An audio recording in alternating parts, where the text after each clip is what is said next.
Hey listeners, this is your Cosmic Naruto, thank you so much for joining. You can check other tears too, like Naruto, Harry Potter, My Hero Academia, also main IGH Lite for my adult fanmanga tear where you can get quality fanmangas. Now let's move on to the story. Upon a high mountain a woman looked to the sky, her eyes narrowed and a twisted smirk across her lips. She was a truly beautiful creature, with pale flawless skin that had 3 black stripes over each cheek, her shoulders, forearms, and thighs, and eyes of ruby with slits for pupils, purple markings placed over her eyes like eyeshadow while her lips were painted a deep red, her nails were black and sharp like claws, while her ears bore a slight point to them, her long hair seemingly blonde. At the roots yet as it falls downward it slowly turns as if blood red at the very tips, her body seemed to be fully developed, having all the curves of a full-grown woman, yet the muscles of a warrior.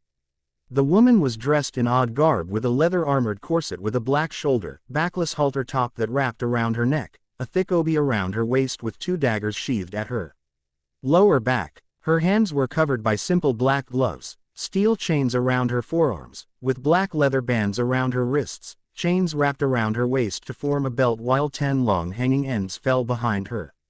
Her skirt looked more like an old red kimono top wrapped around her waist with short black bicycle shorts under it, and last was a pair of black zori sandals red her feet with black leather shin guards with chains wrapped around them over that. Chuckling lightly, the woman crossed her arms and then turned her head, her long hair trailing behind her almost like a tail. So my dear sister, Amaterasu is foolish enough to send a broken mortal to stop me, she noted while crossing her arms across her chest and turning to see the broken mortal with her own eyes.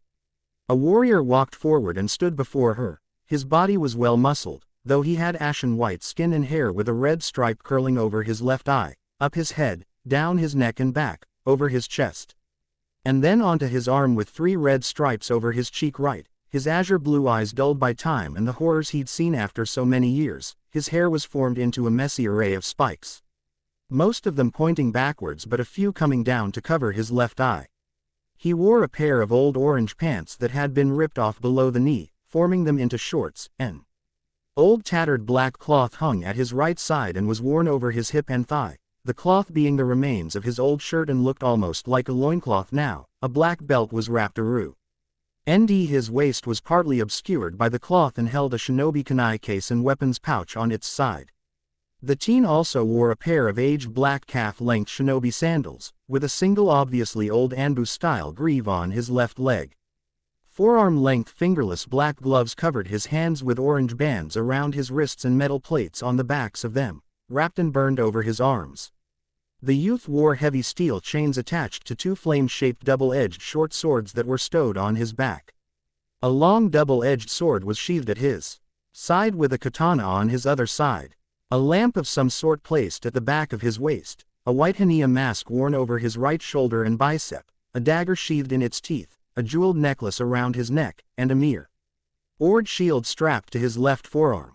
Yami, the young man growled out, eyes narrowed in hatred while the woman rolled her red eyes and then looked to the sky. Surely you can do better than this, sister. A fallen ninja like him is hardly a threat to a true goddess, let alone the goddess of darkness herself. Yami shouted to the heavens before hearing a familiar sound, one of a pair of familiar blades being unsheathed behind her. Do you honestly think you can hurt me with those? She asked calmly, and the ashen warrior crouched down, his furious eyes and scowl clear. Let's find out. The young man cried out while running at the woman, her quickly turning and grabbing the young man's wrists to stop him. Honestly now, is this any way to treat me? Naruto-kun. Yami mocked while briefly taking the voice of someone long dead, and Naruto grit his teeth in fury, eyes twitching as visions of his sins passed before his eyes. Shut up, Naruto roared while kicking the woman away from himself, her sliding back with a smirk. Ah, did I strike a nerve?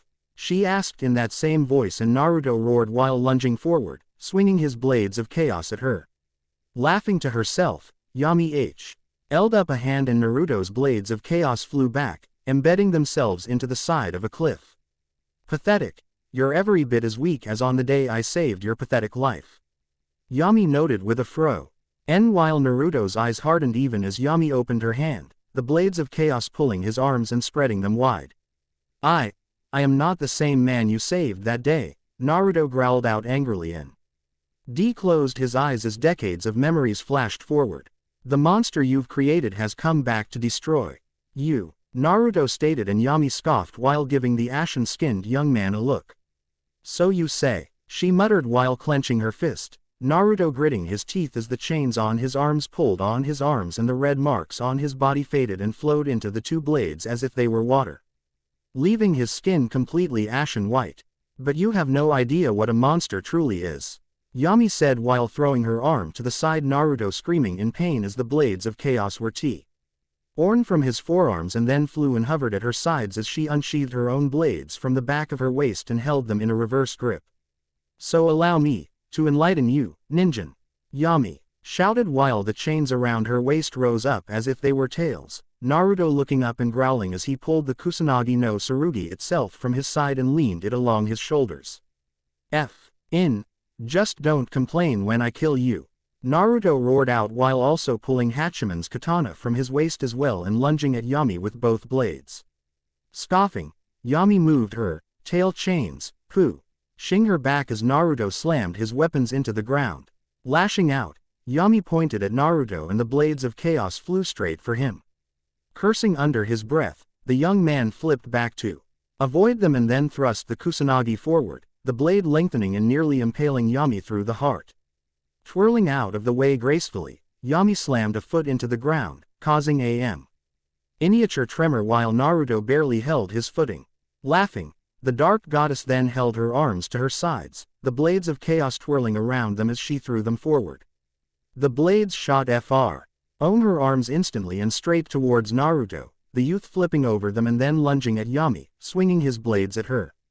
Rolling her eyes, Yami blocked Hatchiman's katana with one of her own blades while moving slightly to the side to avoid the Kusanagi, a smirk on her lips while Naruto scowled. Ah, what's a matter, Naruto-kun, still sore about your trashy little mortal friends? Yam, I asked mockingly, and Naruto's eyes flared, turning bright amber and making the goddess blink. How? She whispered, only for Naruto to roar out loudly and kick her in the stomach, sending her flying back. Skidding to a halt, Yami looked back to the boy and was surprised to see black mist start to rise off his skin, eyes still a dark amber gold color. Wait, those eyes, I know them, no, not him, anyone but him. I can't let this happen, I must stop him now, Yami thought as her own eyes widened as the ashen warrior sheathed his blades before he lunged at her with a roar. Quickly flipping to her feet, Yami slammed her foot into the ground, causing a tremor that tripped Naruto. Rolling into the trip, Naruto flipped up with a kick to the side of Yami's head. Narrowly evading that, Yami slammed a hand into Naruto's waist, sending him flying back. Using a single arm to flip back, the immortal landed in a low crouch, eyes narrowed dangerously. Holding out his hand, a large fireball formed in it before he threw it at Yami. The dark goddess quickly ducked out of the way of the fireball before throwing her arms at the ground. Her chains unraveled slightly as she did and then ngthened into the ground before coming up and slamming into Naruto's chin, sending him flying into the air. Grinning, Yami then crouched before jumping into the air after him, opening one eye as she came at him. Naruto reached to his right shoulder and pulled the Shinigami's dagger free of its mask before lunging at her. Eyes widening as Naruto came at her with the Totsuka blade itself, Yami cursed and rolled out of the way as he swung it at her. Twisting into a kick, Yami knocked Naruto into the air and then forced her chain tails to lash out at the blonde. Opening one eye, Naruto only had a second to prepare before the chain tails slammed into him and sent him further into the air. Righting himself in midair, Naruto swung the Totsuka and caused several souls to form before lunging at Yami. Growling, the dark goddess slashed the souls with her blades and then widened her eyes as Naruto came at her, stabbing the Totsuka into her chest. Widening her eyes as they slammed into the ground. Amy grabbed Naruto's wrist as he started to tug on the weapon, her soul slowly following it. The Shinigami's wretched fate will not be my own, Yami roared out while knocking Naruto off of the Totsuka and kicking him away. Ripping the blade out of her chest, Yami placed a hand over where it had been and visibly grimaced for a moment while Naruto slid to a halt nearby. Maybe not, but then again. I don't want your soul sealed in me ever again, Yami. Naruto growled out darkly before lunging at the dark goddess with a roar. Slamming a foot into her face, Naruto then reached out and grabbed the front of her corset before slamming his knee into the side of her face. Grunting, Yami narrowed her eyes and the blades of chaos flew towards the Ashen warrior once more, Naruto ducking out of the way and rolling to the side as they came at him. Landing in a low crouch, Naruto frowned as the two blades came at him once more and then flipped over them before grabbing their hilts. Slamming the two blades into the ground, Naruto brought out Hatchiman's katana and swung it, shattering both blades instantly while slinging the weapon over his shoulders and looking back to a shocked, and now fearful Yami. Black wisps wafting off of his skin once more, Naruto stalked closer and closer to the dark goddess. Shaking her head and gritting her teeth, Yami rose back up before holding her arms to the side and sent a ball of dark energy flying towards Naruto. Narrowing his eyes, Naruto held up the mirror on his left arm and smirked. The mirror, or truly the Yasukani no Magatama, instantly caught the blow. Saint and Naruto brought his arm into a twist before redirecting the blast right back at Yami. Cursing loudly, the dark goddess rolled out of the way and then widened her eyes as Naruto came at her with a swing of Hatchiman's katana. Attempting to block with her own blades, she was sent flying back and her swords were shattered, throwing their useless hilts to the side while Naruto kicked the Totsuka up and caught it in his left hand. Backing away slowly, Yami kept her eyes on the Ashen warrior even as he sheathed the Totsuka and then crouched. Lunging forward a fraction of a second later, Naruto roared while swinging the katana at her. Yelping, the goddess ducked back while her eyes widened in fear. Growling, Naruto twisted the blade and lifted it up, Yami quickly using her tail chains to catch the blade this time. Narrowing his eyes, Naruto then concentrated as two will-o-wisp-like objects, known to most as Hitodama, appeared and began to spin around him. Roaring out, the two Hitodama spun around him and Yami rapidly, causing a burst of lightning to erupt in a concentrated burst. The power simply known as Susano's fury erupted from him and the dark goddess, making her shack before being thrown back and landing in a heap. Panting, Naruto noticed his Hitodama became dim and then vanished entire before the Ashen warrior roared and lunged forward, Yami looking towards him threw her hands forward and swung. A miniature hurricane was unfurled from her arms and slammed into Naruto, lifting him off of the ground and then into the very air. Beat that, ninjin, Yami mumbled, out only for her eyes to widen as the black wisps over Naruto's body twirled and twisted while he gritted his teeth. Grasping the handle of Hatchiman's katana with both hands, Naruto roared out while twisting his body in the opposite direction of the flowing wind, slowly twirling down and then breaking it entirely while Yami looked on in no small amount of shock. No, it's already started, Yami muttered to herself before rolling back as Naruto thrust Hatchiman's sword towards her chest. Lashing out, Yami used her chain tails to attack Naruto, the chains lashing out and slamming into him from all sides. Narrowing his eyes, before closing one, Naruto twisted around one of the chains before twisting around Hatchiman's katana and having the chain tails wrap around it. Quickly stabbing the katana into the ground, Naruto then lashed out and grabbed Yami by her neck before slamming a fist into her face, knocking her back and into the ground. Coughing, Yami looked up, only to widen her eyes as Naruto placed a foot on her chest, the Kusanagi no Tsurugi poised to run her through. Any last words, Yami? Naruto questioned while the dark goddess looked up at him with wide eyes. He memories of the past flashing before both of their eyes to the day that this all started, the day that Naruto's true destiny became clear. The past voice. Before his destiny had come to pass, the boy had been both a ninja and a sage to the great ninja village of Konohagakure no Sato. His was a Jinchuriki, bearing the great Biju the Kyuubi no Yuko sealed into his belly. All his life, he was seen as a monster.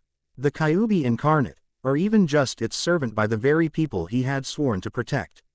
And then finally he came face to face with his most dangerous opponent, Uchiha Madara, the true leader of the infamous Akatsuki and a threat to his home. Their battle was great, but even with his sage powers the boy was unable to face the first of the once great Uchiha clan alone and win unaided. Such a fool you are. You're not your father. You won't be able to stop me on your own, Naruto-kun. A man in a hood with an orange spiral mask mocks while looking down at a blonde, lying bloodied and beaten on the floor. However, I will admit you surprised me with your strength.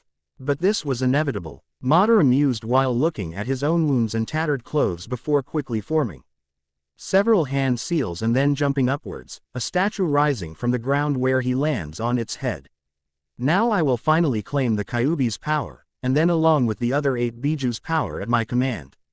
This world shall fall to its knees before me, Madara then says while Naruto grits his teeth as a jutsu is activated, his body spasming all over as Madara uses not only the jutsu, but also his immortal Sharingan to quickly draw out the Kyuubi's power from his body and into the statue. Kyuubi, Naruto whispers as he looks towards the swirling energy as the beast is pulled towards the statue. Destroy Madara, he grunts out before spitting out the blood that had pooled in his mouth. And my life is yours, Naruto offers weakly, eyes unfocused, and hears cold, cruel laughed. Echo from the red energy as he grits his teeth in pain as flames rise up around him. Breathing, he notes that time seems to have stopped and then sees he is no longer wounded. Looking all around th confusion written over his face, Naruto then sees the Kyuubi before him, seeming pale however as he is now slowly pulled towards the statue. Yes, it's about damn time you gave in, Kyuubi muses with a psychotic evil grin splitting its face while looking down at the blonde-haired boy, only to grunt as its soul is pulled towards the strange statue behind it. But I have no need for your life or for your soul, Ninjin, Kyuubi then muses, and Naruto's eyes widen till flames arch off of the Kyuubi and then surround Naruto.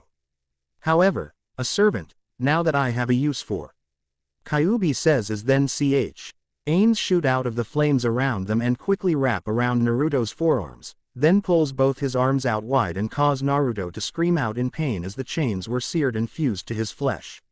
What is this? Naruto demands, falling to his knees and then crying out in pain as the chains were fused to his arms. This is a gift for my newest servant. A pair of weapons unlike any other, formed from my flames. And from the fires of Makai itself. They will serve you well, the Kyuubi says with that same demonic grin still splitting his face as smoke rises from Naruto's arms, the searing and fusing of flesh to the steel chains finally over with. Now take heart, my servant. For true power is at long last within your grasp, Kyuubi offers with a laugh as Naruto pulls his arms into an X over his chest, a pair of blades flying out of the flames and into his awaiting hands. The blades were each made of a near obsidian-colored stone and were both dual-edged, both were only about 2 feet long in total length. The blades started at a sharp point, then curved in a rounded arc downward and then curved into 2 inward arches, then into the hilt at the front of the blade, while at back they came down into 3 inward arches before curving into the hilt. The hilt itself however was shaped like some kind of monster's skull, the sharp pointed teeth resting at the back of the blade and pointing upwards. While odd gems were placed into its eyes on both sides, a part of the skulls curved over the top of Naruto's hands, before jutting down into an arched spike, and at the pommel of the swords they formed into a curved sharpened arch. No sword nor shield shall do for my servant, Ninjin.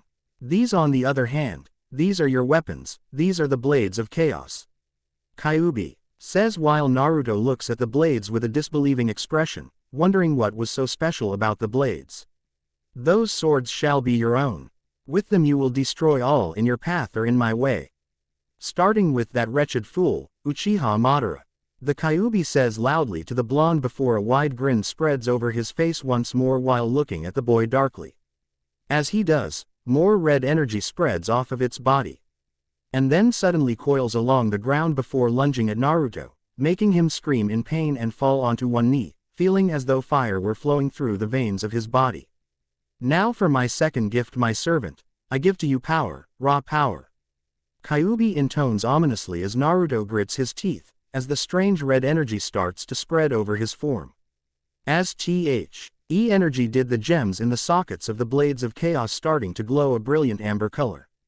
And then something suddenly formed over the blonde, the energy staining his skin and leaving a bright red tattoo of some kind. The red energy first forms into 3 stripes on each of the boy's cheeks, almost like his whisker marks had been yet were solid red and thicker and longer, all of them streaked, arting at the middle of his cheeks before ending at the middle of his neck. The energy then forms over his left eye, arching and curving over his face before curling back over his head to the back of his neck. It then curls in a downward arc, reaching under his arm. It then curves over his left pectoral before then curling over his left shoulder and onto his arm, finishing with a spiral point. Now you are ready, the Kyuubi praises while Naruto pants heavily, eyes wide as he kneels before the massive fox. Now rise, my servant, rise and spread chaos over the lands. Spread death and ruin in the name of your new master. The Kyuubi orders with a manic grin splitting his face, and Naruto looks up, the form of the Kyuubi and the flames vanishing while Uchiha Madara stands before him once more. Looking to his arms and grunting while slowly sitting up as the Kyuubi is forcefully ripped out of his guts, Naruto sees the blades of chaos in his hands and then glares up at Madara vehemently. I will not die here. I still have far too much left to do, Naruto says through gritted teeth before swinging both of his arms forward, teeth gnashed together and eyes narrowed in fury. The blades of chaos soared from the boy's hands as soon as he did, both arching from his fingertips towards a surprised and shocked Madara.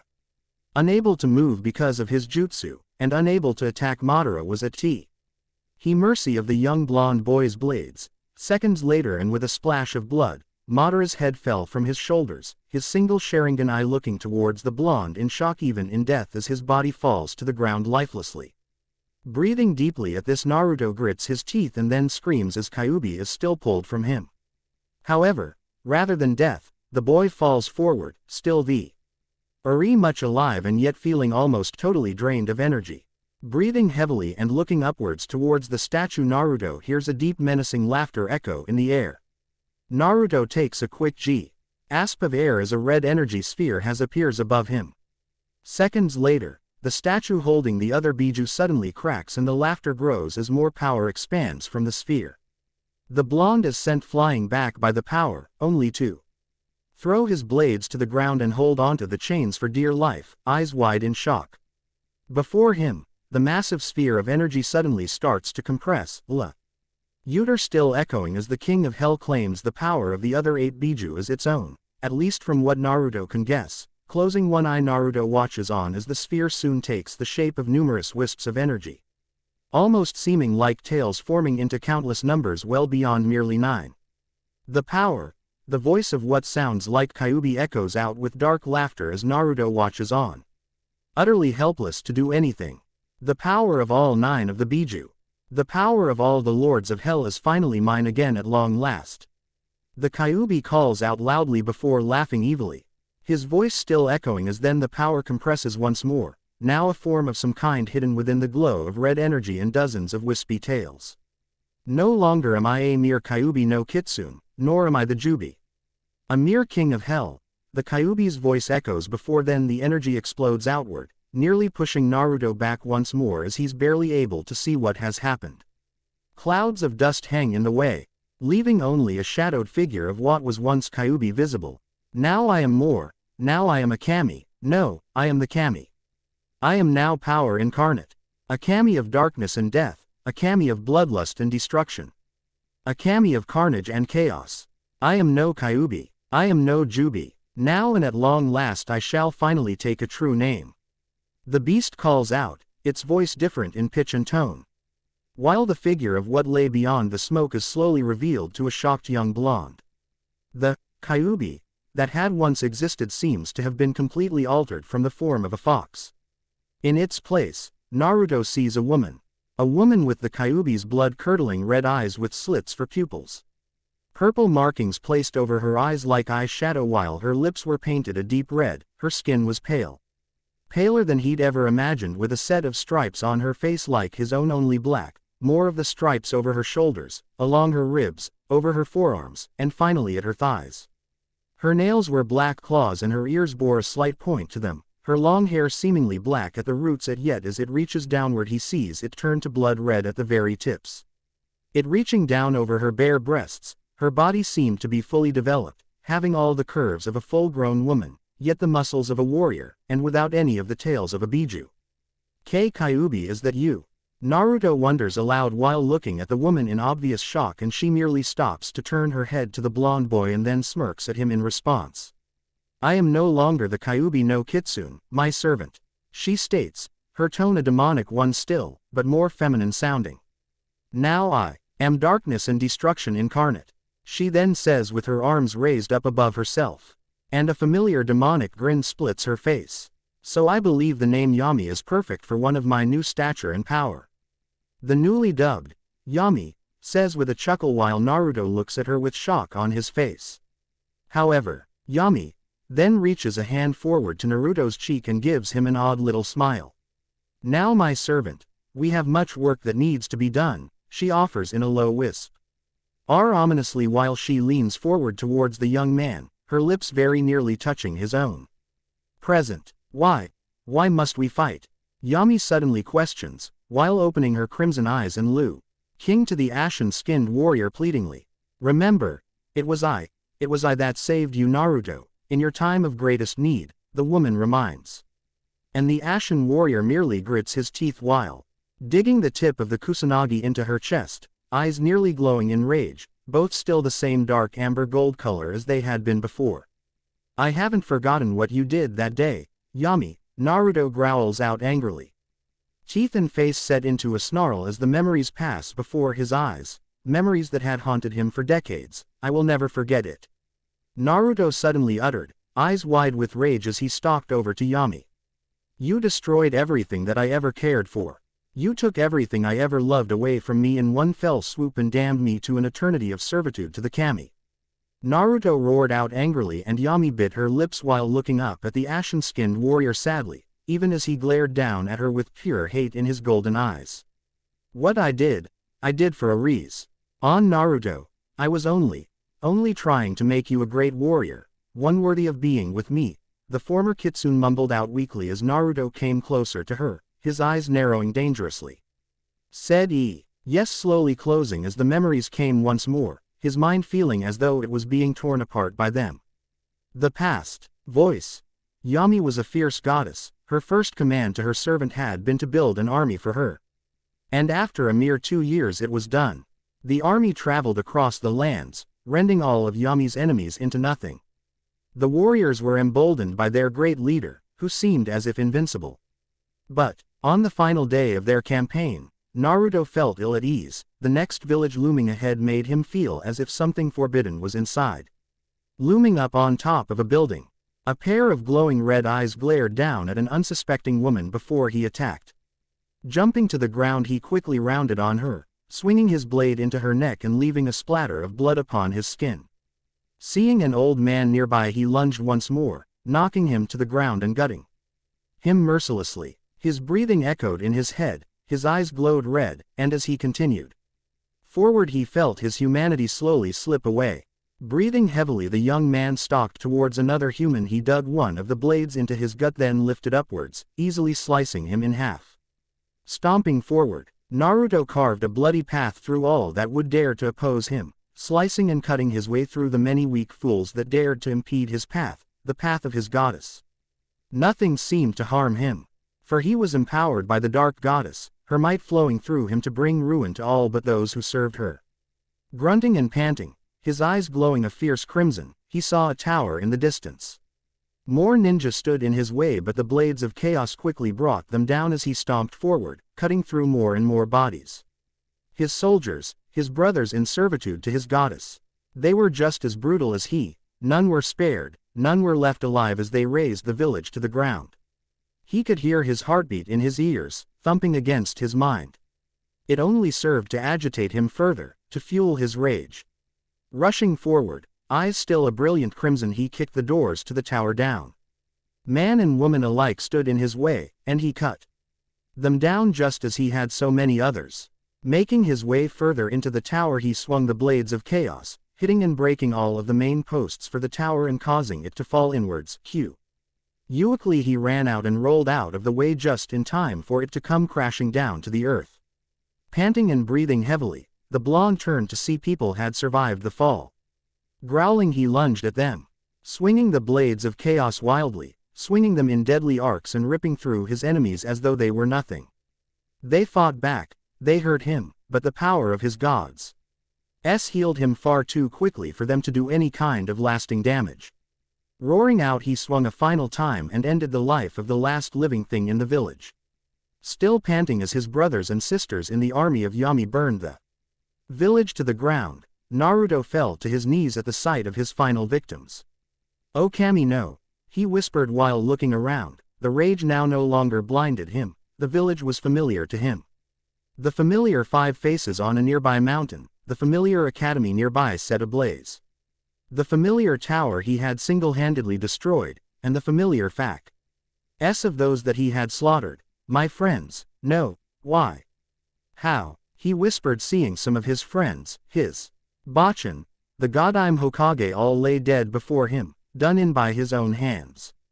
"You have done well, Naruto-kun," Yami's familiar voice echoed out as his form appeared in a nearby flame, Naruto looking to it in shock. "Without these pathetic ninja in the way, you will only grow stronger. Soon you will become worthy of your ultimate reward," the dark goddess said as Naruto watched her vanish before his eyes, and then bowed his head, unable to move for the deed that he had done. Present. Opening his eyes, Naruto formed his face into a snarl, eyes wide in hate as he looked at the weakened and prone form of Yami. "And you succeeded. A monster is the only thing fit to be with a demon." He growls out angrily before plunging the sword forward, piecing her heart and stabbing it downwards, through the very earth beneath her. Her eyes widened in shock for only a moment as he did so, before he ripped the blade free and backed away from her. Shaking, Yami gazed to the sky once her heart was pierced, blood flowing freely from the wound into the ground. "Yes, you are him, the killer. Oh, F gods," she mumbled before her head fell back and her body was still for a brief moment. Seconds later, however, her body suddenly arched upwards as blood exploded out from her open wound and energy and darkness began to collect into her body before a beam shot up into the sky, reaching up and into the heavens. Watching on coldly, Naruto saw Yami explode and raised his arms as the beam spread out for a moment, before vanishing. Opening his eyes, which had returned to their original azure hue, Naruto saw only a few lingering particles of light, and the dark goddess's clothing and armor lying here she had once been. Nothing else was left of her. He had succeeded in killing the goddess of darkness at long last. Sighing and falling to his knees, the ashen warrior closed his eyes and let out a bitter laugh. "I won, and yet I still feel no happiness," he mumbles to himself before looking to the sky and spreading his arms outwards. "Hear me, Amaterasu. I have done as you asked. I have killed the dark goddess, Yami. Now keep your promise and release me from my curse." Naruto screams into the heavens, awaiting the goddess to finally free him from the torment he'd endured for so long. The past. Voice. Broken. Naruto looked upon the ruined forms of his friends, unable to believe the horror he had unleashed. And as he looked upon the faces of those he had slaughtered, he knew he could no longer serve his mistress. Instead, he would have a new purpose. He would kill the one who had saved him. He would kill the goddess he had served for so long. But not all was as it seemed, and a new, more damning fate still awaited him. Naruto stands outside the ruins of the Hokage Tower, the bodies of his friends burning as he closes his eyes. "What have I done?" Naruto wonders to himself softly before slowly turning around, only to quickly take a step back when he sees a strange woman now before him. What he was seeing was a woman, with pale nearly white skin that had odd red markings over her face and even against her long ivory white hair. Her eyes were a brilliant golden color and she wore a white kimono with a red obi around her waist with a black rope over it. Her visible shoulders bore red markings like her face.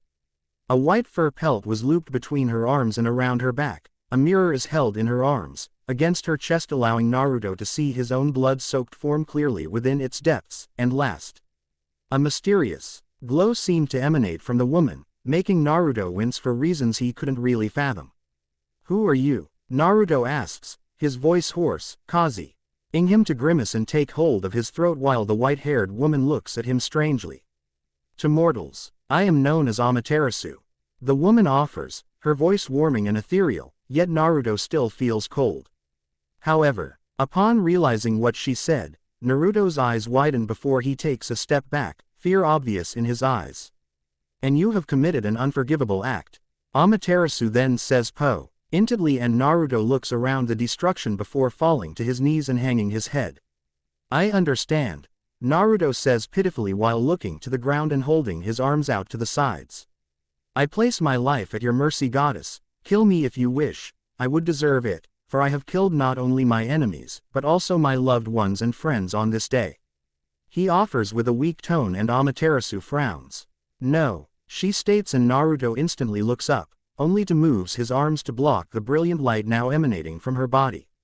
For your crimes, death is a release from pain, not a punishment, Amaterasu says. Her voice a strange ethereal tone while Naruto has to grit his teeth before looking to see the woman's eyes, his own blue eyes widening, seeing a blazing inferno like that of the sun within the amber depths of her shining orbs. For your crimes, I deem your punishment to be, not death, but everlasting life.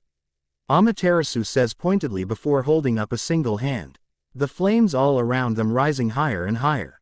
An endless life of misery and sorrow, where you shall never forget the terrible deeds you have done and carry a mark of shame as testament to your crimes today. Where the ash of your friends and your loved ones shall be forever fastened to your skin to show all what you truly are, so you may not ever hide your sin from either mortal or godly eyes. Amaterasu says darkly, and ash starts to rise from the many fires all around them and flow towards him. You shall bear the weight of their deaths upon your shoulders for as long as it takes, warrior, your power. All of your chakra shall be sealed inside of you, never again to be unleashed. Now it shall reside inside of you, something to bind your body and soul to this world even after death. For as long as it takes for you to redeem yourself. Amaterasu says while the ash suddenly moves, spiraling and coiling until it hits Naruto, covering him in a white dust cloud. Gritting his teeth, Naruto was soon released by the dust. Panting and heaving, Naruto looks back to Amaterasu's mirror, only for his eyes to widen in horror at what he now sees. What he now sees in the mirror isn't the blood-soaked warrior he had seen before, but something much, much worse. He notes his blood-red markings have remained somehow, but his hair, his skin, now both were the same color as if made of ash, his lips a deep gray color. Looking down, Naruto sees his hands, his arms, everything about him is now this color as well, that of ash, like a ghost. Now you shall live on, not as Uzumaki Naruto, nor as a mortal, but instead as a Yurei, a ghost. Amaterasu says simply before turning her back to the now ivory-skinned man as he looks at his form with horror. And your army shall suffer as well, they will be as beasts rather than men. Monsters in body to match their own monstrous acts. And as long they live they will forevermore hunt you, seeking to destroy their former leader, the one who led them to their own wretched fate. Amaterasu says darkly while Naruto quickly looks back to her and grits his teeth. She suddenly raises her hand once more, a bright light spreading from her hand and shooting outwards in a wave. All of the army of Yami instantly changed, turning into misshapen beings, all of them falling to their knees as their skin sinks in on their bones, the fingers become claws. And still worse begins to happen to them. Amaterasu, please no, don't punish them for my mistakes. Naruto shouts out and lunges at the goddess, only to fall forward as she vanishes and then reappears behind him. Looking back to the army he'd led, he grit his teeth as man and woman alike was changed into misshapen beings, spikes and sunken skin, appearing like skeletons with skin wearing the garb of soldiers. Spikes and flames growing off many of them. What have I done? Naruto whispered before turning to Amaterasu as she looked down at him harshly. Now, Ghost of Konoha, your punishment begins. Until a time for which you can redeem yourself arrives, you shall live in this place, all alone, with only the army you once led against the lands shall forever hunt you. The woman states while light begins to surround her body. The ashen-skinned warrior slowly turning to her. When will that day come? He called out in question only for her to vanish, leaving the ghost of Konoha behind as he then looks at his hands. Then to the blades of chaos and closes his eyes, his body quivering with unshed tears as he does so. What have I become? He questions only himself before roaring out into the distance in agony and horror. Present. It had been 60 years since that day, and not one went by where he would age. He was timeless, immortal, and cursed to wander across the world and see RCH of his final penance so that he might someday be allowed his rest. He had done so much. He had freed Amaterasu from the Shinagami and then killed her. He had helped Susano by destroying the Yama no Orochi that had terrorized the seas. He had reclaimed the 3 imperial regalia and used them to destroy the false goddess, Yami, and now, all he wanted was his past forgiven, his curse lifted so that he might rest at long last. Falling to his knees upon the war-torn battlefield, the boy held his arms out wide while looking to the sky. Amaterasu, he called out, to both the goddess of the heavens and the god of war himself. I have finished it. I have done all that you have asked of me. Now free me of this curse, rid me of these memories at last. Naruto called out into the sky, panting. Lowly as he did so and looking to the heavens for aid. Seconds later, a beam of light shone down upon the earth and the familiar form of Amaterasu was now standing before him. Bowing lowly, the blonde looked to her through the bangs of his stark white hair. Amaterasu Omikami, please, free me from the memories that haunt my every dream and nightmare. Naruto begs while on his hands and knees before the goddess. Tears clearly threatening to fall, Amaterasu merely walking forward and then kneeling down before him. Naruto, you have done great a service to the kami of heaven, you have given up everything, lost everything. And now you are forgiven for what you did. Amaterasu states but then sighs while looking down at the pair of darkened azure blue eyes looking to her bright amber-colored orbs. But, I cannot remove your memories from you. No mortal nor kami could ever forget what you have done, the woman states softly and Naruto looks up at her in shock. But why? I've served the gods faithfully for 10 years. 10 years have suffered and died in more ways than I can remember. Why can't you do this one thing? Why can't you free me of these memories? I would gladly spend the rest of eternity serving the kami, just. Please take these memories from me. I saved you. I went through hell and back for you, milady. This is all that I ask of you, please. Naruto calls out while looking to her pleadingly and Amaterasu gives a pained look to the boy before shaking her head. Past voice. For 50 long years Naruto wandered Konoha, slaughtering the beasts that attacked him night and day. His heart consumed by guilt and his mind plagued by the memories of his greatest sin. Nightmares plagued him every night, and monsters who were once his army plagued him during the long days he had stayed in Konoha. Haunting the village, and chasing all away from it as if a guardian who had nothing left to protect, and nothing left to lose. A sandaled foot stomps the dirt as a pale figure walks through Konoha. Seeming more like a ghost than a man with his pale ash-colored features. Looking to the sky, tired blue eyes soon fell as he wandered to the Hokage monument and sat down. Leaning back into a tree while looking out over the crumbling city. How long have I been here? How long have I guarded this place? The pale-skinned warrior wondered aloud while looking down at his hands with tired eyes. Long enough, I think, came a voice and Naruto slowly turned his head to see a man, dressed in traditional battle armor with a hand scythe tucked into his belt and a katana at his side. Who are you? Naruto questioned of the man darkly while rising to his feet with a deep frown across his face. I am Hatchiman. You know me as the god of war. The man replied curtly and Naruto scoffed before crossing his arms over his chest. And what exactly does the god of war want with an old fool like me? Naruto demands rudely, his face twisted into a sneer and Hatchiman sighs. I see a few decades of solitude have also managed to give you quite the attitude, he noted with a thin frown across his features and Naruto clenched his fists at his sides and narrowed his eyes. Is there a point to this visit, god of war? Or are you merely here for me to remove your head from your shoulders? Naruto questions, darkly, his arms itching to take hold of his blades of chaos. In response Hatchiman smirked for a moment before crossing his arms over his chest. Right, straight to the point. I like that in a warrior. Hatchiman states and Naruto raises a brow towards him. Plainly put, Naruto, Milady Omikami Amaterasu has gone missing. I and the other gods of heaven wish for you to find her. Hatchiman explains and Naruto snorts while looking at the man with an expression of disgust.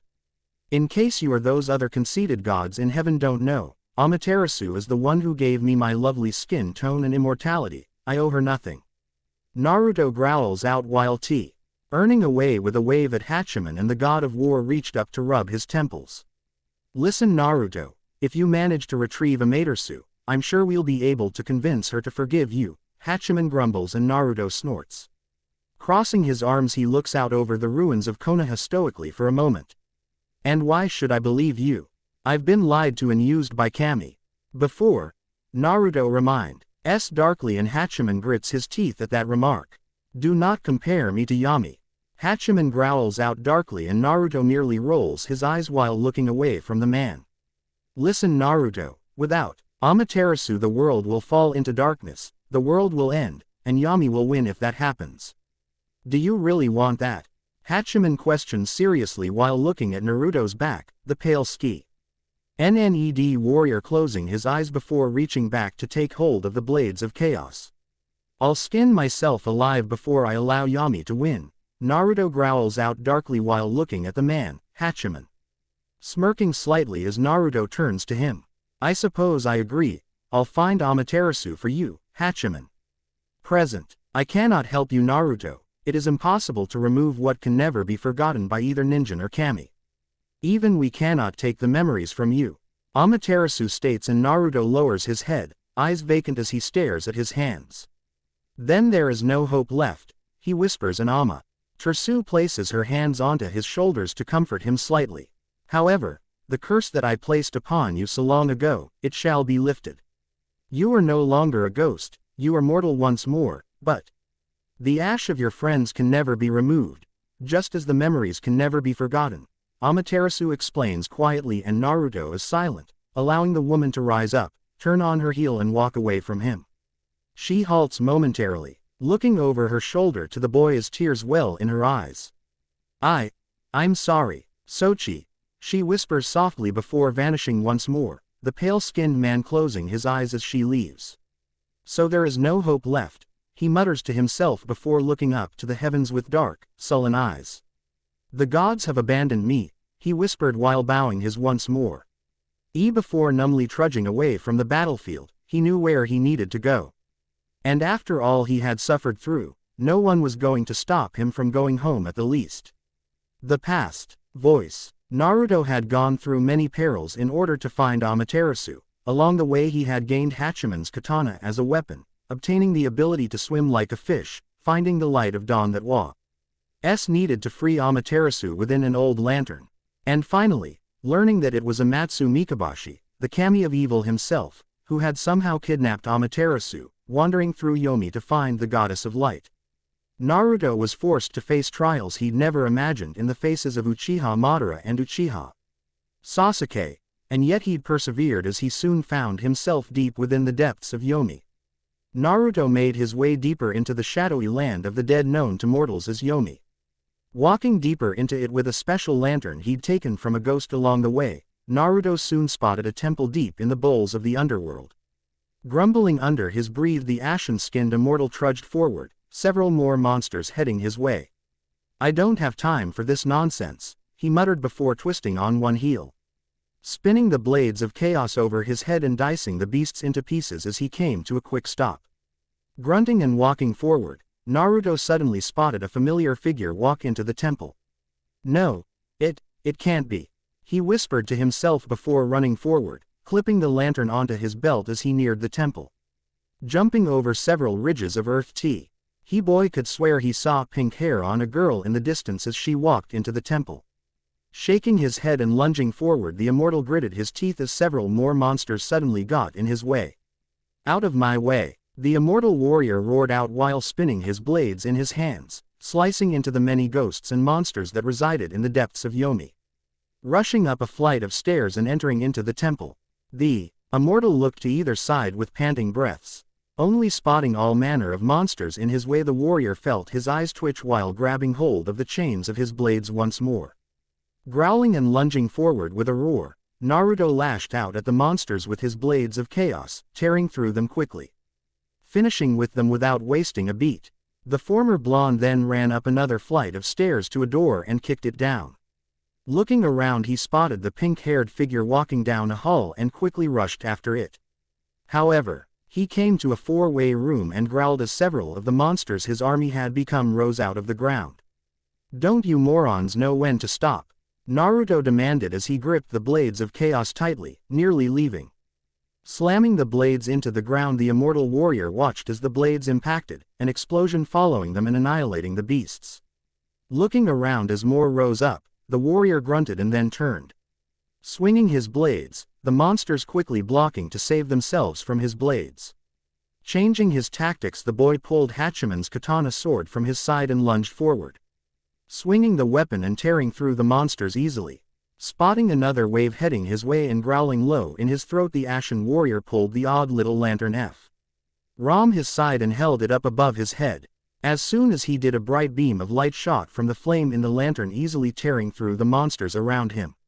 Panting and placing the lantern back at his side, the warrior looked around for any signs of life, and then saw the next doorway up a flight of stairs.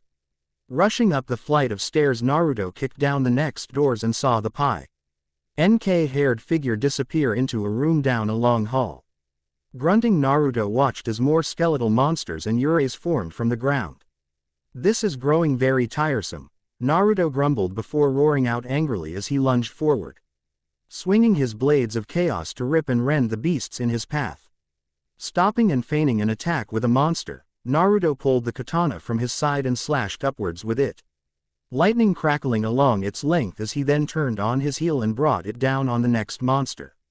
Smirking, the blonde then reached down to the odd lantern on his belt and held open his hand before throwing a ball of flames from it into the last monster.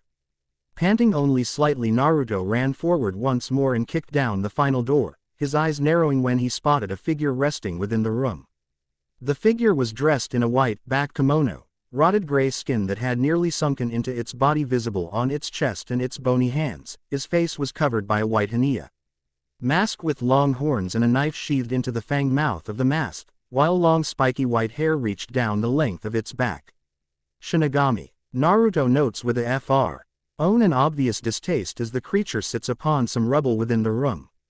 Upon seeing him, the Shinagami merely shook its head and then reached up to pluck a fruit from a tree within the room. "What are you doing here?" Naruto finally asks rudely while crossing his arms, and the Shinagami snaps its evil yellow eyes onto him angrily. "Watch your tongue, boy. This is my domain." Shinagami Remen DS curtly in a constantly shifting voice he couldn't quite place. "I'll do as I please, Shinagami," Naruto stated with a deep frown across his face while looking at the rotted being. Glaring at the warrior proved to be useless, so the Shinagami looked at the fruit in its hand for a moment instead. "Tell me, boy, do you know my true name? Or why I'm here?" Shinagami questions of Naruto, and he raises a brow towards it. "No, and I don't really care either. I'm looking for someone," he states, and the Shinagami nodded its head in understanding. "True, but I think you need to know," Shinagami replies curtly, and Naruto huffs while crossing his arms. "Make it quick, I don't have time to socialize with the dead," the ashen-skinned immortal states flatly, and Shinagami nods its head slowly. "Origin. Ally, my name wasn't Shinagami. My name was Izanami, mother goddess of all creation," Shinagami stated, and Naruto raised a brow as the mother goddess continued to look at the fruit in her hand. IED while giving birth to my last child, and I ended up here, in Yomi," Shinagami said bitterly while looking around and then to the fruit in her hand. "I stayed in Yomi for a time, awaiting someone to find me, but I grew hungry.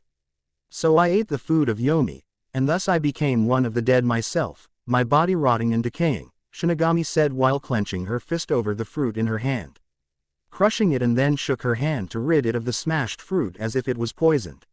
"So that's why you wear the mask," Naruto notes, and Shinagami touched the mask over her face before nodding her head. "The one you seek is beyond the Forbidden Gate, but if you wish to go to her, you must first cast off your weapons and power. Ridding you of them will allow you to enter, and see those you lost once more. I will take them upon myself so that you may go to the ones you seek," the Shinagami explained while floating over to the said gate, halting before entering and turning her head towards him.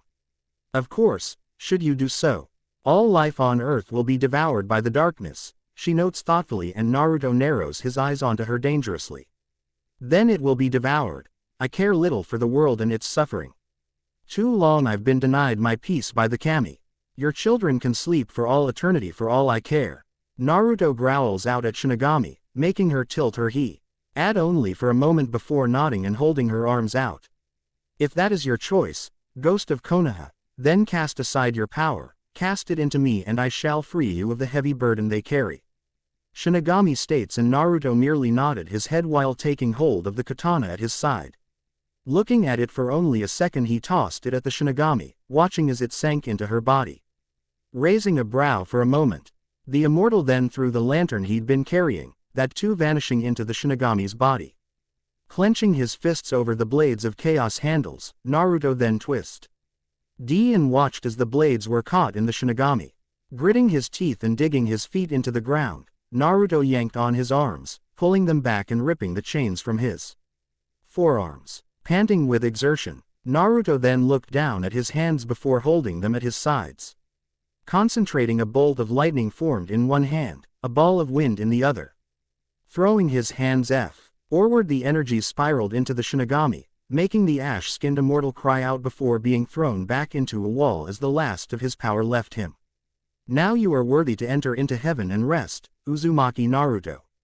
Shinigami offered while lowering her arms, the immortal slowly standing up before looking down to his arms, eyes widening as he did. The red mark that had been upon him was gone, however. So was the ash that had turned him into a ghost and reminded him of his evil deeds from so long ago.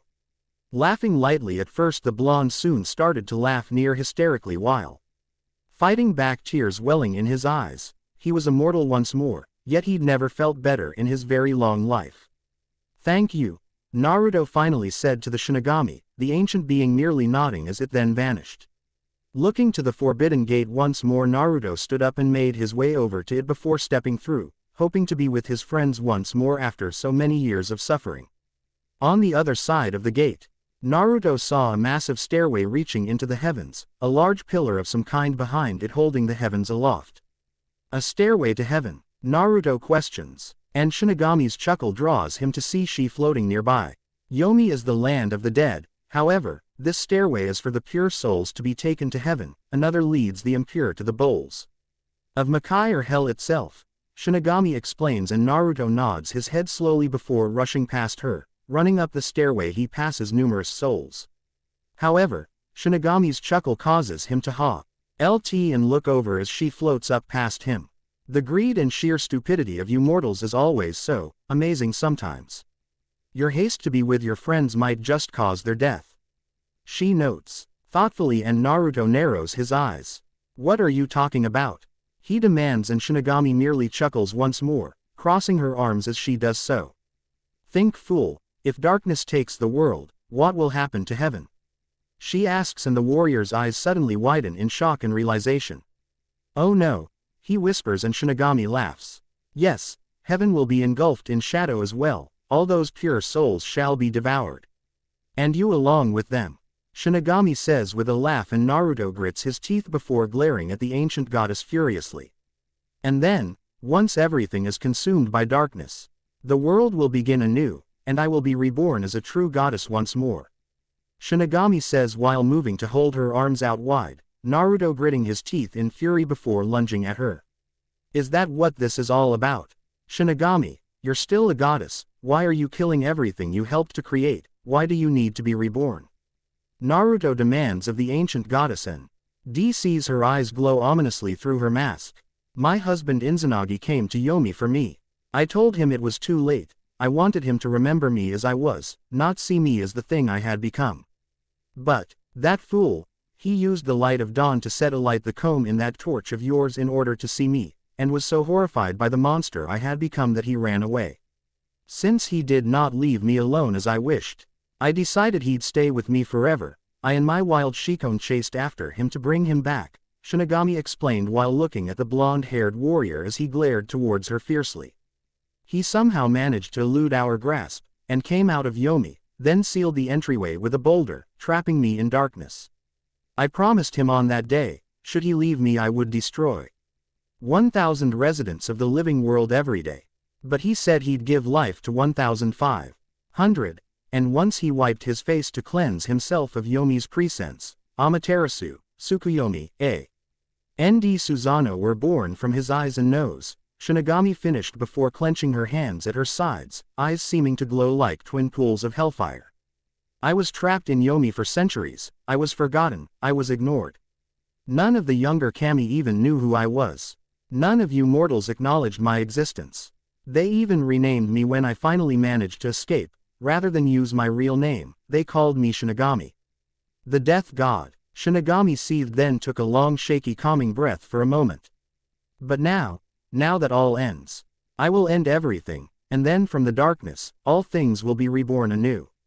And all of the things that existed in this world shall be no more. Shinagami states ominously, and Naruto grits his teeth before lunging at her. No, I won't allow that. I won't allow you to kill my friends. Not again, he roars while running at her, only to be knocked back effortlessly by the Shinagami. Fool, you gave up all of your power already. You were unable to fight me as you are. The demonic power you'd been using is gone. Shinagami notes while turning and floating up the stairway. Grunting and pushing himself back up, Naruto watched her float away before closing his eyes. Present. Naruto had walked across the globe, he'd been everywhere, he'd done everything, but now he was heading home. Walking shakily past the ancient ruined gates of the village, Naruto looked around before bowing his head. I'm back, he whispered weakly before trudging forward, making his way deeper into the village. Soon coming to the steps of the Hokage monument, Naruto looked upwards and pushed himself up and onto the steps before slowly climbing his way up. Placing a hand to the side of the cliff to steady himself, the ashen warrior made his way upwards and onto the mountain. Ignoring everything else in favor of his trek, Naruto soon came to the exact spot where Hatchiman had given him his first mission. Of course, it wasn't his last. How many years did I serve the kami, and all for what? Broken promises and endless nightmares. Naruto wondered while looking at the spot, then turned on his heel and walked over to the side of the monument. Looking down at the village below, Naruto suddenly lifted his head and stared at the endless sky. Briefly he wondered what the gods were doing at this moment before a bitter thought crossed his mind. They're probably watching me right now and laughing, he says to himself before glaring at the heavens. Teeth gritted into a snarl, the pale warrior roars and brings both his fists to the ground, shattering the earth below him and leaving two hand-shaped holes. Panting slightly, the ashen warrior lowers his head and laughs bitterly. He was right. The kami didn't help me. They abandoned me. I'm such a fool for ever believing them. Naruto notes quietly while closing his eyes, remembering how he'd finally freed Amaterasu. How he'd lost everything all over again to do it. The past. Voice. Knowing what he had to do and being able to do it were two different things. Naruto needed the strength to fight Izanami and reclaim his weapons, but if he were to do so, he would never be able to enter heaven to see his friends and family. But, if he did not do so, they would all suffer in darkness for all of eternity. Naruto grunted, as he slowly stood up, knowing what had to be done if he was to save not only the world, but also those dearest to him from the grip of darkness. Forgive me everyone, I don't think it's time for me to join you all just yet. He whispered before clenching his hands into fists and looking to the side. I still have a job to do. He growled out while jumping onto a soul and holding on as it flew upwards. What are you doing? The soul demanded fearfully, and Naruto frowned towards it for a moment before replying. I'm sorry, but I need power. Naruto roared out before then easily breaking the neck of the soul, then bent and broke its back with his arms. Red energy trail out of the soul and into Naruto as he grit his teeth for a moment, then narrowed his eyes as they started to fall. Kicking back and off of the soul, Naruto grabbed another and quickly twisted its head around, and once more red energy formed out of it and into his body. Kicking that one in the chest, he lunged back and grabbed another soul by its legs and then ripped it in half with a great heave. Red energy formed into him once more, and Naruto grit his teeth as he felt a burning sensation as the red mark he bore for so long returned, wrapping around his left arm.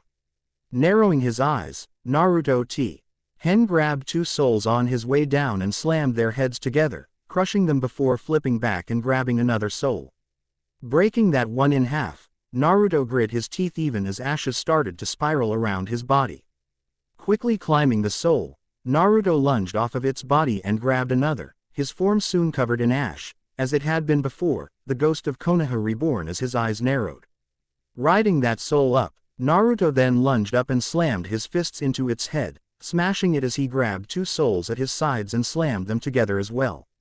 The red energy spiraled around his form for a while as Naruto then saw Shinigami and narrowed his eyes dangerously. "You have no idea what you've done," the blonde thought to himself as his eyes flared. Grabbing another soul, he rode it up further into the cavern before twisting its head around and jumped off of it, before slamming into Shinigami from behind and knocking her off of the staircase. What have you done?" Shinigami demanded, and Naruto grabbed her by the throat and reared a fist back.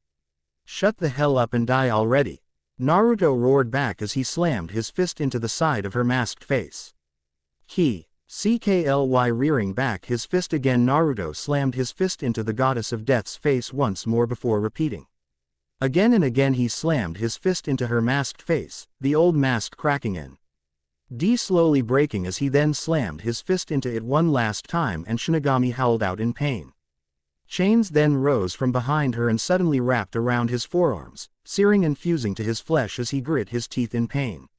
Seeing her chance to escape, Shinigami kicked the blonde off of her person and flew up into the air.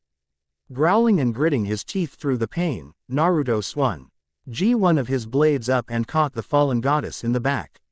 Flying up towards heaven, Naruto lifted himself up and climbed the chain before kneeing Shinigami in the back. The force slammed the fallen goddess into one of the sidewalls and a torch fell from her kimono. Swinging one of his blades, Naruto yanked the torch up and then used a fireball to slam the fallen goddess into the wall further. Kicking back and off the fallen goddess, Naruto then yanked back on his blades of chaos, pulling her towards him. Twisting around, the Ashen Warrior slammed her into another wall before throwing her to the wall she'd hit before once more. Repeating this over and over, Naruto then used the light of dawn to throw a fireball that hit her back and slammed her into the stairs to heaven. Instantly a hilt formed out of Shinigami's back and Naruto reached out to take hold of it before ripping Hatchiman's katana free.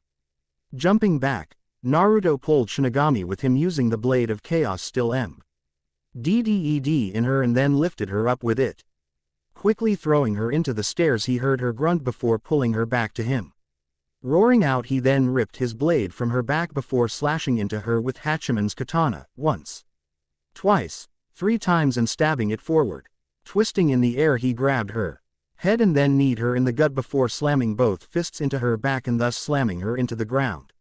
Rearing an arm back and calling forth the light of dawn, Naruto then roared as he lunged down, body aflame, and slammed into Shinigami, breaking through the stairway to heaven. Growling as they fell, Naruto then kicked off of Shinigami's back as they landed before an odd cave with a boulder blocking the way in. Gasping and growling, Shinigami slowly pushed herself over feet and then turned to look at the Ashen Warrior with fury clear in her amber-colored eyes. "Gaki, I'll make you suffer an eternity of horror for this," Shinigami roared while Naruto merely often took a stance with the blades of chaos. "I already have," he muttered before lunging forward with a roar. Growling, Shinigami reached up and unsheathed the dagger from her mask's mouth. She swung the dagger and numerous souls came from it and slammed into Naruto, throwing him back. "What the hell?" Naruto demanded while Shinigami chuckled to herself. "The Totsuka, a blade used by my former husband. Though, he used it on my final child, the one who cost me my life and took his soul. Fool left it down here when he searched for me. It allows me to seal souls into others, or myself. I highly doubt even you can stand against me with this weapon," Shinigami commented, and Naruto merely grunted as the woman came at him with a roar.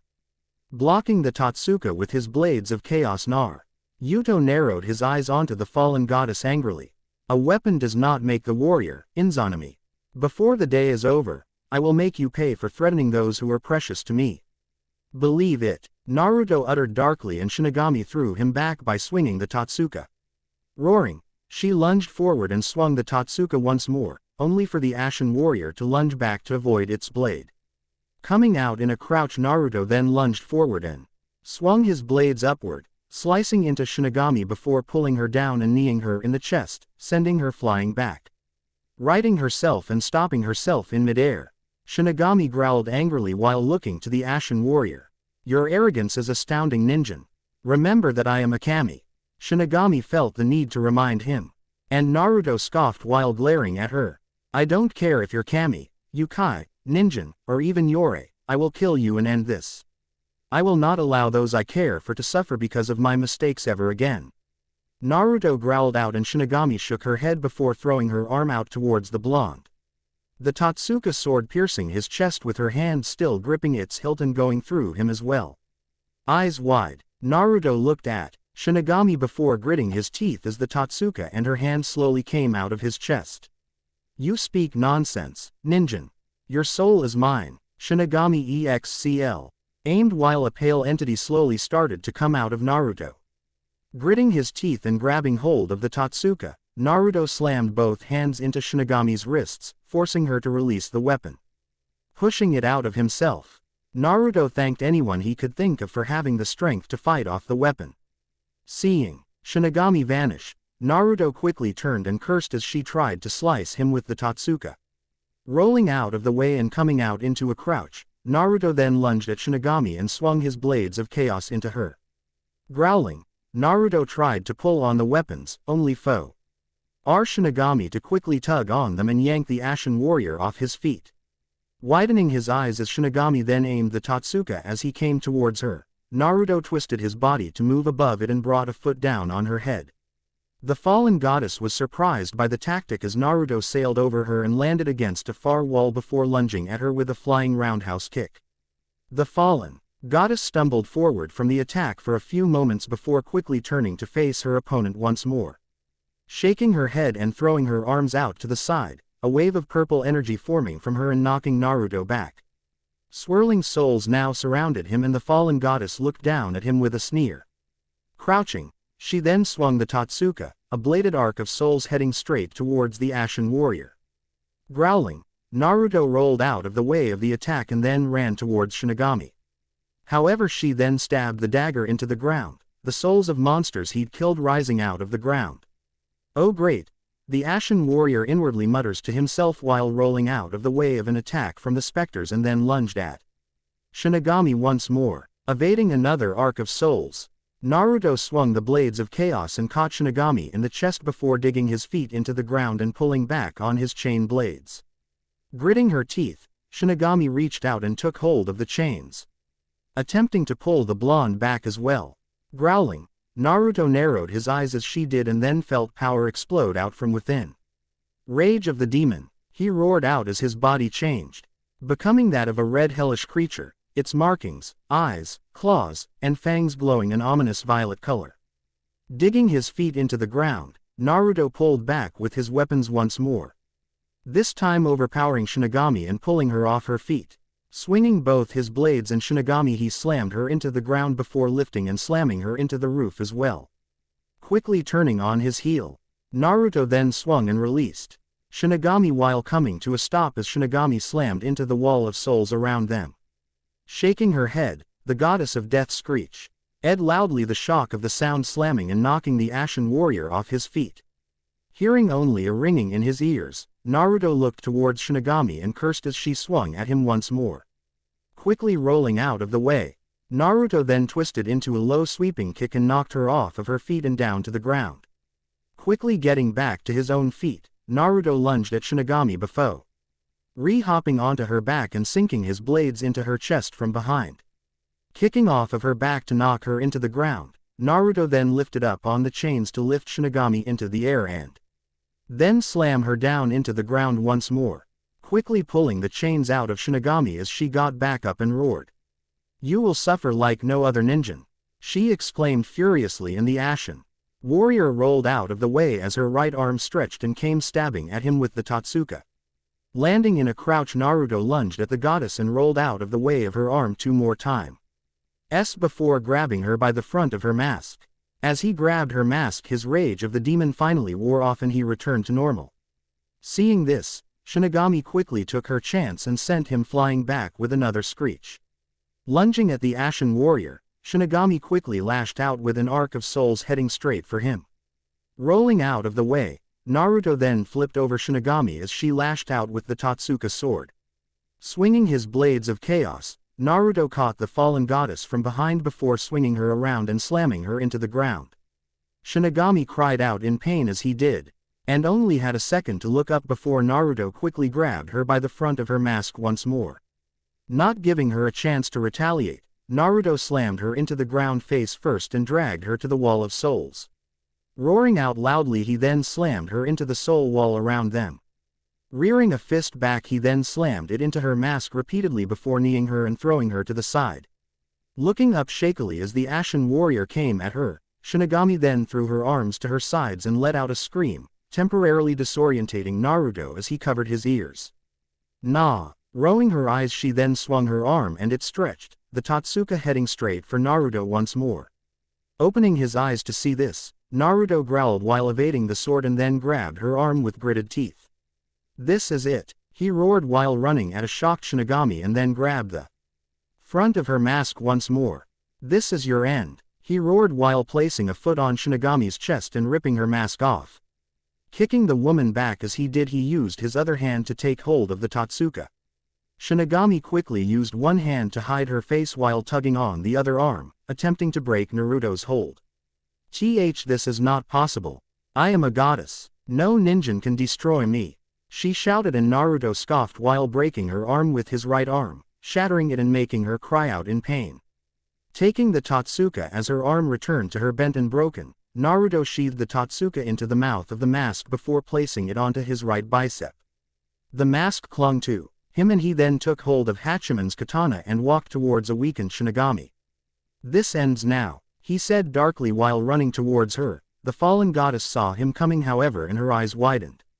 Letting out another scream, she watched as Naruto braced himself, then held up the light of dawn and blinded her.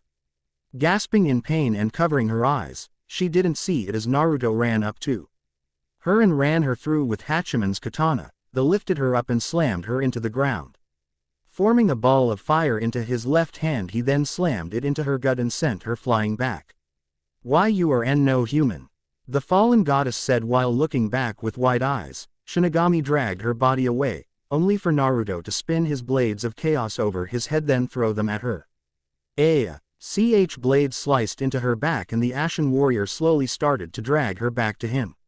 Lifting up on his chains, Naruto lifted Shinagami before twisting around to slam her into the ground, and did so once more before throwing her into the air. Pulling out his blades from her back, he then spun them and tossed them into her chest before pulling her down to him where he kneed he in the chest once more. Flying back, Shinagami hacked up Ichor as she tried to crawl away from the Ashen Warrior. Behind her, Naruto looked on coldly, his eyes no longer blue, they had turned a dark amber color, decades of death and murder reflecting in them. Reaching to his right bicep and pulling out the Totsuka, Naruto walked towards Shinagami before placing a foot on the small of her back to stop her from escaping. Kicking her over and onto her back, he looked down at her with a deep scowl, her face bloodied and beaten even worse than the rotting had done to her, but she stared at his eyes in pure fear and shock. And no, not you, it can't be you, you can't be alive, Shinagami said with wide eyes while Naruto raised a brow for only a moment. Stabbing down with the Totsuka, Naruto growled as Shinagami caught him by the wrist. Eyes wide, why, you must stop, you have no idea what you're doing, Naruto. The fallen goddess tried to coerce, but Naruto merely pulled his arm back and then quickly slammed a fist into her face. Stabbing towards Shinagami once more as his blade came down, Shinagami caught his arm once more, her hold noticeably weaker. Saint, stop. You don't know what you're becoming. He tried to say as Naruto then growled and glared into Shinagami's eyes, dark amber eyes bringing back memories of a different Ashen Warrior to the fallen goddess. I am what the gods have made me, he roared out. His voice, however, was clearly not his own, but only Shinagami seemed to notice, fear clear in her eyes as she recognized the voice all too well. Growling in his throat while pulling back again and then slammed a fist into her face once more.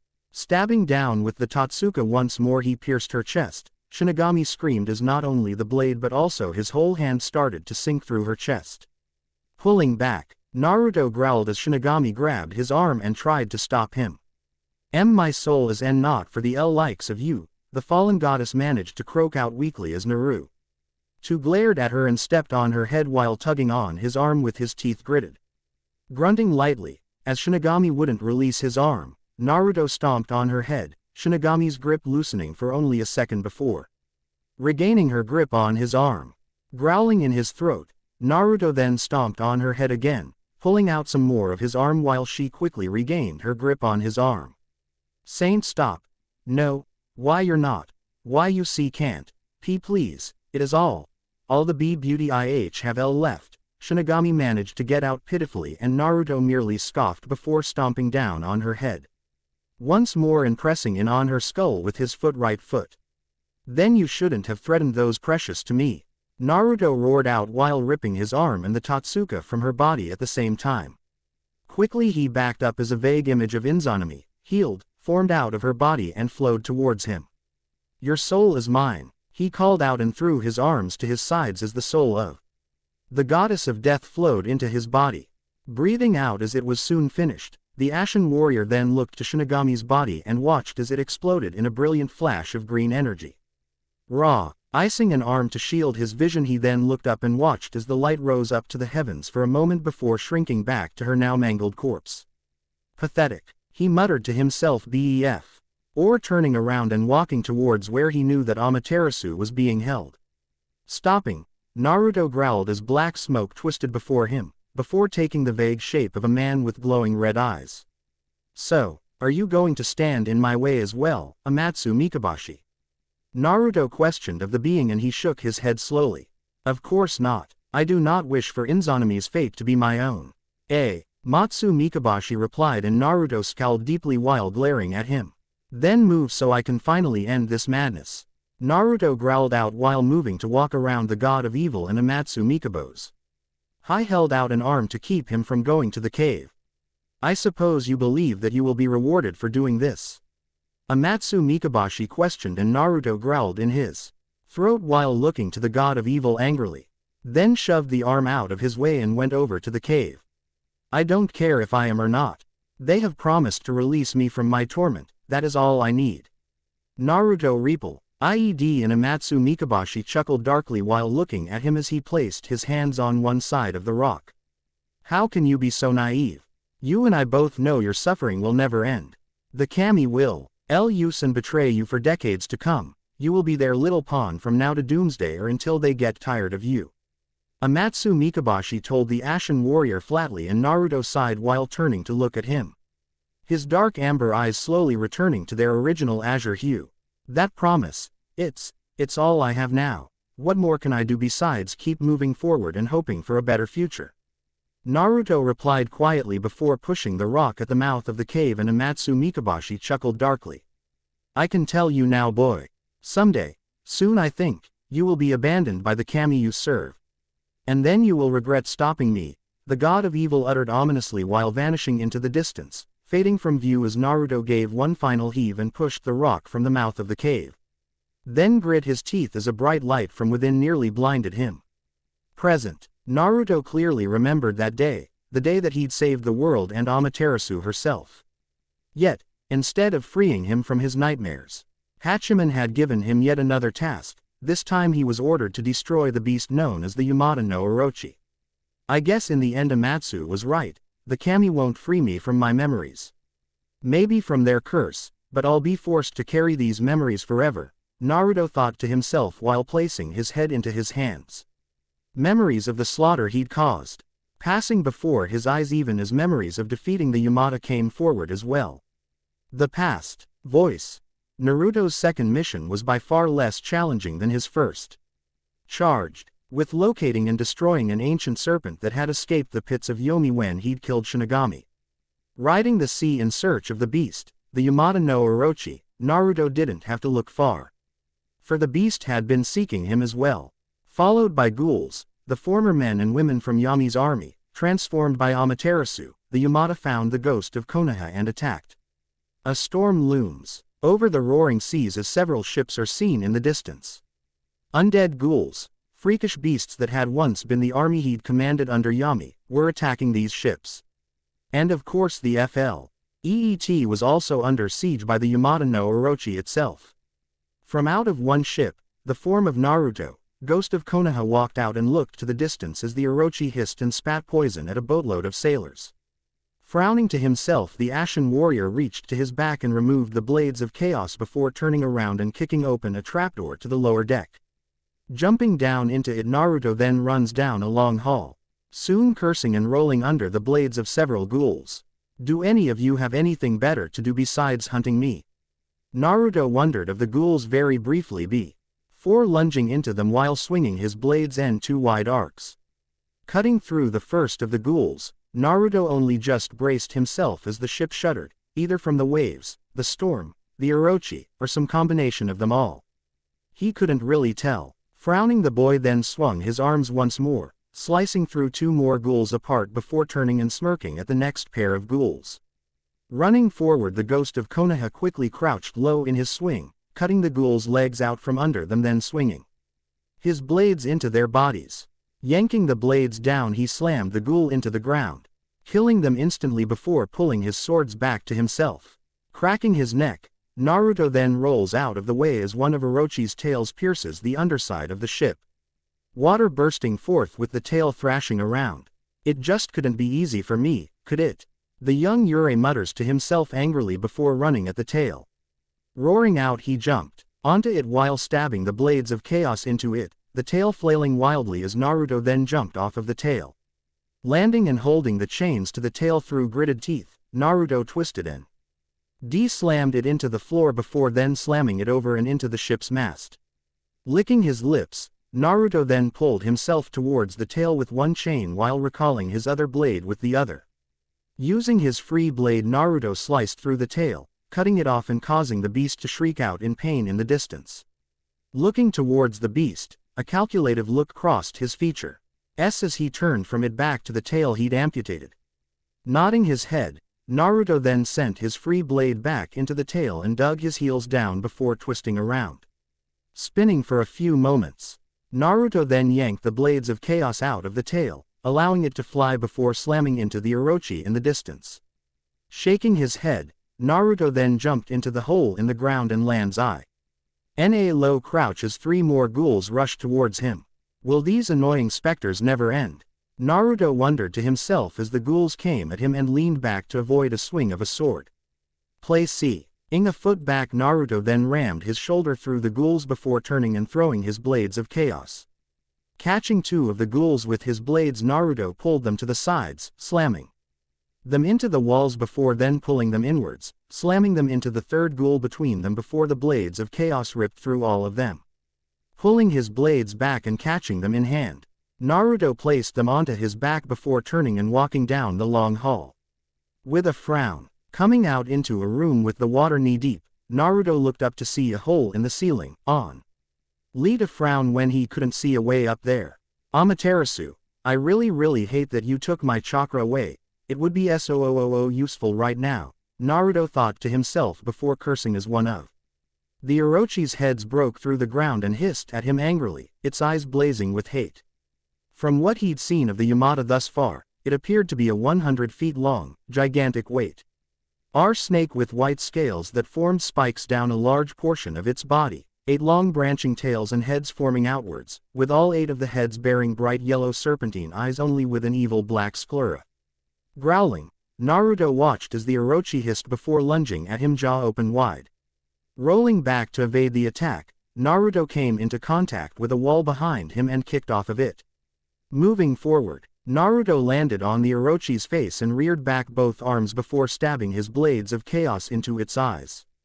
Hissing out in pain, the head thrashed around, Naruto growling as he held on for dear life. The Orochi hissed and slammed into the walls of the ship, soon moving up and breaking through the roof. It worked, Naruto thought to himself while pulling off of the Orochi into a back flip. Landing in a crouch, Naruto threw both of his blades of chaos at the Orochi's head, catching it by the meat of its jaw. Naruto dug his heels into the ground and heaved back. The Orochi was caught off guard at this, struggling. It pulled back only for Naruto to growl and then twist his chains to the side. The Orochi was thus slammed into the cabin of the ship, Naruto letting his chains go slack as the Orochi moved back up only for him to pull down on the chains once more, slamming it into the ground. Yanking his chains back, Naruto pulled the Orochi's head towards him. Thus ducked down and grabbed his blades by the hilt. The momentum of the Orochi caused its head to continue moving above him. Naruto's blades of chaos cut through its neck as it did, slicing it open with blood flowing onto Naruto. Shrieking in pain, the Orochi's head reared back while Naruto looked up and watched the bleeding head for a moment. It thrashed and thrashed for a while or slowing and then began to fall into the ocean. Thinking quickly, Naruto threw his blades of chaos at the Orochi's head once more and yanked it back onto the ship. The head slammed into the sinking ship and caused more water to start filling it than before. Sheathing his blades, Naruto hopped onto the neck of the Orochi and ran along it, rushing near a ship before growling, as he's too low to jump onto it. Grunting, the boy then uses the blades to pull him onto the deck of the ship and shakes his head, ignoring the rain that runs down his body, washing the blood of the Orochi away with it. Young Yurei makes his way towards the side of the ship only to curse and roll out of the way as the Orochi has thrown a ship's mast, the mast now linking the ship Naruto is on to next one over. She's convenient, Naruto muses to himself before walking over to the mast and making his way over it. However, before he can get onto it, several ghouls crawl up from the waters below and onto the deck of the ship. Muttering to himself while pulling the blades of chaos from his back, Naruto then lunges forward and into the ghouls. Rolling forward to evade one of the ghouls' sword, Naruto stabs one of the blades of chaos forward and into another ghoul, then stabs his other blade into it and throws both the ghoul and the blades around himself in a circle while hanging onto the chains attached to them. Pulling the blades from the ghoul at the last second, the creature is sent sailing into another ghoul, knocking both of them off the boat and into the awaiting jaws of one of the Orochi's many heads. Why don't these things ever stop? Naruto wonders as the two remaining ghouls lunge at him and swing their swords. Growling angrily, the boy turns on his heel while bringing one of the blades of chaos down through one of the ghouls, slicing it in half vertically as he then turns on his other heel and cuts the other ghoul horizontally. Smirking, the boy then crosses the blades of chaos onto his back before then jumping onto the mast between the boat he is on and the next one over. Slowly walking over it while trying to keep his balance, the young Yurei nearly falls off of the mast as it shudders from the boats it's on, shaking from the Orochi's attacks, barely catching the side of it in time to keep from falling into the sea. Alright, I hate snakes, and this thing is little more than a giant water snake with a bunch of heads. I'm really going to enjoy ripping it in 2. Naruto thinks to himself while pulling himself back onto the mast and slowly walks over to the next ship. Jumping off of the mast, Naruto turns to see he was just in time as the other ship and the mast both fall into the waters below. Shaking his head and turning around, Naruto doesn't see any ghouls and briefly wonders if more will come. Deciding not to look a gift horse in the mouth, he looks around before spotting a single door to the side. Raising a brow, Naruto walks over to the door and places a hand onto it. Thus frowns when he finds he can't open it. Looking around, the blonde then sees a body at the ship's helm still manning the wheel. Making his way up to the body, he sees a key around its neck and takes it by ripping the string from it. Frowning for a moment, Naruto then grunts as an arrow hits him in the side. Turning his head, Naruto sees ghoul archers on a distant ship all readying their bows. Rsing, the Yurei jumped over the side of the helm back to the door even as more of the strange glowing arrows head for his head. Landing in a crouch, Naruto rolled backwards to where his back is against the door and looks up. Spotting the keyhole, Naruto quickly unlocks it before getting up, only to duck under another glowing arrow. Gritting his teeth in frustration, Naruto quickly opens the door, then enters and shuts it behind him, panting slightly before opening his eyes. However, besides what appears to be the captain's quarters, all Naruto sees is a man sitting on what is probably the captain's bed, a pipe in his mouth lightly smoking. The man is sitting in a lotus position, and bears a long nose, a beard and mustache with long white hair, tanned skin, and a muscled build. He is dressed in fine blue kimono, with a white haori, blue hakama pants, black tabi with zori straw sandals, sitting down, a sword placed at his side and a pipe in his mouth. What the hell are you doing just sitting here? This ship is being attacked, Naruto demands, then says incredulously, and the person merely chuckles while puffing his pipe for a moment. Ah, mortals. They never see what we really are till we speak or tell them. The person muses to himself and Naruto twitches while instantly recognizing the ethereal tone as one for a kami. So you must be Susano then. Naruto guesses and the man merely nods his head. And then looks at the necklace around the boy's neck. And you must be the so-called ghost of Konoha. He muses and then grins upon seeing Naruto's glare, merely removing his pipe from his lips in response. Honestly, I was really expecting Amaterasu's little servant boy to be a mite bit more impressive than you kid. Susano then muses to himself and Naruto narrows his eyes onto the god of the seas dangerously. This coming from the god who was banished from heaven for pissing Amaterasu off. What was it you did again? Oh yeah, you got drunk and trampled her rice fields, ed up all of her irrigation ditches and threw excrement into her palace and her shrines. Then when she tried to get you to stop you yelled at her before killing some of her handmaidens by throwing a skinned horse carcass at them. Naruto reminds and Susano twitches before glaring at the young Yurei with a frown. Oh yeah. Then she locked herself in a cave for years and it was only thanks to Sook Uyomi's quick thinking that she ever came back out. Naruto then muses aloud for a moment with his arms crossed and gives the god a look. Don't judge me by appearances, I know enough and I'm far stronger than I look. The ashen warrior then growled out and Susano merely clears his throat. True, I suppose I was a bit foolish back then, and I guess I still can be. I'll keep that in mind for the future. And I feel that I should remind you that Tsukuyomi has pissed her off once or twice as well. Susano muses then says with a frown and Naruto smirks in amusement, seeing as they pissed her off long before he did. But don't be so arrogant, boy. I may have been banished from heaven, but I am still a god. Susano then growls out and Naruto crosses his arms while watching the long-nosed god with a frown. Fine, whatever, but you never told me why you're here exactly. Naruto then reminds and Susano frowns towards the human with obvious annoyance. Mortals, I swear you all get more blata. Ntly arrogant every time I see one of you.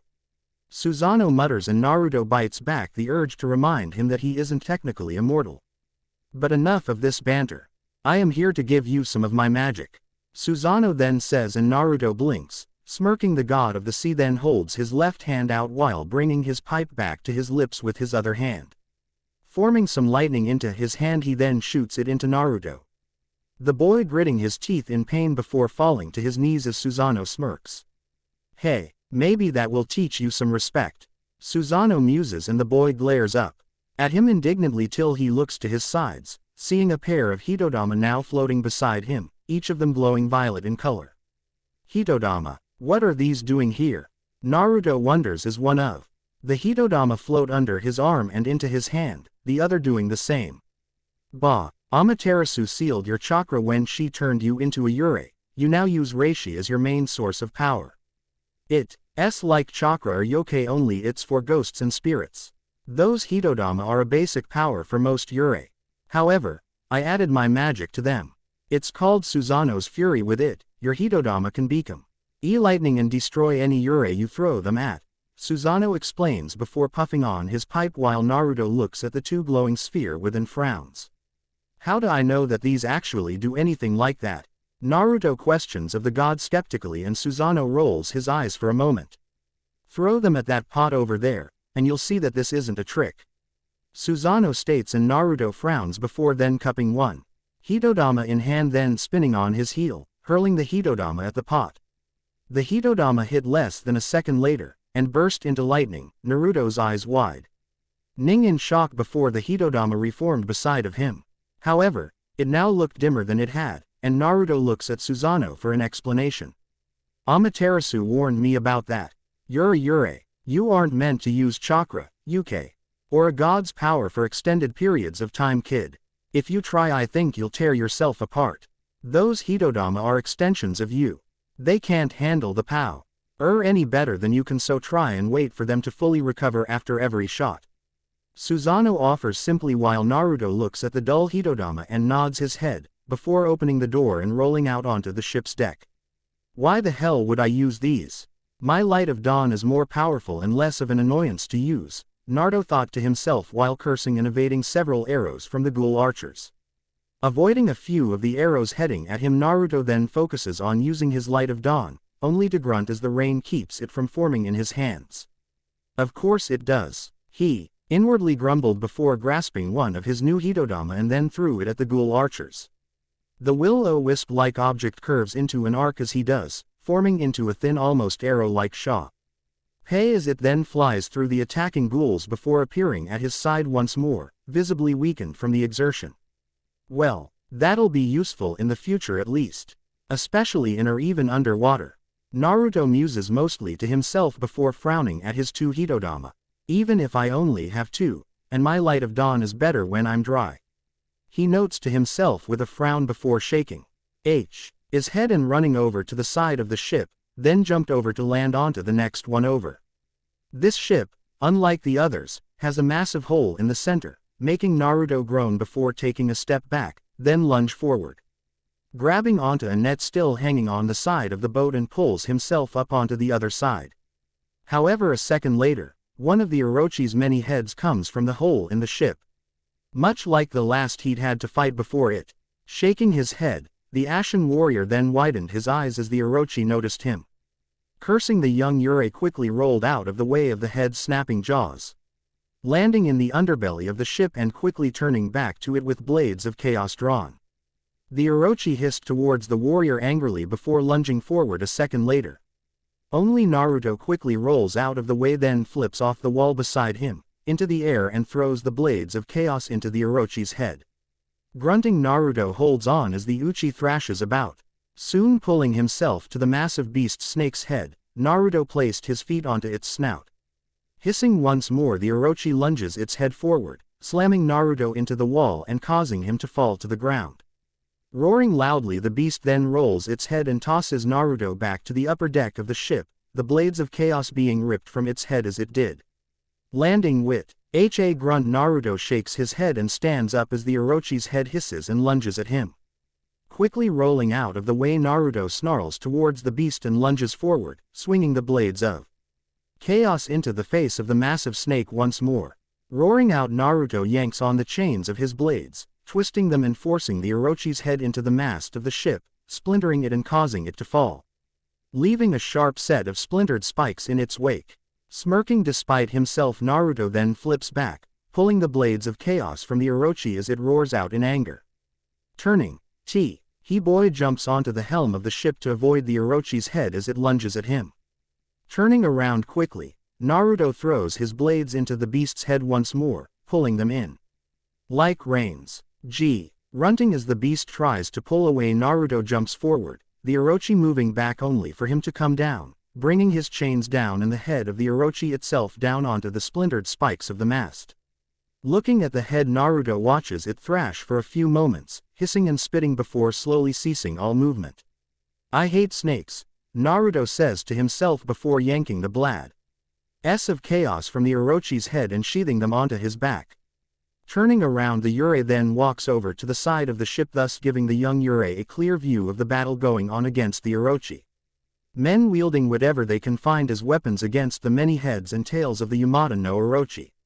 Frowning only slightly at this, Naruto then looks around, trying to see a way over to the next ship and spots a rope leading from the helm of the ship he's on to a very large ship beside it.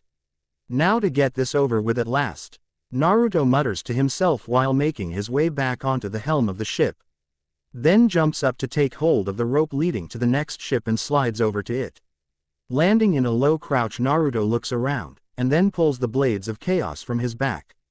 Stopping for a second, Naruto sees a series of warriors fighting on the lower deck before him, hiding behind stacks of crates and boxes while 6 ghouls throw their own hitodama like arrows.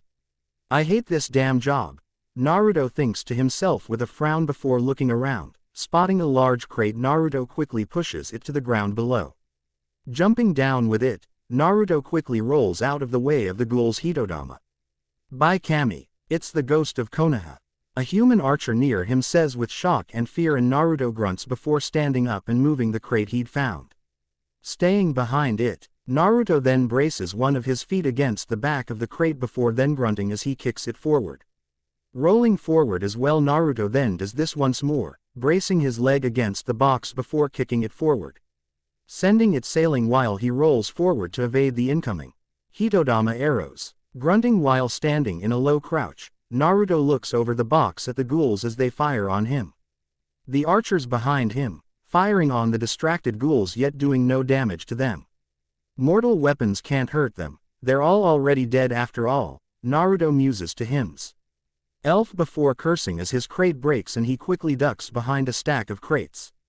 Looking to his own Hitodama, he sees one is ready and quickly forms it into his hand. Rolling out from behind the crate, he throws the object into an arc.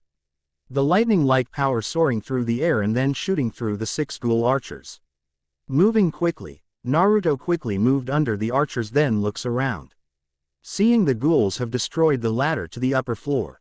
Looking around, Naruto cracks his necks before rushing forward, using the art of shadowless footsteps to run up the side of T. He will then take hold of the 2nd floor before pulling himself up.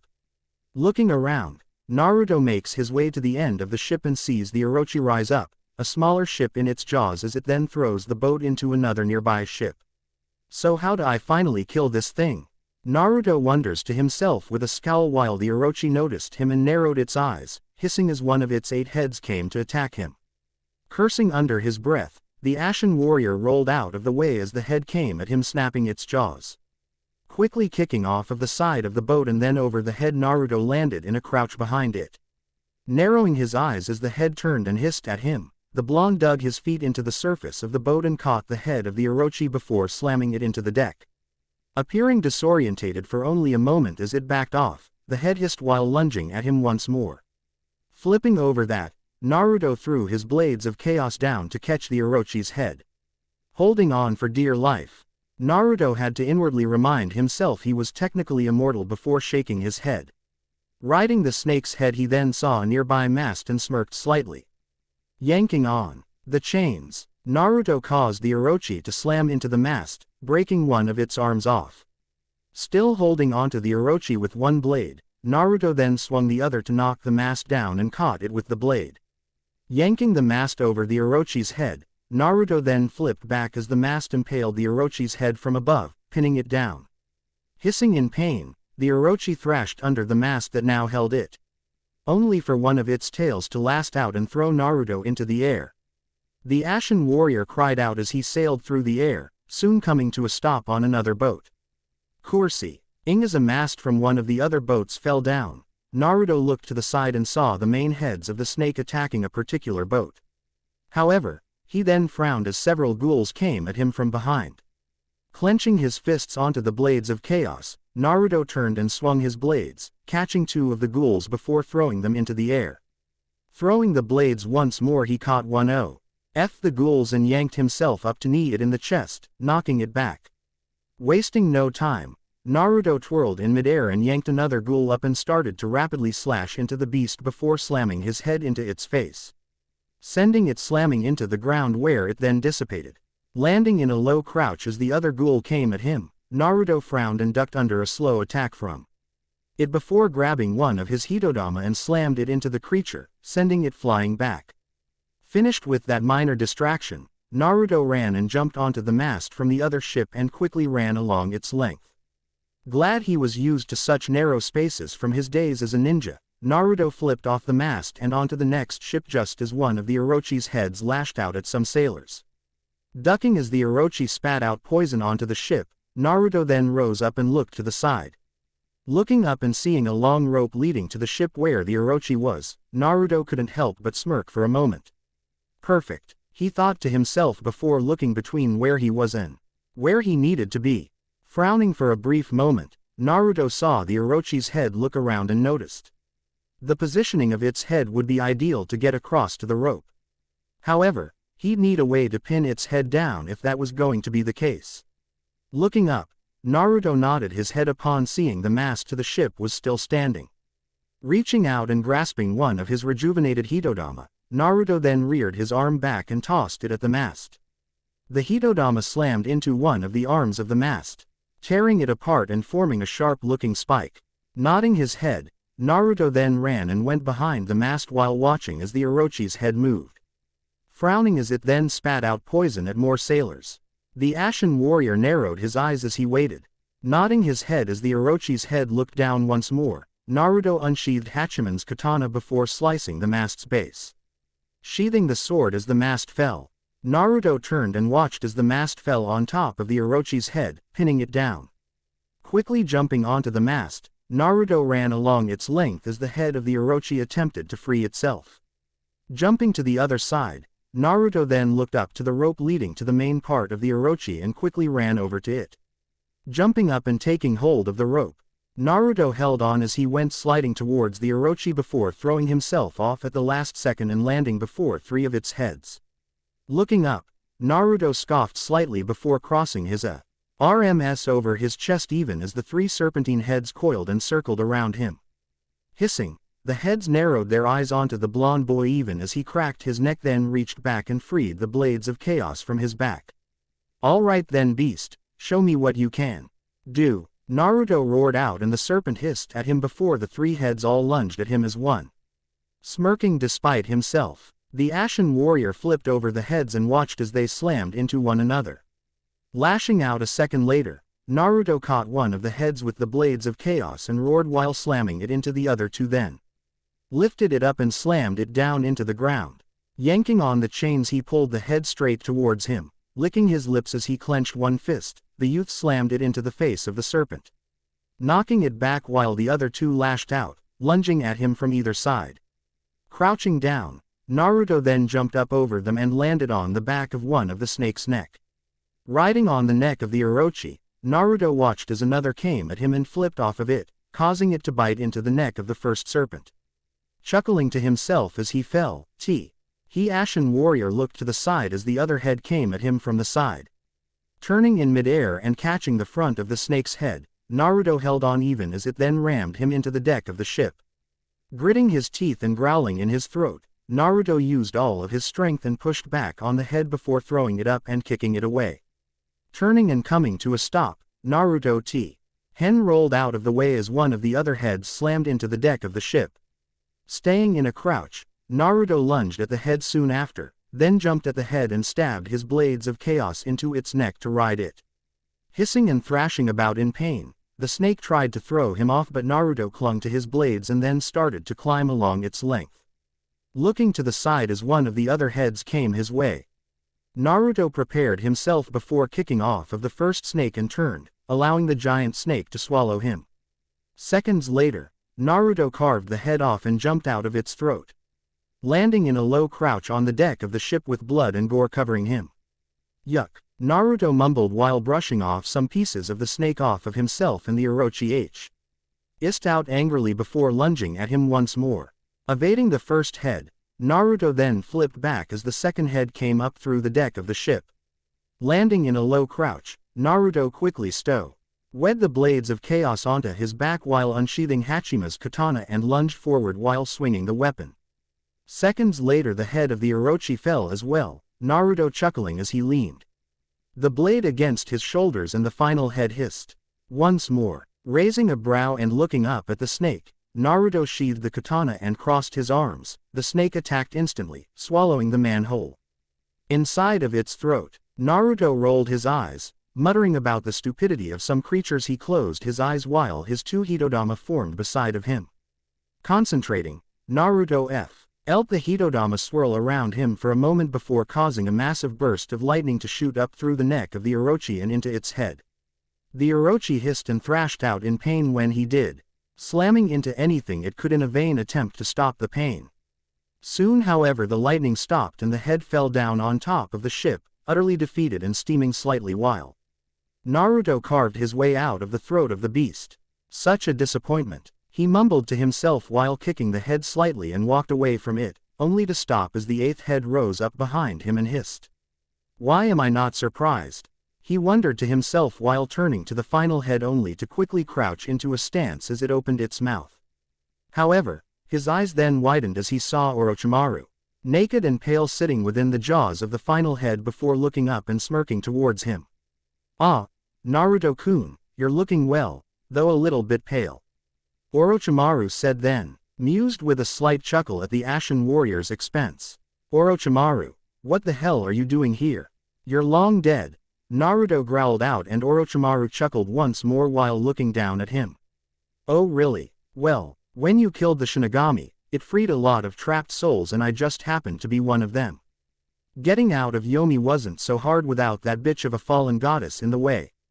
Orochimaru admitted with a shrug, and Naruto frowned deeply while glaring up at the serpentine man. Then why are you attacking ships? Don't you have better things to do with your time, old man? Naruto mocked and saw a look cross Orochimaru's features before smirking down at the ashen-skinned youth. What I did here was simply to lure you out, Naruto-kun. After all, I knew if I did enough damage, those kami would have to send their little soldier out to stop the Yamata from destroying everything. Orochimaru replied curtly, still smirking, and Naruto frowned towards the man before narrowing his eyes. So you were always aware of the kami watching us all, weren't you? Naruto questioned darkly, and Orochimaru smirked while crossing his arms over his chest. Of course I knew, they were watching us when I found the legendary Kusanagi no Tsurugi in a temple. If the sword exists, then so must Susano, who took it from the original Yamata no Orochi. Don't you think so, Naruto-kun? Or do you prefer the ghost of Konoha? An immortal warrior? Orochimaru questioned, and Naruto frowned before his eyes widened and he quickly brought out the blades of chaos.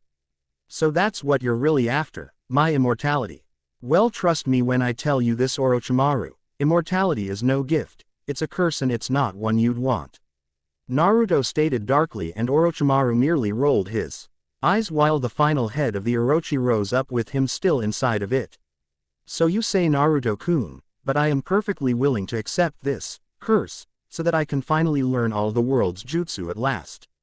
Orochimaru replied before calling out his sword, the Kusanagi no Tsurugi, and held it in one hand while his massive serpent held him in its mouth. The way of the shinobi is gone, Orochimaru. Jutsu don't even exist anymore. Naruto growled out, and Orochimaru smirked despite himself, poising his sword to strike the ashen warrior down.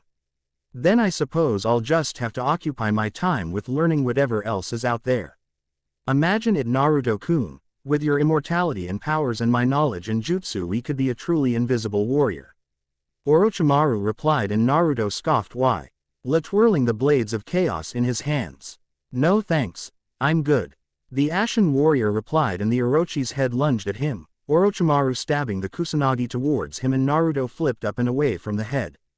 Too bad. I did so hope we could settle this peaceably, Orochimaru mused before swinging the Kusanagi at him, the blade lengthening even as Naruto flipped over it.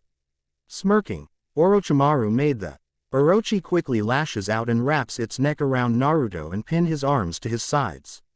Growling, Naruto glared at Orochimaru as the head of the Orochi came closer and closer to him. Now don't worry, Naruto-kun. This won't hurt one bit, Orochimaru commented while forming several seals, and Naruto growled low in his throat before opening a pair of bright red eyes. Rage of the demon, he roared out as his body changed to that of his demonic form. Orochimaru halting as Naruto roared out and used all of his strength to push the Orochi's neck away. What are you, Orochimaru K? Stioned even as Naruto freed himself and threw himself into the air above him. Magnificent, Orochimaru whispered as the demonic warrior fell down towards him. Yes, such magnificent power. Show me more of your power, Orochimaru noted while making the Orochi dodge out of the way as Naruto came down at them swinging the blades of chaos. Landing in a low crouch, the demonic warrior looked up, and Hen quickly flipped out of the way of Orochimaru as he rode inside of the Orochi's final head. Growling, Naruto switched tactics, forming both of his Hitodama into his hands. Naruto threw them at Orochimaru. Seeing them coming, Orochimaru had the Orochi dodge to the side, however Naruto then stabbed his blades of chaos into its side when he did. Hissing in pain, the Orochi thrashed while Orochimaru tried to hang on, grinning slightly despite himself. Clever, Naruto-kun, you've become quite clever since I last saw you, the man noted while Naruto climbed his way up the side of the snake's head. Before grabbing Orochimaru by his throat, red eyes glaring into his snake-like orbs. This ends now, Naruto growled out, and Orochimaru smirked slightly before spitting out a snake that wrapped around the demonic warrior's arms. I couldn't agree more, Orochimaru noted while quickly going through several hand seals with a wide grin on his face. Now to finally have what I've always sought for. Oh, Orochimaru said while Naruto quickly took hold of the kusanagi and twisted it before stabbing Orochimaru with it. Coughing up blood, Orochimaru looked at Naruto with wide eyes as the demonic warrior narrowed his eyes. "Would you just die already, you fucking snake?" He shouted loudly before reaching to his shoulder to unsheathe the Totsuka blade as well. Widening his eyes, Orochimaru quickly finished his jutsu. A tiny white snake flying towards Naruto as he did. Cursing, Naruto swung the Totsuka, catching the snake with it. He threw the dagger into the roof of the Yamata's mouth and watched as it was sealed into the Yamata's body. Quickly taking the Totsuka back, Naruto then jumped out of the Orochi's mouth as it hissed and thrashed before setting its eyes onto him. "What have you done to me?" Orochimaru's voice hissed out of the Orochi and Naruto narrowed his eyes while holding the kusanagi in one hand. "I've just made you look like the snake you truly are," Naruto replied before hurling the kusanagi in hand and took a stance. Hissing out in outrage, Orochimaru lunged at Naruto, trying to bite him even as the demonic warrior flipped onto his back. Running along its neck for a short while, the immortal flipped off of him and then swung the sword in a wide arc. Naruto then focused and made the kusanagi's blade lengthen as it was swung, easily lopping off the eighth and final head of the Orochi, killing it and Orochimaru once and for all. Landing in a low crouch as the body of the Orochi sank into the oceans, Naruto looked at the kusanagi for a moment before twirling it in hand, then sheathed it at his side. Breathing out a sigh of relief, Naruto returned to his original form, then looked out to the sea for a moment before running to the side and hopping on a large piece of ship that was still floating. Sitting down and crossing his arms, Naruto closed his eyes and waited for the floating plank to reach land, hoping that it wouldn't take too long. Even with being immortal, he still got hungry. After so long, it's all finally come to an end. After killing anything and everything that stood in my way, they still leave me to rot. Why won't they free me of these memories? Naruto wondered to himself with his eyes closed, then sighed while looking to his weapons and scoffed. Throwing the kusanagi to the side, Naruto then growled and heaved a frustrated grunt as he then tore off the rest of them and tossed them away. Standing up, the Ashen Warrior stood on the top of what had once been the Hokage monument and looked down the fall to the ground below. "The kami of heaven have abandoned me," he mumbled, a strange scene similar to this one flashing before his eyes as he moved 1 foot forward. Shaking his head, Naruto then stepped back and sighed. "No, I won't take my own life. I may have lost everything, but I won't die yet," Naruto stated darkly and clenched his fists at his sides and closed his eyes. "That's too bad," a regal voice commented, and Naruto turned around just in time for the kusanagi to be stabbed through the right side of his chest. "It would have been less of a hassle if you'd dealt with yourself for us," a man commented with a frown. Naruto looking at him in shock. He had strong regal features with pale, moon-white skin, long midnight black hair pulled into a low ponytail and shining violet eyes like the night sky. He was dressed in black kimono with black hakama pants, a dark blue obi tied around his waist. Over top the kimono was silver armor over his wrists and shins, a pair of black tabi socks, and old straw zori sandals over his feet. "Cheese Tsukuyomi," he mumbled before blood began to rise up to his mouth, causing him to gurgle and spit it out. Gaping afterwards, he looked at the god of the moon in shock. "But why? Why do you betray me?" He gargled out past more blood, and the god gave him a strange look in response. "Betray you?" The voice of Susano questioned, and Naruto looked to the side and saw the god of the seas taking a puff of his pipe. "It's you that would betray us, Naruto. We've seen the kind of devastation someone like you can cause, and we cannot allow it to happen."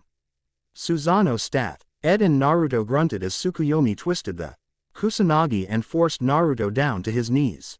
"Yes, but our dear Nichan, Amaterasu, refused to deal with you herself. Imagine being able to care for the likes of you," Tsukuyomi muttered crisply before kicking the Ashen Warrior in the stomach, Naruto rolling along the ground and groaning in pain as he came to a stop. "I have seen what mortals like you can become. All the kami have seen what you could become someday. We won't allow you to destroy us as he destroyed them," Tsukuyomi says darkly while Naruto looks at him with confusion written over his features. "What are you talking about?" Naruto asked, clearly confused while Susano shook his head and knelt down above Naruto and looked him in the eye. And that's the good thing about getting rid of you now. You have no idea what you are yet, so if we get rid of you now, we won't have to deal with you later. Susano explained with a nod of his head while Tsukuyomi pulled the kusanagi from Naruto, allowing the Ashen Warrior to fall forward, then pinch the bridge of his nose. Would you please just take your powers back already, Susano? Lady Amaterasu will notice we're both here if we don't hurry. Tsukuyomi reminds, and the kami of the seas nods his head with a frown before holding out his right hand. Closing his eyes and focusing, Susano then opened his eyes as lightning flowed out of Naruto and into his hand. Screaming in pain for only a moment, Naruto then grit his teeth while Tsukuyomi watched on stoically. Soon, the power was completely drained from the Ashen Warrior and Susano shook his head. Man, I don't remember putting that much in him. Susano commented, and Tsukuyomi scoffed before looking at his brother with a frown. You're probably just imagining things as usual. Tsukuyomi replied and got a look from the kami of the seas as a result. But I haven't had a drop of booze all day. Seriously Tsukuyomi, I think we'd better hurry up, it might already be starting to happen to him. He reminded, and Tsukuyomi waved him off flippantly before poising the kusanagi as Naruto coughed up blood and looked at him from the corner of his eye. The fate of the Olympians will not be our own, Tsukuyomi stated before plunging the blade down, straight through the blonde's chest, creating a massive gash, and then deep into the ground. Opening his mouth in a silent scream, Naruto then fell forward and released a shuddering breath while Tsukuyomi removed the sword and then blinked. Closing his eyes and panting, the blonde clenches his fists into the dirt. Wait, he should be dead by now, Tsukuyomi muttered to himself while a flash appeared and he cursed as a panting Hatchiman landed nearby. Shit, what have you fools done? Hatchiman exclaimed, but before anyone could answer, Naruto's eyes snapped open. Now each had turned a bright amber gold color, however unlike those of Amaterasu, these were filled with hate and malice. Rage of the fallen, he exclaimed. As fire tore its way out of his body, knocking them all back while Hatchiman managed to stand his ground. Panting and looking up, Hatchiman saw fire surrounding Naruto while he slowly got to his feet, his gold eyes glaring at him hatefully. Tears visible at the edges. Milady Omikami was right, he isn't immortal. Not anymore at least, the man whispered as fire slowly crawled up the Ashen Warrior's legs and over his knees. Widening his eyes, the kami of war looked on in fear as fire then crawled up Naruto's body before soon a new creature stood in Naruto's place. This creature was as tall and well built as Naruto. However, its skin was as black as pitch, his spiky black hair pointing in all directions, while its eyes were glowing a sinister gold color, a red stripe curling from its left eye down the back of its head and neck before spiraling over its chest to wrap over its left arm, with a white skull-shaped mask covering its face, leaving only its fanged maw and lower jaw visible. Its forearms and shins were covered in bright silver armor with odd designs on them, his fingers bore more silver armor shaped like claws.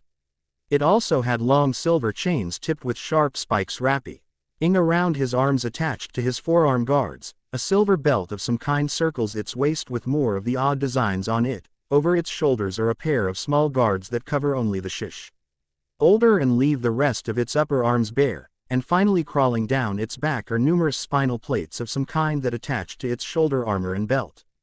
Growling low in its throat, the evil beast stumbled forward, closer and closer to Hatchiman.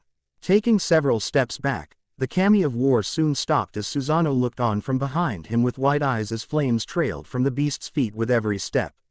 Panting as blood trickled down from the wound in his chest, the beast swung one arm, the chains moving towards Hatchiman only to fall slack and hit the ground. Growling, the beast swung its other arm, the chain, having the same fate as the first as he then fell forward and landed on his knees. Looking up at Hatchiman with hatred clear in his gaze, the beast pointed a single digit towards him. You, he let out in a hissing snarl before turning to point at all of the kami, and then settled his eyes on Tsukuyomi. All of you will suffer greatly for this. I will have my vengeance. I will make you all suffer for this treachery, he growled out while narrowing his eyes, grinning dangerously as black skeletal hands reached from the very earth and started to wrap around his form. Believe it, he punctuated while the hands pulled him down into the ground until he soon vanished, leaving the kami unnerved and frightened by what had just transpired. Voice. On that day, New destiny awaited the young hero who had fallen so far from his destiny. He would show the gods of his land their folly, he would grow more powerful than ever before, and he would reclaim all that he lost or lead the world into ruin. This is his story, a continuation of the tale of the man who had murdered the god of war and given hope to humanity, Kratos, the ghost of Sparta. This is Naruto Ultimate, God of War, NU, Rage of the Fallen. Opening parenthesis question mark closing parenthesis. Groaning in pain, a familiar creature with black skin lay in a forgotten land. Soon, however, a young girl appeared and placed a glowing hand onto his head. Her soft voice humming out a nameless tune that soothed the savage creature, causing his mind to lighten as sleep soon took him. Groaning and growling in its throat, it grits its teeth as it starts to dream. An unrecognizable past flashing before his dark amber eyes. Death is in my blood. A deep voice echoes in his mind as flashes of the death of two women flash before his eyes. Te has brought me here, the voice continued as he saw a battle between giants, one pale as a ghost, the other with fire for a beard and hair. I hope for nothing, the voice continued as he saw the pale man being stabbed by an old man with a long beard and hair. I fear nothing, the man's voice returned as he saw the pale man stabbing the blade from before into a woman. My vengeance is everything, he heard as he saw the same from before, riding on the back of a mountain shaped like a woman and looking to the heavens with a roar. Everything must come to an end, the voice continued as he saw the strange man attacking and killing the old man from before, stabbing him through and ramming him into the heart of a great beast. There will be only chaos, the voice uttered as the man turned pitch black with a bright blue glowing tattoo and ran across a dark field before coming upon a massive box. Pushing it open, the man was suddenly consumed by a blinding light. My vengeance ends now, the voice finished as the beast saw the strange man stab himself through with his own blade, a bright glow emanating from his body as he was pulled into the air, a beam of light flashing into the sky before suddenly he fell to his knees, and all suddenly grew dark around him. Do you remember me, Kratos? The girl asked him softly as the creature opened its eyes and looked to her, recognition flashing in its gaze. Pandora, the deep growling voice asked through him before the creature reached a hand towards her, and the girl removed her hand from his head and took it in her own while looking down at him. So you do remember me. It's nice to know I'm memorable enough, even if it's only to your soul. Her voice came and the amber eyes softened as memories of the girl and his failure to save her came to his mind. I'm sorry, I couldn't protect you, he whispered, and the girl's head tilted to one side after a moment. It wasn't your fault, it was my purpose to open the box, she told him, and he nodded his head silently, eyes closing once more. Seconds after, his eyes slowly reopen as fire forms over him before dissipating, leaving only the form of Uzumaki Naruto, the ghost of Konoha, behind. Grunting, the Ashen Warriors pushed himself onto his back and stared up towards the ceiling tiredly. Is this the end? He wondered to himself before closing his eyes tiredly, both still a dark amber color. Not unless you give up hope. Hope is what makes us strong. It is why we are here. It is what we fight with when all else is lost. A female voice said, and the boy pened his eyes before quickly sitting up. Grunting as the wound in his chest burned, the Ashen Warriors looked up with one eye and found his eyes glued to the vision of a girl who looked around his age. Her body was translucent and glowing, her features nearly invisible save she was a female with short hair, and had a thin frame. Who are you? Naruto questioned, and the girl tilted her head for a moment. No one important, she said, and Naruto could almost swear she was lying to him for some reason. Now then, are you going to lay back and give up? She asked him, and the Ashen Warriors rted while closing his eyes and leaned back. I never give up, but I'm already dead, so what's the point of getting back up? Naruto replied in question while falling back soon, and the girl raised an invisible brow towards him for a moment. Then are you a coward? She questioned, and the Ashen Warrior sat up, eyes suddenly ablaze with fury as the girl saw behind the Ashen Warrior through the massive gash in his chest straight through to his back.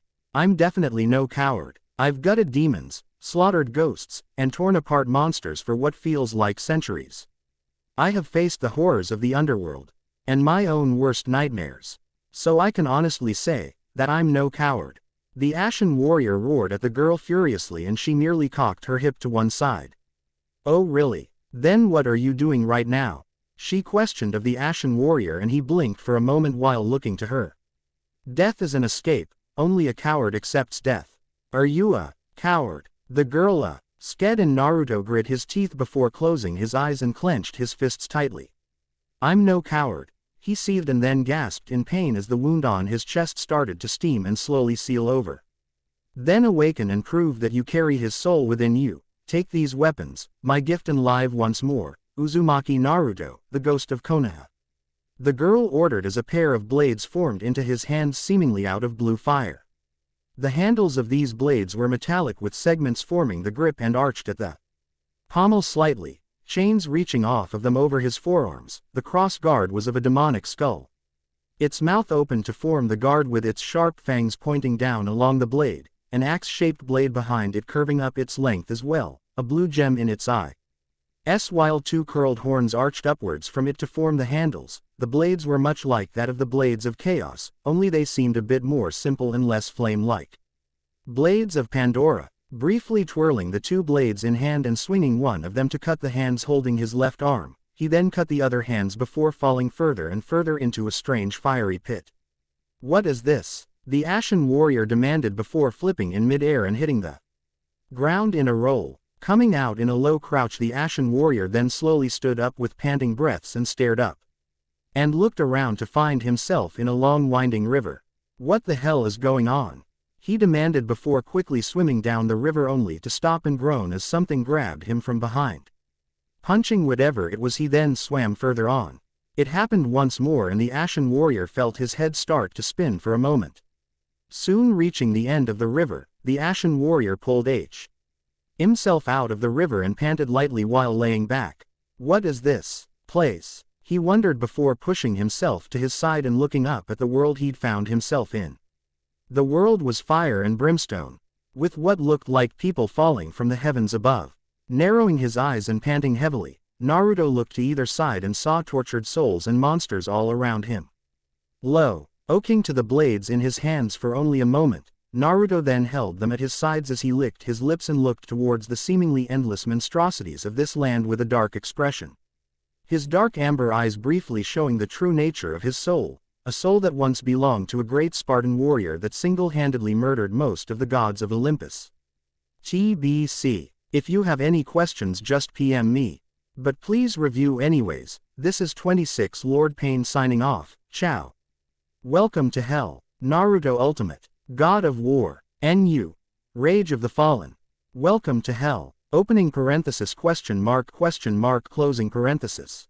Within Takamagahara, the higher celestial plane, the gods are all present, Amaterasu sitting at her home sullenly while looking out to the clouds.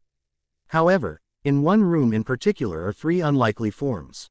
Susano is sitting cross-legged on a stool, his banishment from heaven temporarily relieved since he needed to be present for an upcoming meeting.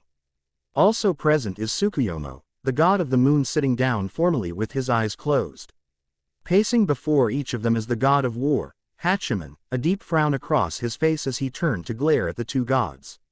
What in the name of Yomi were you two morons thinking by attacking him like that?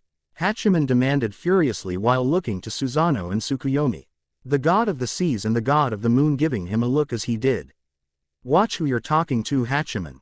We still outrank you, Tsukuyomi reminded, and the god of war reached up and palmed his face.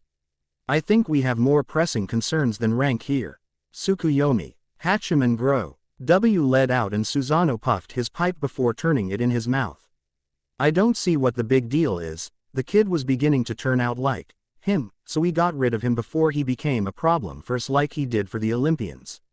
What's wrong with that? Susano asked, and Tsukuyomi shrugged his shoulders and Hatchiman scowled deeply. How about the fact he got dragged into Hades rather than Yomi? Hatchiman shouted at the two, and Susano looked over to Tsukuyomi with a confused expression. The Olympians' underworld was called Hades due to its ruler brother, Tsukuyomi explained, and Susano nodded his head upon remembering that himself and then turned his pipe in his mouth with a frown. Wait, how the hell did he end up down there? He's from our lands, not theirs, and most of them are dead anyways. Susano then wondered aloud while crossing his arms and puffing his pipe thoughtfully. That's what I was trying to tell you morons. Hatchiman shouted and got looks from both of the gods as a result. His soul, something is off with it.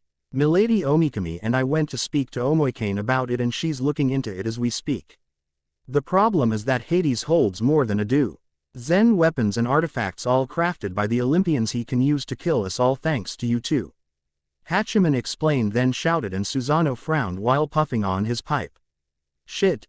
Didn't those stupid Olympians ever do anything right? He demanded and Tsukuyomi frowned as well.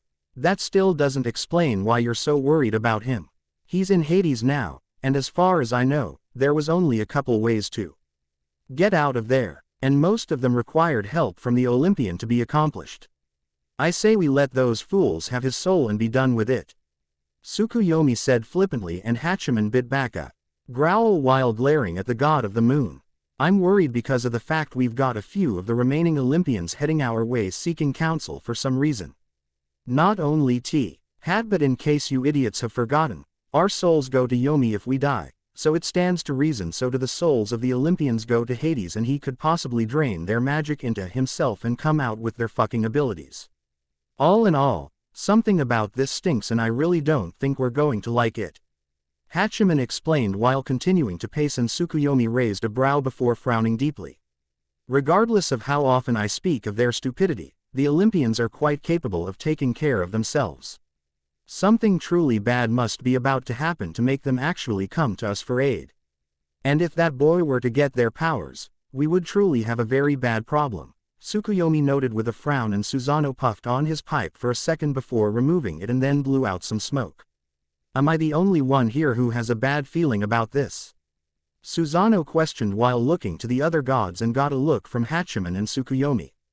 Just saying, I think I feel an ill wind heading our way, and it isn't coming from Fujin for once. The god of the seas noted with a frown, both Hatchiman and Tsukuyomi nodding their heads in agreement with his assumption. Pandora. As the kami of Takamagahara prepared to meet with the remaining Olympians, the ghost of Konoha himself wandered into the depths of the underworld. His spirit called to the ancient depths of Hades by an unknown force. With neither godly nor demonic magic or even chakra to aid him on his new quest, the former servant of the kami set out to escape from the hell he'd found himself in. His path out of the land was not clear, though it would prove a necessary stop if he was to obtain the power he'd need to kill the kami that had betrayed him. Underworld. Naruto trudged down a long trail. Blades of Pandora clutched in his hands as he looked all around himself. Where the hell am I? He muttered to himself while walking down an unfamiliar path. He'd been doing this for some time now. Walking paths and looking for hidden passageways was nearly second nature to him by now. After all, none of the kami ever made his missions easy on him, and the fact he still didn't have access to his chakra didn't help matters much. Must because I died, if I'm dead I can't very well use the power of the living. Naruto muttered to himself then looked to his left arm, the red tattoo was missing as well. And given it had been a physical manifestation of not only the Kyuubi's power, but the gods' power inside of him as well and he figured he was truly and utterly screwed over this time. At least before I had magic to help me, he mumbled under his breath before shaking his head and crossed his arms. Complaining won't save me, nor will it get anything done down here. First I need to figure out where the hell I am. Then I need to figure out a way out of her, and then I'm going to find my way into Takamagahara, take back the Kusanagi, and slice Tsukuyomi and Susano both in half. Naruto growled out in a low hiss, his eyes still a dark amber gold color, unseen by the Ashen Warrior himself. Recrossing his arms, the Ashen Warrior made his way further into the strange place before stopping as he came to a temple of some kind. Frowning, the Ashen Warrior walked to a pair of massive doors and then frowned. Above the door were numerous strange symbols, none of which he'd ever seen before in his entire life. However, seconds later, the meaning of the symbols became clear to the Ashen Warrior. Abandon all hope, ye who entered this place, Naruto mumbled before frowning to himself and placed a hand onto his head. How did I know that? He questioned aloud and then stopped when he heard an odd little tune, being hummed by what sounded like a young girl. Frowning, Naruto closed his eyes and felt his body grow slowly slack, his arms fell to his sides and he nearly fell over. Shaking his head as the short soothing melody echoed out across the strange land, Naruto looked to the side and spotted what looked like a girl in the distance. What is going on here? He wondered to himself before running over towards the girl, frowning as several creatures crawled out of the ground. You look like ghouls, but that armor is definitely not the same as theirs, Naruto noted with a frown before pulling the blades of Pandora from his back. Regardless, you're all in my way. Not to mention I'm in a particularly foul mood today, so I'm not feeling very merciful, Naruto grumbled out while twirling his blades in hand, catching them in a reverse grip as he lunges at the ghouls with a roar. Screeching. These odd ghouls lunge at Naruto as well, lashing out with large L-shaped swords. Evading one of the ghouls' blades, Naruto dug one foot down and twisted on his heel, thus slicing one ghoul's head off while throwing his blade into the next one. The blade pierced the ghoul's chest and Naruto tugged back on it, pulling the creature to him. Catching the hilt of the blade, Naruto lifted it up, slicing the ghoul in half before twisting on his other heel and lifting the next ghoul into the air. Jumping up after it, Naruto grabbed it by the throat and slammed it down to the ground before placing his foot on its chest and ripping its head off. Turning to the final ghoul, Naruto lunged at it and rammed his shoulder into it, knocking it back as he then twisted on his heel and swung one of his blades, slicing the head off of the ghoul in a single move. Hearing the haunting melody from before once more, Naruto places his blades back onto his back before running to the side. Seeing a ledge, Naruto jumps onto it and then jumps to the next platform over. Looking around, Naruto sees only a golden statue of a girl. It's knelt down, eyes closed, with its hands open and head bowed. In its open hands is a strange blue flame. Walking over to the statue, Naruto is surprised when the humming of the girl gets progressively louder, until he finds himself kneeling down at the strange statue. What is this? He wonders aloud while seeing a ghostly figure sitting in the flames held within the hands of the golden statue. The former blonde then heard the figure say something, only to frown as it came out as little more than gibberish to him. Sorry, I didn't quite catch that, Naruto told the ghostly specter, and it seemed to hum for a moment before saying something else. This time he caught the word, Sparta, and that was about it. Seriously, I have no idea what you're trying to say, Naruto states flatly, frowning as the specter starts to cross its arms and tap its shoulder. Speaking once more, Naruto notices he understands a little more than he did the last few times and frowns. However, Naruto then widened his eyes and grasped his head in pain, falling down to his knees and closing his eyes as a similar dialect is spoken into his mind, causing him to grit his teeth even as the words begin to make sense. I have lived as a warrior, the voice echoed in his mind as he clenched his fists into his hair.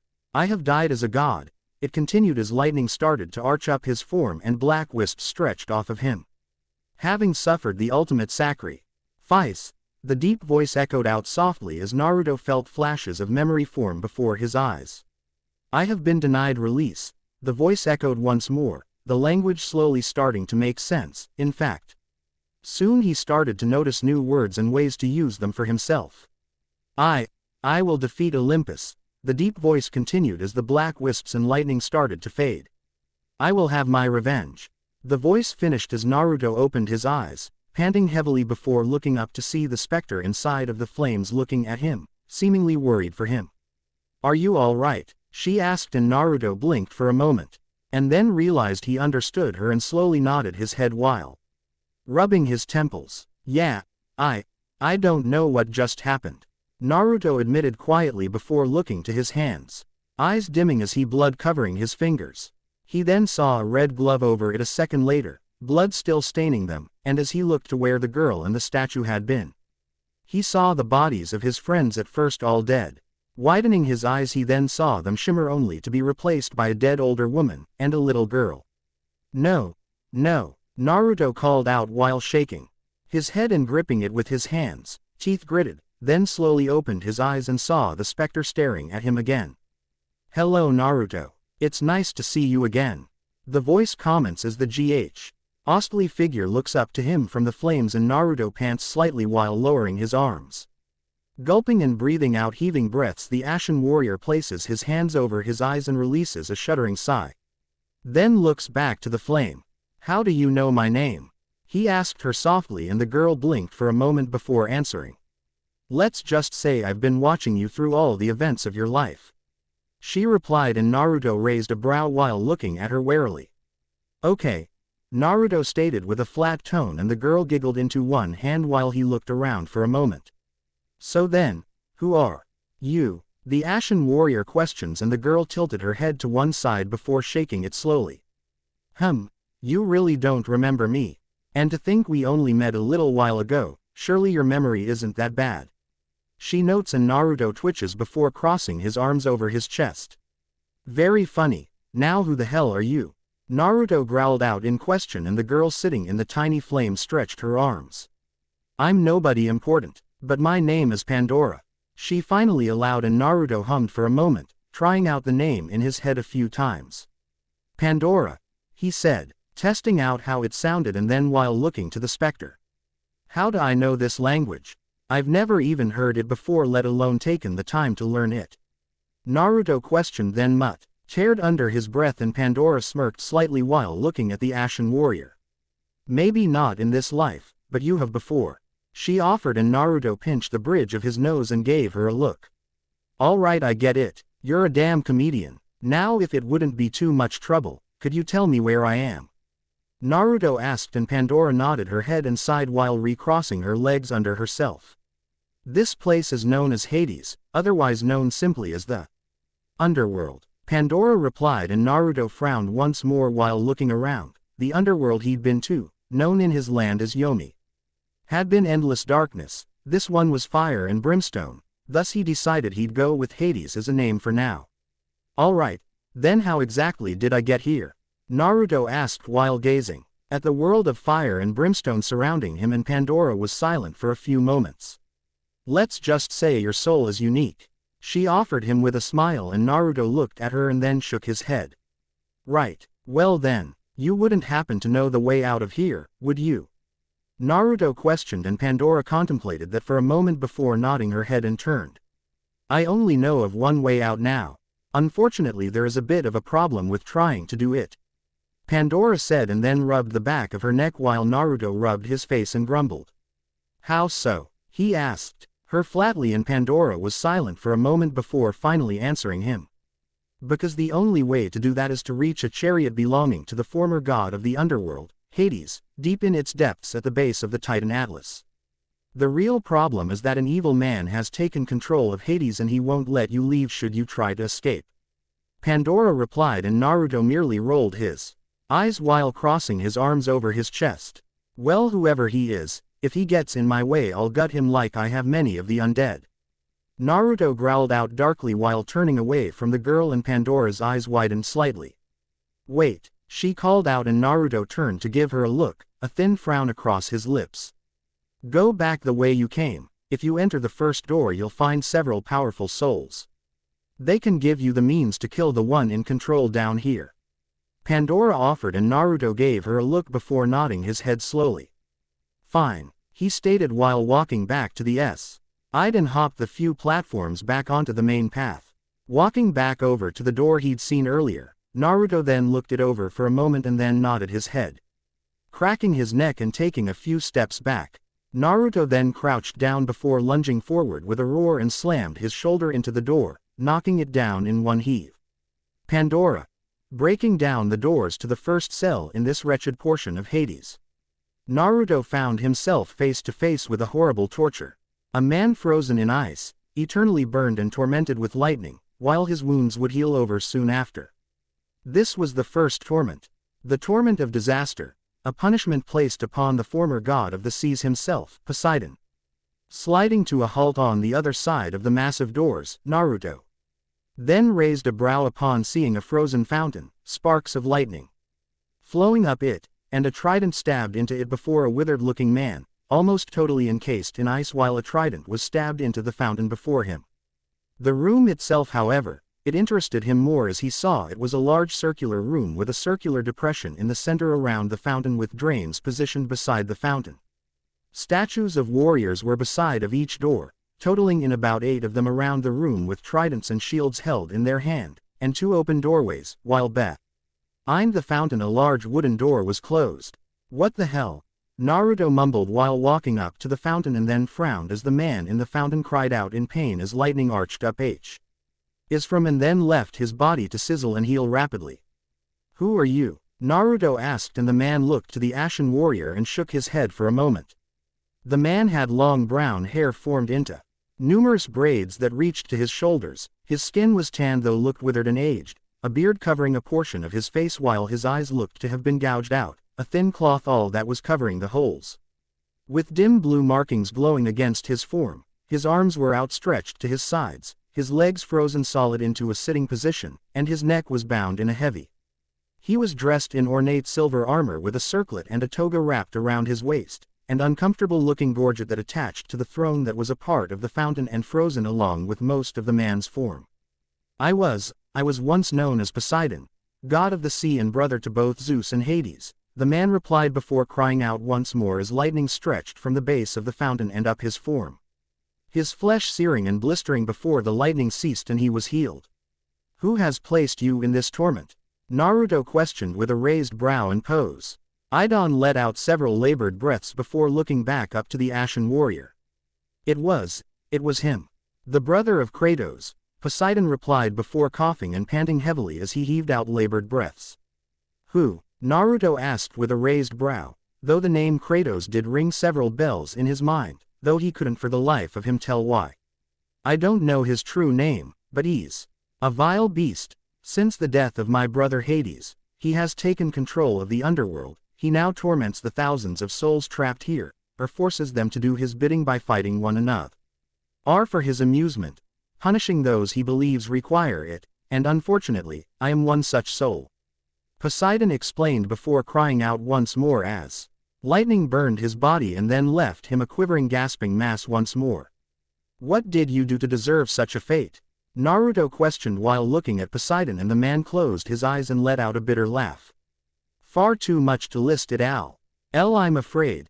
So I won't take the time to explain it to you, Poseidon replied with a slight flinch before crying out once more as lightning arched up and burned his flesh, gritting his teeth even as he was healed. Poseidon looked to Naruto with pleading eyes as smoke rose from his form. Please, White Warrior, end my suffering, please end it all, I can no longer suffer this torment. Poseidon Kaylee pleaded, and Naruto frowned while looking at the man with a flat look.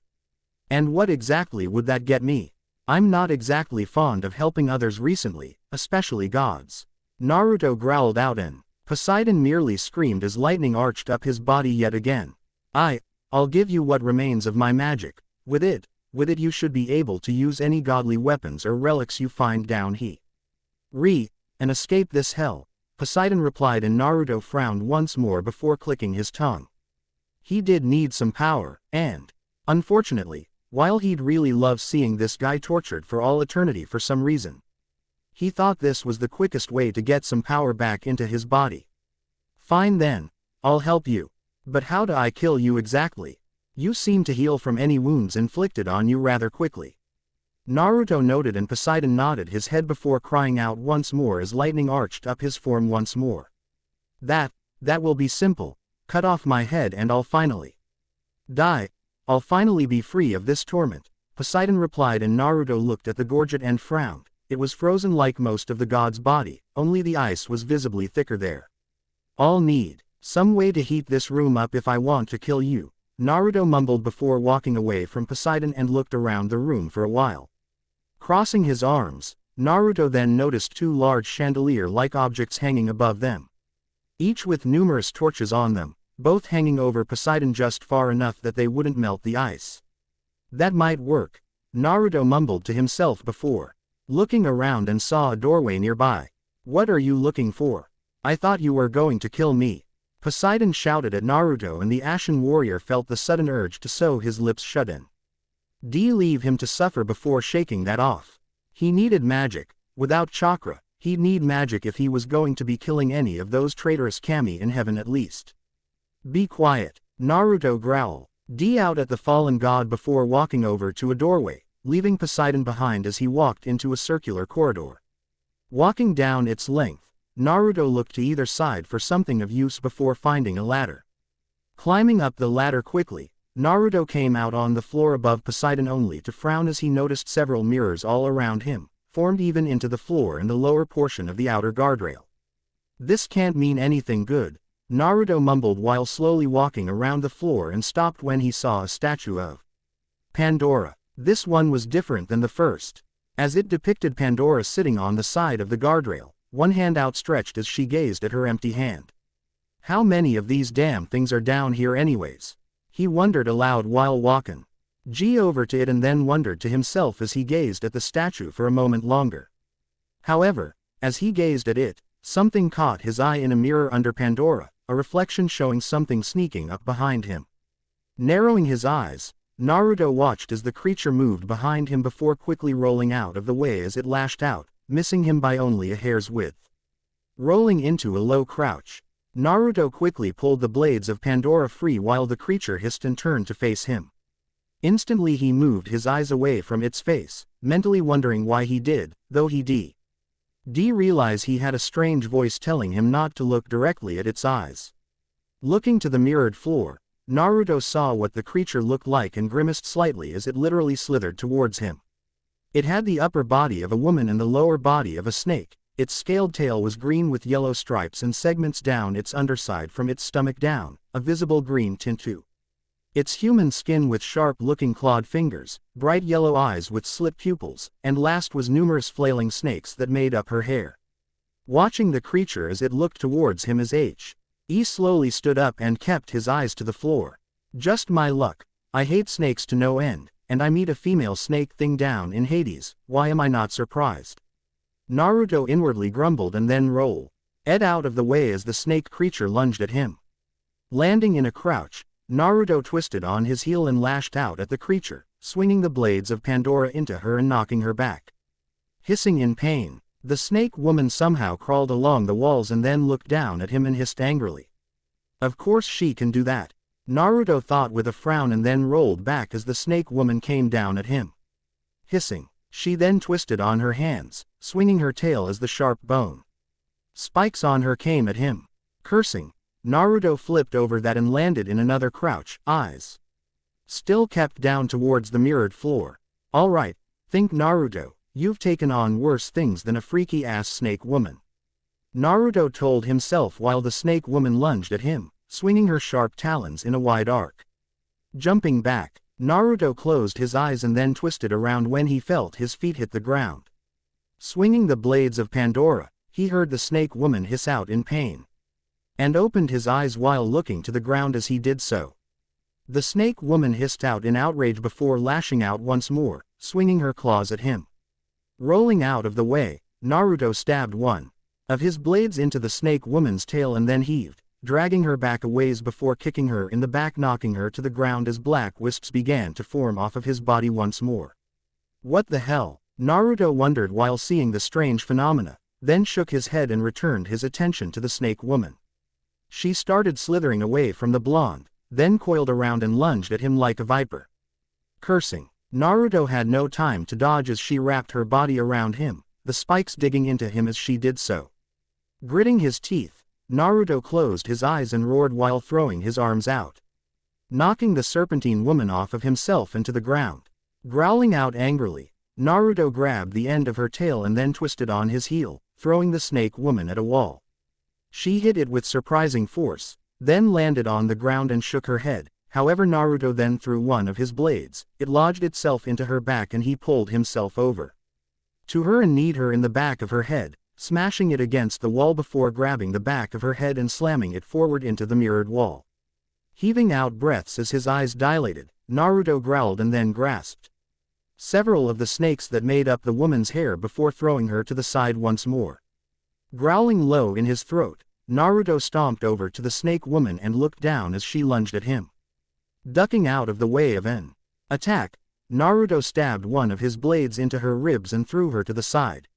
stabbing his other blade into her tail and dragging her over to him.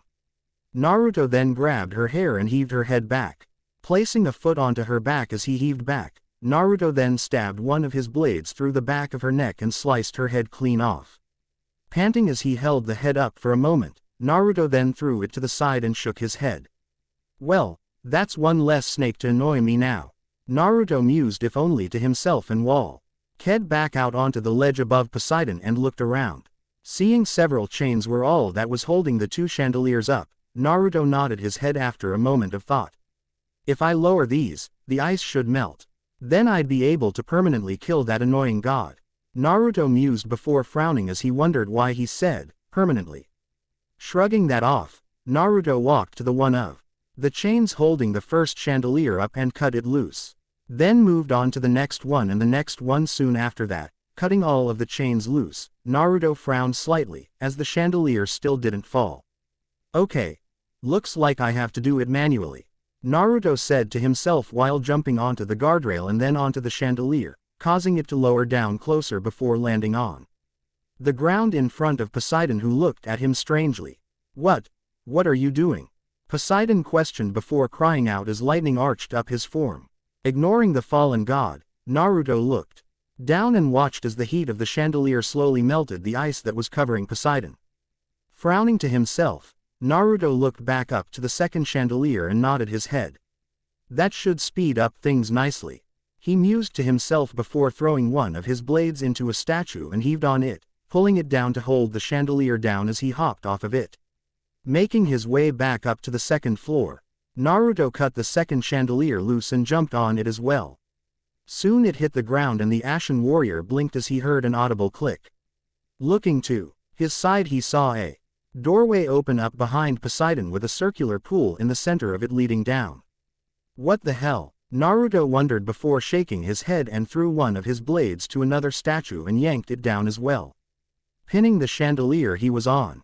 I think I did something similar to this that one time I fought an Oni, Naruto inwardly mused to himself while watching the ice melt, soon leaving the room as more a pool than a room.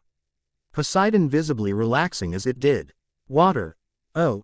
It's been so long since I've felt anything but the cold sting of ice freezing me, Poseidon whispered before screaming loudly as lightning arched across the water and was amplified, thus burning his flesh even more severely. Grimacing as it did, Naruto then frowned as he tried to see a way back to the ground that wouldn't end up killing him as well. Crap, Naruto muttered to himself before looking up and smirked to himself as he jumped onto the chains of the chandelier and started to climb up its length when Poseidon spoke once more. Please make it stop, Poseidon pleaded weakly before screaming out once more as lightning arched over his form yet again, the water amplifying the pain of his torture to new heights. Grunting at that, Naruto jumped backwards from the chain he was holding and caught the one holding the first chandelier. Sliding down its length, Naruto landed and then gave a look to Poseidon. First, I want a guarantee you'll give me that power you promised, Naruto stated while glaring at Poseidon, legs crossed as he sat on top of the chandelier. I give you my word that I'll give you all my remaining magic. Just as soon as you end this torment, Poseidon responded weakly, and Naruto scoffed while giving the former god a look. I've been used by and lied to by gods many times before, Naruto growled out and saw Poseidon look at him strangely for a moment, as if he was seeing someone else before the fallen god lowered his eyes. I see. Right then, if you're worried I'll betray you. Then just get this collar off of me and take my magic before killing me, Poseidon replied before screaming once more as lightning arched over him and then left him to heal. Frowning, Naruto looked down at Poseidon for a moment, before turning his eyes to the trident stabbed into the fountain and rubbed his chin in thought. An extra weapon could be useful in the grand scheme of things, he mused to himself while walking over to the trident and then grasped the handle with both hands. Placing one foot onto the fountain, Naruto then grit his teeth and heaved on the weapon with Poseidon watching. What are you doing? Poseidon questioned and Naruto gave him a look. I told you before, shut up, he growled out while yanking the trident free and held it in one hand, frowning as he did given its size. What the hell is this thing made out of? It's light as a short sword, Naruto wondered then noted as he twirled the trident in one hand while Poseidon widened his eyes. You have the strength of a god, he said aloud, and Naruto raised a brow while looking at Poseidon with a frown. Trust me, this is nothing compared to some gods I know. Naruto stated while aiming the trident into his shoulder, and Poseidon shook his head, or at least he attempted to do so considering his neck was held by the gorget. And not what I meant. I mean you have the strength of a mortal god, a demigod even. Was one of your parents an Olympian? Poseidon questioned, sounding almost hopeful, and Naruto was silent while feeling his fists clench on the trident while his eyes narrowed in hate. I don't have a family. Naruto growled out as he opened his eyes, teeth gnashed together in fury as he thought of his past once more. Oh, so you don't know, one of them was probably a god of some kind or another then. Poseidon responded thoughtfully, and Naruto rolled his eyes before twirling the trident in hand and stabbed it towards the gorget around his neck. Frowning when it did nothing but scrape against the gorget, Naruto grunted and pulled it back while Poseidon shook his head. That won't help. If you want to get this off, you'll need the key. Poseidon responded, and Naruto grunted while lightning arched up Poseidon once more before stopping. Then what good is this thing to me? Naruto wondered while looking at the trident, and Poseidon chuckled slightly despite his pain. That is my trident. With it, you'll be able to swim and even breathe underwater like a fish. Thank being part god for that. If you didn't have godly blood, it'd be just another trident. Don stated, and Naruto looked at him for a moment, then to the trident and frowned. But I can't carry this thing around all the time, regardless of how light it is. Naruto stated, and Poseidon panted slowly before gulping. Concentrate, and the trident will become a part of you. It was last used by Kratos. Before his death, his brother has collected many of the weapons and relics that Kratos once used in battle, and has imprisoned most of us with them. Poseidon explained, and then grimaced as lightning arched up his length once again. Us, more gods I suppose, Naruto questioned, then muttered while concentrating on the trident and twirled it, only slightly surprised as it vanished, and he felt a strange energy enter his body, not unlike the power of Susano from so long ago. Yes, but I mean, we Olympians, and normally, our souls would have reached a higher plane of existence after death, we would have rested in peace. But he trapped us down here, imprisoned our souls, and now he torments us. Poseidon explained, and Naruto frowned deeply before looking around, wondering where he could go next, even as the lightning arched up Poseidon yet again. Do you know how to stop this lightning?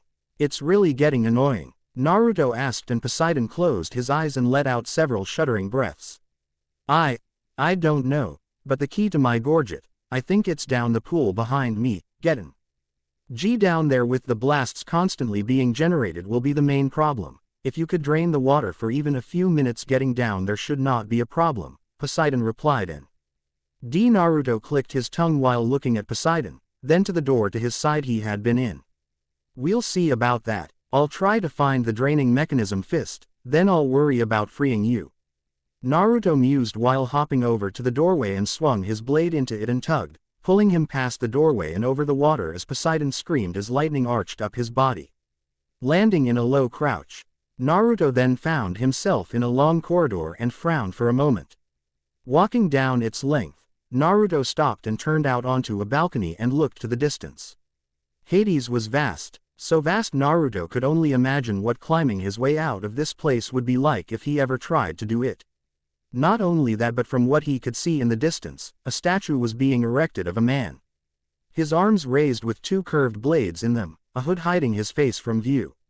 That must be the man Pandora and Poseidon mentioned, the one who's taken control of the underworld, Naruto mused to himself with a frown, then turned and continued down the corridor before coming to a strange statue.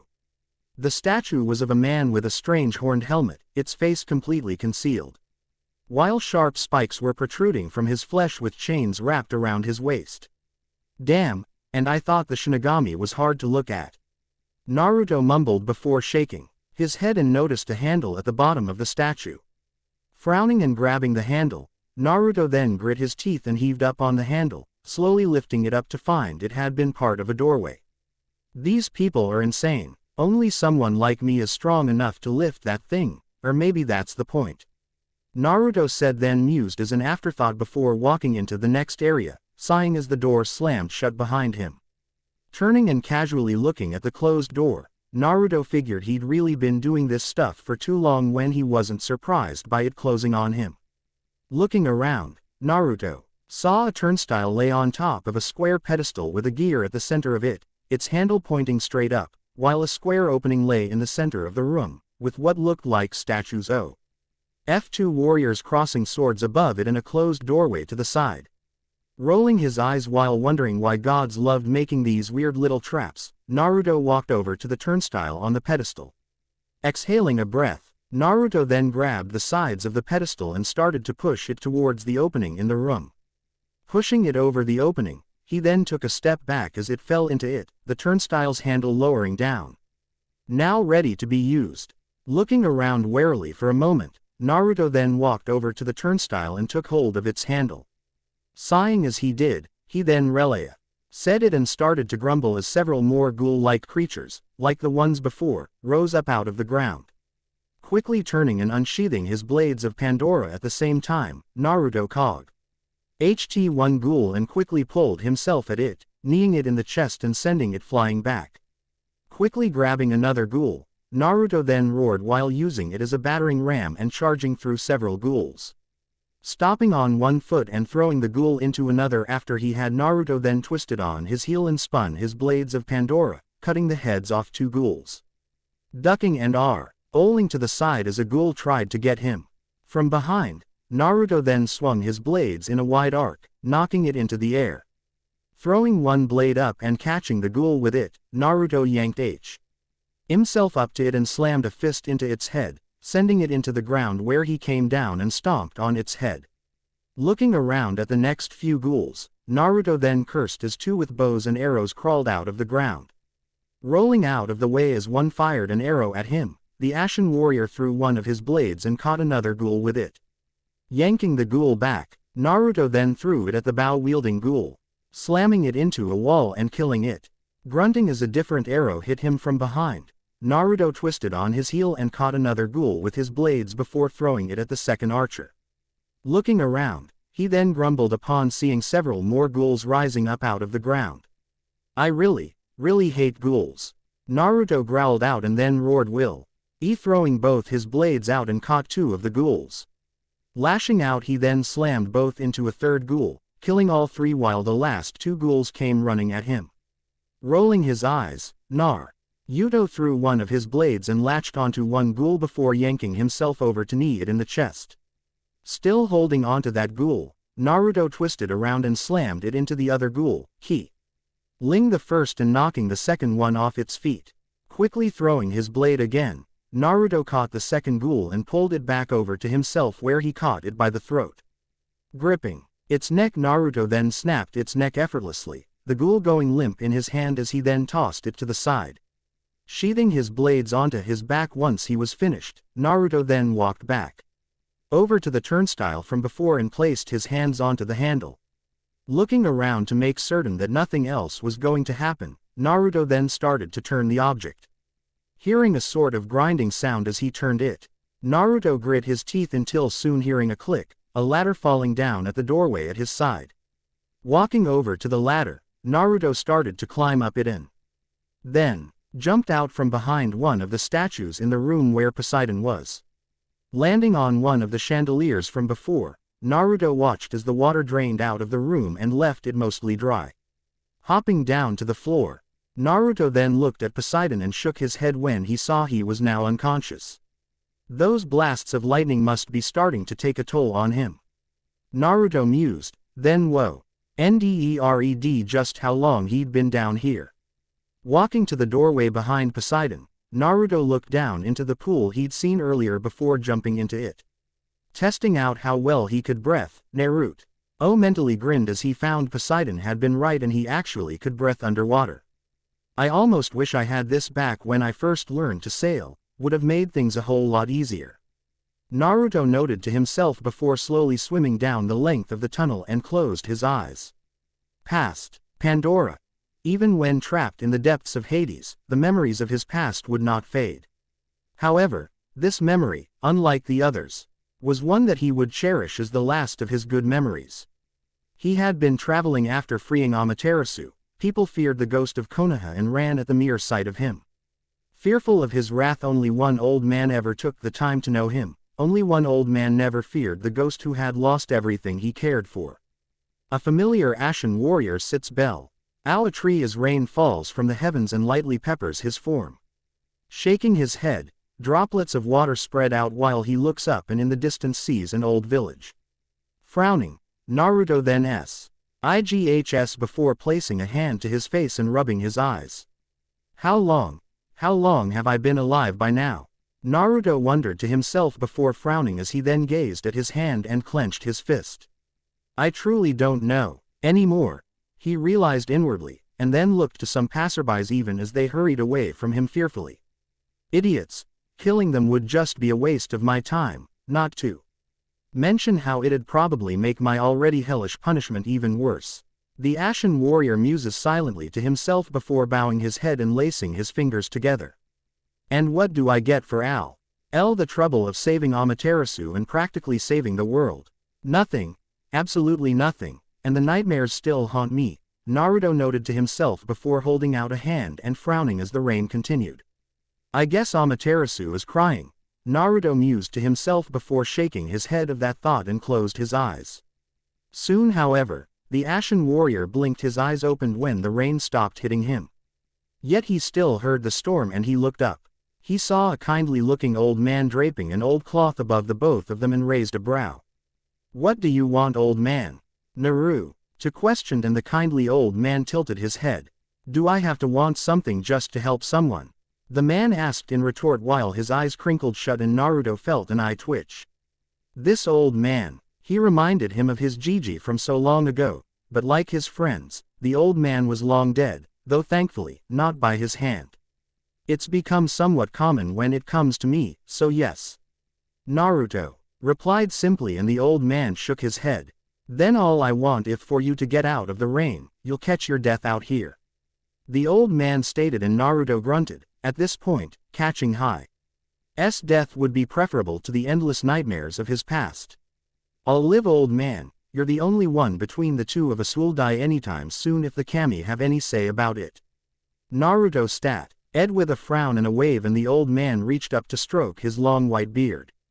That's so. Then you must truly be the ghost of Konoha, am I correct? The old man questioned, and Naruto looked up at him with a deep scowl. Yeah, you're right, so why don't you go be like everyone else and run away screaming so I can have my peace? Naruto growled out, and the old man stroked his beard for a moment longer, still holding the cloth up with one arm. Oh, I don't know. Surely you've been alone long enough, the old man noted quietly, and Naruto flinched while giving him a look. Everyone needs company, besides, I could use someone my age to talk to. The old man mused with a chuckle, and Naruto scoffed while looking to the ground. Why would anyone want to help a monster like me? The ashen warrior retorted, and the old man stroked his beard once more. Oh, a monster? I don't think you're a monster. Misguided, yes, and you've made mistakes, but then again, who hasn't? The old man questioned, and Naruto gave him a look once more. So come, at least have one night's rest in a nice warm bed and you can leave tomorrow if that's what you truly wish, the old man offered while holding a hand to Naruto. The ashen warrior briefly looking to the hand before reaching up to take it. Pandora. For the first time in many long years, Naruto was offered help by a fellow mortal. Though his rest was restless, the nightmares still flooding his mind, he for the first time felt at peace. And the next morning, when he noticed the old man was not in his home, he sought him out. Walking out of the old man's home, Naruto looked around and spotted something over to his left. What he saw was a ship's sail and frowned slightly to himself. Walking over a hill, Naruto raised a brow when he saw the old man. From the night before trying to raise the sails. Frowning, the ashen warrior slid down the side of the cliff and walked over to the struggling old man. This is a young man's work, Naruto noted flat. Lee, and the old man turned and chuckled lightly when he saw him. True, I suppose I'm not quite as young as I used to be, the old man noted while panting lightly, and Naruto mentally cursed what remained of his good heart. Walking over to the old man, he took hold of the rope he'd been pulling and pulled it down to raise the sails. Looking to him for instructions with narrowed eyes, Naruto mentally groaned as the old man chuckled. "Tie it down, I need to head out fishing today," the old man mused while moving down the boat, and Naruto looked for a place to tie the sail down. Finding a metal peak, he pulled the rope and allowed some to slide down as he knelt to the metal piece and tied the rope around it. Finished with that, Naruto frowned as he saw the old man trying to lift the anchor with little success. "How long has it been since you went fishing?" Naruto asked flatly while walking over and started to reel up the anchor as the old man patted his back lightly with one hand. "Not too long. Gee, maybe a year or two. My daughter tells me I need to come live with her and her family, but I don't want to be a burden on them," the old man replied, and Naruto remained silent while pulling the anchor onto the ship and then steadied himself as it started out to sea. "Hey, looks like you're coming along for the ride," the old man noted with another eye smile, and Naruto silently nodded his head while the old man went to the rudder. Only for Naruto to sit at it on the other side. "I don't think you're fit enough to do this, old man," Naruto noted, and the old man flicked him on the forehead, making the ashen warrior stare at him in annoyance. "So say you, but I'm fine on my own. Slow and steady, but I'll be fine," the old man muses before helping Naruto with the rudder, showing him how it works while they sailed. "Think you can lower the anchor, but do it slowly, we don't want to scare all the fish away. Oh, and bring down the sail as well," the old man ordered with a smile. And Naruto read under his breath before walking over to the sail and untied the rope holding it up. Gripping the rope, he then slowly lowered it and then loosely wrapped the rope on a spoke on the mast. Walking over to the anchor, Naruto slowly lowered it into the sea while the old man tied a rope to the rudder as they came to a stop. "Such a lovely day out today," the old man noted, and Naruto was silent while looking to his reflection. "Not for me, it's just another damn day," Naruto muttered, and the old man chuckled lightly before he started to pull his net out. Grumbling grumpily, Naruto helped the old man with that as well. Together the two pushing it into the water while the old man nodded his head and looked to the ashen warrior. "Now we wait," he mused, and Naruto frowned before sitting down and crossed his arms over his chest. "I've never really been a patient person, and I don't like waiting," Naruto grumbled, and the old man chuckled once more before waving that off. "Ah, don't worry, this won't take long at all. We'll be done before you know it," the old man said, and Naruto merely closed his eyes and looked to the sky silently. "So, have you ever sailed before?" the old man questioned, and Naruto shook his head. Most of the time he never needed to get in the water, save for bathing, let alone sail a ship. "Too bad. It can be quite a handy skill for someone who travels," the old man noted while stroking his beard and then nodded his head. "How about I teach you then?" the old man offered, and Naruto gave the old man a look while frowning. "Oh, don't look at me like that. I'm old, you're old. But you still have the strength of your youth. And I'm sure that my skills will come in handy for you someday," the old man mused aloud while stroking his beard, and Naruto pinched the bridge of his nose before looking at the man with one eye closed. "You must be joking, as if giving food and shelter to the ghost of Konoha wasn't bad enough. Now you want to teach me something?" Naruto asked rudely, and the old man mutely nodded his head with another eye smile. "Yes," he said simply, and Naruto closed his eyes and sighed for a moment. "Fine then. So, what's your name anyways, old man?" Naruto asked, and the old man chuckled once more. "It's Inari, Naruto. And you shouldn't say I'm an old man, you're older than me after all," he replied while still smiling softly, and Naruto's now wide eyes snapped to the old man. Pandora. And so for months after that chance meeting, Naruto learned from Inari the ways of the seas. However, Inari was an old man, and soon enough he fell ill. Naruto was there at his deathbed, and he was there to cremate the old man with his only daughter.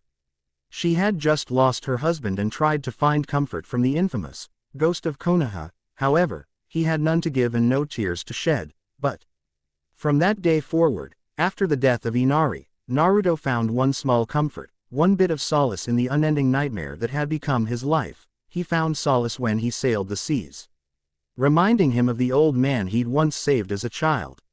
Present. Shaking his head at the memory, Naruto opened his eyes and found himself at a gate. Frowning for only a moment, Naruto then swam back a ways and prepared himself before launching at the gate, smashing through it and coming out on the other side. Swimming up another tunnel, Naruto jumped back out onto dry land and found himself in a strange chamber, a key placed on a pedestal with a mural behind it. Now what is this? He wondered while looking at the mural. On it was a being wrapped in water and rock wielding a trident similar to Poseidon's made of rock and water. However, he was also surrounded by numerous water horses as he attacked what appeared to be a woman made of the earth itself. Frowning, Naruto gazed at the mural for a moment before his eyes widened, seeing a man whose skin was as if ash, a red spiral tattoo on his body and two jagged blades attacking the strange water-like man. Is that me? Naruto wondered softly while walking closer to the mural, unable to see any of the details on the man.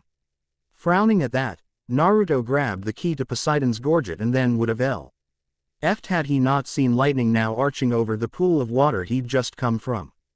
Those drains must have stopped working and the fountain is producing water again, just my luck. Naruto muttered before looking around and saw a passageway above him, a warrior hanging from a chain by his neck, the only indication of a way up. Crossing his arms and looking around, Naruto then backed up a bit and jumped on the wall. Running up it for only a moment, Naruto then flipped off of it and swung one of his blades, cutting the chain holding the body up. The body instantly fell along with Naruto, and the chain rose up. Soon a ladder falling down leading up to the passageway above him. Well, that was easy, Naruto noted before looking down at the body he'd cut down and noticed some armor on it.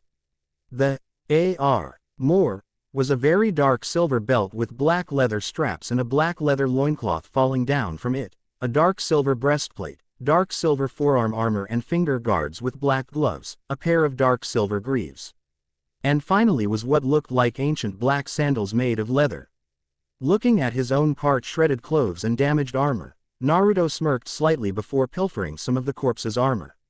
Sorry, but you're definitely not going to be using any of this and I'm going to need a little extra protection, Naruto said while taking a pair of dark silver forearm guards and pulled them on over his forearms. Over his gloves, the chains of his blades wrapping around them as he did, pulling on some strange segmented silver finger that covered up to his knuckles armor afterwards. Naruto clenched his fists and tested them out before nodding his head.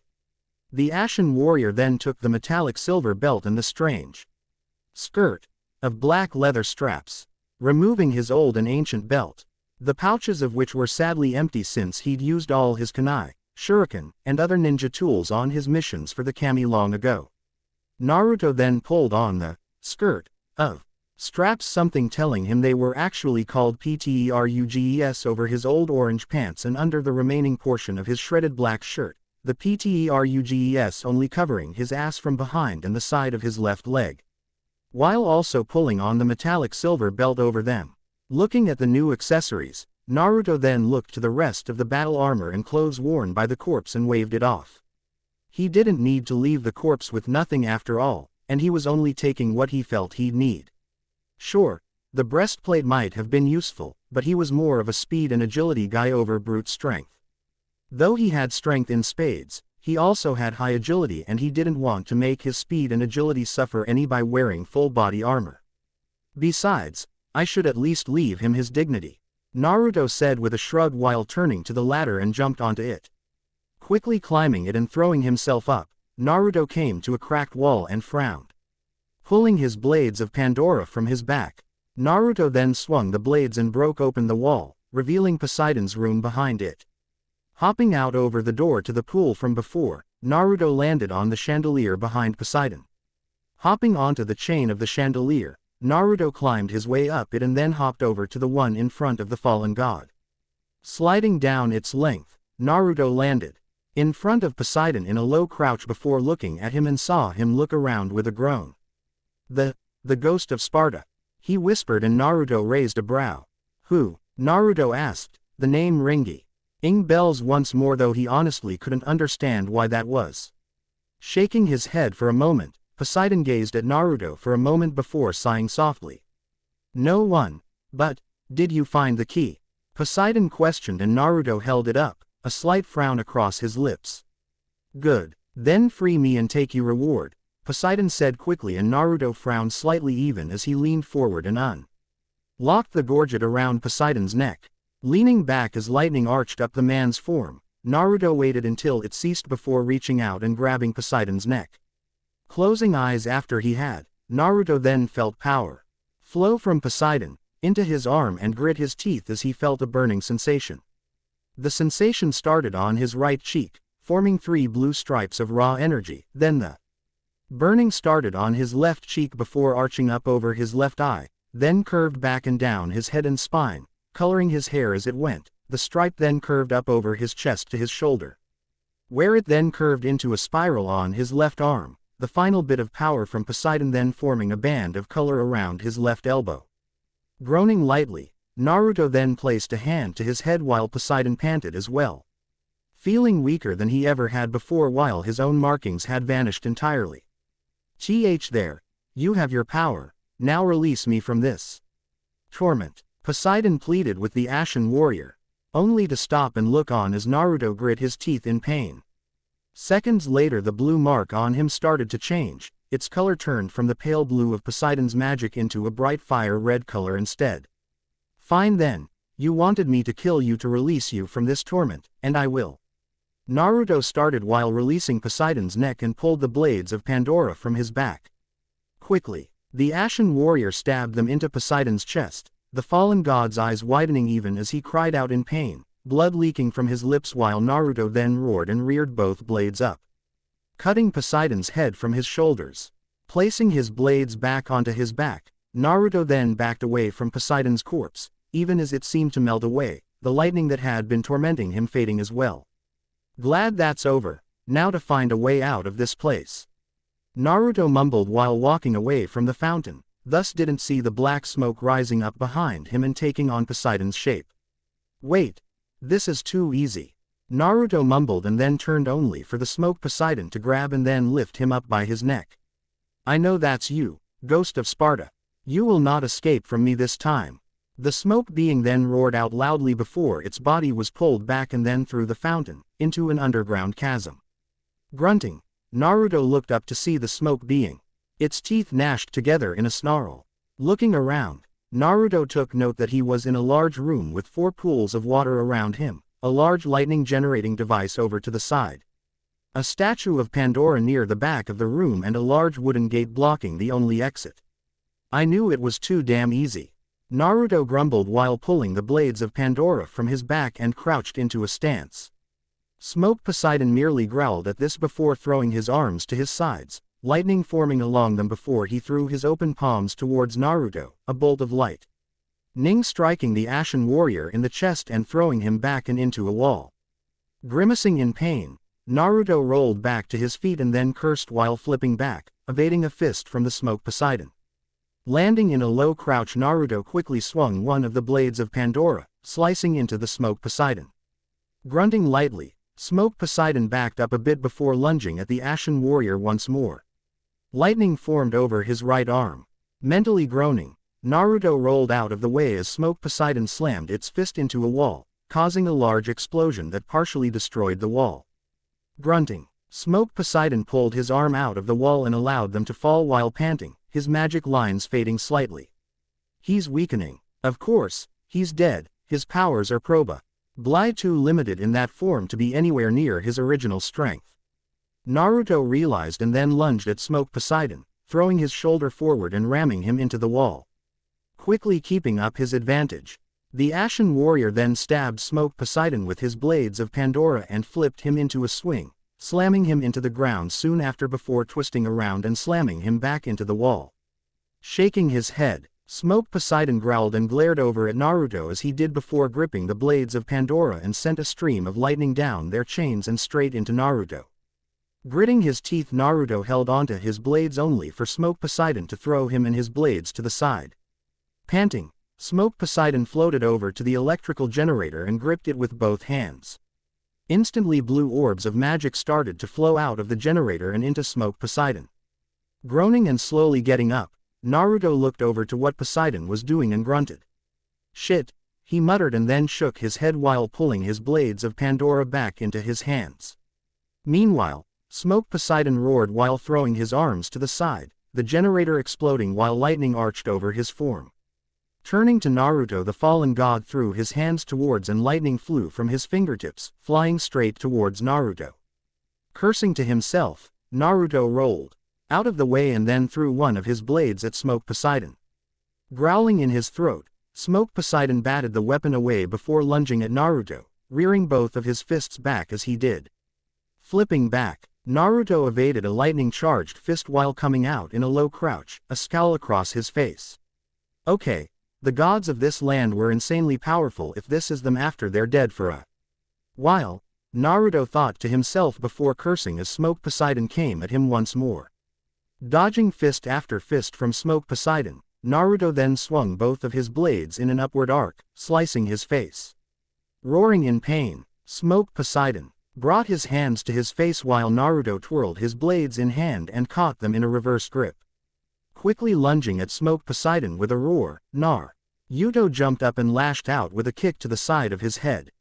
Twisting around, Naruto slashed one of his blades into Smoke Poseidon while landing. Growling in fury, Smoke Poseidon then raised both of his arms up and swung them down on the Ashen Warrior. Rolling under him as he brought down his fists, Naruto then twirled both of his blades of Pandora in his hands before he swung both in a wide arc, slicing through Smoke Poseidon's back before throwing both and catching him by his shoulders. Digging his heels into the ground as Smoke Poseidon tried to pull away, Naruto then swung him into a wall. Grunting lightly, Smoke Poseidon then gripped the chains of his blades and sent a burst of lightning down their lengths and into Naruto, before quickly swinging the blonde into a wall after he had. Grunting, Naruto rolled onto his feet and looked to Smoke Poseidon, only to groan as it jumped into one of the pools of water around the room. Shit, and he's a former god of the seas, Naruto noted, while getting up, and then gaped as Poseidon rose out of the center of the room. However, this Poseidon was vastly different. He now seemed to be comprised solely of rock and water, some of it having formed into spider-like legs that arched out, the rest forming into a strange crab-like crown and giant trident, while his glowing blue magical lines had somehow returned. On his chest, however, Naruto saw a black glow he guessed was Smoke Poseidon, only mud was quickly solidifying over the weak spot while two large crab-like things rose up nearby, being positioned on the end of long, almost tentacle-like appendages. This is really not my day, Naruto muttered before cursing as one of the long crab things lashed out at him. Rolling out of the way, Naruto roared while lunging at Poseidon. Jumping up, he swung his blades, lashing out at the rock on his chest, only for Poseidon to slam a fist into his face, sending him flying back. Using his blades to catch the ground and pull him down to it, Naruto then looked up and cursed as Poseidon swung his trident at him. Flipping over the weapon, Naruto then threw one of his blades and caught it before riding on it. Growling low in his throat, Poseidon then threw his trident up, throwing Naruto off it, where he then conjured a swirling pillar of water and had it slam into the Ashen Warrior. Groaning in pain as he landed, Naruto looked up and cursed while rolling out of the way as Poseidon stabbed his trident into the ground. Coming out into a flip, Naruto got back onto his feet and lunged at Poseidon once more, the former god growling as he did. Snapping his fingers, Poseidon had the two crab-like growths lunge forward and create a barrier with their legs, thus keeping Naruto from reaching him. Give up, Spartan, you can change your appearance and even the way you talk and fight, but I recognize that soul. I will make you suffer for the destruction of Olympus. You will know the true fury and power of Poseidon. Poseidon roared out while stabbing his trident down at Naruto. The Ashen Warrior quickly rolling out of the way and glaring at the fallen god. First of all, I have no idea what a Spartan even is. Second, I really have no idea what you're talking about. And lastly, I am not going to be beaten by the likes of you. Naruto roared out, dark amber gold eyes nearly glowing with rage while Poseidon snarled and conjured a pillar of water. The pillar appeared under Naruto and forced him up into the air, where Poseidon swung his trident at the Ashen Warrior. Twisting in the air to avoid it, Naruto used his blades to grab onto the trident and then got off of it and slammed into Poseidon's head, knocking him back slightly. Flipping back, Naruto twirled the blades of Pandora in hand for a moment before stabbing them into the D and rock on Poseidon's chest and grit his teeth while opening it up. Growling, Poseidon called another pillar of water forth to knock Naruto off of his chest. Landing with a grunt, Naruto then rolled into a flip and landed in a crouch while Poseidon raised his trident, lightning arching over it before he aimed it at Naruto. Cursing, Naruto quickly moved out of the way of the lightning while then lunging at Poseidon once more. Stopping just short of running into the two crab-like tendrils, Naruto turned on his heel and spun both of his blades into them. Hearing Poseidon growl as he did, Naruto flipped back as Poseidon stabbed his trident into the ground. Landing in a crouch, Naruto then lunged forward and attacked the two horse crab tendrils once more. The attack was ceased as Naruto no T.C.E.D. Poseidon conjuring another pillar of swirling water. Quickly flipping out of the way, Naruto panted slightly while making a note to get more power. Gods were hard as hell to kill. Lunging forward as Poseidon attempted to stab him, Naruto jumped into a spinning slash at the crab tendrils, cutting off their heads and legs, and causing them to fall away as Naruto landed in a low crouch. Lunging at Poseidon once they were out of the way, Naruto roared out while throwing both blades of Pandora into the black spot on his chest. Digging his feet into the ground, Naruto then growled loudly before yanking back, pulling Smoke Poseidon free of his defensive shell. Twisting on his heel, Naruto then threw him straight into a wall where he hit with a slam, then started to float, teeth gnashed together as he glared at Naruto furiously. "You will die for your insolence, mortal," Smoke Poseidon hissed out while forming lightning in either hand while Naruto twirled the blades of Pandora in hand and caught them in a reverse grip. "You really have no idea just how many times I've heard that," Naruto muttered under his breath before lunging at Smoke Poseidon with a roar. Dodging out of the way of a fist, Naruto slid under Smoke Poseidon while throwing his blades of Pandora at the fallen god's chest. "And everyone who's said it to me has ended up dead," Naruto growled out while kicking Smoke Poseidon forward. Landing, Naruto then twisted his blades around before slamming Smoke Poseidon into the ground. Black wisps formed off of Naruto as he then dug his foot into the ground and twisted SLAMMING Smoke Poseidon into the ground once more. Gritting his teeth, Naruto felt his breath quicken as his eyes dilated before his red marking began to glow as he felt an uncontrollable fury well up inside of him, boiling inside of him ready to explode from within. Rage of the Fallen, Naruto suddenly roared out loudly, black wisps wrapping over his body as a familiar black creature with silver armor and a red tattoo replacing him. Panting heavily while gazing at Smoke Poseidon, Naruto narrowed his eyes dangerously then sneered towards the fallen god. "I'm going to make you pay, Poseidon, and wish you'd never crossed me," he noted in a low growling tone while jumping up, pulling Smoke Poseidon with him and then roared while twirling him around, then slammed him into the ground. Twisting round he threw Smoke Poseidon away and then lunged at rapidly stabbing his blades into Smoke Poseidon before ending with a single blade slamming into him. The blade was coated with blue flames and exploded upon impact, knocking Smoke Poseidon back. "So you finally show your true colors, Kratos," Smoke Poseidon growled out before rising up and forming two bolts of lightning into his hands. "Good. Then allow me the pleasure of murdering the ghost of Sparta, killer of Olympus," Smoke Poseidon roared out while throwing his hands towards Naruto, the rage-enhanced creature frowning as he rolled under the attack and then threw his blades, catching Smoke Poseidon's shoulders. "Destroy me. A fallen god who's been trapped in the depths of Hades is little match for a high-powered monster, let alone someone like me," Naruto growled out in a low hiss before twisting around, throwing Smoke Poseidon into the ground. Hitting the ground with a grunt, Smoke Poseidon started to get up only for Naruto to twist him around and slam him into the ground once more. Placing one foot firmly on the ground and roaring out, Naruto then threw Smoke Poseidon into the side of the wall where he slowly fell down it.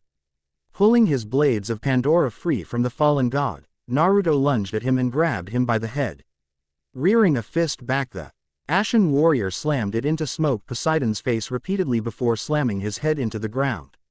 Bringing up a foot, Naruto then kicked Smoke Poseidon in the face, knocking his head back into the wall before bringing back both of his fists. He then slammed them both into Smoke Poseidon's head. Groaning in pain, Smoke Poseidon could then only watch as Naruto took both of his blades and stabbed them into his face. Smoke Poseidon stilled and then began to vanish completely, until lightning started to arch up and then into Naruto as he threw his arms to his sides and roared out. Instantly the lightning was channeled through his body, rather than doing him harm. Naruto opened his eyes and brought his hands together. Gritting his teeth as raw power surged through his body, Naruto held his hands apart at a small distance, the lightning arching between them forming into a ball. Forming the ball between his fingers, Naruto then threw it into the gate blocking his way out and it was destroyed instantly. Panting heavily as the energy stopped and his body returned back to normal, Naruto fell down to his knees while a familiar flame flickered to life in the hands of the nearby statue of Pandora. "Oh, hello again, Naruto. I see you've acquired Poseidon's rage. I must say I'm truly impressed. Oh, and I love the new clothes. They suit you better than those rags you had on before," Pandora noted while Naruto looked over to the flickering flame that was Pandora's spirit then at his clothes and rolled his eyes. Slowly regaining his breath after that surge of power, Naruto then got up and walked over to the statue. "Pandora, what are you doing here?" Naruto questioned while kneeling down and the girl shrugged her shoulders. "Someone has to help you on your way to vengeance, and I know that neither Athena or any of the other gods of my land would ever help you. So it falls to me," Pandora replied, and Naruto raised a brow before holding out his hand and concentrated slightly, lightning forming as he did. "All right, then if you want to help, mind telling me why I was just attacked?" Naruto questioned and Pandora grimaced slightly before nodding her head. "Well, to put it simply, there are several godly souls down here, each having a different relic, spell, or weapon you can use on your journey for revenge. However, a spirit of evil possessed each of the gods in life, and then was released after death. They will act normal enough at first, but when they are released, a small portion of the spirit of evil that possessed them will come and attempt to possess you. In order to do that, it will have to break your will, so first it will try to break your body," Pandora explained, and Naruto frowned deeply while giving the girl a look. "Then why the hell am I actively finding these spirits? Why don't you just help me find a way out of this place, so I can hunt down those damn kami already?" Naruto demanded, though he noticed that his patience was truly thin lately, but given all he'd gone through he also felt he had more than a good enough reason for it. Because of the fact you had no spells, magical power, weapons, or even any relics to empower you.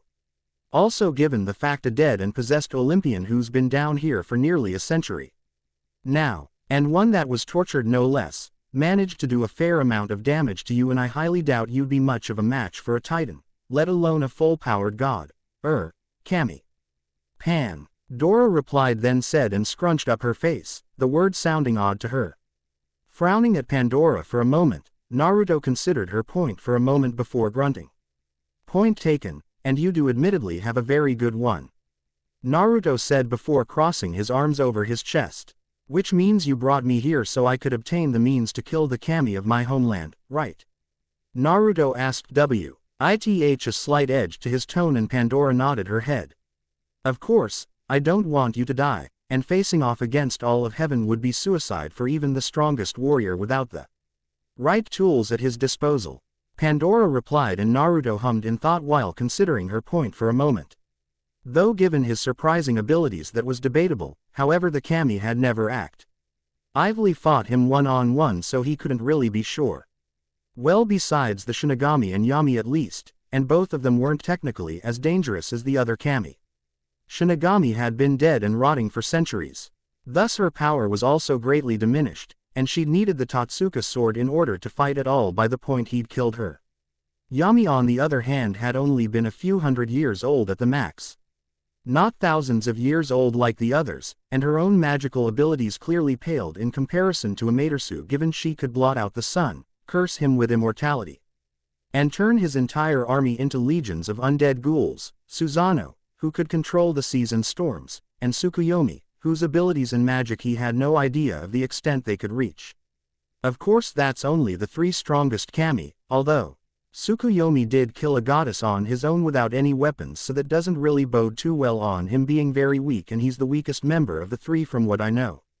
Naruto mentally reminded himself and frowned deeply, having nearly forgotten that although legends with Tsukuyomi were few and far in between, the one he knew featured him killing a goddess without aid of a mystical relic or weapon. Naruto, don't space out, you need to focus, Pandora stated, and Naruto gave her a look before pinching the bridge of his nose with a sigh. Now then, the new king of the underworld has retrieved several of the many magical artifacts and weapons that once resided in Greece and brought them all here. If you can find them, you should have more than enough power to continue on with your quest to kill the kami, as you put it. Pandora then explained, and Naruto slowly nodded his head, though idly wondered what the weapons and artifacts would be like when compared to those of his own homeland. Right, so now all I have to do is collect them, and then you'll help me get back to my homeland to kill the kami? Naruto asked, and Pandora nodded her head, certain she could accomplish that much at the very least. Alright, then I better get moving, cause I really don't want to be down here any longer than I have to be. Nah, Naruto grumbled while walking away from Pandora, the flame flickering out while the ashen warrior hopped out through the opening he'd made.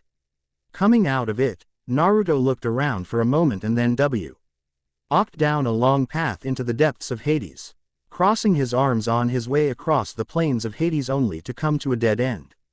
Frowning as he looked for another path into the strange land, Naruto heard a screech and frowned to himself. And as usual, my bad luck holds out and something is going to attack me, Naruto noted to himself before looking around, and then grunted when he saw several winged creatures that vaguely resembled vicious birds and women mixed together in the most hideous way imaginable. Now that is one really disturbing creature, Naruto muttered while the creatures screeched and then lunged at him. Quickly pulling the blades of Pandora from his back, Naruto then threw them at one of the creatures and yanked himself up to it, stabbing then ripping the beast in half. Naruto then jumped to the next one and threw his blades at it. Catching it, Naruto then swung off of it, cutting it in half as he reached the next beast and grabbed both of its legs with one hand. Seeing a ledge nearby, Naruto smirked to himself before he started slamming his blade into the creature repeatedly. Riding on it as he did, Naruto then jumped off of it and over to the next one before re-slamming his blade into that one as well. Jumping off of it at the last second, Naruto landed on the ledge and exhaled a breath before exhaling as he walked further into the depths of Hades. Looking around, Naruto noticed that the area was becoming progressively more demonic as he went and frowned. The sooner I get out of here the better, Naruto muttered to himself before shaking his head and looked around as he came to a clearing, finding himself on a ledge leading towards a broken statue of a woman. Sighing slightly, Naruto walked towards the statue and then found the rock on it soft enough for him to scale. Climbing on the statue, Naruto soon threw himself up and onto the next ledge he could and pressed his body against it. Slowly making his way over to a more stable path, Naruto hopped over to it and breathed a sigh of relief. Walking over to the edge of the ledge, Naruto crosses his arms and puts one foot onto a large rock as he sees a massive coliseum in the distance. Why do I have the feeling that doesn't belong there? Naruto wondered with a frown and then heard a familiar song start to echo from nearby. Pandora, he noted, and then looked up and saw what looked like one of Pandora's statues resting atop a cliff above him. She'll know what's up with that coliseum, the ashen warrior reasoned before running over to a cave and turned sideways in its mouth so he'd fit. Pandora. After defeating the evil of pride that had possessed Poseidon, Naruto made his way further into the depths of the underworld. Soon he reached the second torment, the torment of pride, where Hermes, former messenger of the gods, is punished for his sins, and also where the former god of the sun, Helios, is now trapped. Slowly moving into the mouth of the cave, Naruto slowly moved into it before coming out in a large cavern. Well, look here, Helios, it seems we've got a guest to view our eternal torment with us. A voice came out mockingly, Naruto briefly feeling an urge to kill whoever said it. Looking up instead, Naruto found a man chained into the center of the chasm and kept constantly moving by spinning circular platforms and massive turning gears, a large and deep hole below the machine. The man had an athletic build and appeared slightly less youthful than Poseidon had, with bright glowing hair with an odd ornate forehead ornament with wings forming off of it. Leather armor over his forearms and shoulders, with a sleeveless white toga over his chest that ended in two long tails and had gold buckles attaching to his shoulder armor, a strange ornament shaped like a caduceus on his chest. Two bands over his right thigh, and both of his legs cut off at the knees. "Who the hell are you?" Naruto demanded while crossing his arms even as the man continued to move. The chains that were attached to him pulling him to and fro without stop or rest, though Naruto noted he looked slightly ill. Forgive Hermes, his mouth is the only thing he has that runs these days, and unfortunately, it's constantly running. Someone grumbled out and Naruto turned to see the strangest thing he could imagine, and he'd fought an 8-headed snake, 2 goddesses, legions of ghouls, and dozens of monsters. What he was seeing was a head, clearly cut off from its body and hanging from a harness of rope with brown hair, a golden circlet made to appear like leaves of some kind, and tanned skin. "Oh, don't be such a spoil sport, Helios, at least you have someone to talk to in your eternal torment," Hermes noted while Helios grunted and looked less than pleased with that little fact. "I'm beginning to wonder if that isn't supposed to be my torment, Hermes," Helios grumbled while Hermes grunted, looking more and more ill before the turning gears and wheels that had been moving him around suddenly stopped and he swayed. "Who the hell are either of you?" Naruto finally questioned with a frown, and both tormented souls looked to the ashen warrior and Hermes twitched. "My oh my, Helios, I think we've got a copycat of Kratos running around down here. Think he could help us out a bit?" Hermes questioned and Helios frowned before looking over to Naruto, clicked his tongue for a moment. "Could be, however, he'd need your boots if you ever wanted to be released from your torment," Helios reminded the other fallen god with a frown and saw a look pass over Hermes' fate. "Yes, and really I do just want to die at this point. Do you know what it's like being immobile? And if you suggest cutting me free, then you're even dumber than you look. I'd rather be dead than live an eternity like this," Hermes stated while looking down to his severed legs, and Helios nodded his head with a deep scowl. "I'm not exactly interested in trying to live for eternity as nothing but a severed head, Hermes," Helios replied, and Naruto pinched the bridge of his nose, wishing, not for the first time, that he knew what was going on in this weird place. "Would both of you shut up and tell me who you are already?" Naruto demanded, and both of them looked to him and blinked. Clearing his throat a second later while Hermes snickered, Helios then sighed softly. "I am Helios, White Warrior, former god of the sun," Helios replied, and Hermes snorted slightly. "Technically you're a titan," Hermes felt the need to remind, and Helios turned a glare to the other tormented soul. "And that former god who never shuts up is Hermes, former messenger of the gods and god of commerce and thieves," Helios explained with a glare directed over to Hermes, who rolled his eyes then groaned as the wheels and gears started moving once more, making him dizzy and sick. "And I should care why?" Naruto asked seriously while looking at the two fallen gods, and Helios frowned. "He's got you there, sunshine boy." Hermes noted, and Helios mentally cursed at the other god for what felt like the millionth time. And given how long they'd been trapped together, he was fairly certain it had actually been that many times. "Yes, I suppose he does. Very well, mortal, free us from this torment, and you will be greatly rewarded," Helios replied, and Naruto clicked his tongue while gazing at the former god of the sun, or whatever the hell a titan was. "Yeah, Poseidon said that as well, and then after I liberated him from his torment, he somehow got back up as black smoke and started trying to kill me," Naruto noted, and saw Helios frown for a moment. "Regardless, mortal, though I can't say what will happen when you destroy us, I do know that we will be indebted to you if you would only please free us from our torments," Helios pleaded, and Naruto frowned towards the god before shaking his head and walked over to Helios with a frown.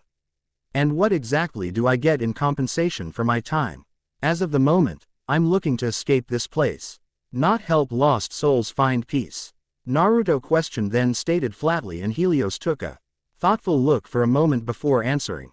"I can lead you to the boots of Hermes, and with them you should be able to continue through Hades and eventually even escape it," Helios replied, and Naruto looked at him with a frown for a moment before grabbing the rope holding him up.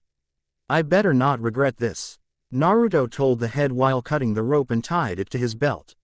"Oh, what's this, you two going off for a stroll?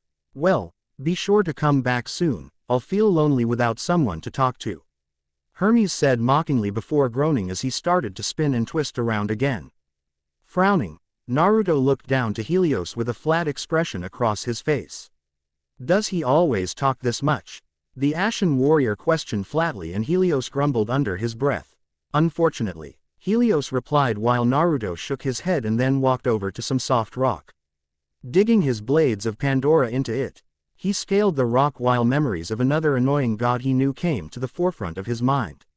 Past. Pandora. Once more as Naruto's mind drifted, he found himself remembering the past. Only this time, he remembered his mission to retrieve the sacred Yata no Kagami, the sacred mirror of Amaterasu, from a shrine being attacked by Yukai.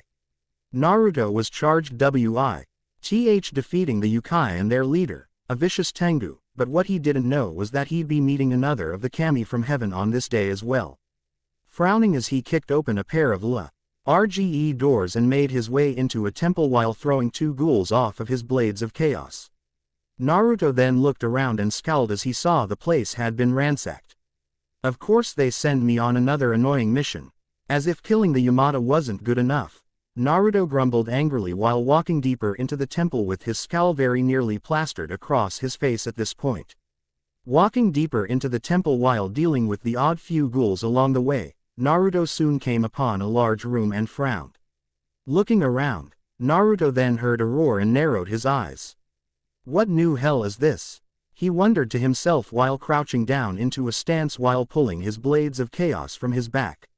Seconds later the far wall was smashed inwards and a gigantic beast stumbled out, biting the head off a man and munching on it as it did. The creature is massive, at least 7 to 8 feet tall with bulging muscles and deep red skin. Its head is similar to that of a man, only with gaunt features and razor-sharp fang teeth with long wild black hair and pointed ears, 3 long horns coming off of its head and a pair of deep beady yellow eyes. Its hands and feet both bear sharp black claws. While clutched in one hand is a kanabo, or iron club, while around its waist is a tiger skin loincloth.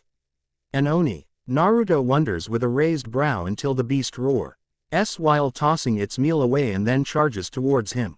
Frowning as it does, Naruto quickly moves to swing his blades of chaos, only for the oni to swing its club down on top of him. A second late, the young warrior had raised his arms to grab the Ona's club to keep it from crushing him. Gritting his teeth and growling, the Yurei then took hold of the club and roared while swinging the beast down the hall. Watching on impassively as the Oni got back up, Naruto then held one hand to the side and grabbed one of his Hitodama. Turning on his heel, the youth threw the Hitodama, and as it impacted with the Oni, it exploded into a shower of sparks. However, this did little to deter or even slow down the Oni as it roared and swung its club at the Ashen warrior once more. Quickly rolling out of the way of the club, Naruto turned on his heels and swung his blades of chaos into it, easily slicing out gashes of the beast's crimson flesh with his short but razor-sharp blades. Growling and snarling, the massive beast stumbled back before it reached to a pillar at its side before ripped it from the wall. Spinning on one heel, it then threw the pillar towards the young Yurei. Frowning at this, Naruto quickly rolled to the side, allowing the pillar to sail past him and then through the far wall of the room that lay behind him. Turning to scowl towards the Oni, Naruto twirled the blades of Chao's into a backhanded grip before taking a stance. Come on then, he roars before crouching and then lunging at the crimson monster, the Oni roaring as it charged forward as well. Jumping once he was close to the beast, the Oni did so as well, and the two collided with a crash. Slamming into one another, Naruto stabbed his blades of chaos into it and then kicked off of the Oni, flying back as the Oni was slammed into the ground. Gripping the chains of his blade as he landed softly on the ground, Naruto then roared and slammed the Oni into the sidewall. Pulling down on the chains afterwards, the Ing ghost of Konoha then slammed the Oni into the ground and pulled his blades back to his hands. Slowly getting back to its feet, the Oni roared and rushed towards Naruto once more, swinging its club at the youth as it neared. Growling and sliding under the Oni, Naruto then flipped to his feet and stabbed his blades into its back. Roaring out in pain, the Oni tried to reach him as he climbed up to its head and he slammed his blades down into it. The Oni roared out in pain one last time before it fell to the ground, and its death while Naruto panted and placed his blades onto his back. Looking around, Naruto spotted the hole made by the Oni and walked through it and into a new hall. Looking around, Naruto walked down its length before stopping when he saw a white fox with an old red votive bib on around its neck. One of Inari's servants, I take it. Naruto grumbled while referring to the kami Inari, not the kindly old man, annoying Gaki he'd once known as a shinobi. Actually, ghost of Konoha, the fox suddenly said before a poof of smoke appeared and a woman took the fox's place. I am Inari, she replied with a smile, and Naruto pinched the bridge of his nose.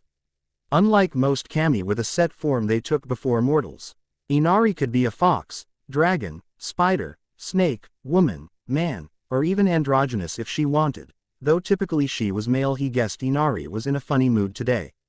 Inari was odd in that she had bright flaming red spiked hair that went down below her ass. She was dressed in a slightly loose white kimono that showed the white wraps worn over her chest in either male, female, or androgynous form. A loose yellow obi that was more like a sash with a blacksmith's hammer at her side, with a green pair of hakama pants, with green leather bracers over her forearm. And shins that pulled the sleeves of her kimono and legs of her hakama tight against her arms and legs, a green haori worn over her kimono, and a gold tiara around her head that ended with what looked like a fox's head at her forehead. Great. What do you want? Naruto questioned flatly, and Inari gave him a strange look before rolling her eyes. I see someone is especially rude today. And to think I came all this way to give you a helping hand. Inari noted over dramatically, and Naruto merely looked at her still. In case you've forgotten, Inari, normally I only speak with Hatchiman, and even that is rare. Naruto reminded flatly, and Inari blinked before frowning in thought, then shrugged her shoulders with disinterest. True. Anyways, I wanted to give you a little gift as a show of thanks for all the hard work you've done. Inari then said while reaching into her kimono and pulled out a green circular rock before tossing it to Naruto. Catching it, Naruto was silent for a moment while looking at the rock. And then glared at Inari. It's a rock, he said flatly, and Inari snorted before snickering into one hand. No, it's special. It'll let you see what cannot be seen. Inari retort. And Naruto gave her a flat look in response. And what the hell is that supposed to mean? Naruto asked, and Inari scratched her head for a moment, then crossed her arms and leaned her head into one fist for a moment. I have absolutely no idea. But I'm sure you'll be able to figure it out. Inari mused and then smirked towards Naruto. After all, even with the new overly rude and grumpy attitude of yours, I know you're still clever as a fox. Ya nay, Inari noted and then vanished in a plume of smoke, Naruto staring at the spot she had been before looking to the rock once more. I don't know whether that was an insult or a compliment, and it's still just a rock if you ask me, Naruto stated before grumbling to himself and putting the rock in one pocket. Maybe he'd find a use for it later. Present. Soon opening his eyes as the memories faded, Naruto growled in his throat and inwardly muttered about Inari, though admittedly, Inari wasn't half as annoying as Hermes just from the minute he'd been around the guy. Shaking his head to clear his thoughts, Naruto then came up to a doorway carved into the side of the wall. Climbing up onto the cliff before the door, Naruto frowned and looked down to Helios. Alright, first we'll need to find the boots of Hermes, then we can free him and the way to my sun shield will be revealed to us. Helios explained, and Naruto frowned upon seeing he dark pathway ahead of them and rubbed his chin thoughtfully, looking down at the former god of the sun. Naruto untied him and held him face forward. What are you doing? Helios demanded, and Naruto gripped on his head. Helios screaming as a beam of light was shot out of him and straight ahead. Lighting the way, Naruto replied simply while walking forward, using Helios as little more than a flashlight along his way. Walking down the dark path, Naruto soon spotted two ghouls and pulled one of his blades out and threw it at one, then slammed it into the one next to it. Ripping his blade out of the first ghoul, Naruto then cut off the second's head before placing his blade onto his back. I'm not supposed to be used as a torch. Helios shouted at Naruto, and the Ashen Warrior rolled his eyes. Get over it. Naruto grumbled while forcing another beam of light from Helios as he traveled further through the darkened passageway. Soon coming out, Naruto raised a brow upon finding a strange area with numerous roads, twists, turns, and what looked like areas for him to climb. Panting heavily, Helios groaned while he hung from Naruto's fingers, then looked up at the Ashen Warrior with a frown. Don't do that again, Helios stated and saw a look from Naruto that pretty much said he would do what he wanted. Where are we? Naruto questioned while tying Helios' head to his belt and the fallen god's side. This is known as the Path of Hermes. It is a test of your ability to traverse even the most rugged of terrains. At the end you'll find his boots guarded by the Sphinx. Helios replied with a frown while Naruto looked around and then made a mental map before frowning. Where are these boots and what do they look like? Naruto asked and Helios was silent for a brief moment. Quote, the boots are actually more along the lines of greaves. They are made of gold and have wings on the sides of them. As for where they are, I'm truly not sure, all I know is that they are somewhere at the end of this path.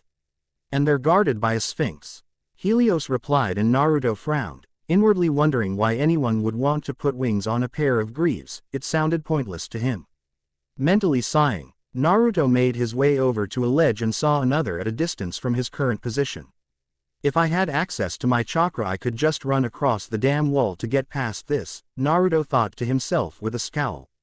Then looked up and saw a point he could swing off of with his blades of Pandora. Taking several steps back, Naruto then ran forward and jumped out, throwing his blade at the hook and swinging around. Turning a corner off of the hook, Naruto saw another one and swung his blade up at the next one. Continuing on this path for a bit, Naruto soon launched himself to a ledge and rolled into a crouch. Looking around and seeing a wall of soft rock, Naruto ran over to it and dug his blades of Pandora into it.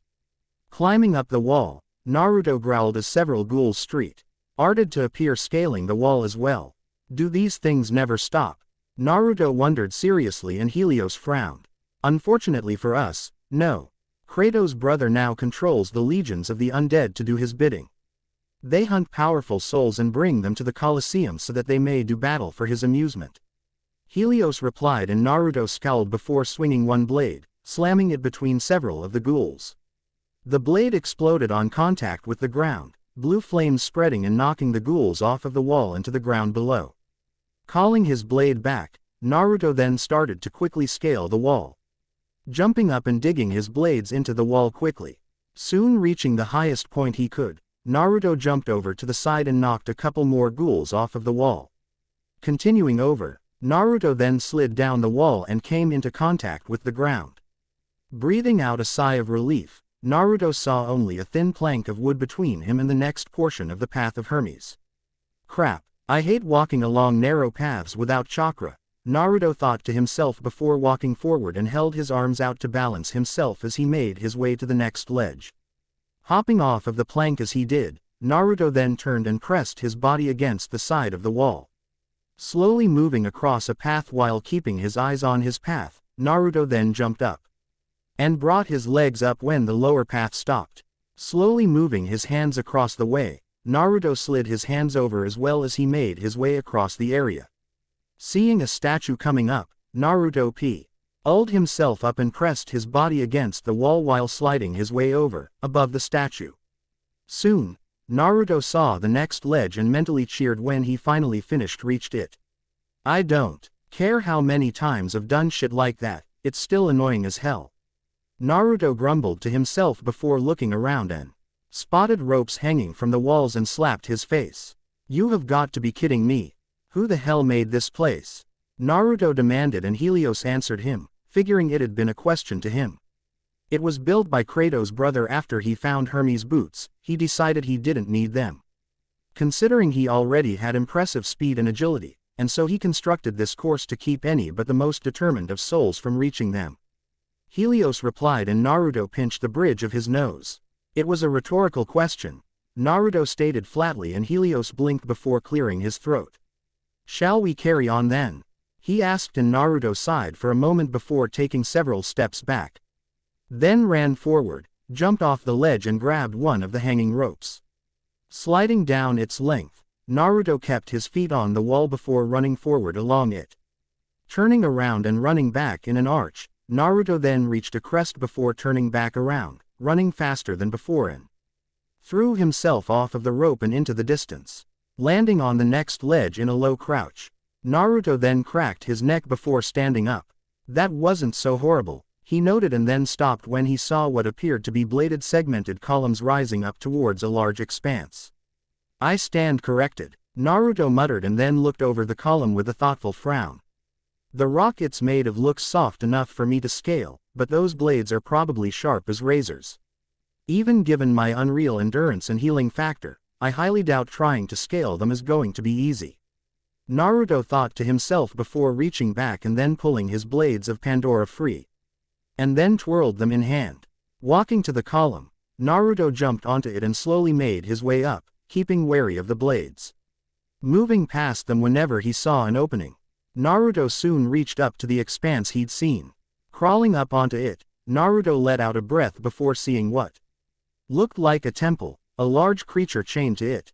The creature was disturbing. It had the head and breasts of a woman, the wings of an eagle, body of a lion, a snake-headed tail, and it was wearing a strange helmet and simple silver shoulder armor that left her breasts exposed. I'll give the gods of this land one thing, they certainly have some pretty wild imaginations when it comes to monsters, Naruto thought to himself before walking towards the creature, its yellow, snake-like eyes opening and gazing down at the ashen warrior impassively. Warrior, he who would pass by me must first answer my riddle, the Sphinx stated, and Naruto raised a brow towards her.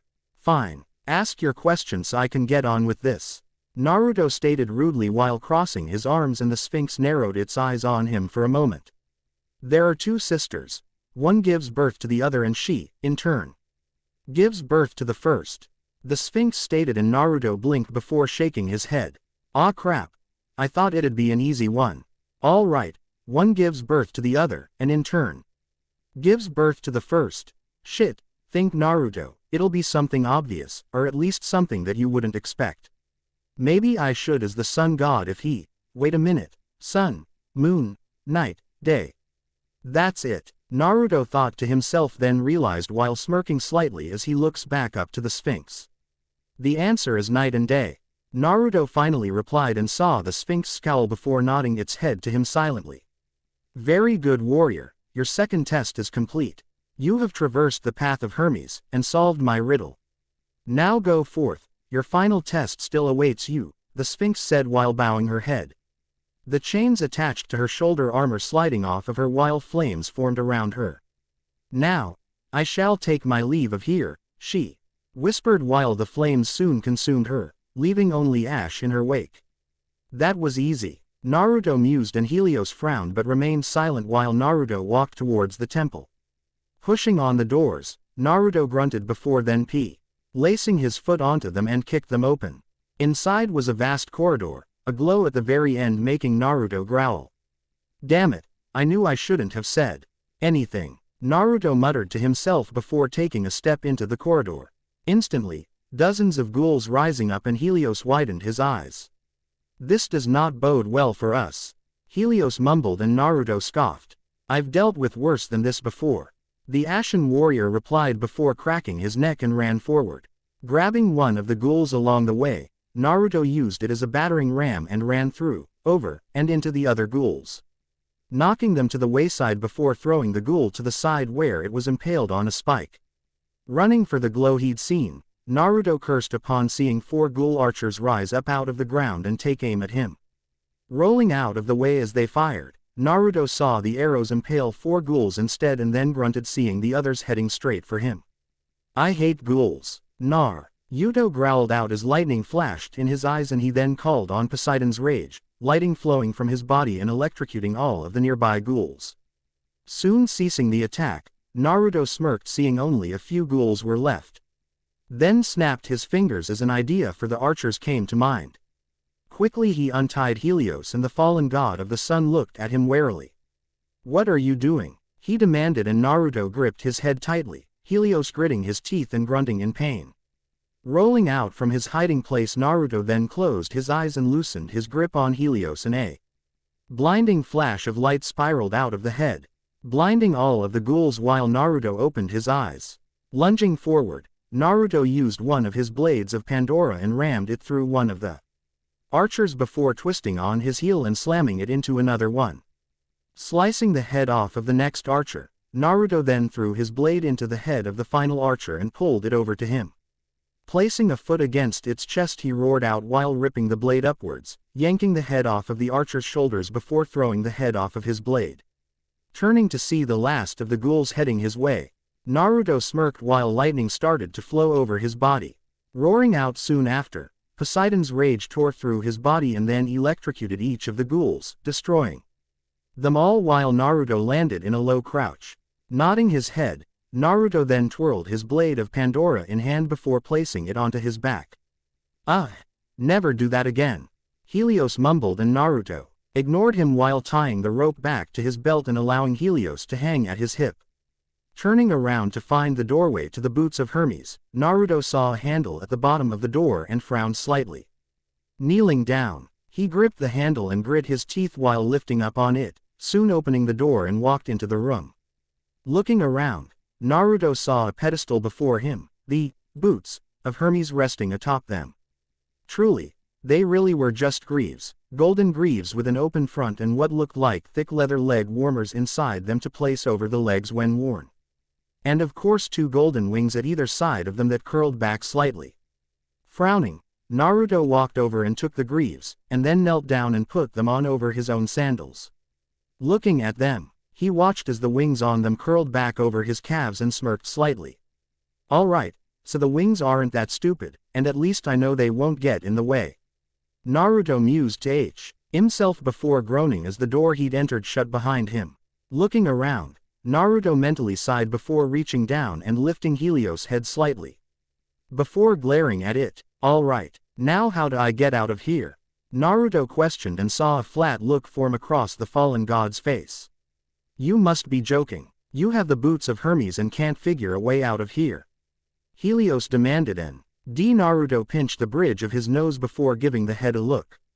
In case you haven't noticed, I'm not from you lands, nor am I especially well versed in what the relics therein are capable of. Naruto reminded angrily, and Helios blinked before allowing that with a tilt of his eyes, and then looked up. There's an opening above us. The boots will allow you to walk on walls and increase your speed. So, Helios started to say, only for Naruto to look down at the greaves and then nodded his head with a sly smirk. That's all I needed to hear. I can handle it from there. The Ashen Warrior streaked, aided and then crouched down and launched himself at a wall, then ran clear up it at a rapid and clearly inhuman pace before flipping out of the opening and landed in a crouch on top of the temple. Nding up, and then looking down to the winged greaves, Naruto nodded his head slowly. These things may look silly, but they definitely come in handy. He mused before looking out over the path of Hermes and wondered how he should go about returning to the other fallen god. Warrior, to your right. I can see a passageway on the far wall. Helios urged, and Naruto turned and saw a tunnel in the side of the far right wall.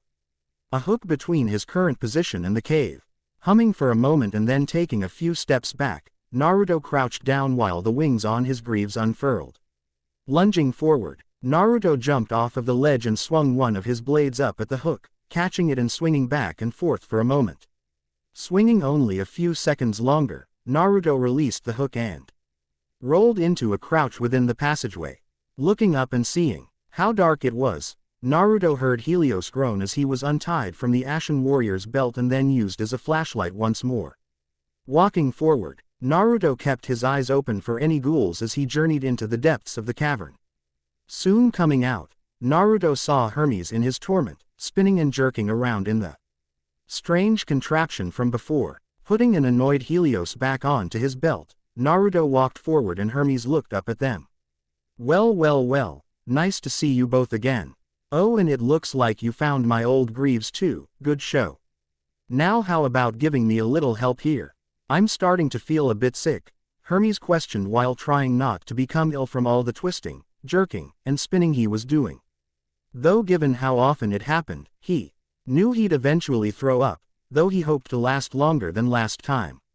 If you jump down onto this thing when it stops next and then run over to the far wall, you'll find a lever. It should do the rest. Hermes replied, and Naruto frowned before crossing his arms as the machine started up again. Watching it, Naruto mentally counted down how long it was going to run. Ending at over a minute. Seeing it stopped, Naruto stayed still and watched it, counting down how long it would remain still. He frowned when it only got up to about 15 seconds. That's going to be a bit of a problem, Naruto muttered to himself before crouching down as he watched the machine move around and then quickly jumped onto it as it started to stop. The win. GS on his greaves unfurled as he touched down on it, and then ran with blinding speed over to the far wall and jumped onto a ledge just in time to avoid the machine starting up again. Looking around, Naruto saw he was on one of many steps, each of them going up towards a final step at the corner of the room. Looking up to the final step, Naruto noticed a lever on it and frowned for a moment. Looking into the wall towards it from his position, Naruto noticed that the turning gears and other moving parts of the machine blocked the way to it.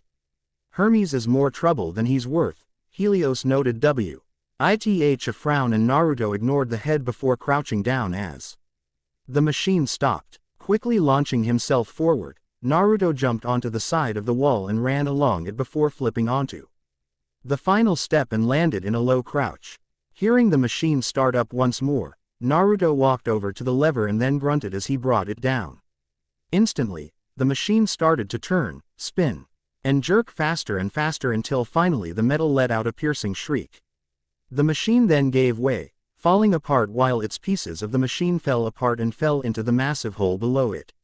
Looking down into the hole, Naruto saw Hermes, one of the heavy gears having fallen on top of him as he slowly stilled, then breathed his last breath at last.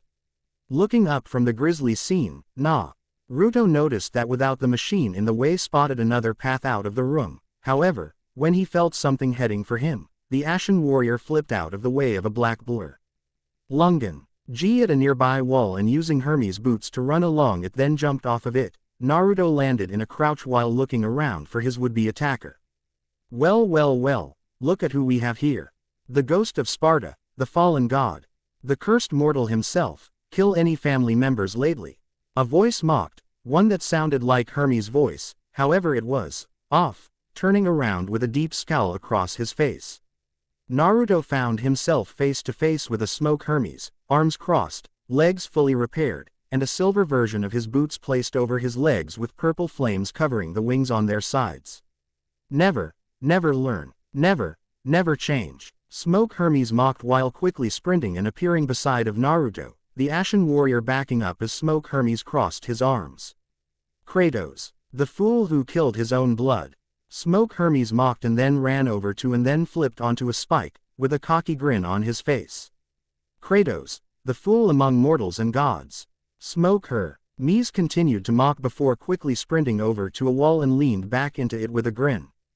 Forever, ever cursed. Forever, ever doomed. Consumed by vengeance to his last breath. The Spartan lights the way to dusty death.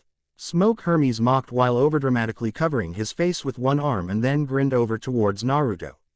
What in the name of Olympus is this? And why is he calling you Kratos? Even with your skin and marking, you're definitely not the ghost of Sparta. Helios demanded while Smoke Hermes grinned towards them, his eyes glowing an ominous red. This is what happy. Ned to Poseidon, do you still want me to release you? Naruto told Helios, then asked him seriously, and the head was silent while Smoke Hermes then sprinted over to them. Stopping before Naruto, Smoke Hermes placed his hands on his hips and grinned down at the Ashen Warrior arrogantly. Well now, let's see which of us is the faster. Mortal, Hermes offered, and Naruto narrowed his eyes, and the looked at Smoke Hermes' version of his boots thoughtfully for a moment before pulling his blades of Pandora from his back. Seeing this, Smoke Hermes grinned and then ran off to the side, growling. Naruto ran after the fallen god, barely keeping up with him as he ran up the side of a wall. Come on, keep up, Smoke Hermes mocked before quickly flipping onto the path Naruto noticed earlier and then running into it. Growling and following after the annoying ass of a fallen god, Naruto slid to a halt at the end of the path and saw Smoke Hermes on the opposite side of the bridge flipping a coin. Turning to Naruto, the fallen god laughed to himself for a moment before rolling to the side and landing on his feet. Lazy mortal, Smoke Hermes taunted and then ran off, Naruto crouching and then running after him as he did so. Dashing after Smoke Hermes, Naruto found himself running up a wall, Smoke Hermes merely grinning as he hopped off the wall and then into a crouch below. Isn't this fun? Smoke Hermes called out while crossing his arms, and Naruto felt his eyebrow twitch while throwing himself to the side, then kicked off the wall and into a flip. Landing near Smoke Hermes, Naruto quickly lashed out with his blades only for the annoying fallen god to quickly evade, then start to back flip down a flight of pillars. Oh, so close, but you missed. Smoke Hermes mocked while Naruto grit his teeth and Helios frowned deeply. Something isn't right. Hermes is known to be more than a little prideful, but this borders on the psychotic, Helios noted while Naruto ignored him and crook head down before launching himself down after Smoke Hermes, jumping from pillar to pillar as they fell down behind him. Nearing Smoke Hermes, Naruto groaned mentally as the fallen god quickly rushed off, hopping onto a rope over a massive chasm, and then ran along the rope and over to a large cavern. You amuse me, Spartan. Let's play a little longer. Smoke Hermes shouted while crossing his arms, and Naruto ran after him once more. Jumping onto the same rope Smoke Hermes had been on, Naruto rushed to cross it before flipping off of it and landed in a crouch before the fallen god. End of the line, Hermes. Naruto growled out while swinging his blade to cut the rope they'd used to get into the large cavern. So you think, Kratos, but you forget, Hermes started to say, and then quickly lunged at Naruto and slammed a fist into his face. Grunting, Naruto went back a step while Hermes slid to a halt, a smirk on his face once more. I'll always be faster than you, Hermes reminded, and Naruto rolled low in his throat while twirling the blades of Pandora before catching them in a reverse grip. I hope you know I'm going to kill you for that, Naruto growled out, and Smoke Hermes merely grinned before launching at Naruto. The Ashen warrior merely rolling to the side before swinging his blades of Pandora at the fallen god. Grinning, Smoke Hermes easily evaded the blades before running at Naruto and jumped into a flying kick in the Ashen warrior. Growling, Naruto grabbed Smoke Hermes out of the air and then brought his knee to his back, hearing a sharp crack before throwing him to the ground. Crawling away, Smoke Hermes managed to crawl into a run before turning and slamming a fist into Naruto once more.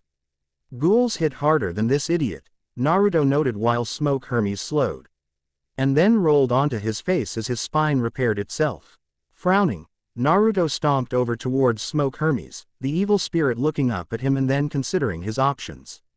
Don't think you've won yet, Spartan, Smoke Hermes taunted before lunging at Naruto, somehow shifting fully into smoke and surrounded Naruto.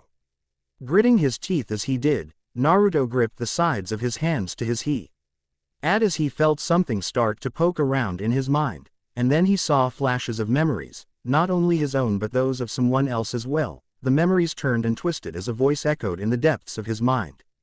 The hands of death could not defeat me, Naruto heard in his head as visions of a past started to flash before his eyes again.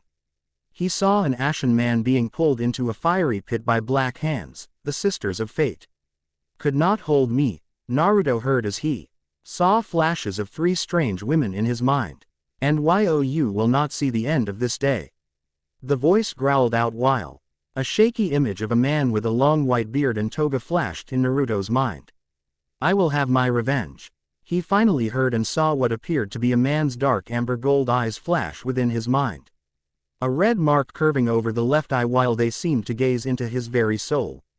Get out of my head, Naruto roared out furiously while throwing his arms to the side with a roar. Instantly Smoke Hermes was forced out of his body, rolling onto his stomach before chuckling as he looked up at a panting Naruto. The Ashen warrior reached up and gripped the sides of his head once more, screwing his eyes shut, before falling to his knees as black wisps started to swirl and wrap around him, his dark amber gold eyes suddenly opening and then falling onto Smoke Hermes, teeth gritted in fury. Rage of the Fallen, Naruto exclaimed as the black wisps consumed him once more, his fallen form opening its eyes and then narrowing them onto Smoke Hermes dangerously. Great, an annoying fly for me to crush under my new boots, he muttered darkly and then gazed down at Helios' head and scoffed. And an equally annoying sun god I need to do away with as well, Naruto muttered to himself while Smoke Hermes smirked and Helios looked up at the new creature with obvious confusion. What is this? Helios demanded and Naruto sneered then pulled his blades of Pandora from his back. Be silent, Helios, I'll deal with you after I squash this annoying fly, He growled out while stalking over to the smirking Smoke Hermes as he slowly sat up and started to laugh. "What do you find so funny, worm?" "Nah," Ruto demanded in a deep growl, and Smoke Hermes snickered while looking up at him. "What shouldn't I find funny, mortal? You die, then you're reborn, only to suffer the same wretched fate of your furs. Gee life. I guess you didn't learn from your mistakes the first time, Spartan." Smoke Hermes managed to get out and then hissed in pain while rolling onto his back and looked over to where Naruto was. "It's almost like you're doomed to an eternity of suffering. Forced to lose everyone you cared for one by one every time you're born." Smoke Hermes noted with a wide grin, and Naruto narrowed his eyes onto the evil spirit dangerously. Growling in his throat, Naruto got back to his feet and narrowed his eyes on Smoke Hermes, placing his blades of Pandora onto his back and getting back to his feet. Naruto walked over to the fallen god with a deep scowl. Reaching down, Naruto gripped the front of Smoke Hermes' clothes and then saw his eyes widen. "Oh no," he said while realizing what the Ashen Warrior was going to do to him for that. Reaching back, Naruto swung one of his blades and sliced off one of Smoke Hermes' legs before throwing him to the side. Gritting his teeth and whimpering lightly, Smoke Hermes tried desperately to drag himself away from the White Warrior. Slowly following after the fallen god, Naruto watched him futilely attempt to escape him. Reaching down, as he tried to get away, Naruto gripped Smoke Hermes' sole remaining leg while pulling one of his blades free. Holding it up to Smoke Hermes' leg, Naruto slow dug it through the limb with a scowl. Narrowing his eyes, Naruto then threw his arm out, lopping off the leg and leaving Hermes to fall to the ground in a heap. Reaching down, Naruto picked up Smoke Hermes' remains and then roared while tossing him into the chasm they'd ran over. Smoke Hermes fell screaming, his body smashing into the sides of the chasm as he fell. Soon, however, a splash was heard while the numerous sharp rocks that rested below impaled Smoke Hermes. Gasping and reaching a hand up, Smoke Hermes then breathed his last breath as his body began to fade. Looking on impassively at this, Naruto scoffed before crossing his arms over his chest with a deep scowl. "Good riddance," Naruto growled out before looking down at Helios' head and saw the wide-eyed head. Untying Helios from his belt, Naruto then narrowed his eyes on the fallen god and ummed in thought for a moment while gazing at it thoughtfully. What are you thinking?" Helios questioned, and Naruto remained silent while walking over to the chasm he'd thrown Smoke Hermes into and nodded his head slowly, looking directly at the numerous spikes in the river below. "That'll work nicely," Naruto noted, and Helios' eyes widened even as Naruto held his head over the chasm. "Wait, I can help you further," Helios tried to say, and Naruto frowned. "I need no help from the gods. I already know of your treachery," Naruto reminded, and saw Helios look down towards the bottom of the chasm. "It's true then. What Hermes was saying is true. You really are the ghost of Sparta," Helios exclaimed loudly while Naruto slowly shook his head. "I've no idea who this ghost of Sparta of yours is. Besides that, you should be more worried for your own life, Helios, especially since gods annoy me to no end," Naruto noted darkly while releasing Helios, letting him fall screaming into the rocks and river below. Crossing his arms, Naruto then blinked as he heard a familiar song echo in the cavern. "Pandora," he whispered before groaning and reaching a hand up and gripped one side of his head. The black wisps and silver armor that had formed over his body slowly faded and gave way to Naruto's original form.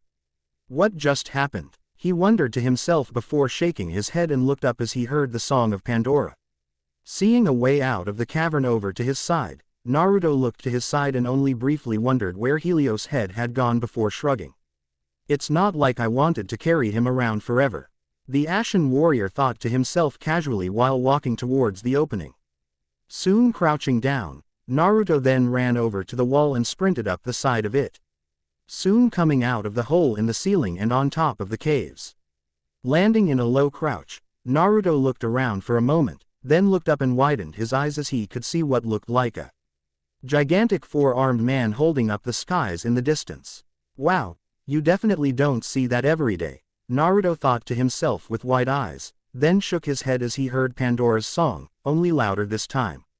Seeing the statue of Pandora he'd noticed before, Naruto walked over to it even as the familiar flickering blue flame appeared in its open hands.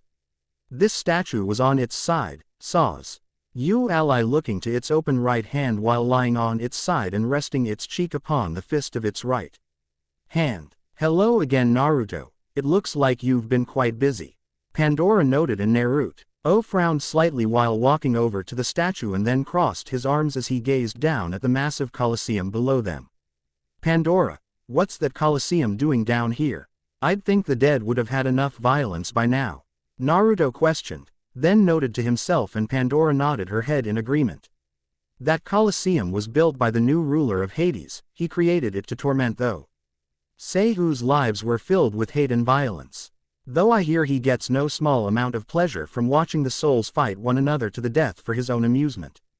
Pandora replied scowling down towards the coliseum and Naruto hummed for a moment, and then rubbed his chin thoughtfully. Pandora, why exactly are you helping me? I've never met you before in my life, so what do you get out of it? Naruto asked and Pandora was silent as she kept her eyes trained onto the coliseum below. Do I have to have a reason to help someone Naruto? Have you been used and betrayed so oft? And that you have to question the motives of the dead now?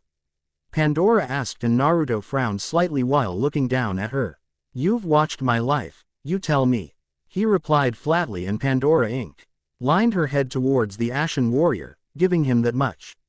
True, but I won't gain anything from helping you Naruto, nor do I gain anything from betraying you. I help you because we have met before, though admittedly not in this life. Pandora finally explained and Naruto raised a brow. This life? He asked and Pandora was silent once more, the blonde grunting as he figured she wouldn't explain any more to him. How much longer till I can leave? I'm having increasingly frequent flashes of things I've never seen before and voices in my head the further I go into this place. Naruto questioned, then grumbled while rubbing his temples with a grimace. You still don't have everything you'll need Naruto. While your blades of Pandora and Poseidon's rage will be excellent when you finally face the gods of your homeland, they will not be sufficient to kill them. Pandora reminded the Ashen Warrior and Naruto grunted before looking down towards the Coliseum and saw a massive gate before it with something resting before it. Fine. Then I'll just have to keep moving forward, Naruto said while Pandora's flame went out. Taking a breath, the Ashen Warrior then took several steps back before running forward and jumped off of the cliff and fell closer and closer to the ground. Soon coming close to the ground, the Ashen Warrior started rolling along the ground for a moment before coming out in a low crouch. Slowly getting back to his feet, Naruto walked towards the gate, frowning slightly as he saw several large dark blue rocks blocking his path inside the Coliseum. Pandora. Konten. On his journey Naruto wandered further and further into the underworld, his destination the underworld Coliseum. Using the boots of Hermes to run through the underworld's depths, he soon found his path towards the Coliseum of the underworld impeded by massive rocks. Knowing his current weapons would be all but useless if he wanted to get past them, Naruto frowned as he looked at the dark blue rocks and then crossed his arms over his chest with a frown. Now this could be a problem, Naruto mused to himself before seeing a man walking around the rocks with a frown, arms crossed behind his back. Hey, you, Naruto called while walking towards the man and saw him look towards him with wide fearful eyes. The man was old, with short white curly hair and a beard, blue eyes, and was dressed in odd clothing with a toga, sandals, and some kind of sleeveless scale mail shirt with gold bangles over his biceps.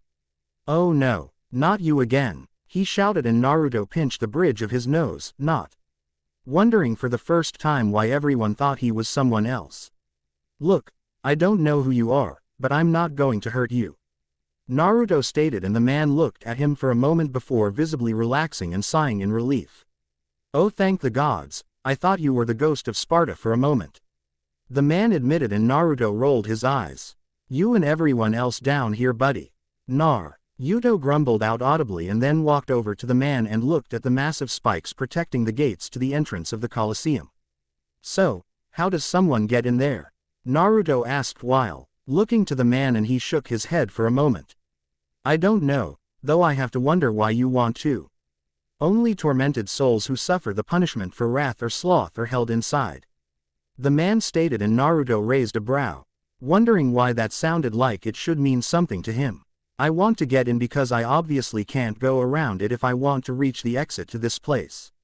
Naruto responded while waving a hand to the massive chasm around the coliseum and saw the man blink before scratching his head and nodding. Oh, well, that makes sense. But like I said, I don't know how you're supposed to get in there. I mean, I think Hercules might know, but the man said while starting to ramble, and Naruto held up a hand. Just point me in his direction, the Ashen Warrior ordered, and the man pointed to the side and blinked as Naruto walked away.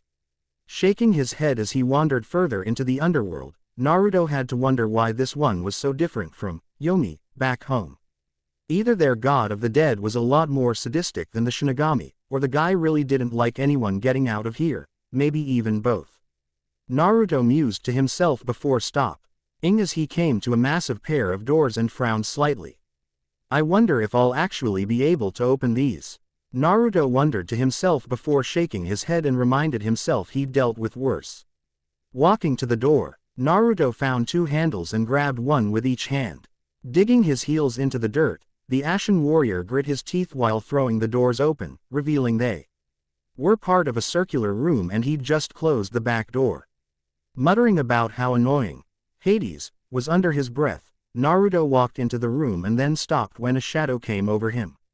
Quickly rolling to the side, Naruto looked to his attacker and saw a massive beast with only one eye. It was wielding a massive spiked ball in place of its right hand and wore old obsidian battle armor. Holy shit, Naruto mumbled while the beast roared and reared its right arm back, the spiked ball replacing his fist spinning in its socket. Rolling out of the way of the ball, Naruto then lunged at the creature while pulling the blades of Pandora free. Swinging the two blades, Naruto started slicing into the beast. However, it then called the spiked ball back to its arm and swung it down at him, almost totally unfazed by his attacks. Growling and rolling out of the way of the beast's hand, Naruto then lunged forward and ran up the front of the one-eyed beast before twisting into a kick to its face. Yet again this did little to faze it, and instead it grabbed him, roared and threw him to the ground before swinging its arm. Cursing under his breath, Naruto rolled out of the way and then flipped head back to his feet while the Cyclops roared and then lunged at him in a charge. Growling, Naruto rolled under the beast and then stabbed one of his blades into the ground before turning and lunging at it. Hopping onto its back, Naruto climbed up until he reached the armor at its head and neck. Rearing back both of his blades of Pandora, Naruto started to slam them into the back of the beast's head. Sparks flew as Naruto gritted his teeth and continued to slam the blades into the helmet and armor, soon cracking it. Rearing back his arm one final time, Naruto broke the armor away from the beast with one last slam of his blades. However, the Cyclops then reached back and finally grabbed a hold of him and roared while slamming him into the ground and swinging its arm towards him. Rolling out of the way once more, Naruto flipped to his feet and swung both of his blades upwards. The blades cut into the Cyclops, causing little damage until Naruto turned on one heel and brought both blades down with a roar. Blue flames exploded from his weapons, causing the Cyclops to back up for a moment. That one moment's reprieve was enough for Naruto, however, as he lunged forward, ducked under the CYC lops and then started to climb its back once more. Reaching its head, Naruto evaded its hand as it tried to grab him and slammed both of his blades through its skull. Screeching out in pain, the beast thrashed about while Naruto held on for dear life.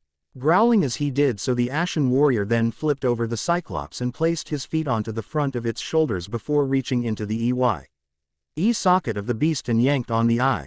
Gritting his teeth as the beast cried out a loud shriek, Naruto ripped the eye out of the Cyclops' head and flipped back, the Cyclops stumbling about for a moment before falling to the ground dead. Breathing out several heavy pants, Naruto made a note not to do that again before walking over to the back wall and throwing the Cyclops eye over his shoulder. Coming to the door at the back, Naruto grit his teeth and threw it open like he had the first one. Walking out, Naruto frowned when he saw a temple with a giant head of a lion in the distance, what looked like numerous burning funeral pyres all filled with the bodies of dozens of ghouls. Walking down the path towards the temple, Naruto noticed the funeral pyres start to turn a violet color as he passed them. Narrowing his eyes, Naruto treaded forward while reaching back and pulled the blades of Pandora from his back. Stopping at the entrance to the temple, Naruto turned around and wasn't surprised when he saw dozens of ghouls crawling out of the pyres and hissing while looking towards him. Twirling the blades of Pandora into a reverse grip, Naruto then crouched down before lunging forward with a roar. Stabbing the first ghoul in his shoulders with his blades, Naruto then flipped over it and swung its body along the way before slamming it into the ground. Blue flames exploded from he blades of Pandora and knocked the many ghouls back while Naruto twisted and stabbed another ghoul in the chest before turning and spinning it around, slamming it into several more ghouls before it was sent flying off the end of the blade. Stopping his spin while the ghouls lunged at him once more, Naruto then closed his eyes while lightning formed over his hands. Opening his eyes a second later, he roared out as Poseidon's rage was unleashed and flowed through him and then into the ghouls surrounding him. The ghouls were thrown back by the blast of energy, Naruto landing and then twirling his blades of Pandora around, slicing into the remaining ghouls. The ghouls fell down, gashes and slices of gore torn out of them while Naruto narrowed his eyes as more approached. Crouching down, Naruto then lunged forward and grabbed one of the ghouls before using it as a battering ram, knocking more of them to the wayside. Sliding to a stop and turning, Naruto threw the ghoul into one of the RS before twisting into a jump and slamming his blades of Pandora into the ground on top of them. The blades exploded in a burst of blue fire, incinerating several ghouls while Naruto landed and then swung both blades in an arc, lopping the head off of one of them and then threw a blade and caught a ghoul with it. Yanking himself over to it, Naruto rammed his shoulder into the ghoul before slamming a fist into its face, crushing it while looking up at the few remaining ghouls. Crouching down, Naruto felt the wings on the boots of Hermes unfold before he lunged forward. Fire trailed behind the Ashen Warrior as he barreled through the ghouls before jumping into a double kick to the face of one ghoul. The ghoul's head went flying back while Naruto rolled in midair, dodging a slash from Anath ghoul and swung his blades of Pandora low to the ground while turning and knocking the ghouls up into the air. Throwing two of his blades out, the Ashen Warrior then caught the two remaining ghouls and brought them to him. Grabbing them by the throat, Naruto them smashed their heads together, finishing off the last of the ghouls. Panting slightly, Naruto then placed his blades of Pandora back onto his back and turned around to face the temple. Cracking his neck, Naruto walked forward, past the now empty pyres while the doors of the temple slowly swung open to give him access. Pandora, going farther and farther into Hades' depths in his quest to escape from it, Naruto soon came upon the third torment. This was the torment of envy, where the fallen hero Hercules is now eternally trapped and tortured. Walking into the temple, Naruto was surprised to see what appeared to be a giant room with a massive door at the far end and 6 spiked walls positioned around the room at either side. With massive marble pillars holding them all up, a man hanging in the center of the door with chains attached to heavy manacles that were holding his arms and legs. Looking at the chains, Naruto nodded. The upper set went up and into holes in the top and bottom of the 2 massive doorways. Taking a look at the man himself, Naruto saw a giant of a man with muscles that surpassed anyone he'd ever seen and scars covering his form.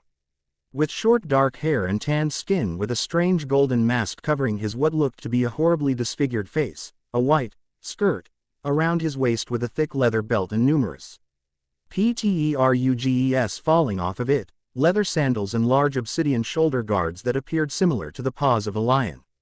Humming to himself, Naruto walked into the room, and then crossed his arms while looking up at the strange man.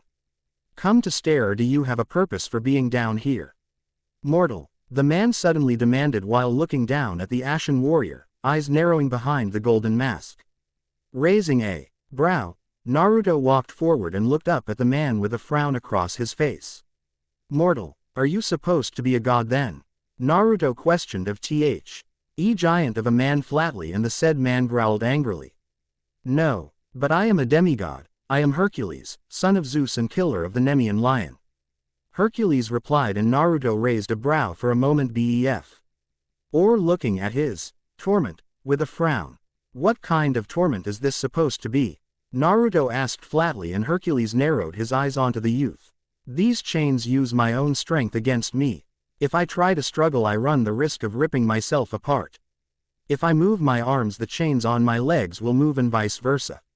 Hercules explained, and Naruto hummed in thought for a moment while looking around, then saw two turnstiles. One on either side of Hercules. Then what exactly is behind that door? Naruto questioned, and Hercules frowned down at the youth. Beyond these doors lay the fabled gauntlet of Zeus. Its powers have no equal save for the blade of Olympus itself. It can break any barrier and even kill gods. Hercules replied, and Naruto was silent for a moment before fighting to keep an evil grin off his face. Really now? That is certainly interesting, and I can imagine why someone would want to hide something like that, but can it really kill gods? Naruto questioned with a straight face, barely hiding the interest in his voice, and Hercules scoffed. Of course it can, fool. I know of only two weapons that can truly kill a god. One is the blade of Olympus, the other is the gauntlet of Zeus. The blade of Olympus has killed not only Athena, goddess of war, but also Zeus, the king of the gods himself. The gauntlet of Zeus, on the other hand, was used to kill the goddess of death herself, Hades' queen, Persephone. Hercules explained, and Naruto slowly nodded his head while rubbing his chin with a frown. And both weapons were used by my upstart brother Kratos. Hercules then added with a frown, and Naruto blinked, wondering why he was hearing that name so often in this place. Brother. Wait, I thought the guy in control of the underworld was his brother. Naruto note. And Hercules nodded his head with a hidden scowl. He is. Father is famous for his escapes in the beds of many women. I am a bastard son, just as Kratos and his brother, not to mention numerous RSR. The man explained while Naruto shook his head, then stopped as he remembered every shinobi or human who could use chakra in his lands were all descended from the kami, and wouldn't that technically make him a demigod? Shaking his head of that thought, Naruto looked at the door behind Hercules, then the turnstiles on either side of the man with a frown. However, as he did, he couldn't help but remember another situation that had been similar to this one. Admittedly, the door hadn't been quite this much of a puzzle to open, but he did have to gut a Tengu to get the key to it. Past Pandora. Further into the underworld he went, and still more memories flowed through his mind. The almost never-ending visions of his past still haunting his every waking moment and reminding Naruto why he had to have his vengeance. This time, however, he remembered his encounter with a Tengu, a mythical beast that held the power to control the wind with a fan. Wandering deeper into the temple that held the sacred mirror, Naruto frowned to himself with his arms crossed. He'd kept his gift from Inari, but so far he had no idea what to do with the annoying little trinket. Reaching into one of the pouches on his belt, he pulled it out and then looked at it before flicking it into the air with his thumb and caught it in his hand. Useless rock, Naruto growled out before looking at the rock for a moment and then looked through the hole on it and suddenly stopped. Looking around through the rock, Naruto noticed that everything now had an odd green tint to it. Down the hall he saw several small, child-sized, really almost Oni-like creatures skittering about while beating on corpses. Shikigami. But who would summon them? Naruto wondered and then frowned before slowly kneeling down and pulled a leather strap from a corpse. Using the strap, Naruto tied it on the ends of the circular rock before pulling it on over his right eye, allowing him to see the Shikigami without holding the stone to his eye. I guess it isn't completely useless, Naruto admitted, if only to himself, while pulling his blades of chaos from his back and lunged down the hall with a roar. Turning towards him, 1-0. The Shikigami shrieked and the others all turned towards him before they rushed to attack. Twisting on his heel, Naruto spun his blades of chaos in a low sweep before flipping up and slamming both blades into the ground. The blades of chaos glowed with fire as they slammed into the ground, flames burning and searing the flesh from their bodies while Naruto pulled them back instantly.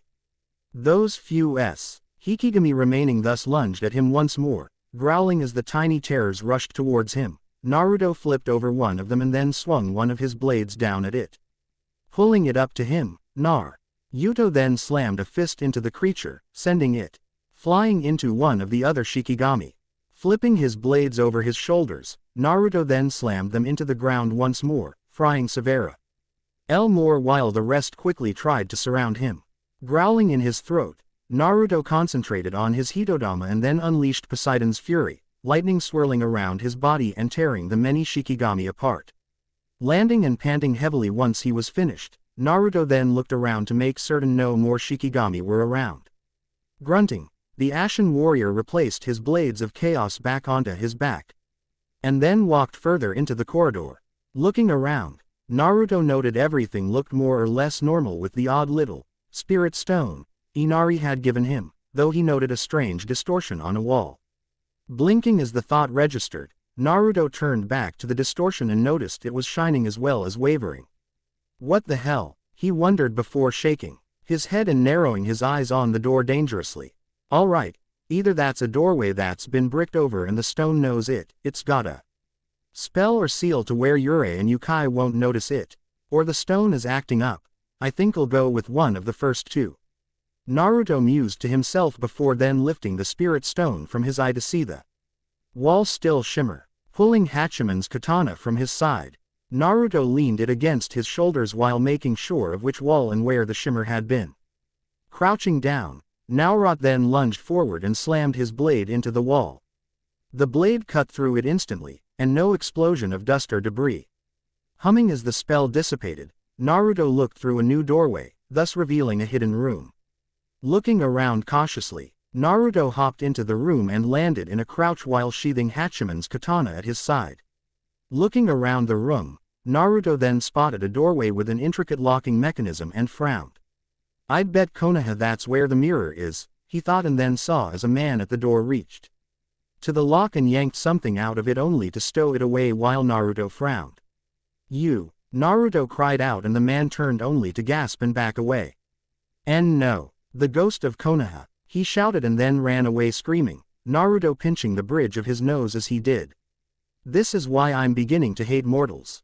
Naruto inwardly grumbled before crouching down and lunging after the man, moving quickly into a doorway and turning down a hall. Soon starting to catch up with the man Naruto sprinted forward only to quickly roll out of the way as something busted through a nearby wall. Through the wall came a being with a red face and bird wings. It quickly snatched up the man and Nded before turning to Naruto, who scowled. Its eyes were beady black with yellow sclera, its skin a reddish-brown color with a long nose. It had a bushy white beard and mustache, with short white hair and no eyebrows. On its back was a pair of white feathered wings and at the ends of its fingers and toes were sharp claws. The creature had a brown kimono top, with a white uijesa or a pom-pommed sash, down the front of his chest. A pair of gray hakama pants with a gray sash around his waist and a fan made of feathers placed in his sash, an odd straw cloak down its back, with mesh placed around each of his shins and forearms, and rope tied over those to hold the pants down tightly, with red tengu geta or tall one-toothed wooden sandals, and a black token, monk's cap, on its head. A tengu? No, not just a tengu, but a daitengu. What the hell are you doing here? Naruto demanded, and the daitengu merely ignored him, deigning him no threat to his person. Hey, answer me, are your kind working for Yami now as well? Naruto demanded while the daitengu turned to the youth and stroked its white beard while holding the man it had caught with one arm as he tried to claw at its wrist for freedom. Oh ho, so it's Yami's old servant, the ghost of Konoha himself. Or, are you truly working with those weak and feeble kami now, as they say? The daitengu noted, then wondered to himself, and Naruto growled angrily while crouching into a stance, his blades of chaos gripped tightly. I no longer serve Yami if that's what you mean. Now answer me, have you betrayed the kami and gone over to Yami's side? Naruto demanded, and the daitengu chuckled before pulling a fan from his sash and twirled it in his free hand. Betray the kami? You're one to talk, ghost of Konoha, your own deeds are spoken of with awe among the Yukai of the lands. I'd say you were the only one between us who has betrayed anyone. For I cannot betray someone I am not loyal to in the first place. We Tengu were once our bingers of war until the elders became soft and taught the mortals our skills. I intend to return us to our true roots, and drown this world in war. The daitengu mused, then exclaimed, and Naruto grit his teeth in fury before lunging at the daitengu, only for it to laugh, to twist on its heel, swinging its fan and sending a gust of wind slamming into Naruto. Chuckling to himself, the daitengu then twisted on his geta and flew out the hole he made. Growling as he got back to his feet, Naruto rushed over to the hole and looked up. He saw the Tengu flying up the side of the building into a large tower, looking to the walls. Naruto then dug his blades of chaos into them before climbing up after the Tengu, teeth gritted in fury as he chased after the yokai. Present. Coming out of his thoughts, Naruto shook his head and returned to looking at the two turnstiles as he tried to figure out what to do to open the door. Wait, no, it couldn't be that, could it? No one is that twisted, right? Naruto wondered to himself before looking up when he felt someone was staring at him and saw a glaring Hercules. What are you looking at? Hercules demanded while Naruto came out of his thoughts and then placed a hand to his head as a voice started to whisper in his mind. This fool is in our way, we must move forward if we wish to obtain our vengeance. The voice was deep and ominous, though Naruto noted that it somehow felt familiar to him. What? Who? What's wrong with me? Why does this keep happening?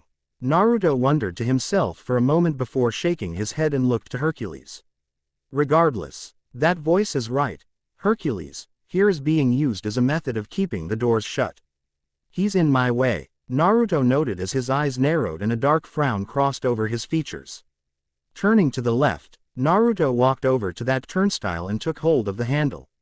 What are you doing? Hercules suddenly demanded, and Naruto remained silent before huffing and grit his teeth while pushing on the turnstile.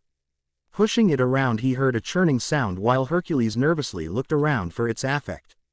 Soon hearing a click from the turnstile, Naruto backed up from it. As its handle rose to point upward and then the whole turnstile sank into the ground. Making his way over to the second turnstile, Naruto looked up to see a Hercules struggling with his chains slidle. Why, only to cry out in pain as the chains from his legs pulled down on them.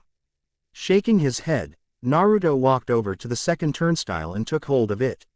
Wait, you don't have any idea of the mistake you're about to make, warrior.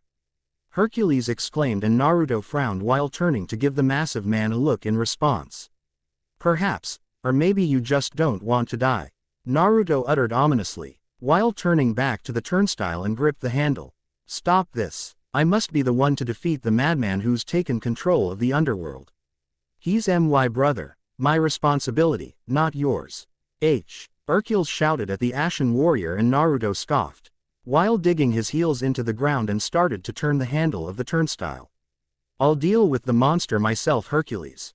I don't need your help, nor do I especially want you in my way, not when I've gutted the undead, massacred demons, slaughtered monsters, and even murdered gods, Naruto stated darkly as he finished his turning, the turnstile's handle rising up, and then the rest of it sinking down into the ground.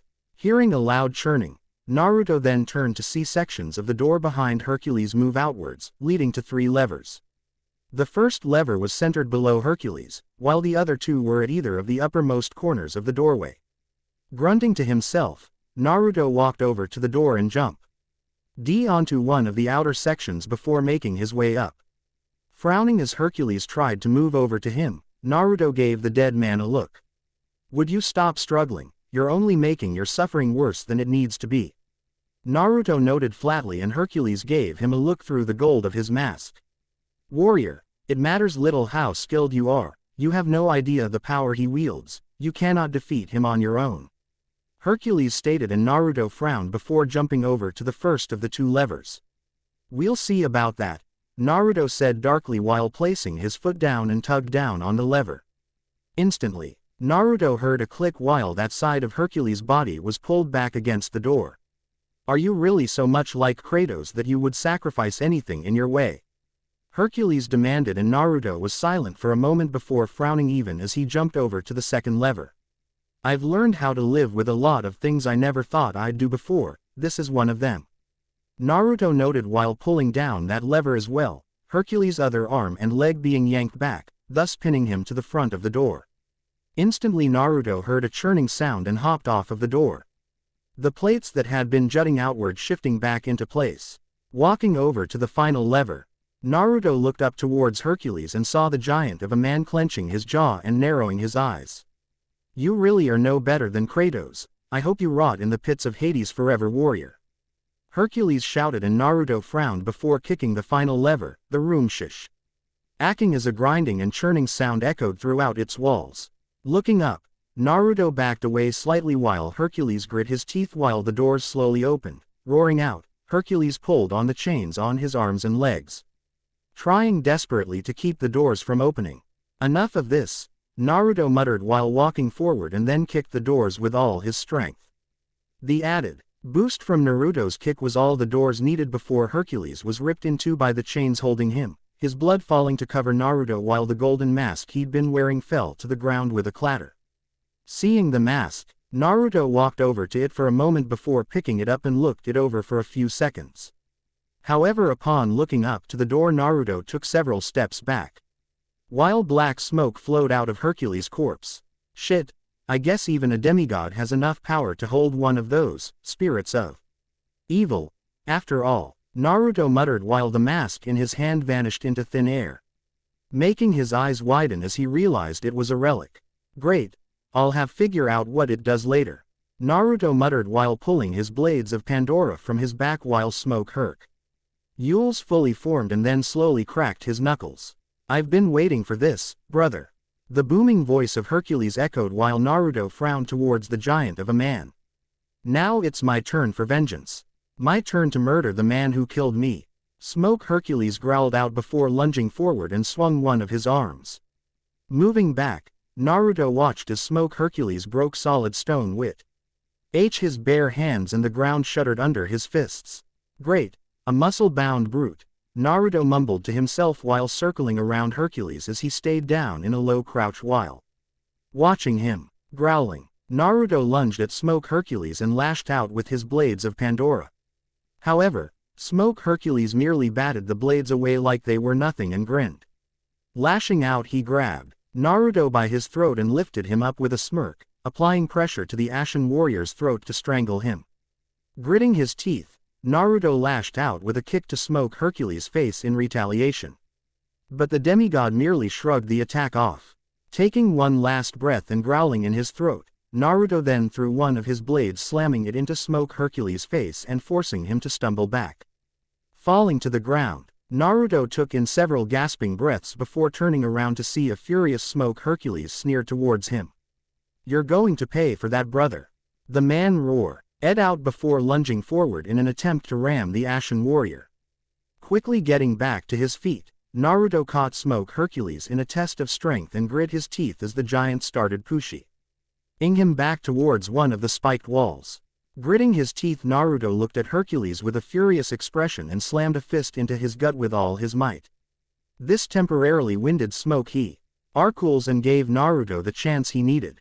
Quickly pushing the demigod with a roar, he rammed him into the spiked wall on the opposite side of the room, kicking Smoke Hercules in the face after he hand.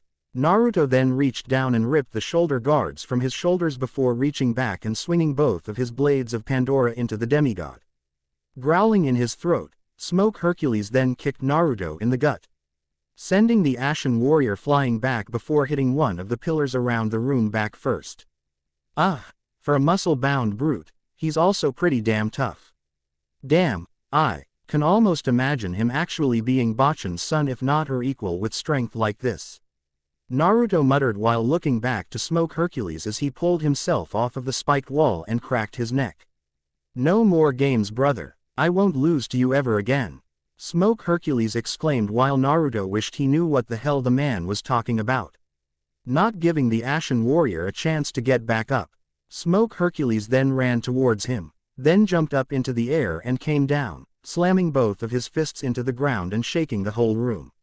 Naruto rolled out of the Y of the attack and then onto his feet only to nearly fall back over as the room shook. Growling, the Ashen Warrior looked to Smoke Hercules and ran at him, preparing to use Poseidon's Rage on the Maw. And as he unleashed it upon ramming into the giant. Gritting his teeth, Smoke Hercules held his arms forward, blocking the lightning before ramming his shoulder into Naruto and sending him flying. Shit, he couldn't use magic as his power source. No, he just had to be physically powerful instead. Naruto grumbled while turning back to Smoke Hercules and cursed while rolling out of the way as he slammed his foot into the ground. Flipping onto his feet, Naruto formed the golden mask into his hand before looking back to Smoke Hercules and breathed out. "Let's hope you do something useful," Naruto said, mostly to himself. while throwing his hand forward and pushing some magic into the mask. Instantly a beam of green flames flew from the mask and slammed into Smoke Hercules, forcing him back as it seared his flesh. Smirking despite himself, Naruto ran at Smoke Hercules as the man tried to stop the flames. Just as they stopped, Naruto rammed into the giant of a man and then roared while slamming him into another spiked wall. Grunting, Smoke Hercules glared up at Naruto, only for the Ashen Warrior to slam a foot into his face, forcing his head back into the spikes. Panting, Naruto hoped that was all it would take to finally finish off the giant, only to groan as Hercules slammed a fist into his gut and sent him sailing back. Pushing himself back to his feet while grimacing in pain, Naruto looked to Smoke Hercules as he got up as well. Both of them were panting heavily, yet Naruto felt like his ribs were broken into a few thousand pieces from that last punch. "Is that the best you can do, brother? Ha! What weakness! You're no Spartan warrior. You're little more than a child. No, not a child. You're nothing but a bug for me to squash under my boot," Smoke Hercules stated mockingly, and Naruto grit his teeth. Black wisps slowly forming and rising over his body as he did. "That's it, no more, mister. Nice, Naruto." Naruto gritted out before pulling his blades of Pandora from his back and crouching down, biting back a grimace of pain from his protesting ribs. "Rage of the Fallen," Naruto roared out while changing into the black-skinned beast that had killed Smoke, Poseidon and Hermes before. "Yes, brother. Show me your true power so I can have the privilege of killing you at your best," Smoke Hercules taunted darkly while taking a stance, and Naruto felt his teeth gnash together in fury. Didn't you learn your lesson the last time, brother? Or is the air here in Hades even worse for your head than it was on Olympus?" Naruto heard himself comment darkly and wondered why he said it only fly while Smoke Hercules threw his arms to his sides and then slammed them together. The force of the impact sent a burst of wind flying towards Naruto, causing him to take several steps back. Grinning, Smoke Hercules then ran towards him, throwing his shoulder forward to ram into the rage-empowered Nin. Gritting his teeth and digging his heels into the ground, Naruto prepared himself and caught Smoke Hercules as he did. Using his own impressive strength, Naruto pushed Smoke Hercules towards the center of the room before kneeing him. Growling and ramming his own shoulder into Smoke Hercules' gut, Naruto ran towards the other side of the room and rammed the demigod into one of the pillars around the room. The room shook as he did, the pillar breaking while Naruto rolled out of the way and allowed it to fall on top of Smoke Hercules. Breathing out laboredly, the warrior walked away from the pillar, only to widen his eyes as he heard it shift. Turning quickly, Naruto crouched into a stance while Smoke Hercules punched the rubble off of him and spit to the side. Growling, the demigod then crouched down before lunging at Naruto, ramming into him and then into a pillar on the opposite side of the room. Grunting, Naruto punched Smoke Hercules in the face, the demigod stumbling back for a very brief moment while Naruto tried to catch his breath. Shaking his head to clear it, Hercules scoffed at this and reached to the side, ripping one of the pillars from the room and swinging it at Naruto. Cursing, Naruto flipped over it and landed in a low crouch. Looking around, Naruto noticed that the pillars were what was keeping the temple, or at least the room, standing. Narrowing his eyes as an idea came to mind, Naruto ran over to the side of the room and stood in front of one of the pillars. "Come now, Hercules, is that truly the best you can do?" Naruto demanded of Smoke Hercules, and the fallen hero sneered towards the Ashen Warrior. "That's better than you could ever hope to do, brother. You and I both know I am the stronger," Smoke Hercules reminded, and Naruto scoffed while crossing his arms over his chest. "So you say, but you never beat me, Hercules, and as we both know, I was the one who was chosen to be the new god of war, not you," Naruto reminded darkly, though wondered why he said it afterwards. Smoke Hercules on the other hand grit his teeth in fury while glaring towards Naruto. Eyes narrowed as he crouched down. "You'll pay for that," he snarled while rushing towards Naruto, the Ashen Warrior remaining calm as the giant of a man came at him. Finally, at the last second, Naruto threw one of his blades to the side and pulled himself over to the door while Hercules slammed into one of the last pillars. Grunting, Smoke Hercules looked around as the room began to shake and fall apart, rubble falling down towards him while Naruto smirked towards the fallen hero. This is why you can never beat me, Hercules. You're stronger than me in body, but I'm still smarter than you. Naruto uttered darkly while running out of the room as the roof and walls caved in on smoke Hercules before he could run away. As the fallen walls and doors of the room ended smoke Hercules. Naruto turned to look back only once and then brushed some rubble off his shoulder. Feeling the rage of the fallen slowly wear off, Naruto raised a hand to his head with a grimace of pain. Ah! What the hell just happened to me? Naruto wondered to himself before shaking his head and walked further into the temple. Seeing a doorway at the end of the hall, Naruto walked up to it and shoved them open. Inside was a circular room with 5 chains that were gripped by an enormous gauntlet. The chains all led towards several doors, each one opening to something different. The fingers O. F the gauntlet were made from what looked like marble, while a depiction of a mon's face was formed into the back of its fist. The rest of the gauntlet had gold and marble weaved together intricately. The power to kill a god. Naruto mumbled while walking to the weapon. Reaching up, Naruto put his hand into the gauntlet and then ripped it down. The chains it had been gripping fell as well, releasing them all instantly. The chains spread around the room, until soon enough all the doorways around the room were covered by large stone slabs like the stone before the gates of the coliseum. Oi! Helly! OS head would be really useful right about now. Naruto noted to himself before forming the strange golden mask he'd found and concentrated, thus creating a tiny green flame to illuminate the area. Frowning as he looked to the doorways, Naruto then looked to the gauntlet of Zeus with a frown. Hercules said it could break barriers. Let's put that theory to the test. Naruto thought to himself while running over to one door and threw his arm forward with a roar. Blue energy crackled along the weapon, until Naruto slammed it into the door, shattering it into hundreds of pieces. Looking inside, Naruto frowned. Only seeing a skeleton inside of this door, Naruto walked to another. Rearing his arm back, Naruto threw the gauntlet forward once more and slammed it into the door, shattering it as well. This one led to a window and a ledge. Walking out and onto it, Naruto looked around for a moment before shaking his head. Turning and walking to another door, Naruto threw his arm at it, finding a window behind this one. Grumbling under his breath, Naruto walked to yet another door, and then smashed his gauntleted arm into it, blinking as he found a hall. Looking at the hall, Naruto slowly felt his eyes close before falling to his knees as more memories from his past began to surface. Even though, as he journeyed deeper and deeper into the depths of Hades, the visions of his past would not fade. Past, Pandora. And even now as he journeyed deeper into the depths of Hades, Naruto's memories of the past continued to plague him. Memories of when he obtained the Yata no Kagami mirror so long ago, of how he battled the Daidangu so that he may finally obtain the mirror he'd been sent to retrieve. Naruto flung himself up onto the top of the tower he'd seen the Daidangu and then looked around. Growling in his throat for a moment before seeing the body of the man from before land with a thud. Looking up, Naruto frowned when he saw the Daidangu land on top of a statue with a laugh.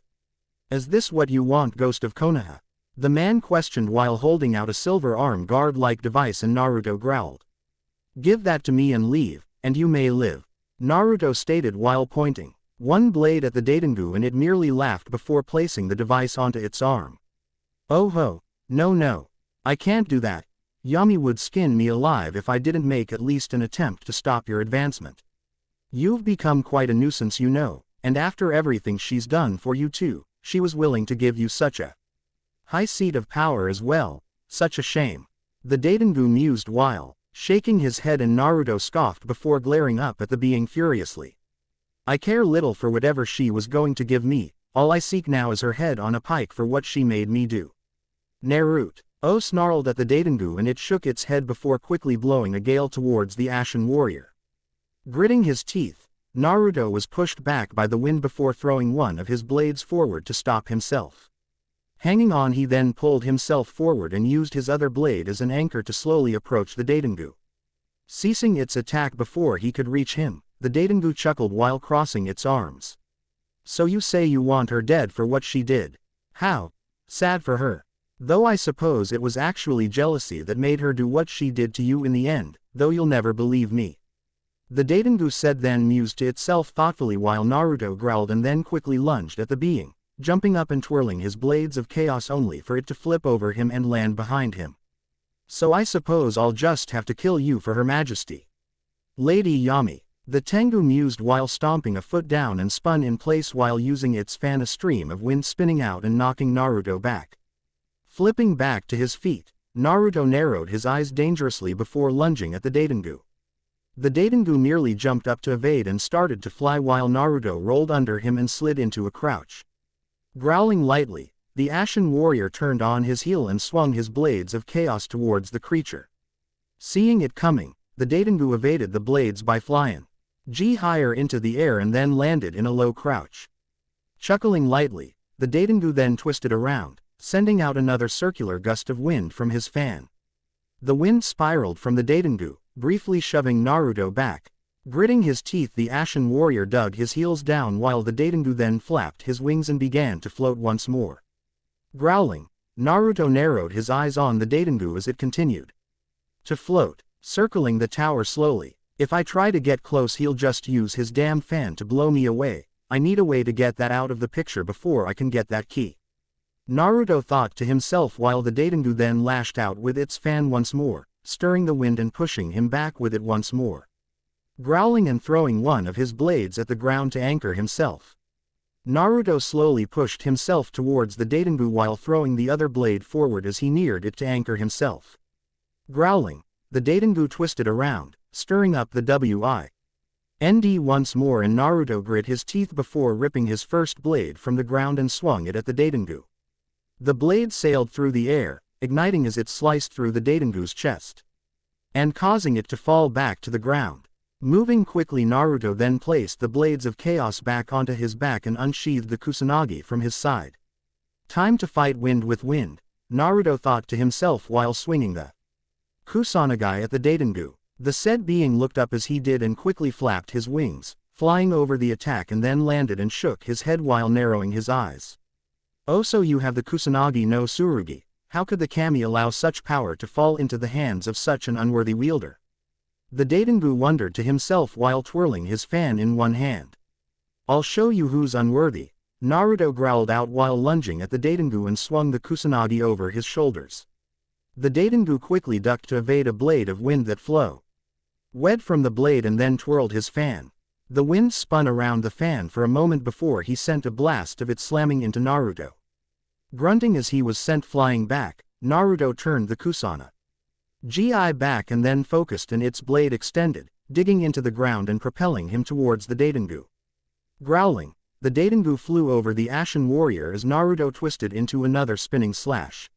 Landing in a crouch and turning back towards the Daitengu, Naruto roared while lunging at it and swinging the blade, sending a blade of wind from its edge flying towards the beast. Dodging to the side, the Daitengu then cried out as Naruto rammed into it, grabbed his fan and kicked off of him, knocking him to the ground as Naruto held his fan before crushing it with a scowl. "Now let's see how well you fight without your little toy," Naruto growled out while holding the Kusanagi at his side, and the Daitengu grumbled while flipping back to his feet and narrowed his eyes. "Such insolence. Do you ninja ever get tired of spouting so much foolishness?" the Daitengu demanded while Naruto scoffed. Growling, the Daitengu flapped his wings and rose up into the air.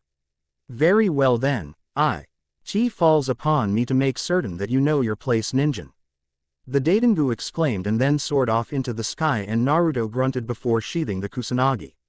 Holding one hand out, Naruto formed a fireball in it from the light of dawn he carried in the lamp on his hip.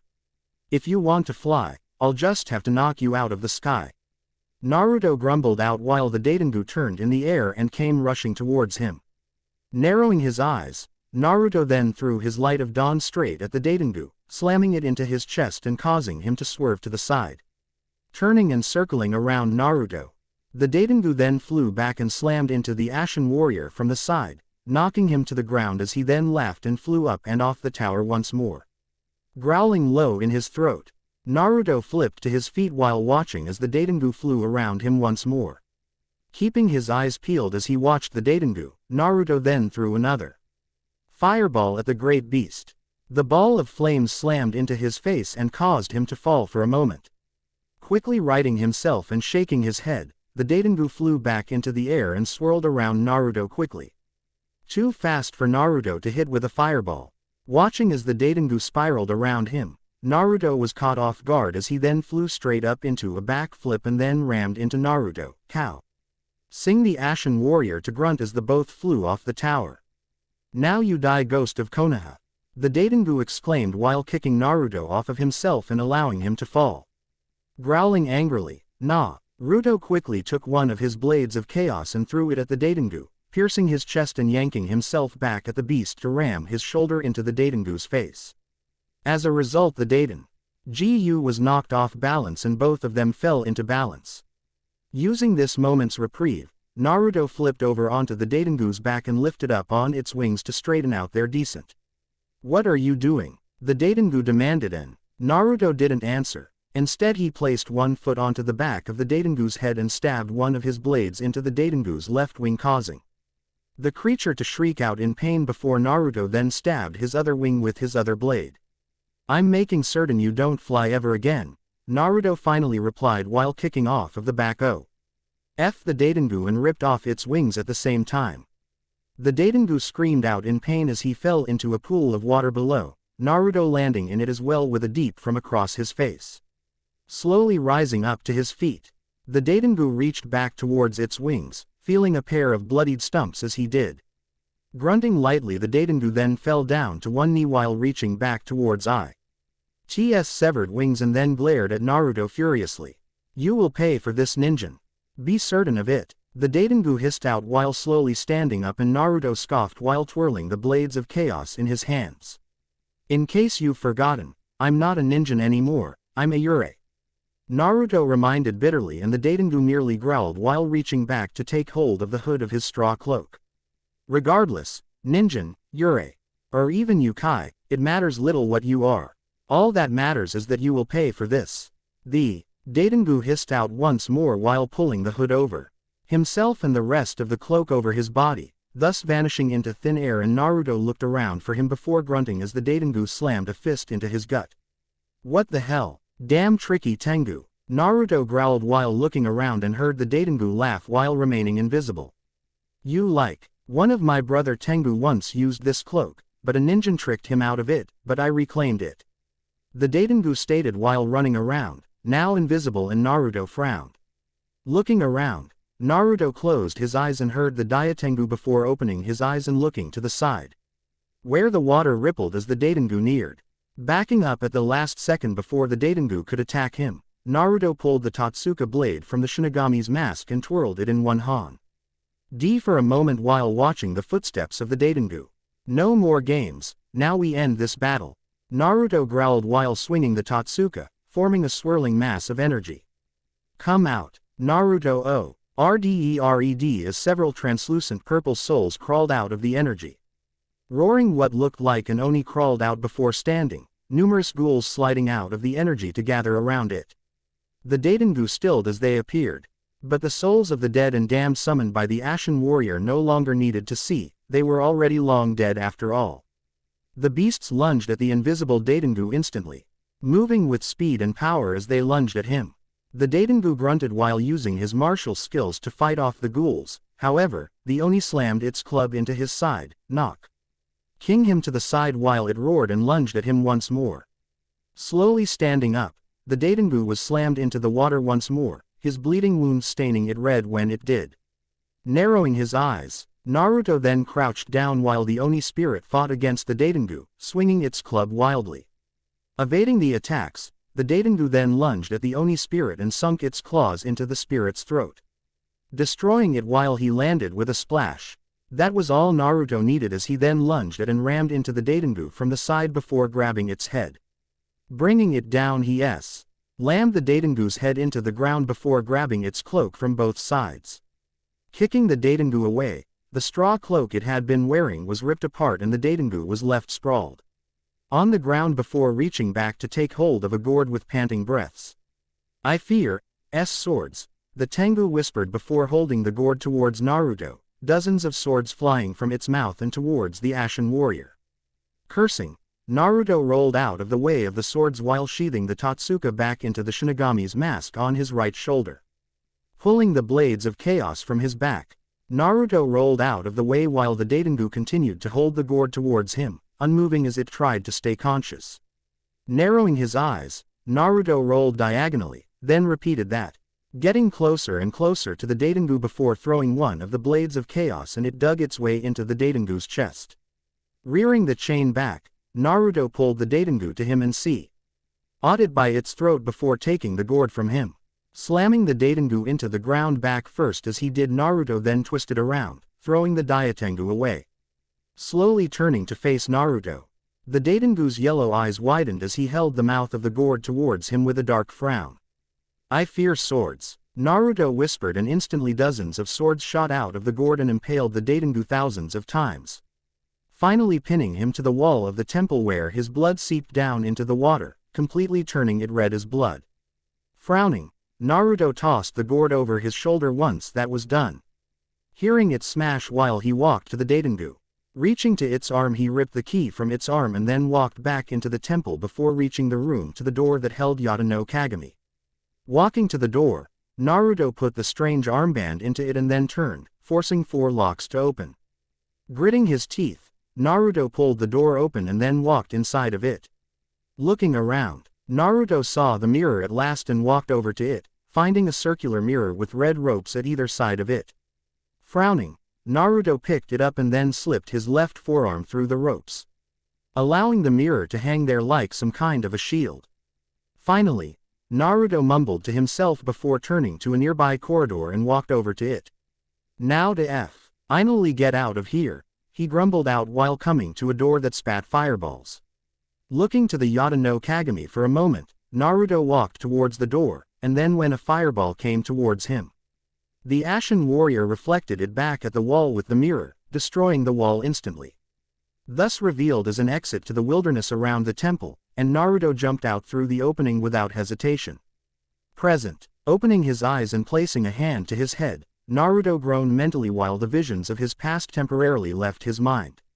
Slowly rising to his feet, the Saint of Konoha shook his head and then walked through the open doorway and into a strange hall. However, the hall was odd, having an almost mystical quality to it with hanging silk drapes and beads down its length, exotic markings along many of the stones and even the ceiling depicting strange images. Frowning to himself, the Ashen Warrior allowed the gauntlet of Zeus to dissipate into his arm while wandering down the length of the hall. Stopping, Naruto raised a brow at a picture of what looked like a white warrior with a red stripe and beard with 2 swords on his back, holding what looked like a half-naked woman, and 2 other women watching them from nearby. "Wow, this Kratos guy really got around," Naruto noted to himself before walking further into the hall. The depictions changed along the way, all showing various drawings of whom Naruto assumed had to be Kratos, given how he had the same skin and tattoo, and the odd half-naked woman. All of them had the same colors, the wom, and had an off-gold color to her skin due to the stone, while the man had white and red for skin. Of course, given the crudity of the depictions, it wasn't too surprising their colorations were also limited. But the other 2 were just jet black in the first picture with their eyes colored by stones. Walking down the hall, Naruto frowned as he came at a final door and several depictions on the walls to either side of him. On his left he saw what appeared to be a crumbling mountain, the woman from the other depictions seemingly leaving it.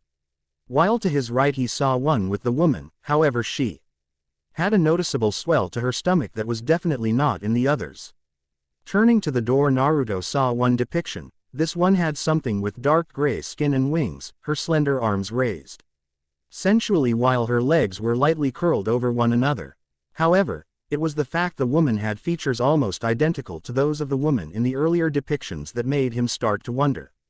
Save a few minuet differences that weren't so obvious. Also, her eyes were closed so he couldn't see what their color was. However, stranger still was the purple tattoo that curled over her slender body. Something that truly disturbed him.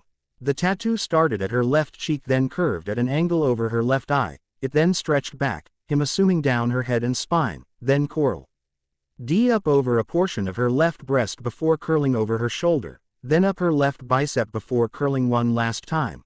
The tattoo was near identical to that of Kratos or himself, though Naruto Had 3 stripes on his right cheek and an extra band over his left elbow as well as the long swirl that made up the bulk of his own tattoo, while both Kratos and his was red in color. What the hell? Naruto mumbled before reaching a hand towards the door, only to take a quick step back as it shifted and then rose up, revealing a passageway beyond it. Raising a brow, Naruto narrowed his eyes only to take a step to the side as a body nearly hit him. Looking to the distance, Naruto felt his eyes widen as he saw in the distance a massive, half-finished tower, wind sweeping what appeared to be the souls of humans all around, throwing them all to and fro in a never-ending cycle. By the kami, what is this place? Naruto wondered to himself while looking out to the strange land and saw a statue of Pandora to the side. Walking over and kneeling before it, the Ashen warrior watched as Pandora appeared in her usual small blue flame and then looked around with a grimace. I suppose I should welcome you to this place. It is where the demoness of lust herself resides. There, in her great tower, Pandora explained while looking towards where the half-finished tower was, and Naruto frowned deeply. He still had a problem with demons, especially female demons, after Kyuubi Yami used him. Why is this place like this? Naruto asked, and Pandora sighed softly. She is a demoness of wind and storms. She is powerful and dangerous, Naruto. No mortal has ever escaped her power. She is both beautiful, and yet terrifying, and she is known as the first of the fallen. Pandora explained to the Ashen warrior, and he frowned towards her at the name. The fallen, he questioned, and Pandora nodded her head with a sad expression. 5 poor souls damned by Zeus for Kratos' rebellion. They were the 5 children of Kratos, born of different women, Agni and Samael. Agni is a demon of fire and war, and Samael a demon of death. There is also Beelzebub and Astaroth, with Beelzebub being the lord of the flies and a demoness of plague, and Astaroth a demon of the desert and earth. And finally, Lilith, demoness of lust, born of the goddess Aphrodite herself. She was banished by her mother rather than Zeus, condemned as a monster by her and sentenced to life here in this eternal hell. Pandora explained softly, and Naruto growled in his throat while clenching his fists. Why don't they fight back then? Why don't they escape this hell if they suffer so much? Naruto demanded angrily, and Pandora bowed her head and sighed softly. They cannot because of 2 things. Lysandra, wife of Kratos, and Calliope, the firstborn daughter of Kratos. Both are trapped here, one kept by the new king as his pet, the other, Calliope, forced to suffer at the hands of the wrathful in the Coliseum. Agni, he is the oldest of the 5. He is also the demon of wrath, a living embodiment of hate and fury. His anger is unending. He seeks to free his oldest sister and refuses to leave until he accomplishes this. Samael is the most intelligent of the siblings. It is he you should seek out if you wish for the fallen to aid you. Pandora explained, and then noted, and Naruto frowned for a moment before crossing his arms over his chest. And having a batch of demons helping me is good, how? Naruto questioned while remembering Yami once more, and Pandora sighed. Naruto, you can't judge them by what Yami did to you. Agni and the others were all human once. You can trust them at the least, and they are fiercely loyal to Calliope and Lysandra. Save them, and the fallen will follow you in battle against the kami and through all of hell itself if you wish.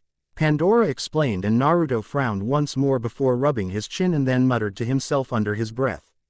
I'd better not regret doing T.S. Pandora. Naruto growled out while walking past Pandora as the flame went out. Lunging off the side of a cliff, Naruto ran along its side before flipping onto a nearby bridge leading towards the strange, carnal tower, as he liked to think of it. Frowning in distaste even as he walked closer to the tower, Naruto crossed his arms and then stopped as a strong gust of wind tore apart a section of the bridge. Mentally twitching, Naruto crouched down and then lunged forward, jumping over the gap and rolling into a low crouch. Pandora, having defeated Hercules and obtained both the gauntlet of Zeus and Charon's wrath, Naruto soon found himself in a strange place. Depictions of the goddess Aphrodite and Kratos lining the walls, ending with a depiction of a strange sensual creature unlike any he'd ever seen. This was the home of the sin of lust incarnate, daughter of Aphrodite and Kratos. This was the home of Lilith. Slowly standing up, Naruto looked around as well and frowned when he noticed the area had a certain serpentine quality to it. Snakes. It just had to be snakes. Naruto mentally groused to himself while walking over to a ledge and wall ran up its side and onto the next floor. Looking around, the Ashen Warrior first noticed a bed in the center of the circular room and 3 pillars at the back of the room, the walls having people locked together forming them. Naruto T. Hen looked up and frowned upon seeing the wind and raging storm outside through the hole in the roof. Frowning to himself and looking around, raising a brow and walking further into the room, Naruto T. took a step back when he saw a snake hiss at him from the floor. Looking more closely at the floor, the Ashen Warrior mentally groaned upon seeing numerous large snakes slithering about the floor. SNA. Kess. Naruto grumbled to himself before scowling deeply. I really hate snakes. He groused before looking around for a few moments longer, then stopped and turned, only to widen his eyes upon seeing a pair of dark amber gold eyes gazing deeply into his own. Taking a few steps back, the Ashen Warrior widened his eyes and fought a blush upon seeing what was easily one of the most enticing creatures he'd ever seen. She was tall with a lean physique, and held the physique of a goddess, literally in this particular case, while her skin was a deep charcoal color with pointed ears at the day of her head and a seductive smirk on her purple lips. Her finger and toenails looked like sharp purple claws. She had one hip cocked to the side as she gazed at him, while a pair of webbed bat-like wings folded along her back almost like a cape. A familiar purple stripe wrapped from her left eye over her body to her left bicep, and her long obsidian black hair was coiled into a braid that coiled and slinked as if alive with a spike at the end. Shivering slightly, Naruto noted a strange, clearly seductive, aura wafting from every part of the woman's body. Hello good sir, to what do I owe tea? His surprising, though very welcome intrusion. The woman questioned, her voice an unending purr of seduction and charm, while walking around the Ashen Warrior, one arm placed on his shoulders him as she slowly circled him. Her long black hair shifting and moving. Clearly awed by the woman, Naruto was temporarily rendered stupid before quickly shaking his head and giving her a look as she came back to face him. Who are you? Naruto questioned, having a good idea who she was from Pandora's explanation of the fallen but needed to be sure. Laughing lightly in her throat, the strange woman moved over to the Ashen Warrior. Her long hair rising as if it was alive. My name is Lilith, daughter to Aphrodite and Kratos, but that doesn't matter. Who are you? Lilith questioned of the Ashen Warrior. And Naruto crossed his arms while giving her a dark look. My name is Naruto, he replied flatly, and Lilith turned and circled him, Naruto keeping an eye on her as she did. Oh, then why are you in my tower? Not that I mind, but I haven't had a visitor in so very long, Lilith questioned, then noted with a slight pout across her face, the look barely affecting the ghost of Konoha. He'd seen more pathetic looks in his life, and since he was turned into a Yurei, none of them really affected him anymore. I was looking for a way out, Naruto stated while Lilith leaned forward and looked into his eyes. Lingering as a purr literal echoed from her throat. I can show you the way, Lilith offered softly, purring into the youth's ear and causing him to shiver slightly before shaking his head. Something was off about this creature. He'd seen enough to know she wasn't interested in him leaving anytime soon. I highly doubt you would, Naruto stated simply, and a sly smile crossed Lilith's features as she wrapped her arms around his neck. Probably, but you could just stay here with me. I'm sure I could keep you company. In fact, you may never want to leave, Lilith noted while purring into the ashen-skinned warrior's ear, and he frowned while giving her a look. No, I need to meet with your brother Samael, he stated simply while giving her a look, and Lilith quirked a brow for a moment before smiling seductively. Truthfully, she was more surprised by his sheer strength of will than anything. No man or woman, mortal or otherwise, could truly resist her charms save her siblings, and even then it was only because they were all older and stronger than she was. Oh, do you have to go see him? He's so boring, and besides, wouldn't you rather stay here and enjoy yourself for a while? Lilith offered, and Naruto quirked a brow while she walked around him once more, the Ashen Warrior following her. Sorry, but my vengeance comes before that, Naruto stated, and Lilith was silent for a moment before smirking as she pushed the Ashen Warrior back towards the bed that was in the center of the room. Vengeance. Oh, I know of vengeance and hate and sorrow that can lead men to topple gods, Lilith noted as they continued to slowly move back towards the bed. Now, stay with me and I'll tell you the story, the legend of my father, the ghost of Sparta, Kratos, He man who slaughtered the gods of Olympus and sired me with the goddess Aphrodite herself. She whispered while her long almost serpentine tongue licked his cheek and he quickly shook his head. I told you already, I don't have time to waste with. Naruto started only for her to shove him back, both of them landing on the bed as she leaned down and smirked while straddling his hips. How long has it been for you, good sir? For me it feels as if an eternity has passed since such a strong, capable warrior has entered my hall. Then again, you are truly a pinnacle of rage, my favorite scent on a man, Lilith noted with a purr, and Naruto wondered how she could smell rage, and also why it was her favorite considering she was a demoness of lust, shaking his head of that thought and growling in his throat. Naruto twisted and turned them over, now above Lilith, who blinked in surprise even as her hair twined itself around both of them. I don't like being forced into anything, wench, Naruto gr. Owled out, and Lilith mutely blinked before wrapping her arms around his neck. Looking into Naruto's eyes, Lilith saw rage and hatred unlike anything she'd ever seen before. Only her brother Agni himself held such pure hate and rage. Really? Well, I'm not really surprised, Lilith noted while leaning to his ear once more. So, why don't you make a choice then, good sit? You can choose to stay or to go, Lilith offered, and Naruto blinked while she remained under him, and a deep growl echoed in the back of his mind upon hearing the challenge in her tone. TBC. And finally, the reason I don't show lemons is because A. I'm not Jiraiya and I've never done one before, and B. because I bet you people have better imaginations with that sort of thing than I do. Also, you can think of the end of T's chapter as being like the sex minigames. In each God of War, you can choose to imagine what happened, or you can choose for him not to get with Lilith like that. This story takes place roughly 200 years after God of War 3. Basically meaning that all of Kratos' children have fully grown up by now, if not being dead themselves. And as for why she acts like she does, she's born the daughter of Aphrodite and Kratos. How would you expect her to act? And why do I have 5 children, 6 if you include Calliope, mentioned, because Kratos slept with at least 7 women if you look at each God of War game. Thus he'd have about 8 running around if I included them all.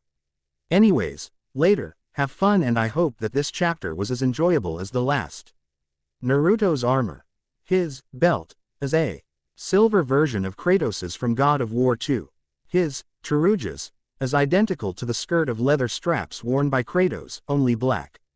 The silver forearm armor is basic Grecian forearm protectors like the ones Kratos wears, with his black fingerless gloves under them. And lastly, the silver finger guards he wears are identical to the armor Kratos wears over his fingers in the beginning of God of War 2 while wearing his God of War armor.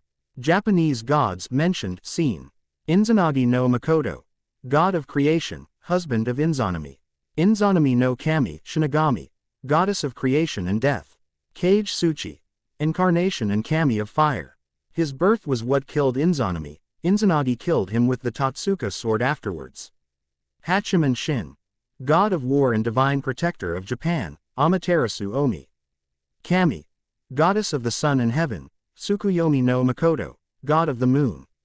Susano no Makoto, god of the sea and storms. Inari, goddess of fortune and agriculture. Fujin, god of wind. Raijin, god of thunder. Omoikane, goddess of wisdom and intelligence. Aim no Uzume, goddess of dawn and revelry. Tsurutahiko Okami, guardian Kami of the earth and husband of Aim no Uzume. Amatsu Mikabashi, god of evil and stars.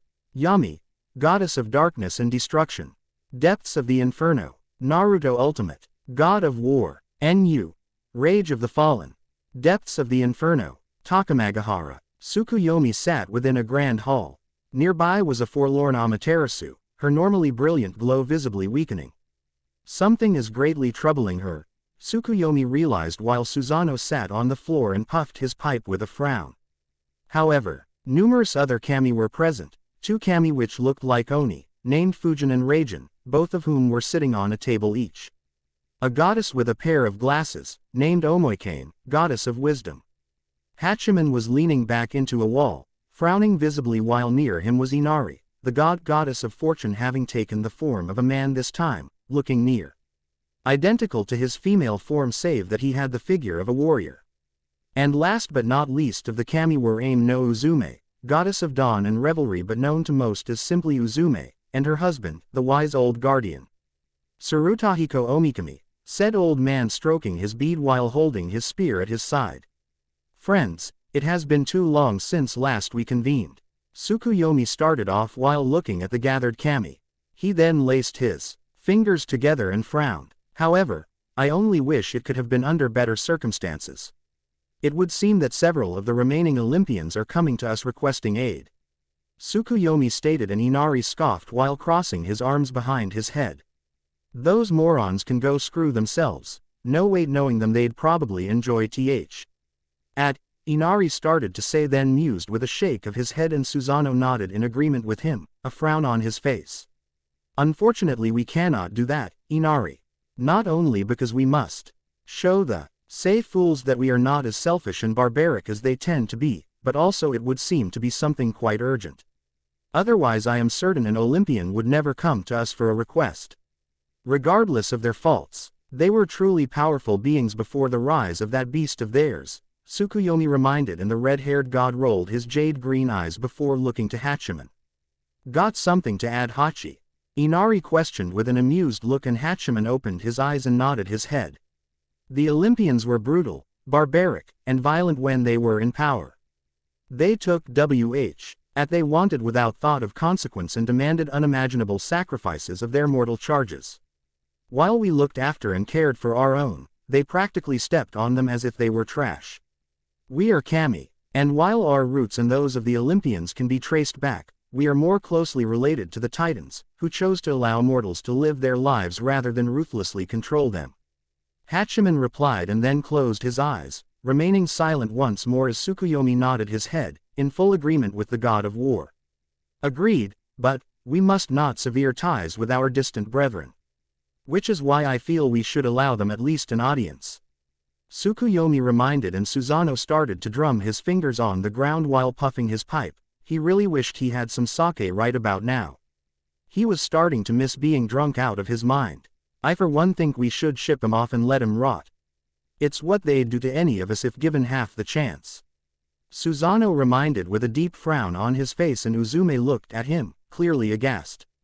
Susano, has living on Earth really disheartened you so much that you'd turn away our allies to the wolves? Uzume demanded, with her husband placing a hand on her shoulder to calm her down as Susano snorted. Hell no, my wife is from Earth, in case you've forgotten. I just have a problem with the fucking Olympians. They managed to give all gods a bad name with the shit that they repeatedly pulled. Or have you forgotten about Zeus's famous adultery with mortal women, Poseidon repeatedly raping both women and men? Or how Athena cursed one of Poseidon's victims just because she thought she was more beautiful than her?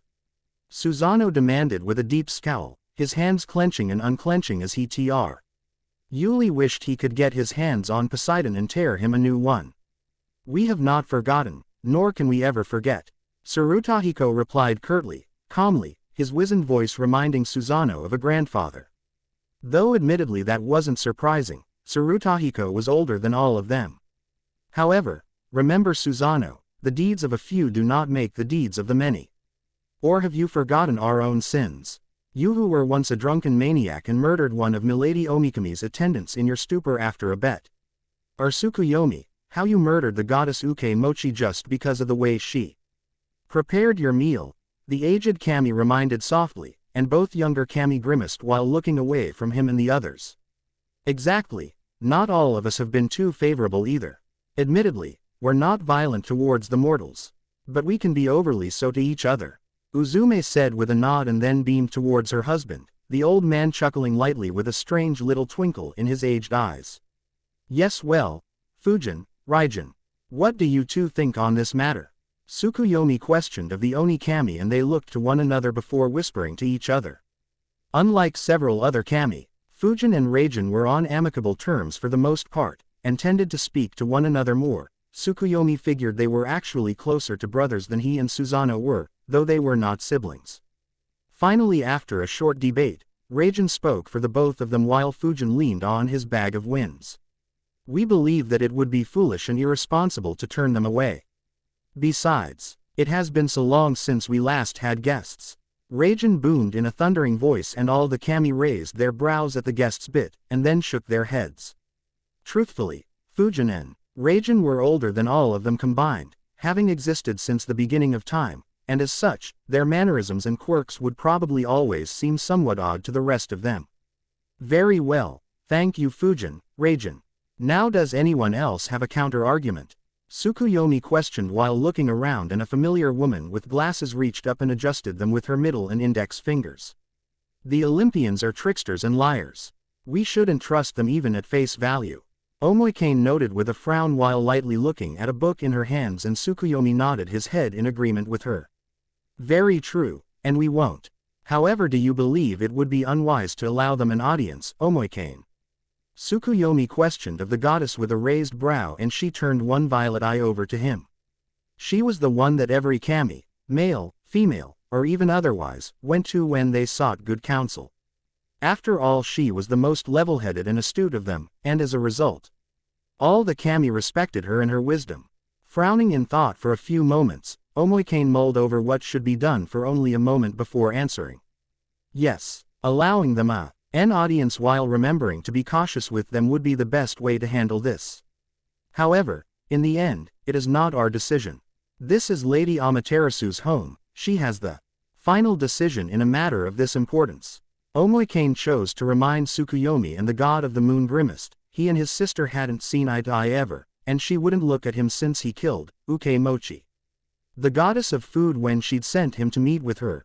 But in his defense, while the meal she prepared did look delicious, she'd regurgitated shit and otherwise formed it in the most disgusting manner imaginable. Ahem. Yes, of course. Lady Omikami, what do you think? Should we speak with these Olympians or send them on their way? Tsukuyomi questioned of his elder sister, and she blinked, not looking in his direction and making him sigh, and he also wondered why couldn't she just get over it. Well, it would not only be rude to send them away when they've traveled so far, but also quite heartless. I do not think we should set that kind of example for ourselves. We are kami, we repay a kindness that is done to us, and they were nothing but hospitable and courteous when we last visited Mount Olympus.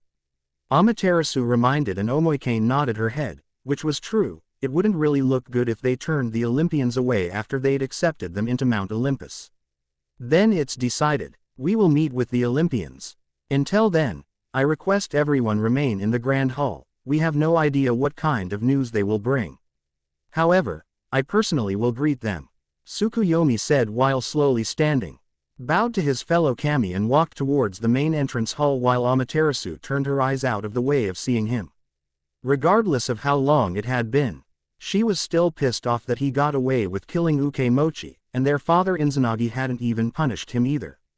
Of course he'd said it was her responsibility now, though she wasn't at all fond of it. Shaking her head, Amaterasu then sighed while her eyes fell downcast, her glow visibly dimming once more as she looked into her mirror.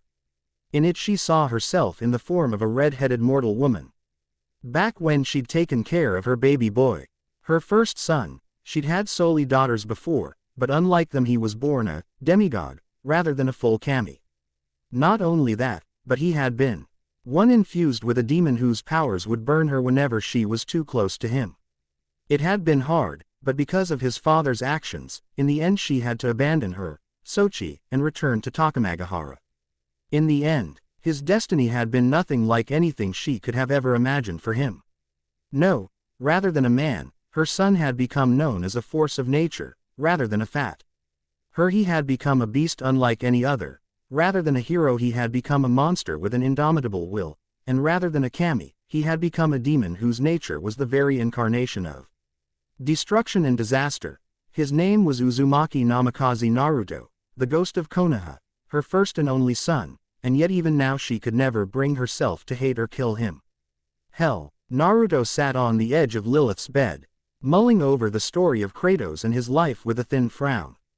A man who served the gods of his lands for 10 long-suffering years, killed a god for them, and was denied his memories taken from him, then became a god, was betrayed by his own bastard of a father, and swore vengeance against him, only to be betrayed by his so-called allies the Titans, and then started tearing both them and the gods apart, save for a few who didn't fight, and Aphrodite, who took an almost completely neutral stance, almost in that she did sleep with Kratos and bore him a daughter in Lilith.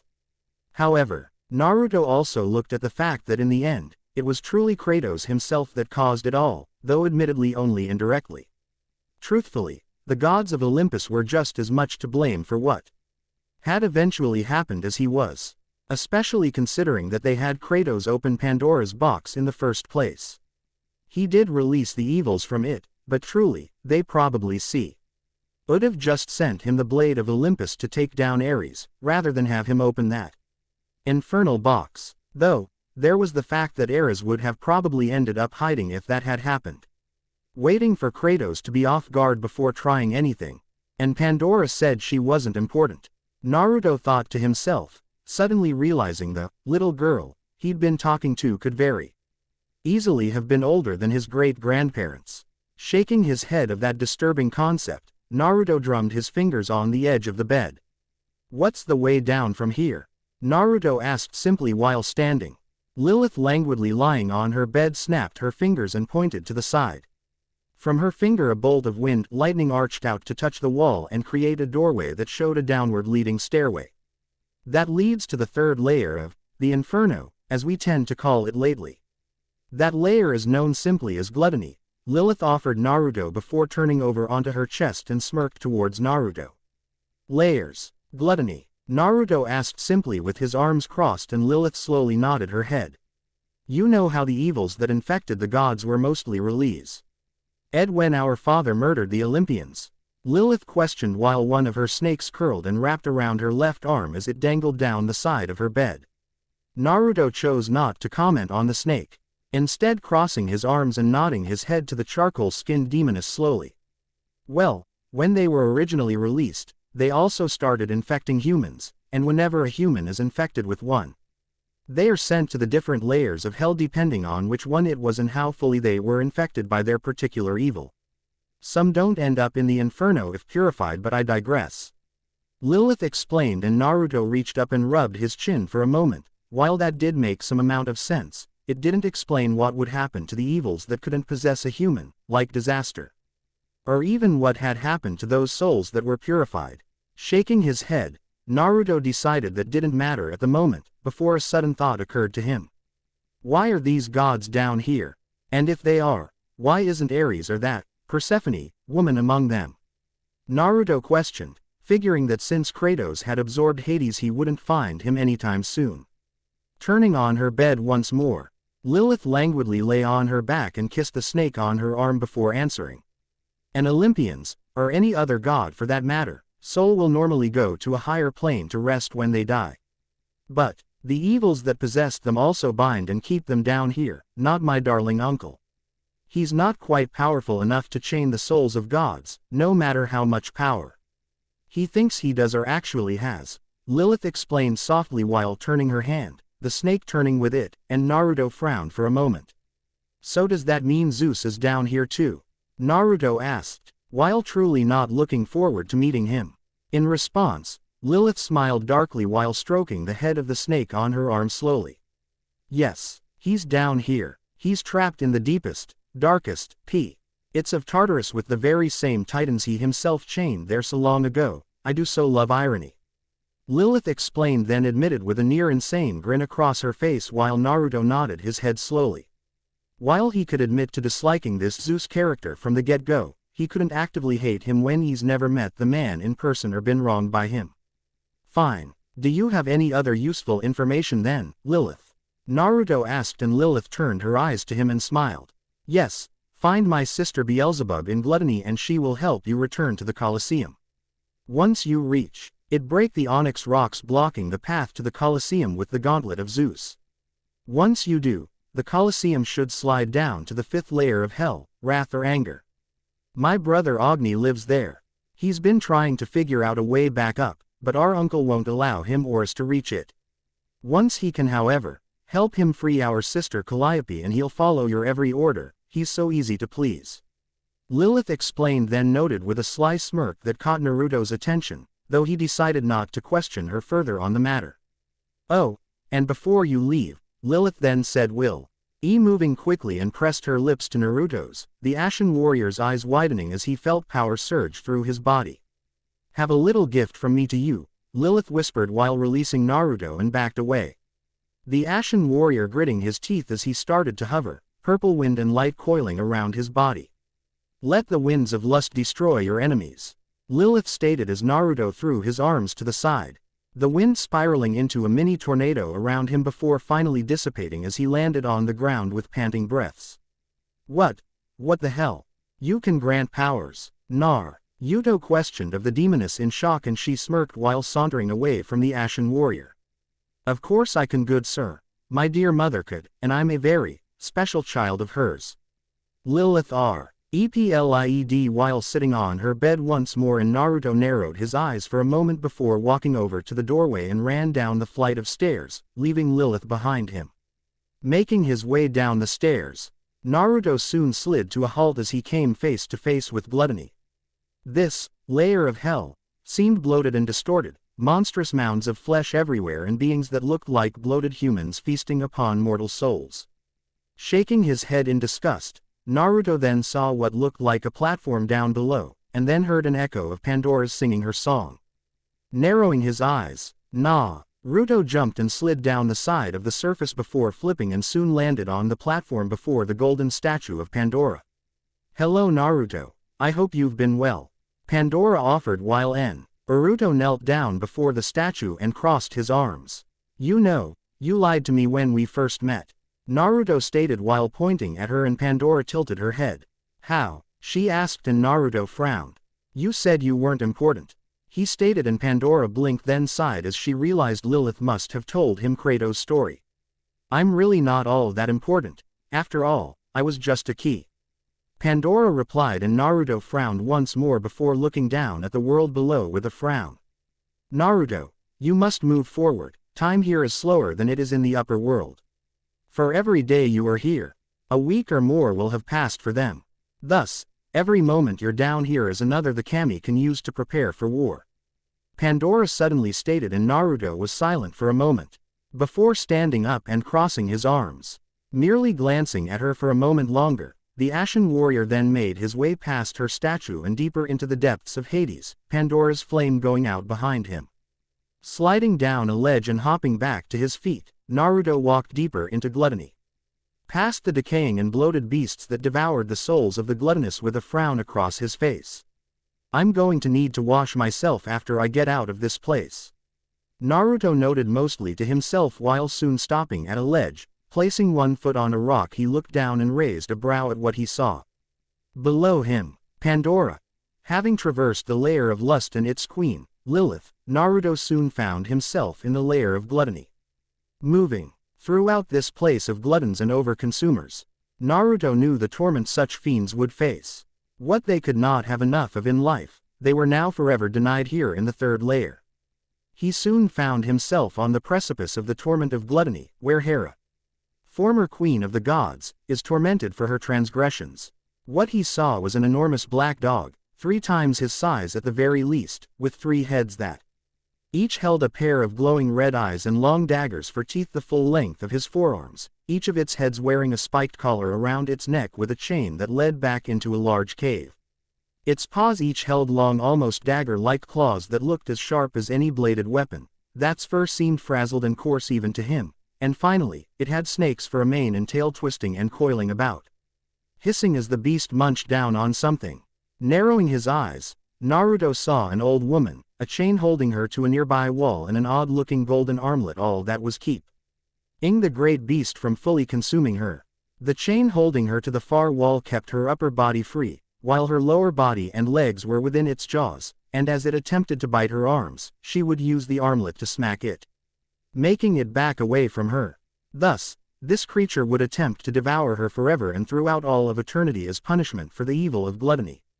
Seems we have another god held in eternal torment, Naruto muttered before jumping off the ledge, and then turned and stabbed his blades of Pandora into the side while sliding down its length, coming out in a low crouch soon after and turning towards the beast. The woman being devoured had her brown hair in a tight bun, she wore a blue-white dress with ornate silver jewelry, her skin was death-y pale and she looked to be throwing up blood from the red he could see on her mouth and chin. Looking up towards the dog as the three heads attempted to snap the woman from the other's jaws. Naruto walked towards it without fear. Seeing him coming, the goddess turned her head slightly and held her arm out towards him. Please warrior, free me and you shall be rewarded, the woman pleaded and Naruto frowned deeply. From what he understood of the death of the Olympians, Kratos had only ever killed one goddess, besides Athena, that is, Hera. Naruto rumbled out and the goddess looked at him and nodded her head.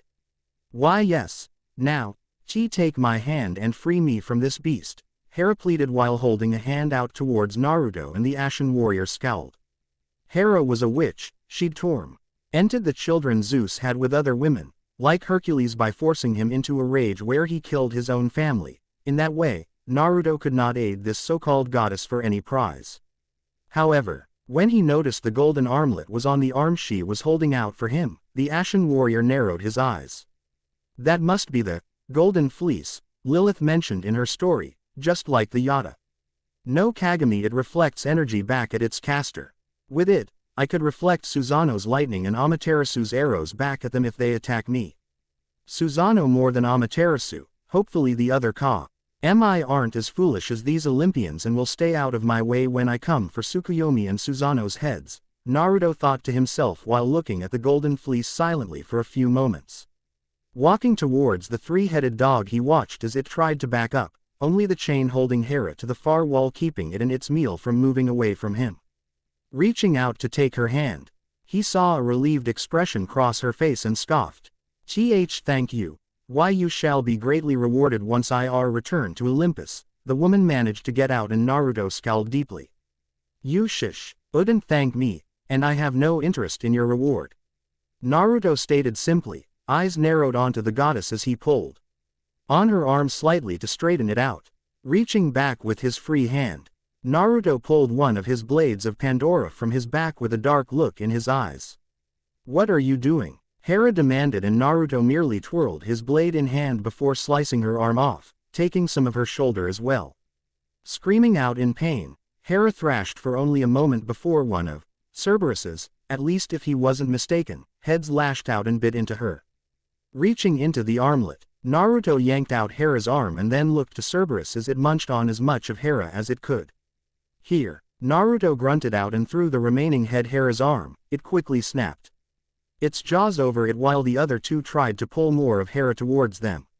Silently pulling on the armlet or golden fleece, if he wasn't mistaken, Naruto noticed it was an armlet around his right bicep with a plate that reached up to obscure the junction between his shoulder and arm.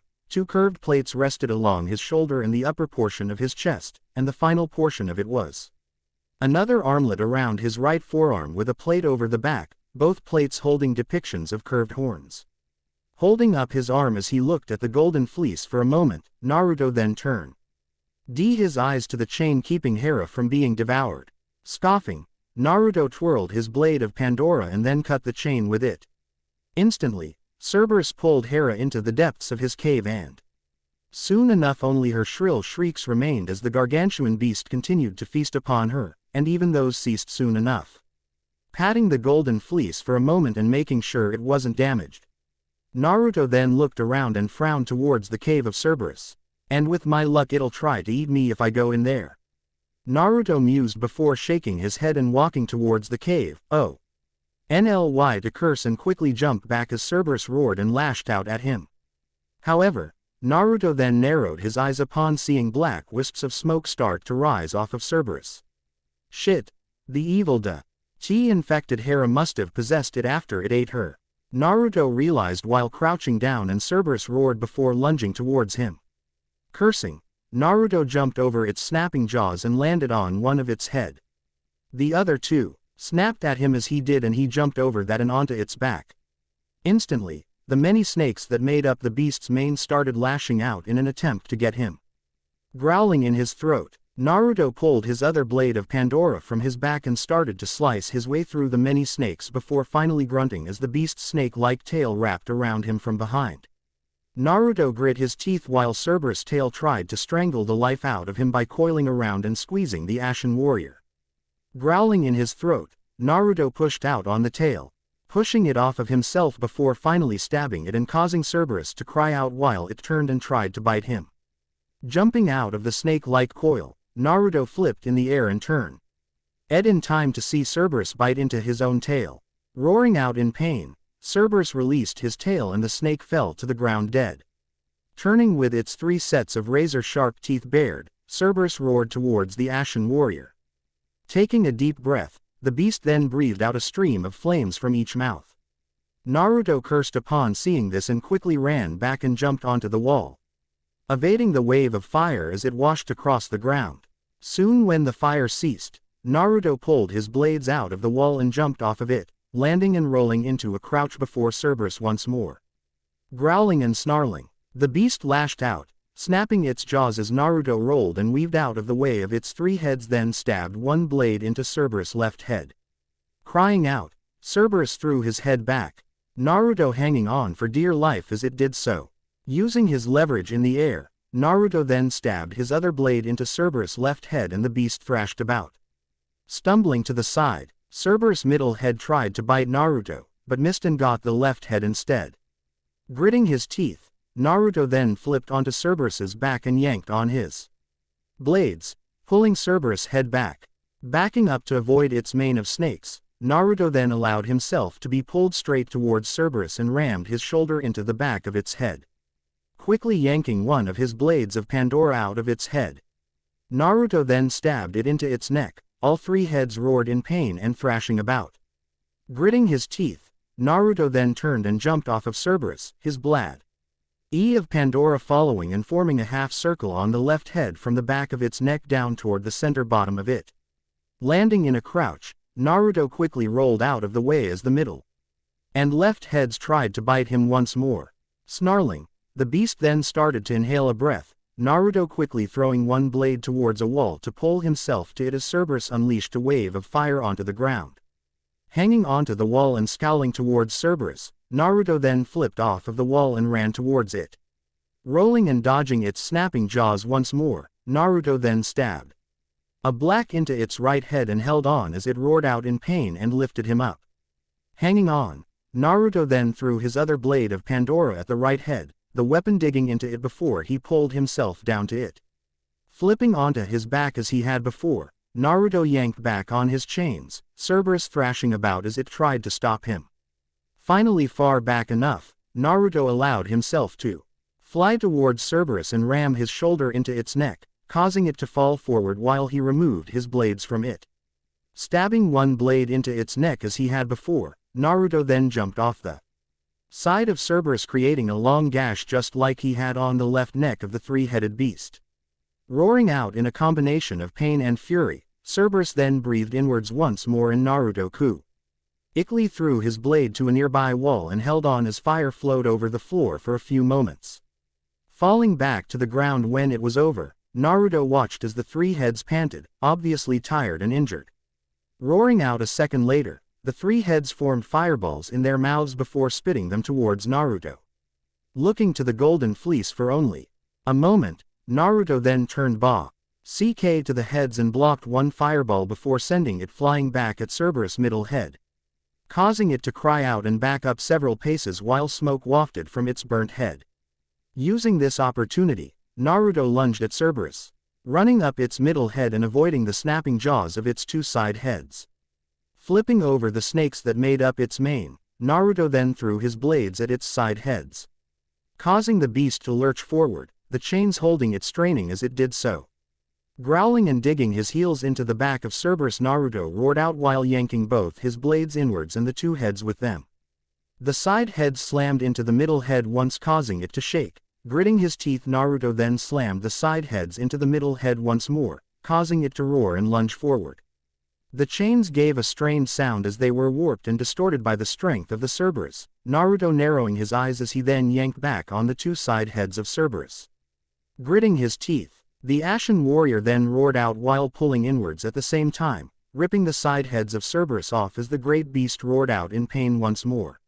Snarling, it then dug its paws into the ground and ripped the chains that had bound it from the wall before shaking and thrashing, throwing Naruto from its back and roared out in pain and fury. Taking in a breath, Cerberus then sent a wave of fire flowing towards Naruto along the ground. Cursing and quickly rolling out of the way of the Cerberus fire, Naruto then lunged at the beast and jumped onto its neck. However, the mane of snakes lashed out quickly, biting into his skin, and Naruto cursed while jumping back and off of it. Roaring once more, Cerberus lifted one paw and slammed it down on top of Naruto. The Ashen Warrior gritting his teeth as he held the paw over himself. Growling, Naruto braced himself and roared out while pushing the paw off of himself. Roaring out, Naruto then threw Cerberus' paw back, the beast stumbling for a moment while Naruto threw one of his blades of Pandora at its neck. Roaring out in pain, Cerberus pulled back while Naruto dug his heel into the dirt and pulled on the blades. Roaring out, Naruto then yanked Cerberus down to the ground and pulled his blades from its neck. Moving quickly, Naruto then threw his blades of Pandora and caught Cerberus' left leg with one of his blades. Growling and moving back, Naruto straightened the arm before lashing out, cutting it off of Cerberus and throwing the remains to the side. Howling in pain, Cerberus then formed a fireball while getting up onto its remaining leg, only for Naruto to block the fireball and fire it at its other leg, knocking it back down as he then threw one blade and caught the other leg. Straightening it like he had the other, Naruto then cut it off as well, then threw it to the side as Cerberus howled in pain. Panting as it bled over the floor, Cerberus looked to Naruto while growling lightly in its throat. Cerberus' eyes dimmed as it looked at the Ashen Warrior, even while it formed one last ball of fire within its jaws. Unleashing the blast of heat towards Naruto, the beast cut on. Lee looked on as Naruto quickly blocked then redirected the attack. The fireball flowed off of Naruto's golden fleece and then entered into the beast's maw before exploding at the back of its neck, NTLY killing Cerberus as the pieces of its head fell and bled on the ground. Brushing off his arms after he was sure Cerberus wouldn't be getting back up, Naruto walked past it and into its cave. Nding one of the chains that had held Cerberus, Naruto reached down and held it while walking deeper into the cave. Soon finding torches on the walls, Naruto narrowed his eyes while noticing murals on the walls that had a similar style to those on the walls to Lilith, only these depicted what looked like a woman crossed with an insect of some kind. This must be Beelzebub's lair, Naruto mused to himself while wandering further into the cave, soon coming to a door with a woman on it, much like the one with Lilith. However, this woman looked different than Lilith, while still thin this one held more muscle than Lilith. Though it was solely athletic rather than muscular, sort of like a kunoichi would have, both her eyes and her shoulder-length hair were a shocking jade green color, as was the mark she wore like Lilith.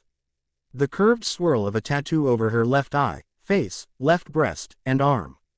Unlike Lilith, her features, as a demon were more apparent. She had 4 insect wings, all said wings having a skull emblem on them, small claws on the ends of her fingers that seemed to be green, 2 ram horns forming off the sides of her head, a pair of antennae, and unlike Lilith, chose to wear clothes.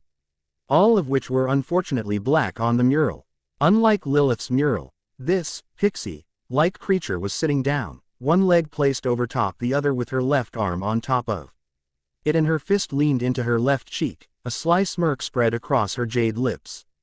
At least this one knows how to dress herself, Naruto mused, thankful that not all of the fallen would be naked like Lilith. Though he had to remember she was a demoness of lust, so naked was her thing. Sighing lightly, Naruto then placed a hand onto the door and closed his eyes as a memory suddenly surfaced. Pandora. These places in Hades.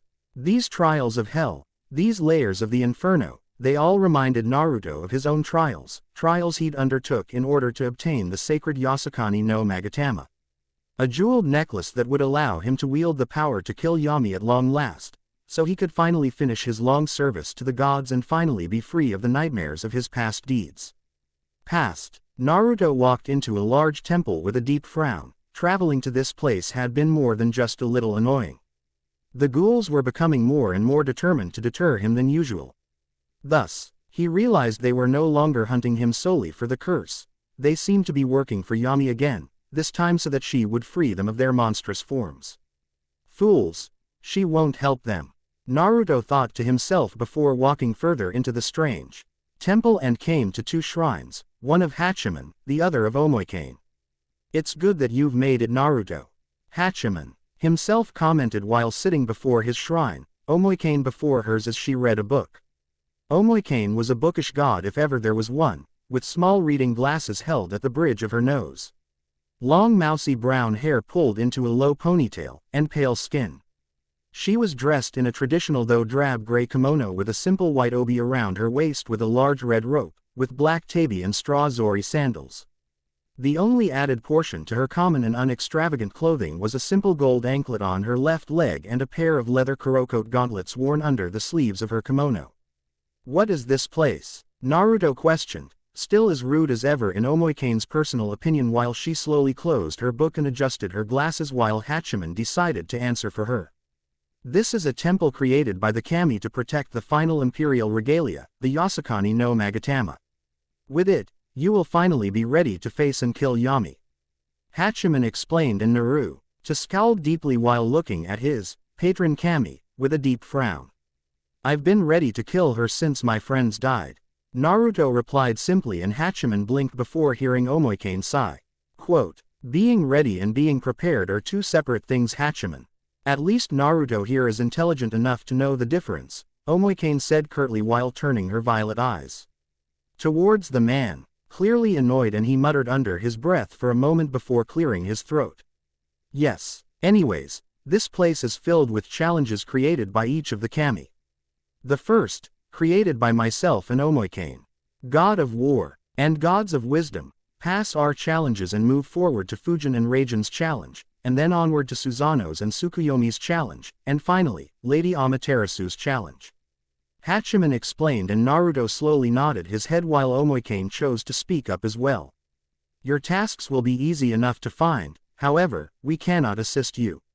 It is up to you to find your way through them after all, Omoikane noted, and Naruto rolled his eyes while recrossing his arms over his chest. That's no different than my usual missions, he stated flatly, and Omoikane blinked before nodding her head and then vanished in a flash of light while Hatchiman turned to Naruto with a frown.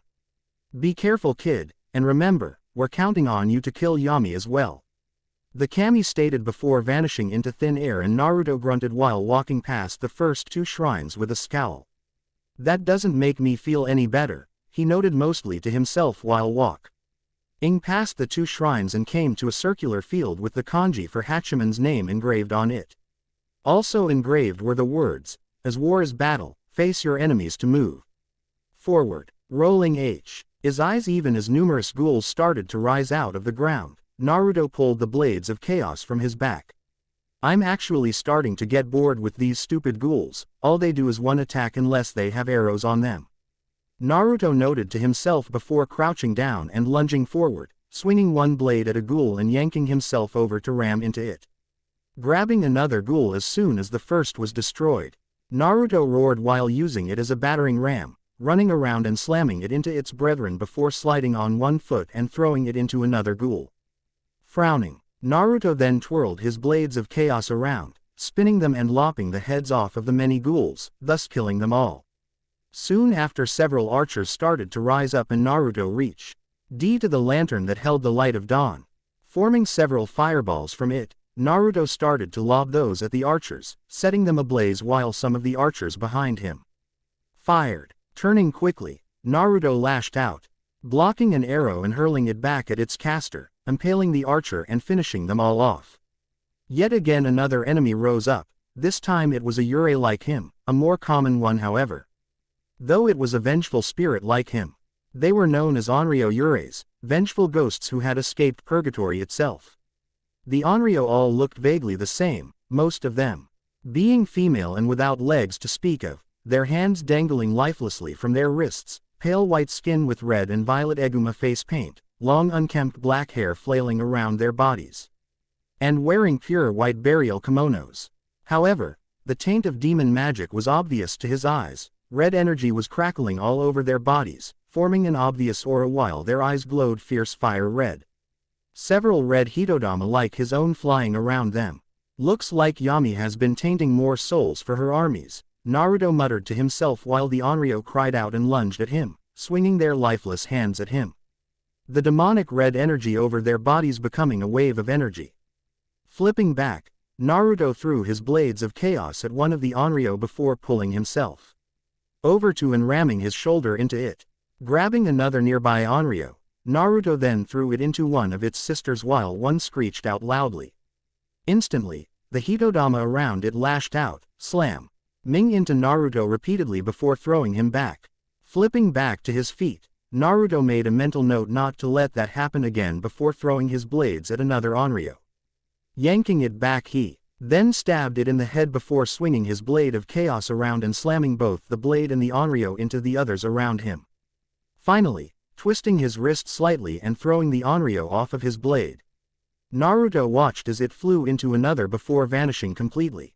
Grunting at the sheer weakness of the creatures, Naruto then concentrated and his Hitodama formed before lightning flowed from his body and shocked the many Onryo, soon ending with them falling to the ground and dying at last. Landing with a light plop, Naruto grumbled under his breath even as another creature, and Oni this time, rose up and lunged at him with a roar. Rolling his eyes, Naruto waited for the beast to swing its club at him and thus reflected it with the mirror on his left arm. The Oni stumbled back as he did and Naruto then stabbed his blades into the ground, creating an explosion of heat that seared the flesh of the beast. Roaring out angrily, the Oni lunged at Naruto once more and swung its club low on the ground in a circle. Jumping up to evade it, Naruto then threw his blades of chaos at the beast and pulled himself to its head.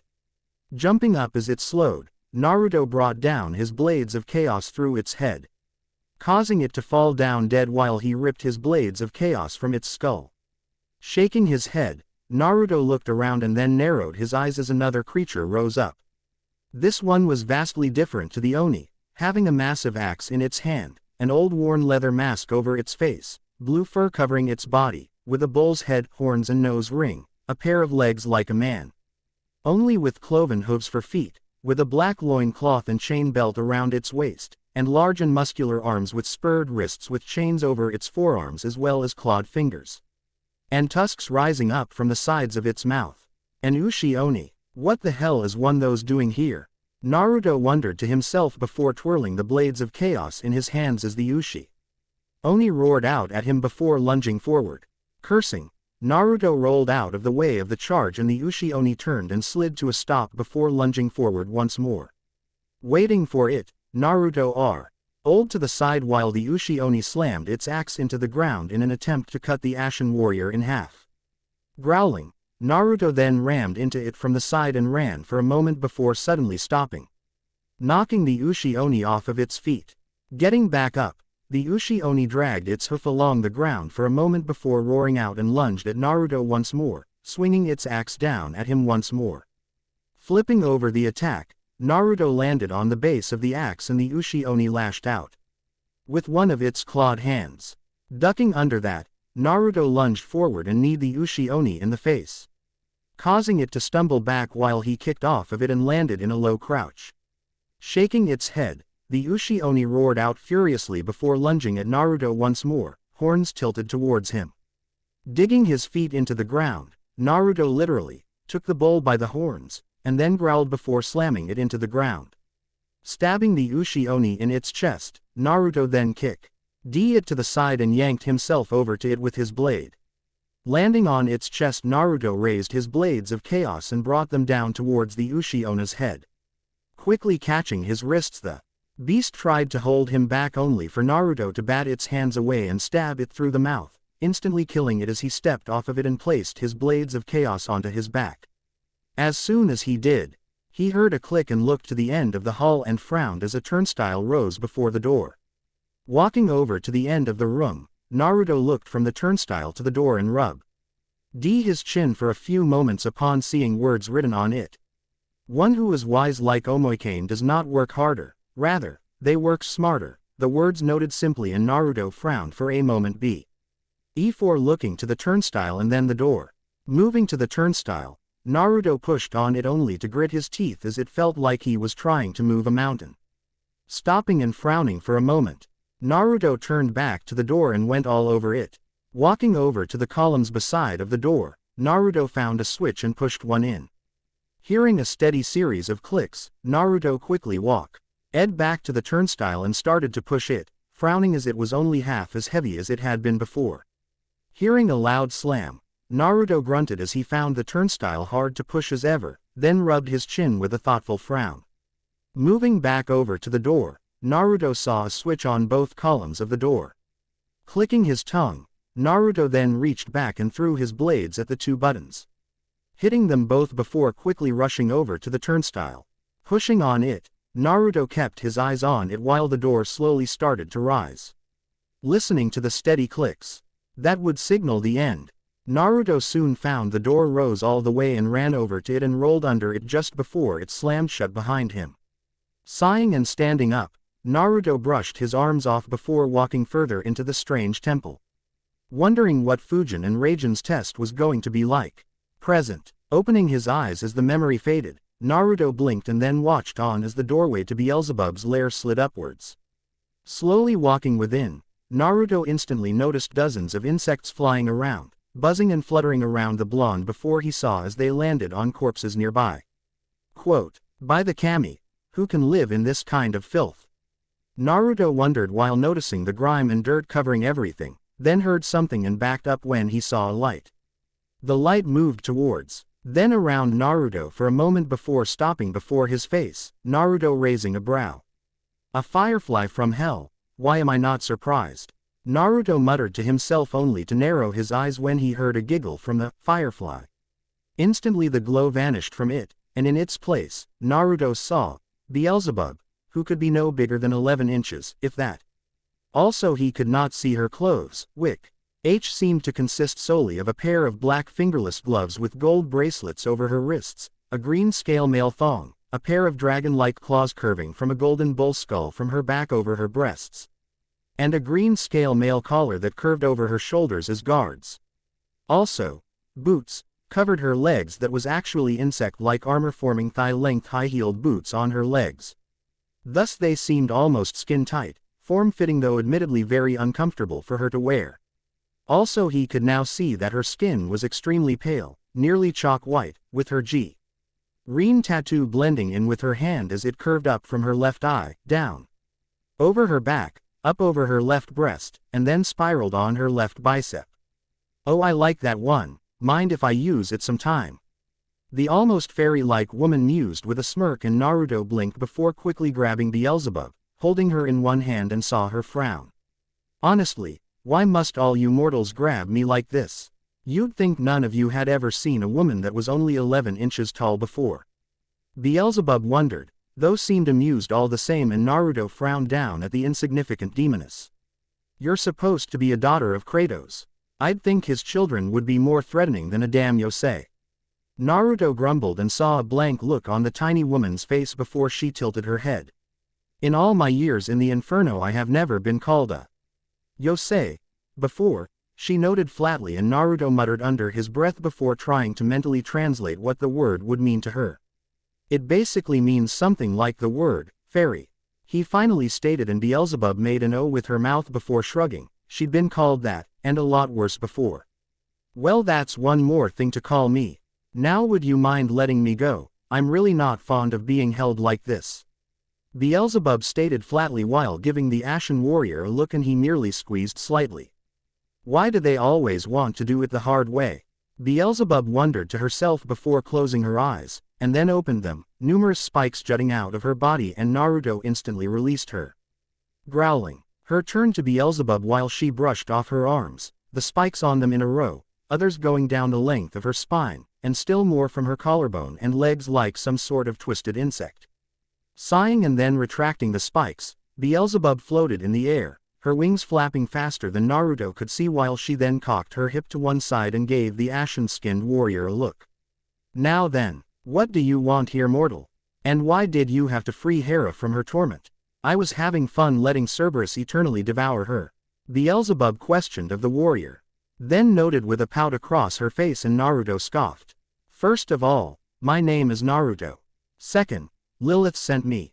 Naruto started only for Beelzebub to move over and land on his shoulder before crawling along his body, adhering to it as she sniffed all over him. Following the fairy as she did so, Naruto turned and tried to keep up with the quick little demoness. Oh yes, you most definitely stink of Lilith and her lust, all right, Beelzebub noted while stopping on his lower back, and then slowly tapped her chin as she crawled up his spine. Hey, what in the hell do you think you're doing? Naruto demanded before shaking his head as Beelzebub ignored him while sniffing all over him. Soon enough, however, she eventually settled herself on his head and sat herself in his spiky white high R and took a long deep whiff of his scent before exhaling, a strange smile and an almost drunken look forming across her face. Ooh, you have so much hatred and rage built up within you, and power. A lot of raw power, but I smell demon on you. But wait, is that a god? No, I smell a goddess on you too. You have been around, haven't you, mortal? You and our father Kratos would have really gotten along. Beelzebub noted with a light blush visible across her overly pale face, and Naruto raised a brow, wondering if all demonists were attracted to hate and rage like these two were, or even if it was just a thing for all of Kratos's daughters. I don't really care what you smell on me, I'm looking to get back to the coliseum so I can find my way down to some ale. Lilith said you could lead me to the coliseum and from there the lair of wrath, where your brother Agni resides, Naruto stated, and Beelzebub mere seemed to sway with a blush on her face for a moment before Naruto reached up and flicked one of her antennae. Coming out of her drunken stupor, the demon of gluttony blinked, then drummed her clawed fingers on his scalp. Oh, is that so? Yes, I think I and my brothers and sisters could work with someone like you. I'll lead you back to the coliseum, but tread lightly, mortal, for we must travel through greed if you wish to return to Limbo in the coliseum. Beelzebub stated, and D then crossed her legs under herself while sitting on the ashen-skinned warrior's head. Walking down a path, Naruto frowned when he noticed the subtle weight of the pixie nesting on his head and looked up. You can fly, can't you? Naruto asked when he noticed she wasn't getting off of him, and Beelzebub smirked down at him. They passed through a doorway in her lair as they did, wandering down a long dark passageway. I can, but I really don't want to, besides it's not like I'm especially heavy, Beelzebub admitted with a sly smirk, and then crossed her arms while Naruto grunted while crossing his arms. Why are you so lazy if you're the leader of gluttony? Naruto questioned, and Beelzebub was silent for a moment, truly contemplating that for a few moments. Maybe because we know not to end up like the shades we torment, Beelzebub answered vaguely, and Naruto grunted while stopping at a large chasm. Below he could see what appeared like rivers of gold, and Beelzebub looked down from his head. That's the fourth layer of the inferno. But if we want to get down there we need to take a different route, Beelzebub explained thoughtfully, and Naruto raised a brow while looking upwards. Why don't I just jump down? Naruto questioned, and Beelzebub huffed and looked down at him with a frown. Because it's easier to walk down with my way, Beelzebub replied, and Naruto grunted even as she pointed to the side. Crossing his arms, Naruto made his way down the path, heading down a flight of stairs and mentally wishing Beelzebub wasn't so bossy. Soon coming to an open expanse, Naruto narrowed his eyes upon a large golden door at the other side of the open expanse. The door being made to look like dozens of humans all holding one another up with two of their arms forming the door's handles. That's not sculpted, is it? Naruto asked flatly, frowning while Beelzebub smirked slightly while looking down at him. No, those used to be the first shades to be tortured here in the fourth layer of the inferno, Beelzebub explained, and Naruto wondered why he wasn't surprised to learn that the door was made up of actual people. Walking over to the door without another word, Naruto looked up at it for a moment before narrowing his eyes. Taking several steps back, Naruto then crouched down and lunged forward, ramming his shoulder into the door and breaking them open. Sliding to a halt, Naruto narrowed his eyes as he came upon the next layer of hell. Pandora. After destroying Cerberus and Hera, then claiming the Golden Fleece for his own, Naruto had continued forward through the lair of gluttony. Finding the lair of Beelzebub, he was joined by her on his journey further and further into the depths of Hades. Thus, they came to the fourth layer, the fourth evil, greed. Welcome Naruto, to the fourth layer of hell, where the greedy shall forever reside in eternal torment. Beelzebub stated with a wave of her tiny hand, and Naruto merely grunted for a moment before jumping down the ledge. Then turned and quickly stabbed his blades of Pandora into the rock on his way down. Flipping off the side of the chasm, Naruto landed in a crouch on a pedestal and looked up to see numerous churning cogs and gears. Making his way over to them, Naruto started jumping up, hopping across the churning gears before stopping as he saw souls being bowled in molten gold. By the kami, even Yomi itself isn't this horrific, Naruto mumbled while Beelzebub tilted her head to one side with a frown. Yomi, what's a Yomi? She then questioned, and Naruto was silent for a few moments before answering. The underworld of my homeland. Instead of fire and brimstone like this place, it's never-ending darkness. Naruto replied before walking along the outer rim of the large vat, several souls reaching towards him, pleading for aid. Sorry, but I'm not too keen on the idea of being boiled like the rest of you. Naruto thought to himself and then made his way over to a lever. Pulling the lever, Naruto saw numerous gears and pulleys start to move above him and narrowed his eyes. Who built all of this?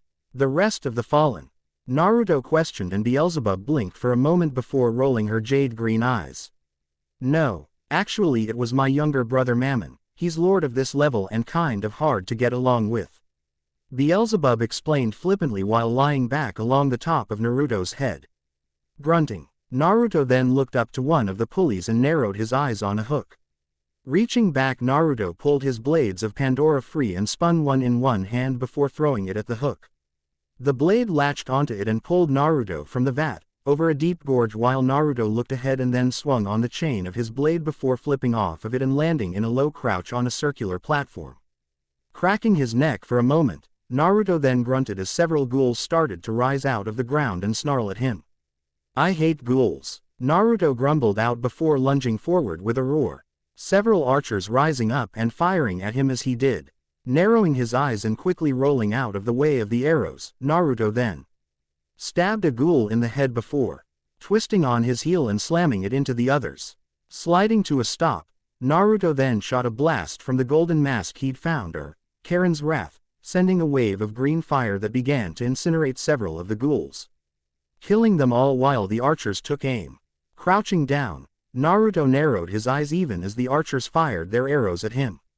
Growling in his throat, Naruto raised his right arm and deflected the arrows back at the archers with the golden fleece, killing them all instantly as they were impaled by their own arrows.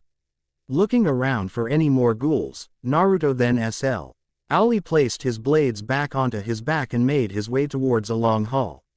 Blinking as he felt Beelzebub shiver, the blonde looked up, then used one of his blades to fully see the blushing fairy sitting on his head. Such savage brutality. Are you certain you're not related to my father?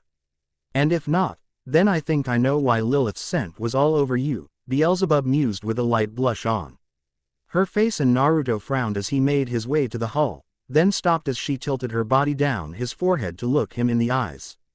In fact, you'd make an excellent demon lord yourself. Beelzebub commented, and Naruto's frown turned into a deep scowl as he narrowed his eyes on the fairy-like demon. Shut up, wench, he gritted out, and Beelzebub raised a brow before huffing and crossing her arms over her chest. Ignoring the annoying fairy, Naruto then made his way down the hall, placing a hand to his head as he did so. Are you all right? Beelzebub asked casually while laying back down on his head, and Naruto leaned into a wall with one eye closed. Just old memories acting up again, Naruto mumbled while gritting his teeth, and Beelzebub raised a brow. Just how much like our father is this mortal anyways? The miniature demoness wondered before shrugging her shoulder disinterestedly. Patting his way down the hall as his vision began to blur, Naruto soon stopped and started to pant lightly. Leaning into the wall tiredly, Naruto suddenly felt his eyes close softly and memories of the past start to surface once more. Pandora. Naruto's memories would not relent, memories of an other long hall and of two demon gods, flashing through his mind's eye. Memories of his first meeting with Fujin, god of wind, and Raijin, god of thunder and lightning, flashing before his eyes the further he walked. Past. Naruto walked into the next trial of the gods with a thin frown stretched across his face. In this room, Naruto saw two shrines, one to Fujin, the other to Raijin, making Ashen warrior roll his eyes while walking past them. Looking around further, Naruto raised a brow upon seeing a long hall with several open segments.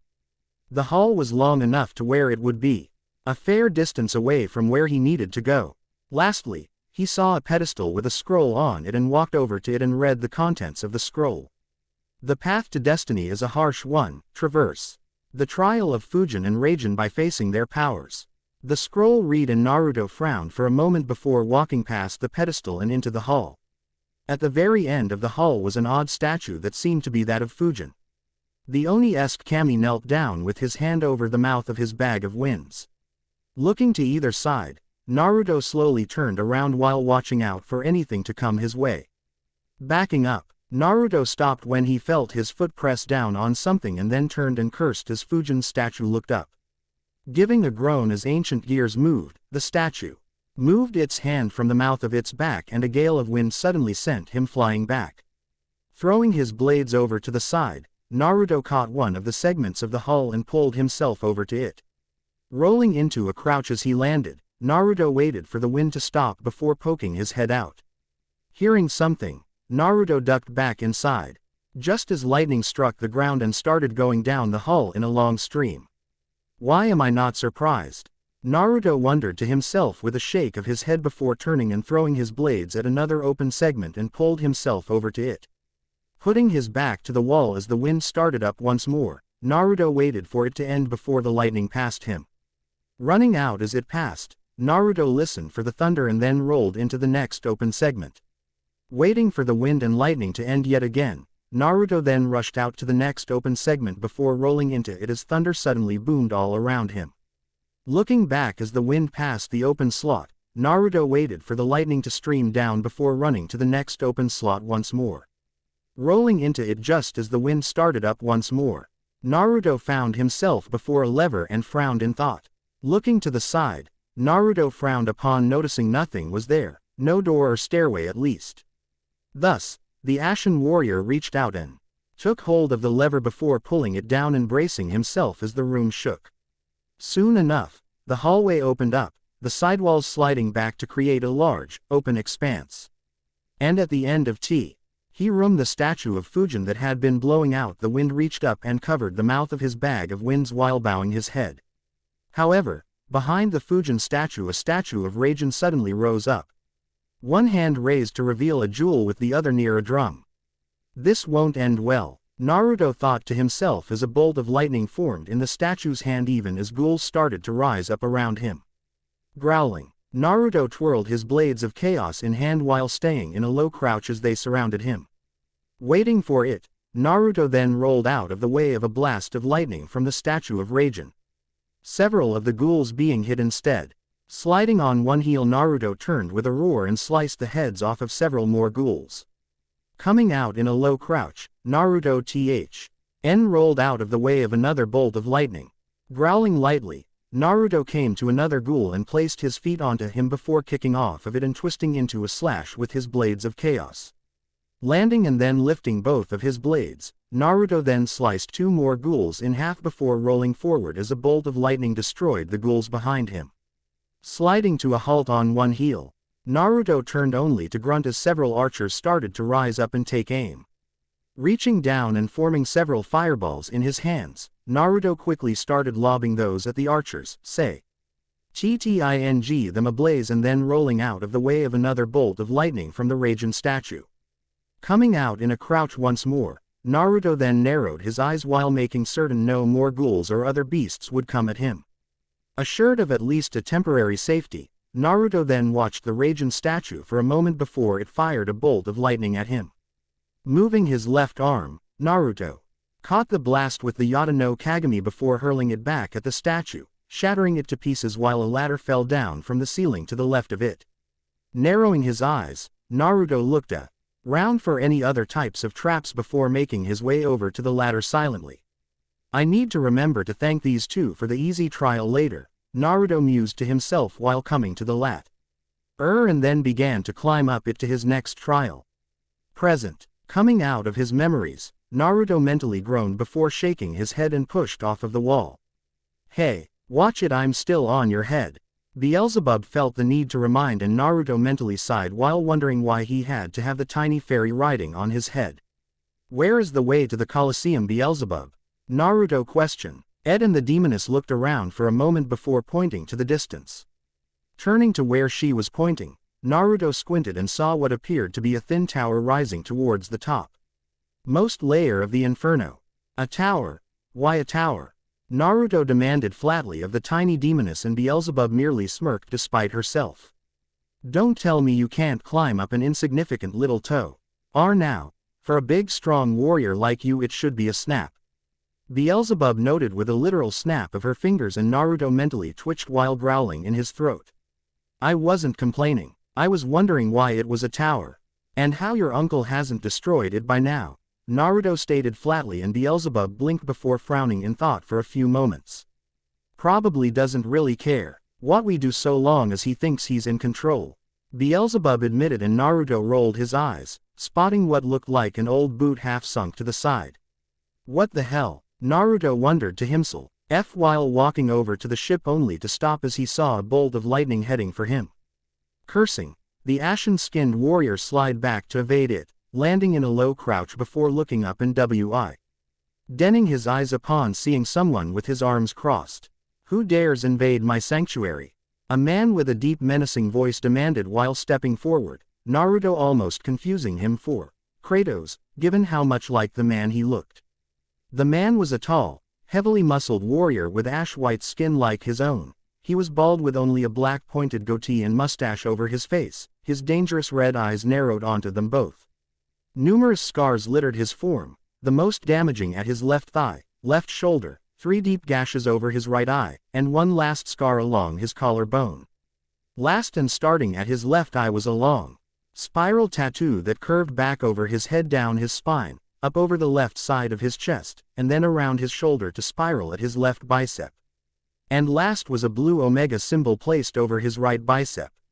The man wore a blue loincloth that fell down in tatters over his right leg down to his knee. It had an extra blue cloth falling down beside the main cloth and a white pattern down the side of it, numerous brown patruges falling from the back of his loincloth, with 2 leather belts worn over the loincloth, bandages wrapped over his entire right leg.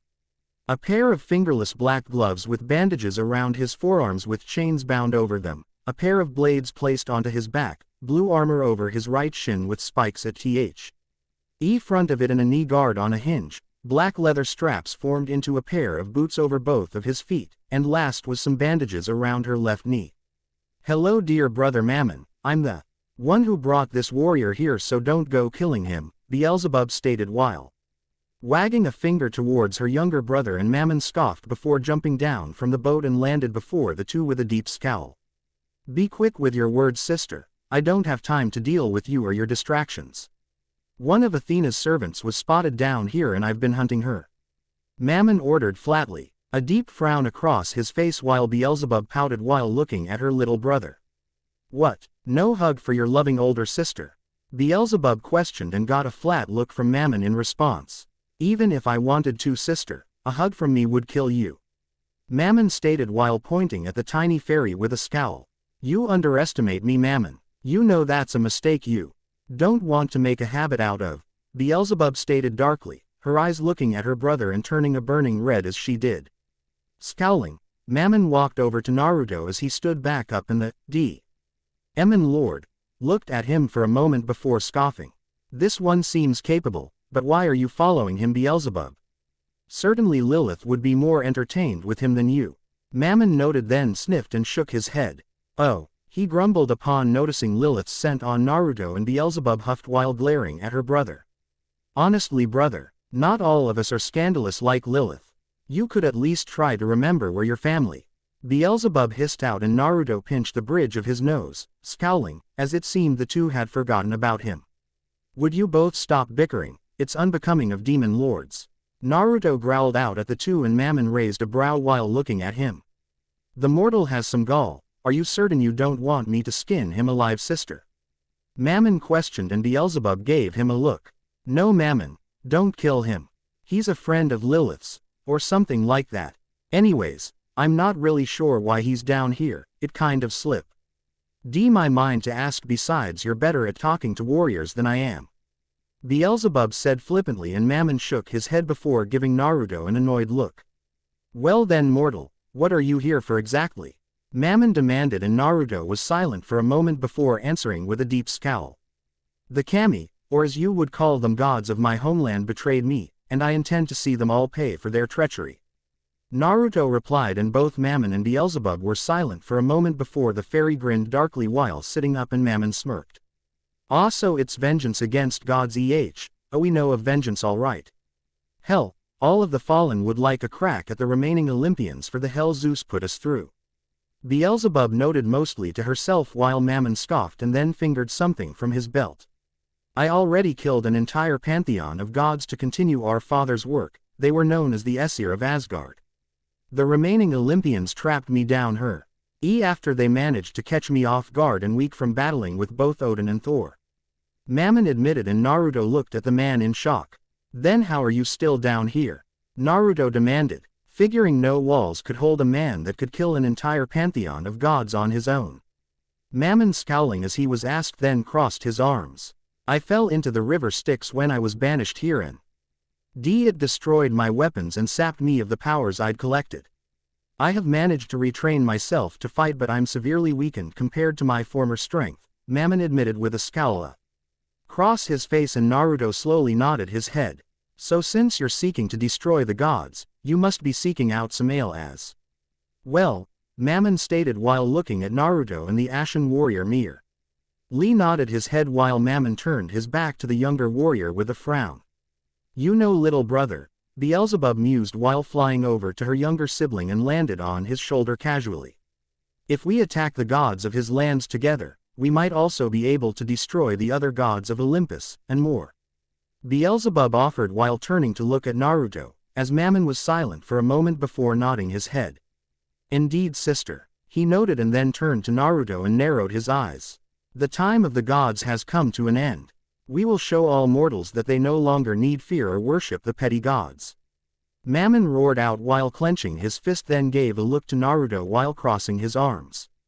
Prove yourself, warrior, by traveling the layers of hell, and I shall follow you into battle. And together, we will see the gods of all lands crumble before us. Mammon stated, and Naruto mutely nodded his head in agreement with the man as he then threw one hand to the side and formed a scythe out of it. Tossing it over to Naruto, the Ashen warrior caught it and raised a brow as he saw the weapon's design. Naruto found it was now in the shape of a long spinal column for a handle and shaft. The butt of the staff-like portion ending in a spiked bone, the head of the weapon having a horned and fanged skull-like head on it with one short blade arching out of the back end and a long razor-sharp blade out of the front of it. Narrowing his eyes for a moment, Naruto then twirled the blade in one hand for a moment before bringing the butt of the weapon down onto the ground. This could come in handy, Naruto mused before taking hold of the weapon with both hands and started to spin and twirl with it, eventually swinging the scythe and its bladed head curved down to form a spear. Raising a brow even as he moved one foot to the side and spun the weapon, Naruto then hurled the scythe and watched as it spun around before slamming into the front part of the ship, then flew back into his hands.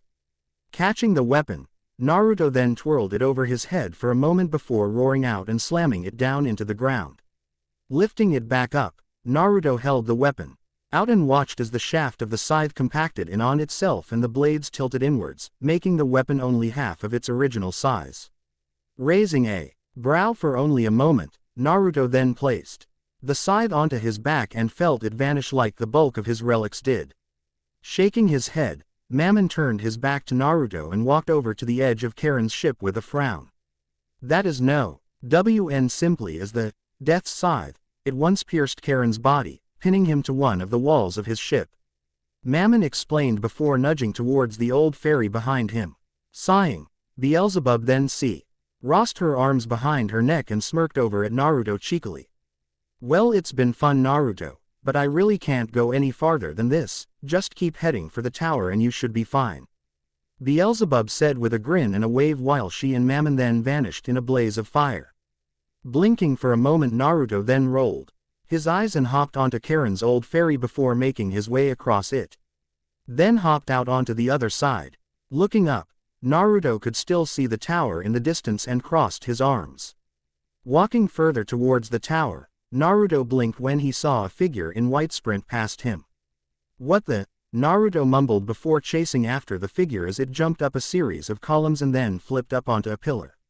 The figure turned to look at him for a brief moment before turning and heading for the tower. Who the hell was that? Naruto wondered to himself while jumping up the columns as well, then jumped up and onto the same pillar she'd been on and pulled himself up onto it. As soon as he got up, however, Naruto grunted upon seeing several ghouls start to rise out of the ground. "I guess I should at least test that new weapon," Naruto mused while pulling the death scythe from his back and twirled it over his head. Bringing it down and taking a stance as the ghouls lunged at him, Naruto slid forward and twirled in place while spinning the scythe, cutting into the many ghouls before sliding to a stop and running forward, slicing another ghoul in half. Swinging the death scythe around for a moment, Naruto then sent it straight for another ghoul. The spine-like shaft of the weapon stretched as he did and the bladed tip moved upwards, forming a spearhead as it pierced a ghoul. Pulling back, Naruto held the ghoul overhead with the death scythe, before slamming it into the ground near another two ghouls. Quickly moving, Naruto swung the weapon at the ghouls, slicing them apart while sliding to a halt even as more ghouls started to rise out of the ground. "Do these things know no end?" Naruto muttered to himself before growling as he then twirled the death scythe overhead and slammed the blade into the ground where a ghoul was. The BL-8 of the weapon exploded in a miniature explosion as he continued to slam it down and then twisted around and slammed it down, a spray of flames bursting from the bladed edge and incinerating the ghouls around it. Pulling the weapon back to himself, Naruto grunted as still more ghouls started to rise up from the ground. Replacing the death scythe onto his back and pulling his blades of Pandora free, Naruto crouched and then lunged at the ghouls, swinging his blades and slicing the heads off of the first few. Sliding to a halt while Beelzebub held onto his neck, Naruto then twisted around, lifting his blades up and sending two ghouls into the air. Throwing his blades of Pandora as they rose up, Naruto caught the ghouls before slamming them down with his blades. Roaring and hissing, the Thayer ghouls came lunging at the Ashen Warrior and he narrowed his eyes dangerously. Grabbing one ghoul by the throat, Naruto then roared while lunging forward, ramming the ghoul through the numerous other ghouls. Sliding to a halt as the ghouls fell to the wayside, Naruto turned on his heel and threw the final one into another ghoul, knocking both into a vat of molten gold. Turning as the other ghouls got back up, Naruto mentally groaned when several archers rose up on a nearby ledge. "Someone really hates me," Naruto noted and then roared out while lunging at the ghouls, swinging both his blade around and then slamming them into the ground, incinerating them all. Rolling out of the way of an arrow once that was done, Naruto formed Karen's mask in one hand. Holding it out, Naruto then fired a burst of green fire at each of the archers, all of them running and screaming before falling from the ledge. However, a second later a ball of fire nearly slammed into the Ashen Warrior and he looked to the side. "Helios," Naruto mumbled, seeing a familiar god, only now made of smoke like the others, riding on a black chariot and up past the nearby ledge. Frowning deeply, Naruto quickly ran over to the ledge and found some soft rock on it. Digging the blades of Pandora into it, Naruto made his way up to the ledge and then hopped up onto its edge. Looking around, Naruto growled when he saw Helios land on a platform across from him and started to run towards it. Jumping over to a column between him and Helios, Naruto then jumped off of it and rolled into a crouch. Before him was a smoke Helios, garbed in strange armor and standing before a chariot with 3 smoke horses. "So at last you show yourself, Spartan. I've been waiting for you to arrive," Smoke Helios called out while Naruto winged his burning red eyes onto the younger warrior. "You should know better than to keep the god of the sun waiting," Smoke Helios uttered while his blood-red eyes narrowed onto Naruto. Turning, the Allen god then turned and smacked the rear of one of the smoke horses, sending them all galloping away while Naruto slowly stood up, a scowl across his face. "What do you want, Helios? I don't have time to play any games with a fallen god." Naruto demanded with a scowl while Smoke Helios cracked his neck and pulled on a strange helmet. What I want, Spartan, is to finally teach you a lesson. And of course to make you pay for the destruction of Olympus. Last time we faced one another I was already weak and weary from battle, this time you won't be so lucky. Helios roared out while lunging at T. He ashen-skinned warrior, and Naruto quickly swung his blades of Pandora at him. Lifting his left arm, Smoke Helios blocked with a strange shield, then somehow reflected the concussive force of his blades back at Naruto, knocking him to the ground. Rearing back a hand, the god of the sun formed a fireball in his hands and threw it at Naruto. Looking up, the ashen warrior cursed while rolling out of the way of the blast while Smoke Helios then growled under his breath. Now feel the power of the sun, the fallen god exclaimed while black light suddenly exploded from Helios, blinding the ashen-skinned warrior. Blinking and covering his eyes, Naruto then grunted as Helios ran over and slammed a fist into his gut before backhanding him to the side. Being sent sprawling out by Smoke Helios's surprising strength, Naruto rolled onto his feet and narrowed his eyes on the fallen god. No more games, Helios. Naruto growled while lunging at the fallen god and started to swing his blades of Pandora. However, the fallen god held up the shield on his left arm and blocked the attacks and then lunged forward and rammed his shoulder into Naruto, knocking him back a few paces before holding up a hawk and threw a ball of fire into the ashen-skinned warrior's gut. Grunting, Naruto looked up and then rolled out of the way as Helios tried to slam his fist into him. Preparing to form Karen's wrath, Naruto halted as he realized Smoke Helios' shield was identical to the Golden Fleece, thus scowled while rolling out of the way of another fireball. All right, Naruto, looks like it's time to use your head for once. Now then, we know that your blades of Pandora are a mid to short range pair of weapons, but the way they move is predictable enough that Helios can block then redirect them. His shield can reflect energy and concussive force back at enemies, and he can blind me in the middle of battle, Naruto noted to himself while Smoke Helios ran at Naruto with a roar, the ashen warrior narrowing his eyes and then used the Golden Fleece to knock the fallen god back. Rolling for a moment, Smoke Helios then flipped back to his feet only to roll out of the way as Naruto swung his blades of Pandora at him. Witness my brilliance, Smoke Helios called out while using another flash of light to temporarily blind Naruto as he backed up a pace or two. Using that moment, Smoke Helios lunged forward and slammed a fireball into Naruto's stomach, lifting him off the ground before he was sent flying back and landed in a heap. Groaning lightly, Naruto flipped back onto his feet and hissed in pain. Smoke Helios held up his shield and watched him warily. He stays on the defensive until he attacks, and all of his attacks are either extremely quick, or executed after blinding me with that damn light. He won't fight me directly. So, if I can get rid of his shield he'll be more or less defenseless and easy to slaughter, Naruto suddenly realized before placing his blades of Pandora onto his back and pulled the death scythe out. Swinging the weapon for a moment, Naruto then lunged forward and watched as Smoke Helios prepared to block. However, Naruto then hooked the scythe around one of Smoke Helios's legs instead and tripped him. Smoke Helios cried out slightly while falling to the ground, and then quickly rolled out of the way to evade the blade of the death scythe. Growling under his breath, Naruto turned on one heel while swinging the death scythe at Smoke Helios, the fallen god ducking down to avoid it. Lashing out quickly, Naruto then kicked Smoke Helios in the face and grabbed his left arm. Lifting his foot, Naruto slammed it down onto Smoke Helios's head, before kicking off the helmet he'd been wearing. Looking up with wide eyes, Smoke Helios then cried out as Naruto stepped on his head once more. Narrowing his eyes, the blonde then reached down and lifted Smoke Helios up before slamming a fist into his face. Taking the shield from his arm, Naruto then snapped Smoke Helios' left arm, causing the fallen god to cry out in pain. Grunting, Naruto slammed his own shield into his face and sent him sprawling out onto the ground. Looking to the shield for a moment, the Shen warrior then frowned as it dissipated and turned his attention back to Smoke Helios. The fallen god was now attempting to crawl away with his one usable arm, Naruto frowning as he reached to his scythe and picked it back up.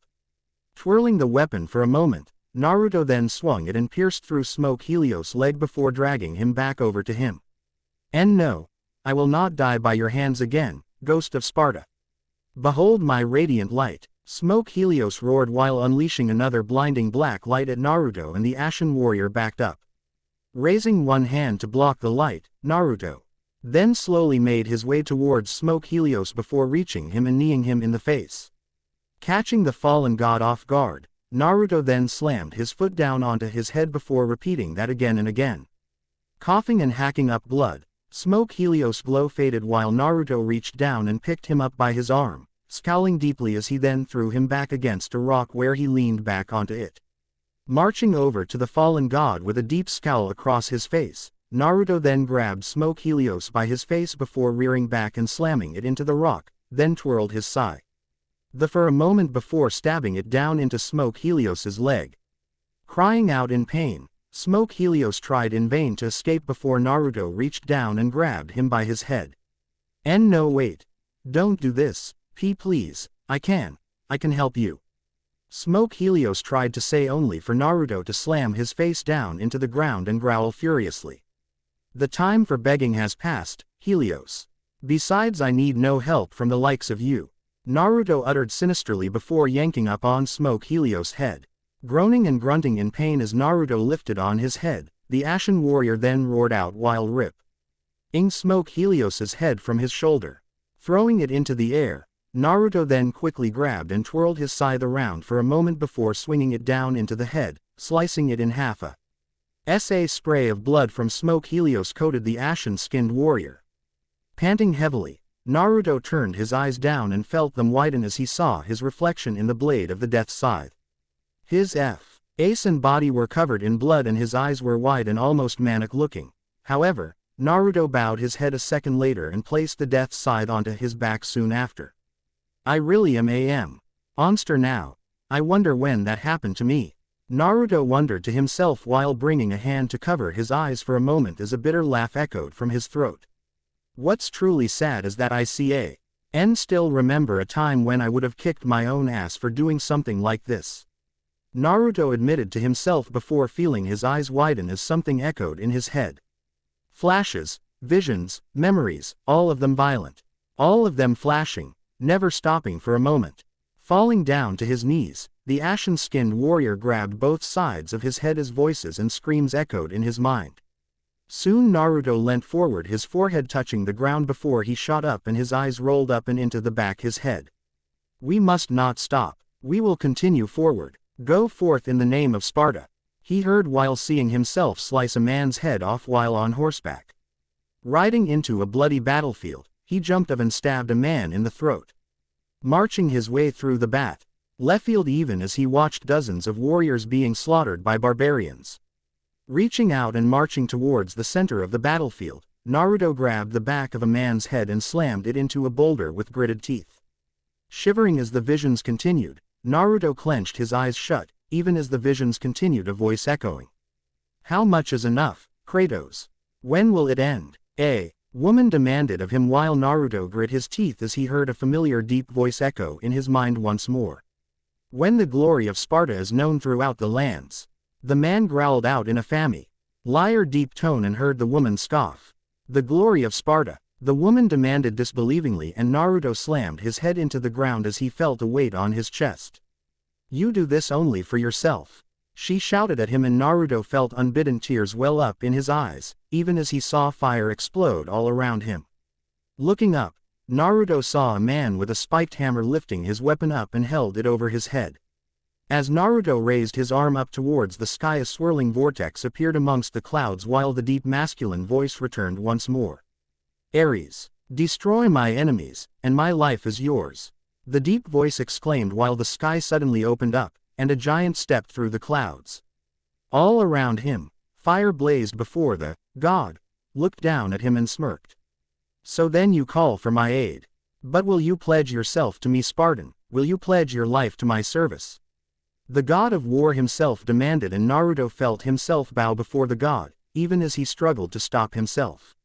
My life is yours, Ares, from this day, I will carry forth your will, the deep voice stated firmly while looking up, and the god of war chuckled before throwing a hand forward. Yes, good Kratos. The giant man exclaimed before holding his hands near one another, a ball of fire forming between them. Now take this power, and these weapons Kratos. And always remember your pledge to me. The god stated while Naruto saw a pair of harpies fly towards him, the blades of chaos wrapped around their talons. Soon after, the chains of the blades of chaos wrapped around his forearms once more. The chains then superheated themselves, searing themselves to his flesh as smoke rose before his eyes, the screams of the monk's voice echoing in his mind.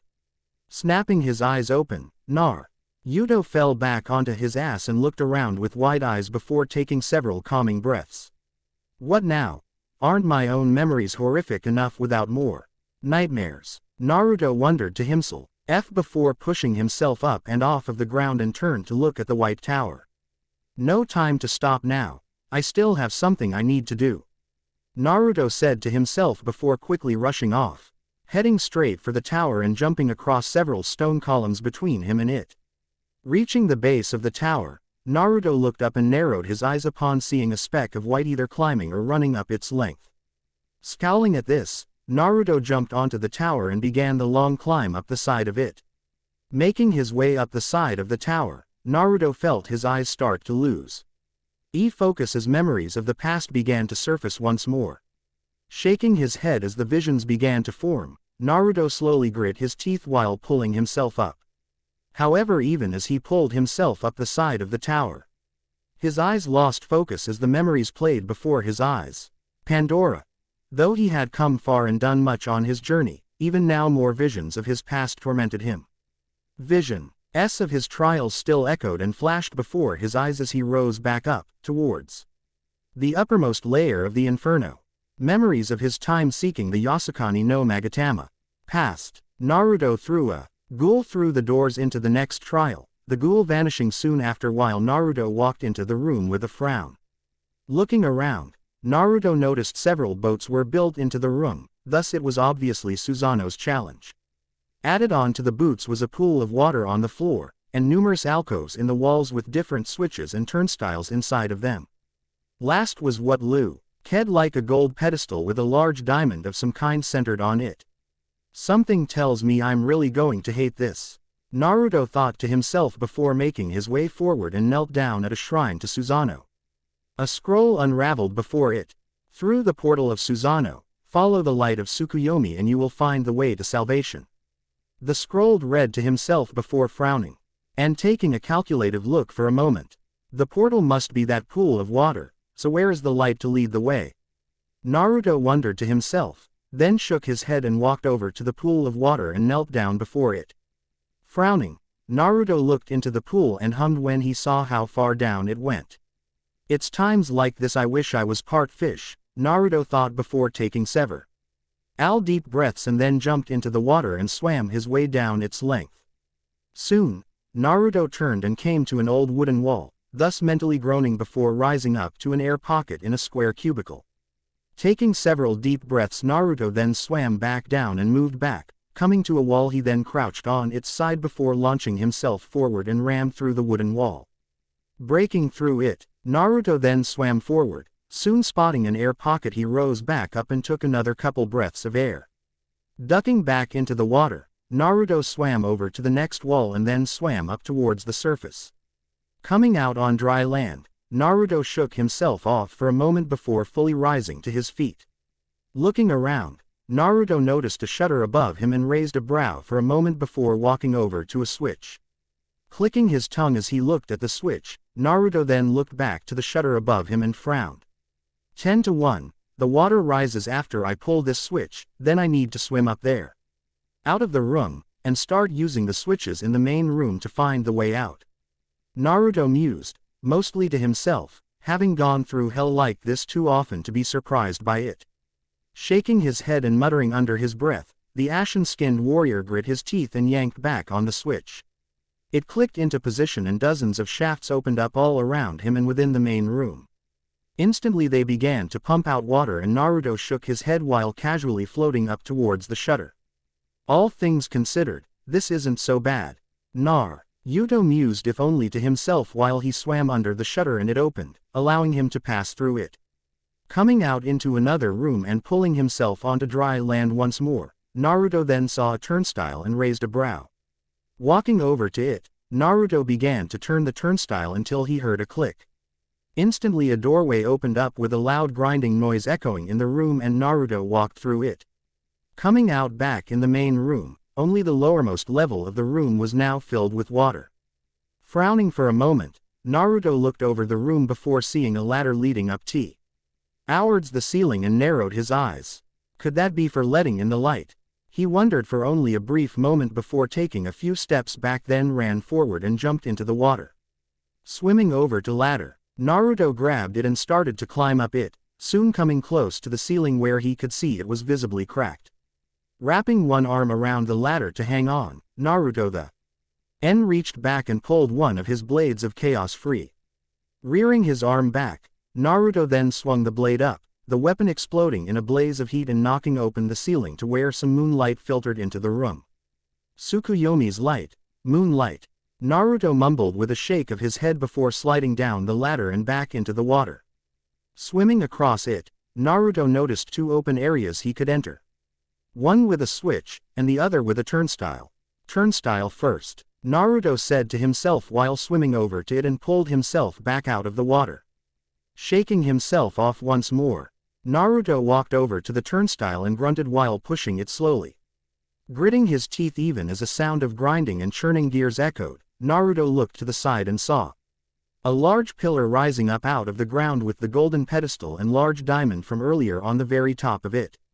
Taking a breath, Naruto heaved forward, continuing to turn the turnstile until finally the massive pillar caught the moonlight. Instantly, the pillar shot a beam of moonlight from its center into a door above Naruto, the light hitting a gem and causing the door to rise up into the wall it was on. Frowning, as he didn't see any stairs that looked to rise up to the doorway, Naruto hopped back into the water and made his way over to the lever on the other side of the room. Grasping it, Naruto then pulled the lever and heard a loud click before the water level began to rise once more. Susano is crazy. That's the only reason this damn trial is made like this, I swear. Yuto mentally growled out before quickly shaking his head and jumped back into the water before swimming over to the door. Hopping out of the water when he did, Naruto then shook himself off and made his way down a long hall. Coming to a shrine to Tsukuyomi, Naruto couldn't help but grimace as he started to read it. In order to reach Takamagahara, Tsukuyomi once climbed a celestial tower, proved your own worth by doing the same. The scroll read while Naruto looked up to the large white tower as it reached up the side of a mountain to what looked like a final portion of the temple near its peak. Pinching the bridge of his nose for a moment, Naruto then ran over to the tower and hopped onto it before making his way up towards the final trial, even as ghouls started to climb down towards him. As Naruto soon came out of his memories, he shook his head and grit his teeth while throwing himself up the tower. Soon coming to the final stretch, Naruto threw himself up and caught the edge before pulling himself onto solid earth once more. Breathing out a sigh of relief, Naruto looked around and saw a gate blocking his way back to the coliseum.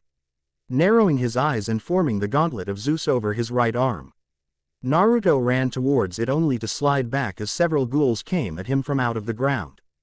Growling, Naruto reared his arm back before lunging forward, slamming the gauntlet into and then through the ghouls, tearing them apart while sliding to a halt and turning on one heel as more ghouls began to rise up behind him. Narrowing his eyes, Naruto then slammed the gauntlet into the ground, propelling him into the air where he reared his fist back.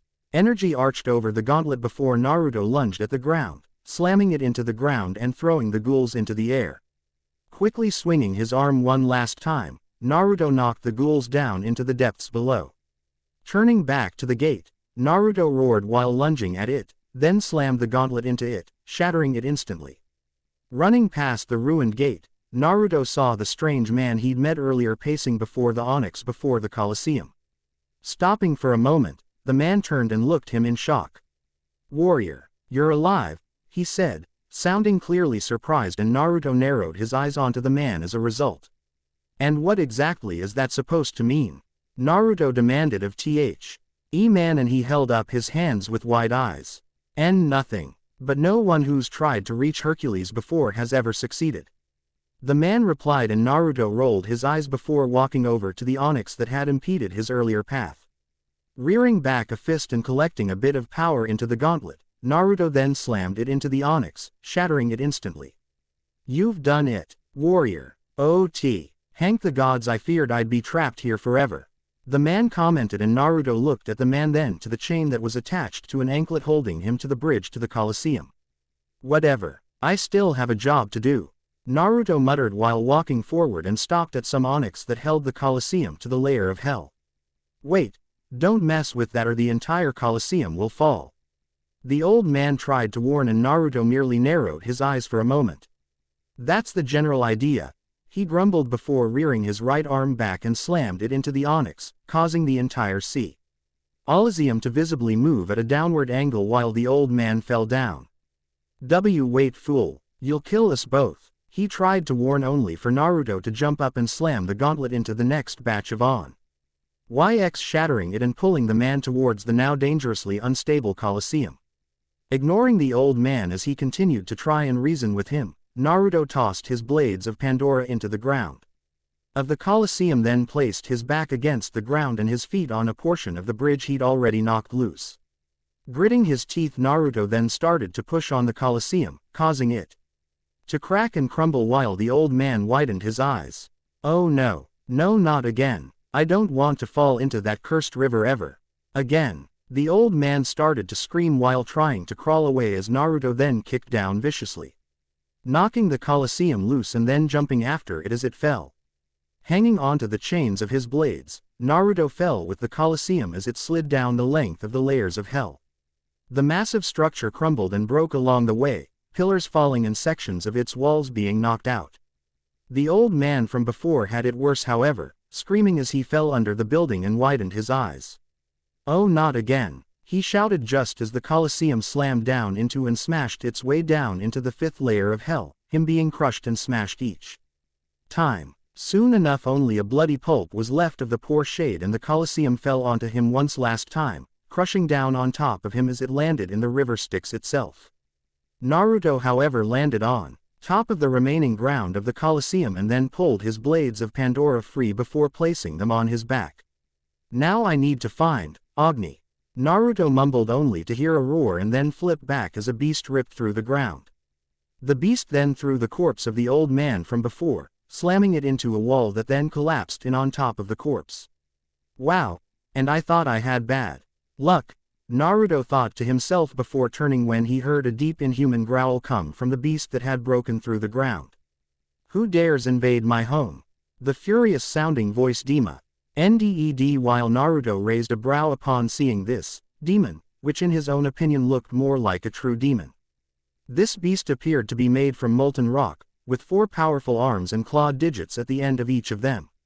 3 brightly glowing green eyes that were thin and narrowed onto him, 2 swerving horns that curved back over its head and then pointed forward from under its pointed ears. Its hair flowing off of its head like black flames, its mouth appeared like a fanged maw more than anything else, its legs ended in a pair of dragon-like talons rather than feet, with short th-inch barbs forming out of its elbows and knees, a pair of massive bat-like wings, and last or rather he had a simple black mark forming the Kratos brand on his eye, head, chest, back, and left arm. Narrowing his eyes on the creature, Naruto noticed it clench 2 fists before slamming them down and growling furiously. "Answer me, mortal, why do you come to my domain?" the beast demanded, and Naruto couldn't help but scowl while crossing his arms over his chest. "My business is my own, and you'd be wise to stay out of it," Naruto growled out, and the beast slammed his fists into the ground, causing it to crack while lava started to bubble forth from it.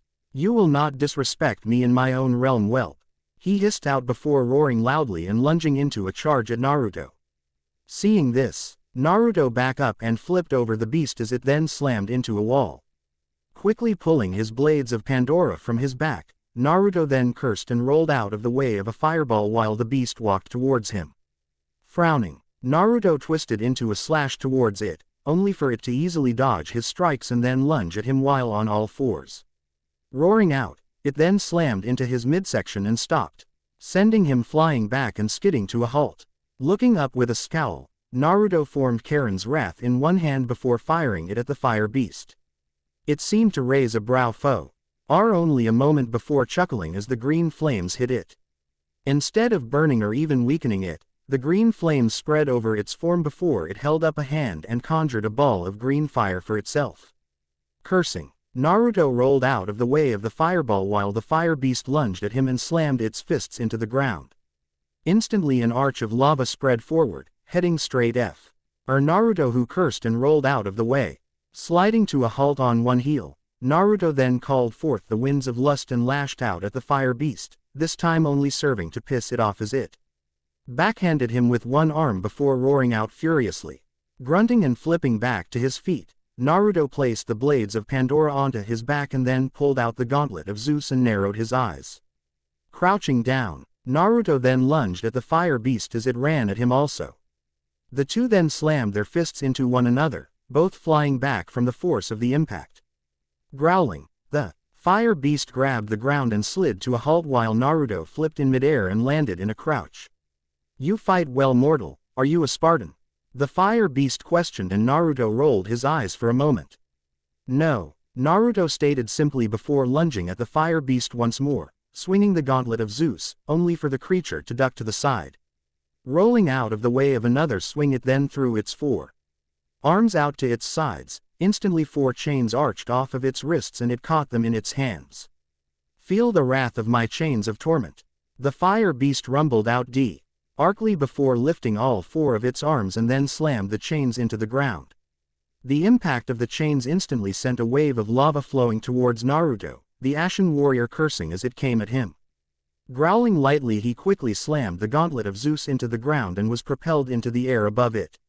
Rearing his arm back, Naruto focused some of the godly magic inside of him into the gauntlet before lunging down at the fire beast. The attack slammed into its face, propelling it back where it was slammed into a wall. Growling, it then flipped back to its feet while Naruto reared his fist back and crouched down. Lunging forward with a roar, the beast swung its chains at Naruto in a wide arc. Flipping over the attack, Naruto then used the gauntlet of Zeus to grab the chains and yank the fire beast towards him.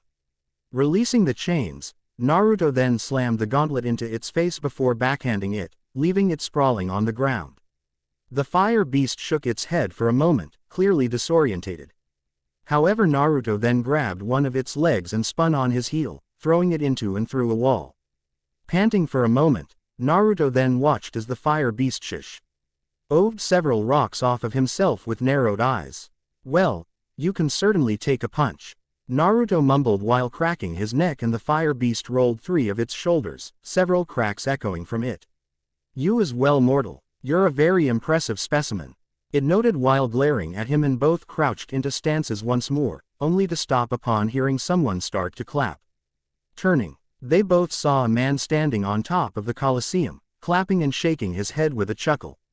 The man was dressed in an old black tunic that had the sleeves ripped off. What little of his skin was visible was deathly pale, while a black sash was wrapped around his waist with a simple black loincloth and brown pants covering his legs. A black scarf was wrapped around his neck and formed into a hood over his head, thus shadowing his entire face and leaving only a pair of burning red eyes visible. His arms were covered by bandages and black gloves, and last he had a pair of simple leather sandals over his feet and 2 curved short swords sheathed at his lower back. "Bravo! Bravo! Such a marvelous battle," he noted while continuing to clap, and then tilted his head upon noticing they were staring at him. "Oh, don't stop on my account. Please, continue to beat one another into a bloody pulp," he offered with a light chuckle while the fire beast grit its teeth and its entire body flared up, heat flowing off of it in waves. "Uncle, where is my sister? Where is Calliope?" the beast demanded, and Naruto blinked before looking at the fire beast in shock. "This one, the oldest of Kratosa's children, and the one who embodies anger and war. So, why does he look more like a demon than the others? Is it a matter of how long he's been down here? Or is it something else?" Naruto wondered, before turning his eyes up to Kratos's brother as he casually crossed his arms while looking down at Agni and Naruto. "Calliope. Calliope. Now why does that name sound so familiar? I could swear I've heard it before," the man offered mockingly, and Agni grit his teeth and formed 4 balls of green fire into his hands. Oh right, her, I think she's inside, but, you might want to hurry if you wish to save her. I think I let a couple dozen undead take her on. The man offered with a laugh, as he seemed to sink into the shadows, then vanished entirely and Agni's eyes widened before he lunged at the doors of the coliseum. Rearing all 4 arms back, Agni then tore the doors apart with a single hit while sliding into the coliseum, Naruto whistling as he did. I'm faster than him, but he has me beat in brute force. Naruto muttered under his breath before following after Agni, making his way past the devastation the demon of fire was creating on his way inside. Hearing the sounds of a battle, Naruto made his way forward. Then growled when he saw several ghouls. However, before he need do anything, Agni swung his arms, the lava-like chains flowing off of them slamming into the ghouls and wrapping around them before setting them all ablaze. The ghouls shrieked and ran about, flailing their arms before Agni then slammed his arms into the ground. Instantly, the ground shook before a axe split upon the earth and consumed the ghouls, a burst of lava suddenly flying out of it while Agni snarled. Seeing 2 ghouls sneaking up behind the demon lord, Naruto quickly pulled his blades of Pandora from his back and threw them. Agni turned to see the ghouls be impaled before Naruto pulled them to himself and then grabbed them by the necks before snapping their necks with his bare hands. Throwing the bodies of the ghouls to his sides, Naruto then walked over to Agni as he narrowed his 3 glowing eyes onto him. Why do you aid me now, warrior? Agni demanded, and Naruto crossed his RMS over his chest while looking up at the demon lord. I have enemies I wish to destroy, an entire pantheon of gods to be exact. And Pandora thinks you and your siblings would be perfect allies to kill them. Naruto replied, and Agni raised a brow while looking at the ashen warrior. And why is it you wish to murder these gods? What wrong have they done you? Agni questioned, and Naruto grit his teeth. Agni narrowing his eyes as he saw wisps of black smoke waft off of his body. I was once a servant to the gods of my land, all I wanted from them was that they rid me of my memories. Instead, they denied me release. Then tried to kill me, as such, I will have my revenge. Naruto raged through gritted teeth, his voice deepening into someone else's at the end, black smoke flowing off of his bow. And twirling around his form as Agni chuckled lightly. Ah, revenge. Yes, I can help with revenge. Help me free my sister, and I will follow you in destroying these gods. Agni mused before growling out with narrowed eyes, and Naruto silently nodded his head to the demon lord. Turning, the 2 warriors saw a door and Naruto and Agni both crouched down, Naruto forming the gauntlet of Zeus while Agni channeled flames into his arms. Nodding to one another, Naruto and Agni ran at the nearby door before slamming their arms into it. Instantly the door buckled and was sent flying forward, ramming through several ghouls along the way. Walking out into an arena, Naruto looked around and saw a tired-looking human girl to the side, numerous ghouls surrounding her as she looked around, panting heavily. The girl was surprisingly young, though looked visibly older than Lilith, possibly being around her mid to early 20s, with pale skin and green eyes. Her dark brown hair was formed into a rise of braids and held back out of her face by a simple gold hair band. She held a lean runner's figure, obviously used to running and evading more than direct physical combat. She wore a leather bra, or at least it looked like one. A skirt of pterugs hanging down from her hips with brown underwear of some kind, with an old worn belt around her waist that had a pouch at one side, an old wooden flute placed into the loop of the belt. And finally she had bandages around her hands and feet with a gold anklet around her right ankle and a gold bracelet over each wrist. Upon seeing the dozens of ghouls surrounding the girl, Agni's eyes flared like hellfire and green flames began to arch over his hands. Leave her alone, Agni roared while lunging at the ghouls and swung his chains of torment, slamming them into the ghouls and setting them ablaze before grabbing 2 ghouls and ripped them in half. Rearing back his fists he then slammed all 4, chains and all, into the ground. Instantly he chains ripped out of the ground and wrapped around 4 ghouls, Agni pulling the ghouls out of the ground and slamming them all into the ground. Behind Agni, Naruto quickly pulled the blades of Pandora from his back and then lunged at Agni. Jumping onto the demon lord's back he flipped off of him and spun his body around, also swinging his blades of Pandora at the same time and beheading several more ghouls. Landing in a low crouch, Naruto then twisted around, lifting his blades and slicing a ghoul in half before turning and slamming them into the ground, an explosion of blue flames incinerating several ghouls. As he did, Agni roared out loudly before forming green flames over his hands and jumped into the air. Slamming down into the ground, pillars of green fire rose up and incinerate. Several more ghouls even as more and more started to rise up from the ground.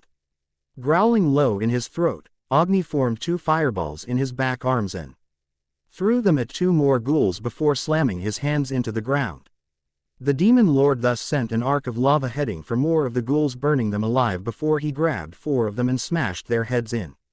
Meanwhile, Naruto rolled out of the way of a ghoul as it swung its blade at him, then blocked another with the golden fleece before slamming the blades of Pandora into the ground. Narrowing his eyes, Naruto then twisted around, lifting the blades of Pandora up along with a ghoul. Swinging his blades into the ghouls, Naruto easily dismembered it before throwing one of his blades and it pierced another ghoul. Yanking back on the chain of the blade, Naruto then grasped the ghoul by its throat while landing on the ground in a low crouch once more. Digging 1 foot into the ground, Naruto then roared out while using the ghoul as a battering ram.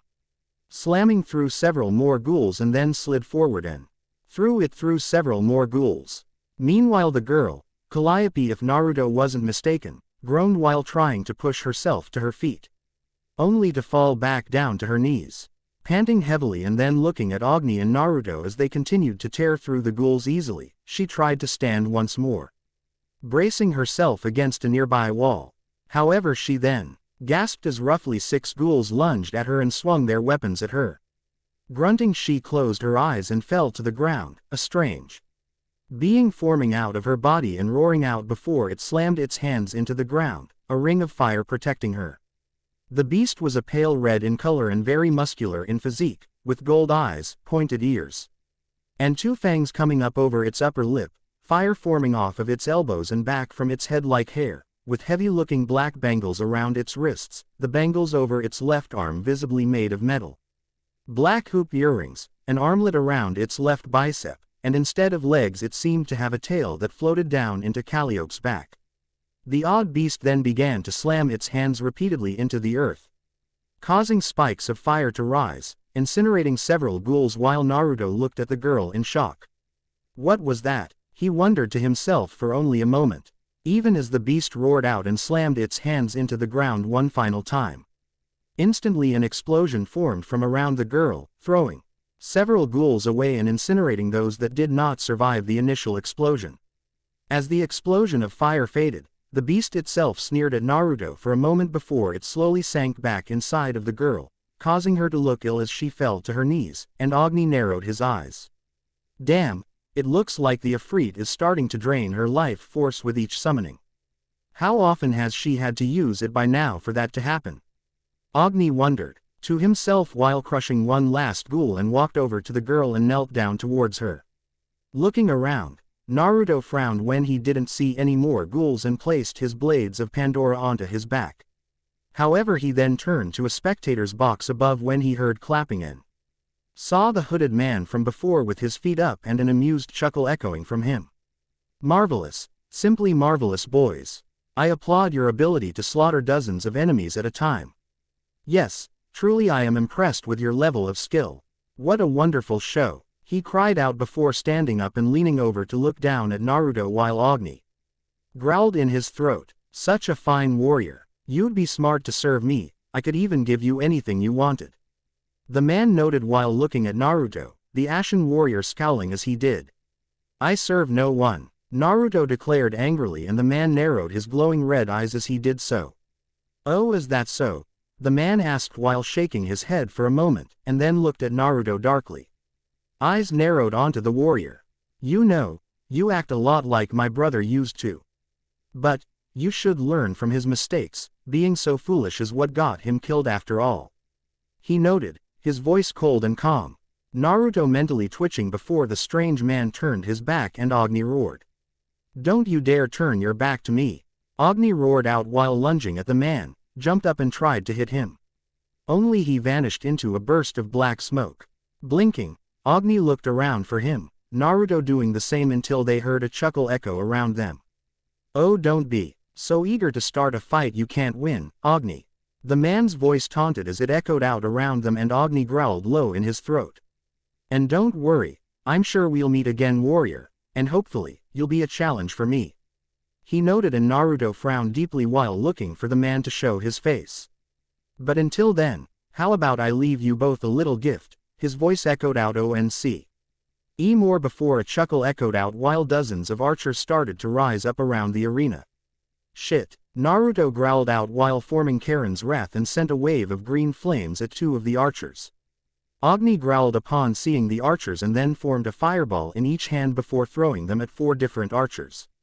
The archers then took aim and fired, however, Naruto, seeing several rows heading for the exhausted Calliope, felt his body move on its own. He found himself before Calliope before he even realized he'd moved, and then quickly used the golden fleece to reflect the arrows. The arrows were sent flying back at several of the archers while those remaining had ducked out of the way.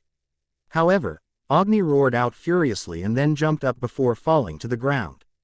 SLAMMING, his hands into the ground, jets of fire arched out of the ground and incinerated each of the archers, burning them away while Naruto moved over to Calliope and knelt down beside her. "Are you all right?" Naruto asked, and the girl slowly looked up at him for a moment, eyes glassy. "Father, is that you?" she questioned of the Ashen warrior weakly before falling into his arms, clearly tired. As she breathed lightly and slept soundly. Frowning for only a moment, Naruto picked the girl up bridal style and turned to Agni as he made his way over to him. "Damn him, I'll make that bastard pay for this, I swear. No one fucks with my family. No one," Agni rumbled out while looking down at Calliope, and Naruto frowned for a moment. However, seconds later he felt a strange type of joy well up from somewhere deep inside his soul. The smallest hints of a ghostly smile crossing his features as he held the girl. "She doesn't have a brand like the rest of you?" Naruto questioned of the demon lord quietly. And Agni nodded his head slowly. "She was born before any of us demon lords, and Lord Hades would not allow Zeus to punish her. He protected us all. He did not believe that we need be punished for the sins of our father. He was the only one who cared enough to keep us all alive. But her soul is too pure to be influenced by this place and become a demon lord like us, and with Elysium gone, she is forced to suffer all the same," Agni explained to the Ashen warrior with a deep frown on his face before reaching out and taking the girl from Naruto. "What was that thing that came out of her before?"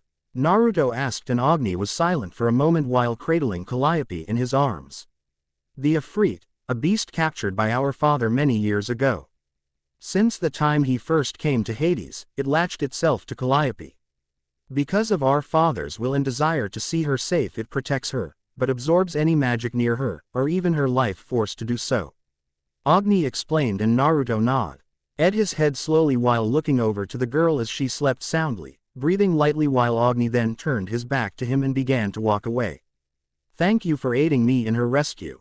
You should continue forward. My brother Samael resides in the next layer of the inferno," Agni stated, and Naruto nodded his head before turning around and heading towards the back of the arena. Finding a doorway, Naruto turned and saw Agni jump up and into the stands of the arena before vanishing in a plume of fire. Feeling a hint of sadness, Naruto shook his head at the odd feeling and made his way through the doorway. Coming into a long hall, Naruto ran down its length, soon seeing another door up ahead.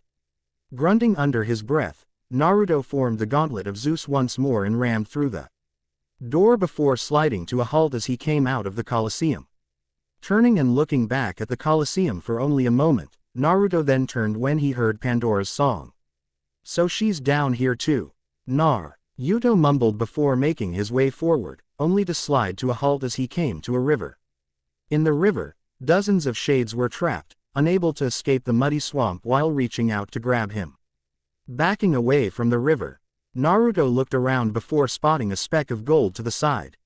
Making his way over to it, Naruto jumped over a couple large lily pads of some kind before rolling into a low crouch before a statue of Pandora.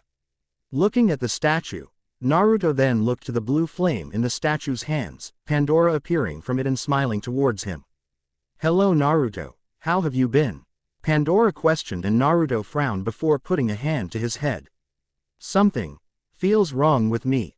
I've been having weird mood swings and visions of memories that aren't my own," Naruto admitted while palming his face, and Pandora was silent for a few moments. "Well, do you have any idea whose they might be?"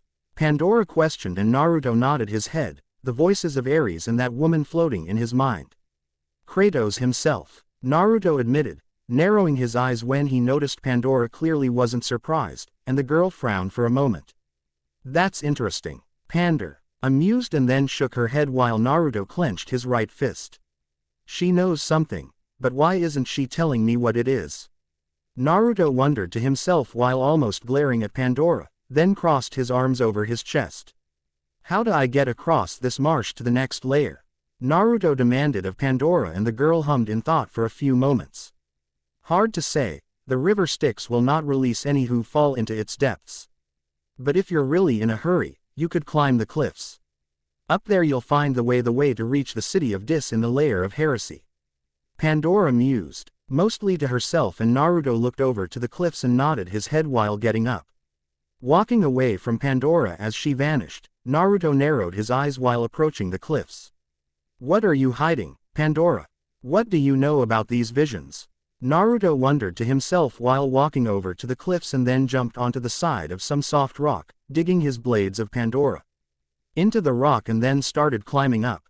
Making his way up, Naruto mentally groaned as his vision started to blur out once more. "Damn these memories, why won't they end?" he demanded of no one while climbing up, and then swung one of his blades, knocking a ghoul off of the rock to fall into the river Styx below. Groaning lightly as he then continued up, Naruto saw two more ghouls climbing down towards him and reached up with one hand. Grabbing one ghoul by its leg, he then swung it over into the second, knocking it down before slamming the first ghoul into the rock and let it fall as well. Groaning once more as the memories started to play before his eyes, Naruto jumped up, trying to hurry up the cliffs as fast as he could. Soon enough he stopped entirely and his eyes closed, the memo rise of his past playing before his eyes once more. Pandora. Naruto fought and struggled with the memories of his past, trying desperately not to fall into them. But it was not to be, they continued regardless of his will. A constant reminder of his past and his servitude to the kami. Past. Naruto grit his teeth while reaching up and finally reaching the top of the tower of Tsukuyomi. Pulling himself up, Naruto panted lightly while looking up to see a new temple before him. "I'm really getting tired of this shit," Naruto grumbled to himself while walking to the doors of the temple and kicked them inwards. Inside was a long dark hallway, but Naruto walked into it without fear, heading deeper into its depths while crossing his arms over his chest. Walking down the long hall, Naruto came to another pair of doors and kicked them down as well. Within was a room completely consumed by darkness, something surprising considering Amaterasu was a goddess of light. The only visible object was a shrine, a pedestal before it having an old scroll lying on top of it. Walking over to the scroll, Naruto looked it over for a moment, wondering what his next challenge was to be. Even in our darkest moments, Amaterasu's light guides our way. Use the light to find your way through the darkness and take your ultimate prize. The scroll declared, and Naruto looked past the scroll into the darkness with a frown. Making his way past the pedestal and the scroll that lay atop it, Naruto walked into the darkness. Stopping for a moment, Naruto then looked for this light of Amaterasu, and narrowed his eyes when he saw a faint glimmer in the distance. Making his way towards it, Naruto suddenly stopped when he felt the ground beneath him end. Mentally cursing, Naruto brought his foot back and felt around for the next path. Turning to the side and walking down that path, Naruto kept his feet on the ground and checked for more land to be ahead of him with each step. Soon, Naruto found himself at a pedestal with a device on it. Feeling out, Naruto noticed a switch and narrowed his eyes. Pulling the switch, Naruto heard it start to click and raised a brow. Soon the clicking sped up before device produced a blinding flash of light. Gritting his teeth, Naruto took only a single step back from the device with his hands on his eyes, soon shaking his head he blinked and looked back to the device.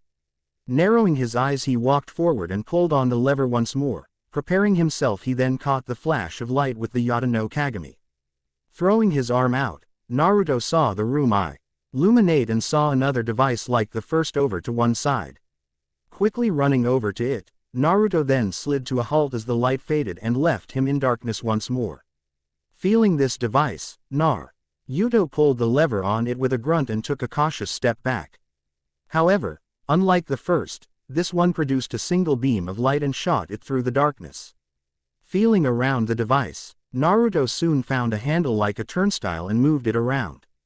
As he did, Naruto kept an eye on what the light illuminated and stopped when he found it leading to a mirror to the side.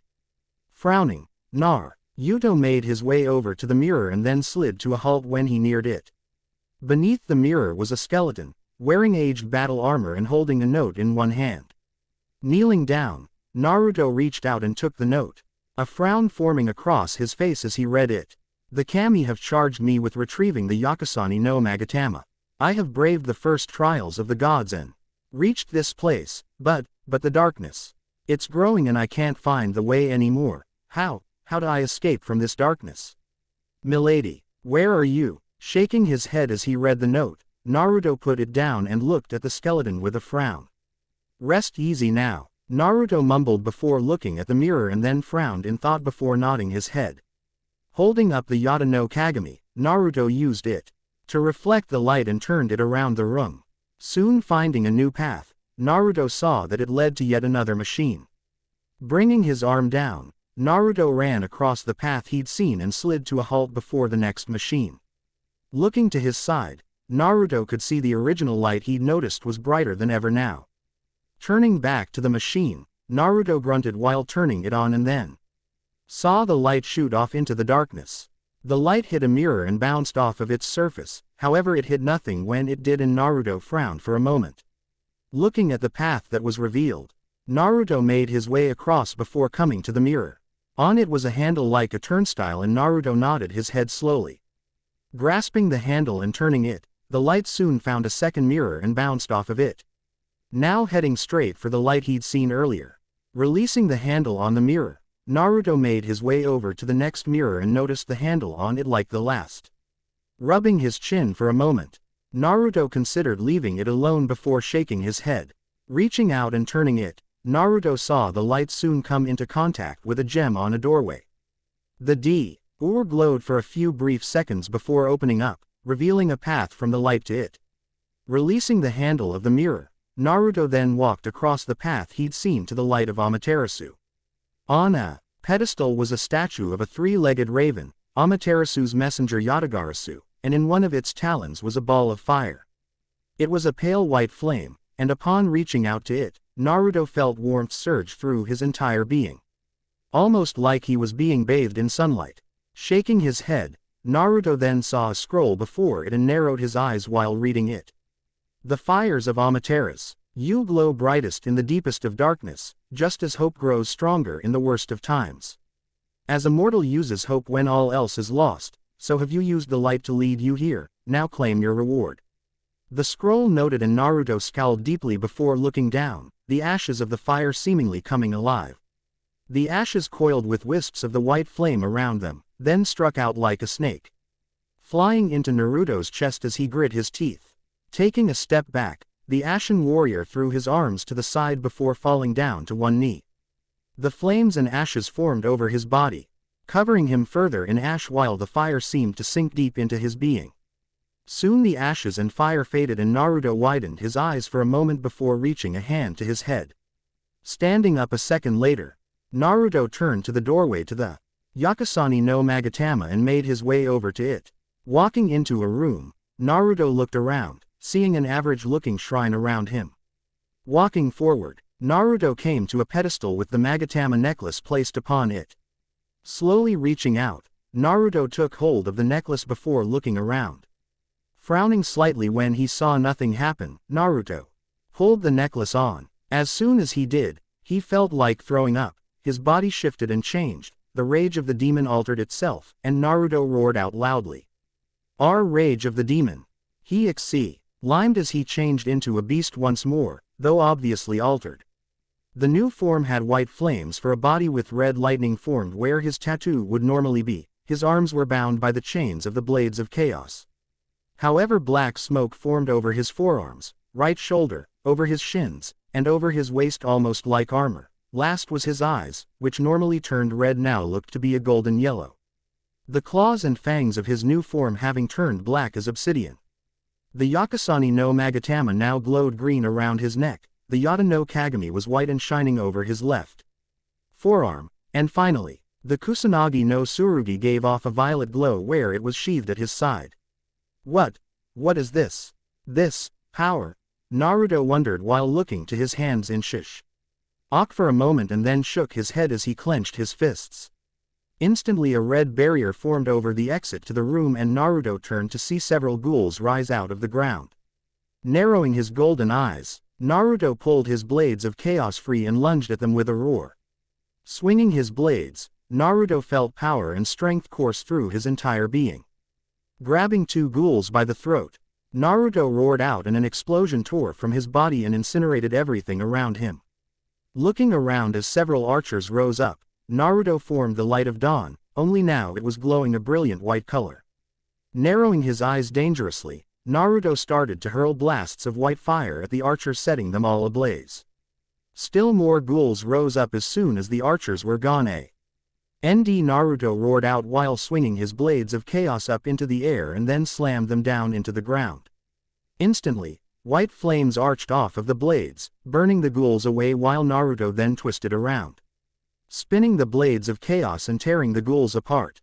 Sliding to a halt soon after, Naruto panted before looking to his transformed body and then clenched his fists. How did this happen to me? Those ashes? Naruto wondered to himself for a moment before shaking his head, golden eyes narrowing dangerously as he did. It doesn't matter. With this power, I will find Yami, and finally take my revenge. Naruto growled out before looking up as a section of the ceiling broke away and revealed the world outside. Grunting as the fire faded away from his form, Naruto opened his now dark amber gold eyes before shaking his head, his eyes returning to their original blue. Running over to a nearby wall, Naruto then dug his blades of chaos into the wall and began scaling it. Rising up and slowly making his way to the exit, Naruto threw himself out and onto the top of the temple. Looking around, Naruto saw lightning flash in the sky, the clouds darkening while he could see Mount Fuji in the distance. There, is she there? Naruto wondered and then clenched his fists as a deep frown across his face. Good. Then I know where I need to go next. Naruto growled out before jumping off the shrine and fell towards the ground below. Present. Naruto opened his dark amber gold eyes and shook his head as he jumped up the last stretch of cliff and came out on top of it. Looking around, Naruto made his way across it before stopping as he saw something. Across the river Styx, a familiar white figure seemed to be gliding over the water, soon reaching the other side. It's a thing again, Naruto thought to himself before shaking his head and making his way across the cliffs. Soon coming to a large rock, Naruto walked around it before nodding his head and took several steps back from it. Crouching down, the Ashen warrior then roared lightly while lunging forward, slamming his shoulder into the boulder and causing it to rock forward. Taking another step back, Naruto then rammed into it once more, tipping it over. Throwing one of his blades at the boulder as it fell to the waters below, Naruto held on and rode on it as it soon smashed into the waters and he pulled his blade up and landed on top of it. Placing the blades of Pandora onto his back, Naruto then crossed his arms while the current of the river Styx led him towards the walls of a massive city. The city of Dis. Naruto mumbled while approaching the city, then lashed out with one of his blades as several of the souls bound to the river Styx tried to grab onto the boulder to save themselves from their eternal torment. Grunting as he kicked one last soul off of the boulder, Naruto jumped off of it and grabbed a hanging pillar before climbing up its length while the boulder smashed into the side of the city and sank into the depths of the river Styx. Climbing up the pillar, Naruto soon hopped up and onto a ledge, and then pulled himself up onto solid ground. Looking around, Naruto narrowed his eyes when he saw the familiar white figure pacing before a massive pair of doors silently. Walking towards the figure, Naruto raised a brow upon noticing the clearly feminine curves and large billowing white wings. What the? Atenshi. What is one of those doing in a place like this? The Ashen warrior wondered to himself upon seeing the figure as she passed before the doorway to the city of Dis, one finger tapping on her bicep. How do I enter this place of heretics without arousing his notice? The woman wondered to herself while Naruto approached, and she quickly turned to him and he got a good look at the woman this time. She is about his height with pale ghostly skin, her physique was perfectly toned making her look powerful, though without detracting from her overall figure or speed. The wings off her back were like that of a large bird, only visibly attached to her shoulders instead of her arms, and had blue straps from her dress partly covering them. Her fingers are tipped with long blue nails, as are her toes. With her eyes and face hidden behind an odd mask while her long silver hair spills out the back of her helmeted head. Her face was covered by several silver plates of metal formed into a mask over her lower face and jaw, while her silver helmet came down over her eyes with a single blade along the top of it, both leaving her hair free to spill down her back.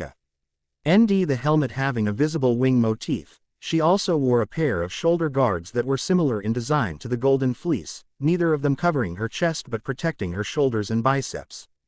However, hers were silver and had a wing theme to them like her helmet. She blew bandages over her arms, which ended at her bicep and covered her hand on her right arm but only covered her wrist and half her forearm on the left. A silver bracelet is worn over her left wrist, while a silver bracer is formed over her right forearm.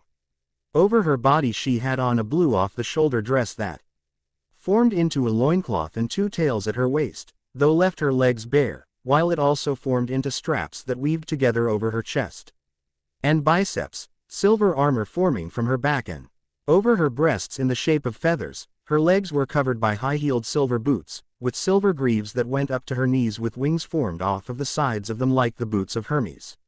In one hand the woman carried a purple double-bladed spear while over her left arm she wore an oddly familiar shield. What are you doing here, mortal? The woman questioned quickly while twirling the spear at her side, and Naruto raised a brow. I could ask you the same. Naruto noted while walking forward, and the woman moved to stop him from advancing. Out of my way, wench, and I'll let you live, Naruto said warningly to the woman, and she twirled the spear in her hand once more, taking hold of it with both as Naruto frowned. You really don't want to do that? Naruto stated flatly, and the woman flapped her wings and rose into the air. No, mortal, it is you who doesn't want to challenge the might of Our Lady, she stated, and Naruto raised a brow before sneering as he reached back and took the blades of Pandora from his back. Fine then. I warned you. Naruto growled out and then roared while lunging at the woman. She immediately flew over a swing from his blades of Pandora and swung her strange spear, the blade of it lengthening towards him. Seeing it coming, Naruto blocked it with the golden fleece and then jumped up and grabbed her. Unhand me, she shrieked while white, blue energy forced Naruto off of her and he landed in a heap. Groaning slightly, Naruto then looked up only to curse and roll out of the way as the woman lashed out with her spear once more. Flipping onto his feet, Naruto started to swing the blades of Pandora once more, the odd woman dodging around the swings before blocking and then deflecting the attacks with the shield on her left arm. Rolling out of the way as the blades flew towards him, Naruto pulled them back to his hands and placed them onto his back once more. Frowning, the Ashen warrior then pulled the death scythe from his back and twirled it over his head before lunging at the woman once more. Swinging the scythe as she swung her spear, the two weapons collided and Naruto grit his teeth while the woman grunted. Growling in his throat, Naruto then overpowered the woman and threw her to the side before lunging at her once more. Looking up as he came towards her, the woman deflected his scythe with her shield and spun around, slamming the side of her spear into him and knocking him to the side. Flipping into a crouch, Naruto narrowed his eyes onto the woman and lunged at her once more. Calling on the winds of lust, he mmed into the woman and she screamed as the winds tore across her body before throwing her to the side. Groaning, she then looked up as Naruto came at her swinging and quickly rolled out of the way. Crouching down, she then jetted to the side as if wearing the boots of Hermes herself, only instead of fire, icy spikes followed her wake. Sliding to a stop at this, Naruto narrowed his eyes as the woman and then lunged at him and sent a blast of light flying into his chest, knocking him back once more. That wasn't godly, demon, of even human magic. What the hell is going on here? Naruto wondered too, himself before flipping onto his feet and twirled his scythe above his head before twisting around, lifting the scythe and catching the woman before yanking her down to the ground. Groaning, the woman looked up and then rolled back as Naruto swung his scythe down at her, then threw her arms to the side as white-blue energy formed around her body and wings like armor. Seeing this, Naruto narrowed his eyes before summoning Karen's wrath and sent a wave of green fire flying at the woman. She twirled her spear in hand for a moment before kneeling down with it before her. The wave of fire spread forth and seemed to consume her. Only she appeared unharmed as it passed by her, the energy flowing off of her form a mere few seconds later. Growling, Naruto then lunged forward once more, summoning the power of Poseidon's fury. Instead, Naruto allowed the lightning to flow through him and into her. This time the effect was clearly different. The woman screamed out in pain as the godly magic tore through her body and then sent her flying back to twitch on the ground. Breathing out as the spell passed, Naruto made his way over to the woman before reaching down and grabbed her chest armor to lift her up to face him. "Just what the hell are you?" Naruto demanded, and she nearly gazed up at him before a wave of energy knocked him away from her. Growling and flipping to his feet, Naruto saw the woman flap her wings once more and rise up into the air, looking down at him from beyond her helmet. "I am an angel mortal, and you do well to stay out of my way. My quarrel is with the beast that controls this place, not you," she stated, and then flew up into the air, over the walls of the city of Dis and out of sight while Naruto sneered. "We'll see about that," he mumbled before hearing a light chuckle echo around him. "Most impressive warrior. Your skills are on par with one of Athena's little servants. That alone tells me you hold great power," a voice echoed around him, and Naruto looked for its source, only to crouch into a stance with the death scythe as black smoke passed him and then formed behind him. Turning, Naruto came face to face with a strange figure and raised a brow. The figure held charcoal black skin like Lilith, only with a white version of the Kratos brand on his body and pitch black eyes. Physically he looked very similar to Kratos, only without a goatee on his chin, and his body was physically weak and sunken in on itself, almost looking skeletal as a result. He was wearing a long dragging black robe with a hood over his head, 2 gold chains wrapped around his waist, and an ash-colored scarf hanging from his shoulders. 2 dark gray horns curled from the sides of his head out of his hood and over top it along its sides, while black smoke wafted off from his body. "And who might you be?" Naruto questioned of the being as it stood before him, then snapped its long gnarled fingers and the death scythe flew from his fingers and into its awaiting hands, which it then used as a crutch of walking stick. "I am known by many names: Death, the Grim Reaper, the Great Leviathan, and still many more, but, in this form, in this place, you may call me Samael." Samael replied with a slight smirk across his lips, and Naruto frowned before crossing his arms as the creature walked forward to stand before him. "And I have heard that you are seeking me, mortal, so I must ask you, why?" Samael questioned darkly while wrapping his gnarled fingers around the shaft of the death scythe, a cold look to his obsidian black eyes. "TBC, the King of Hell, Naruto Ultimate, God of War, NU, Rage of the Fallen, the King of Hell, Takamagahara.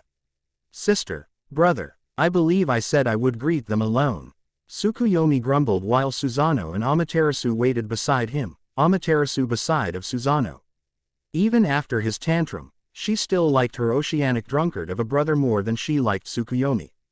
Puffing his pipe for a moment, Susano gave Tsukuyomi an annoyed look while then pulling it from his lips.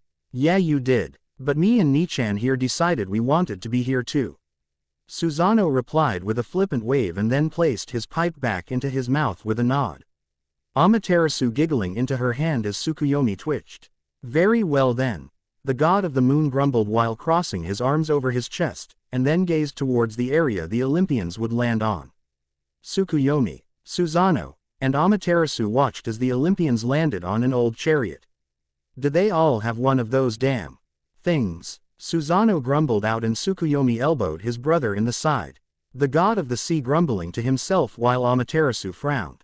"That's Zeus's chariot," she said simply, and Tsukuyomi and Susano both looked at her, then to the chariot. "You're right, sis. Something really nasty must have happened." Susano said while out of the chariot. A series of gods came walking towards them, some of them being carried by others. Seeing a wounded Artemis riding on the back of her brother Apollo, Tsukuyomi ran over to the goddess and looked at her in shock. "What happened to you?" Tsukuyomi demanded while Apollo looked past Tsukuyomi and over to the goddess of the sun, Amaterasu. "We were attacked," Artemis mumbled from Apollo's back before hissing out in pain while Apollo carried her on his back. Stopping before Amaterasu, Apollo looked at her and she blushed slightly as he smiled towards her. "Thank you for allowing us to come, milady," Apollo said with a polite bow of his head to the Omikami, and several more Olympians walked over to them. One of them, known as Amphitrite, wife of Poseidon and queen of the seas, in one hand was her son Triton's lance. "Oi, you look like hell, Amphitrite. Poseidon rough you up or something before he kicked the bucket?" Susano asked the sea goddess with a scowl on his face, and Amphitrite shook her head with a tired sigh. "No, he slept with one of his mortal slave girls again, before his untimely demise at least. Though he seemed to believe that there was something wrong with Zeus, he never told me what though." Amphitrite, the only goddess who didn't seem to sleep around on her husband, said, and Susano grit his teeth and growled low in his throat. "You know, one good thing about Kratos, he killed off most of the worst of your people, no offense meant to any of you," Susano stated while Eros, son of Aphrodite and Ares, walked forward and rolled his eyes. "None taken. My dear dead father was completely out of his mind after all," Eros noted while Aphrodite herself walked past him and looked at Susano as he puffed on his pipe. "I see you're still a chain smoker, still a drunkard as well, Susano?" Aphrodite questioned with a smirk, and Tsukuyomi raised a brow as he looked at her. She was dressed more provocatively than normal, and for her that was saying something. This coming from the harlot of Olympus. Susano hissed out at the goddess, Aphrodite smirking as he did. While Eros looked to his mother strangely, clearly worried about her and her odd behavior. From behind him, Demeter, goddess of plants, walked forward, dressed mainly in vines and leaves with a black sea hidden worn over those with the vines wrapping around her waist as a zone. Walking over to the Kami while frowning at Aphrodite, still pissed at her, and Eros for that matter, for her daughter Persephone being trapped with Hades until her death at Kratos' hands. Honestly, she understood Persephone had to die, she had gone mad, she had wanted to kill everyone and everything simply because she didn't want to live anymore. Demeter could honestly admit that the Persephone she knew had been long dead, and the new one wasn't the daughter she'd loved.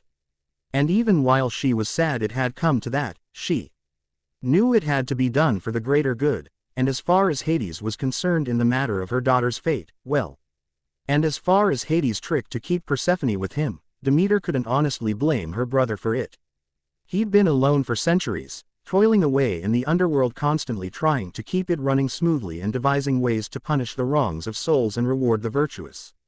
Truthfully, she blamed Eros and Aphrodite for what happened, mostly Aphrodite, as she had been the one to convince Eros to shoot an arrow at Hades so he'd feel the pains of love. Shaking her head, Demeter bowed her head to the Kami of this land and offered a weak smile to them. As Apollo said, "We wish to thank you for accepting us all here.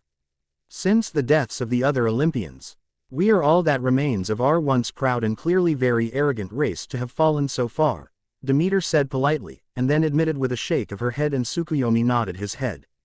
"Think of it as a lesson. Now you all know that none of you are invincible," Tsukuyomi offered to Demeter, and she mentally rolled her eyes. She'd only met these gods once, and that was when Amaterasu had visited them.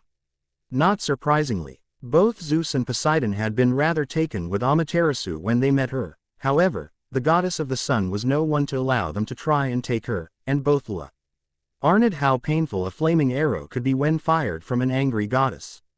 "It is nice to see you again, Miss Demeter. I am sorry for the loss of your siblings and extended family," Amaterasu offered with a bow, still not looking over at Tsukuyomi, who still wondered why she wouldn't just get over it already. "It's good to see you again as well, milady. You're still as radiant and beautiful as ever," Aphrodite offered the goddess while leaning forward, closer to her, thus causing Amaterasu to blush and stammer, and Demeter to frown before pulling her aunt away from the Omikami. "Forgive Aphrodite, I fear she's lost herself to her own lust recently," Demeter pleaded, and Susano puffed his pipe, not noticing Amphitrite staring at him strangely. I noticed. Now seeing as you all needed help, mind telling us what that is? Susano questioned, then noticed Amphitrite's gaze and gave her a look, the sea goddess blinking before looking away. Sorry lady, I'm a married man and I don't cheat on her like your former husband did. You, Susano thought to himself while Apollo suddenly forward, Artemis groaning from his back. We were attacked by the spawn of Kratos, Mammon after he annihilated the Aesir of Asgard. Apollo said, and Susano chalked while puffing on his pipe, and Tsukuyomi paled visibly. That maniac of a ninja had children? Susano demanded while panting as he took his pip out of his mouth, and Demeter grimaced visibly while Aphrodite giggled in her throat. Of course he did. Kratos was an extremely potent male after all, Aphrodite stated, and the kami stared at her foe. A moment before Amaterasu looked to Demeter, visibly blushing. Did she? Amaterasu started to question, and Demeter pinched the bridge of her nose and frowned. Yes, she slept with him, multiple times, and behind Hephaestus back on all of them. Demeter replied, and Amaterasu made an eep sound while blushing, and Susano and Tsukuyomi both looked at the giggling Aphrodite with disgust and shock. Have you no shame at all, wench? Susano demanded, and Aphrodite shrugged her shoulders, Eros muttering an, "Oh mother," under his breath. Regardless of what, and who, some of you have done. Avenue more pressing matters in this spawn of Kratos. Tsukuyomi stated, and Apollo nodded his head in agreement with the god of the moon. Sadly, it gets worse. We managed to get Mammon when he was weak and banished him to the depths of Hades. However, Kratos' brother has taken control of the depths, and worse still, our father Zeus also banished about 4 other children of Kratos into Hades. If you DD in his first daughter Calliope, then that equals about 6 children of Kratos all waiting to get loose. Add in Aphrodite and Kratos' child, Apollo said, and then glared at Aphrodite, who whistled Lee. GHTLY while the kami stared at her in shock. And as you can see, we have 7 very, very dangerous children all in Hades, all probably very pissed off at us, along with Kratos' brother himself. All in all, we thought this was a very bad combination and came to you for advice. Eros finished for Apollo, and Tsukuyomi nodded his head with a deep frown on his face. My advice to you guys is to someplace hide and pray to the great creator that they never find you. Susano offered with a shiver, and Amaterasu elbowed him, causing him to grumble under his breath while rubbing his side. Unfortunately, I doubt that's truly an option, Susano. Especially with our own problem in Hades, Tsukuyomi reminded with a strange look, and Susano blinked for a moment, then frowned in thought. Thinking about Tsukuyomi's very cryptic words reminded the god of the seas of someone else down there, and he felt his pipe fall from his lips while paling. Oh shit, we are so dead, Susano said while looking to his side to make certain he still had the Totsuka. He was really going to need it when a very pissed off Naruto and more than likely the 7 very pissed off children of Kratos managed to hunt own the Olympians, and more than likely them if he got them on his side. What has him so riled up? Demeter asked the kami flatly, eyes narrowed, and Tsukuyomi grimaced visibly. Come, we must meet with the others. It seems we have much to discuss, more than we originally believed.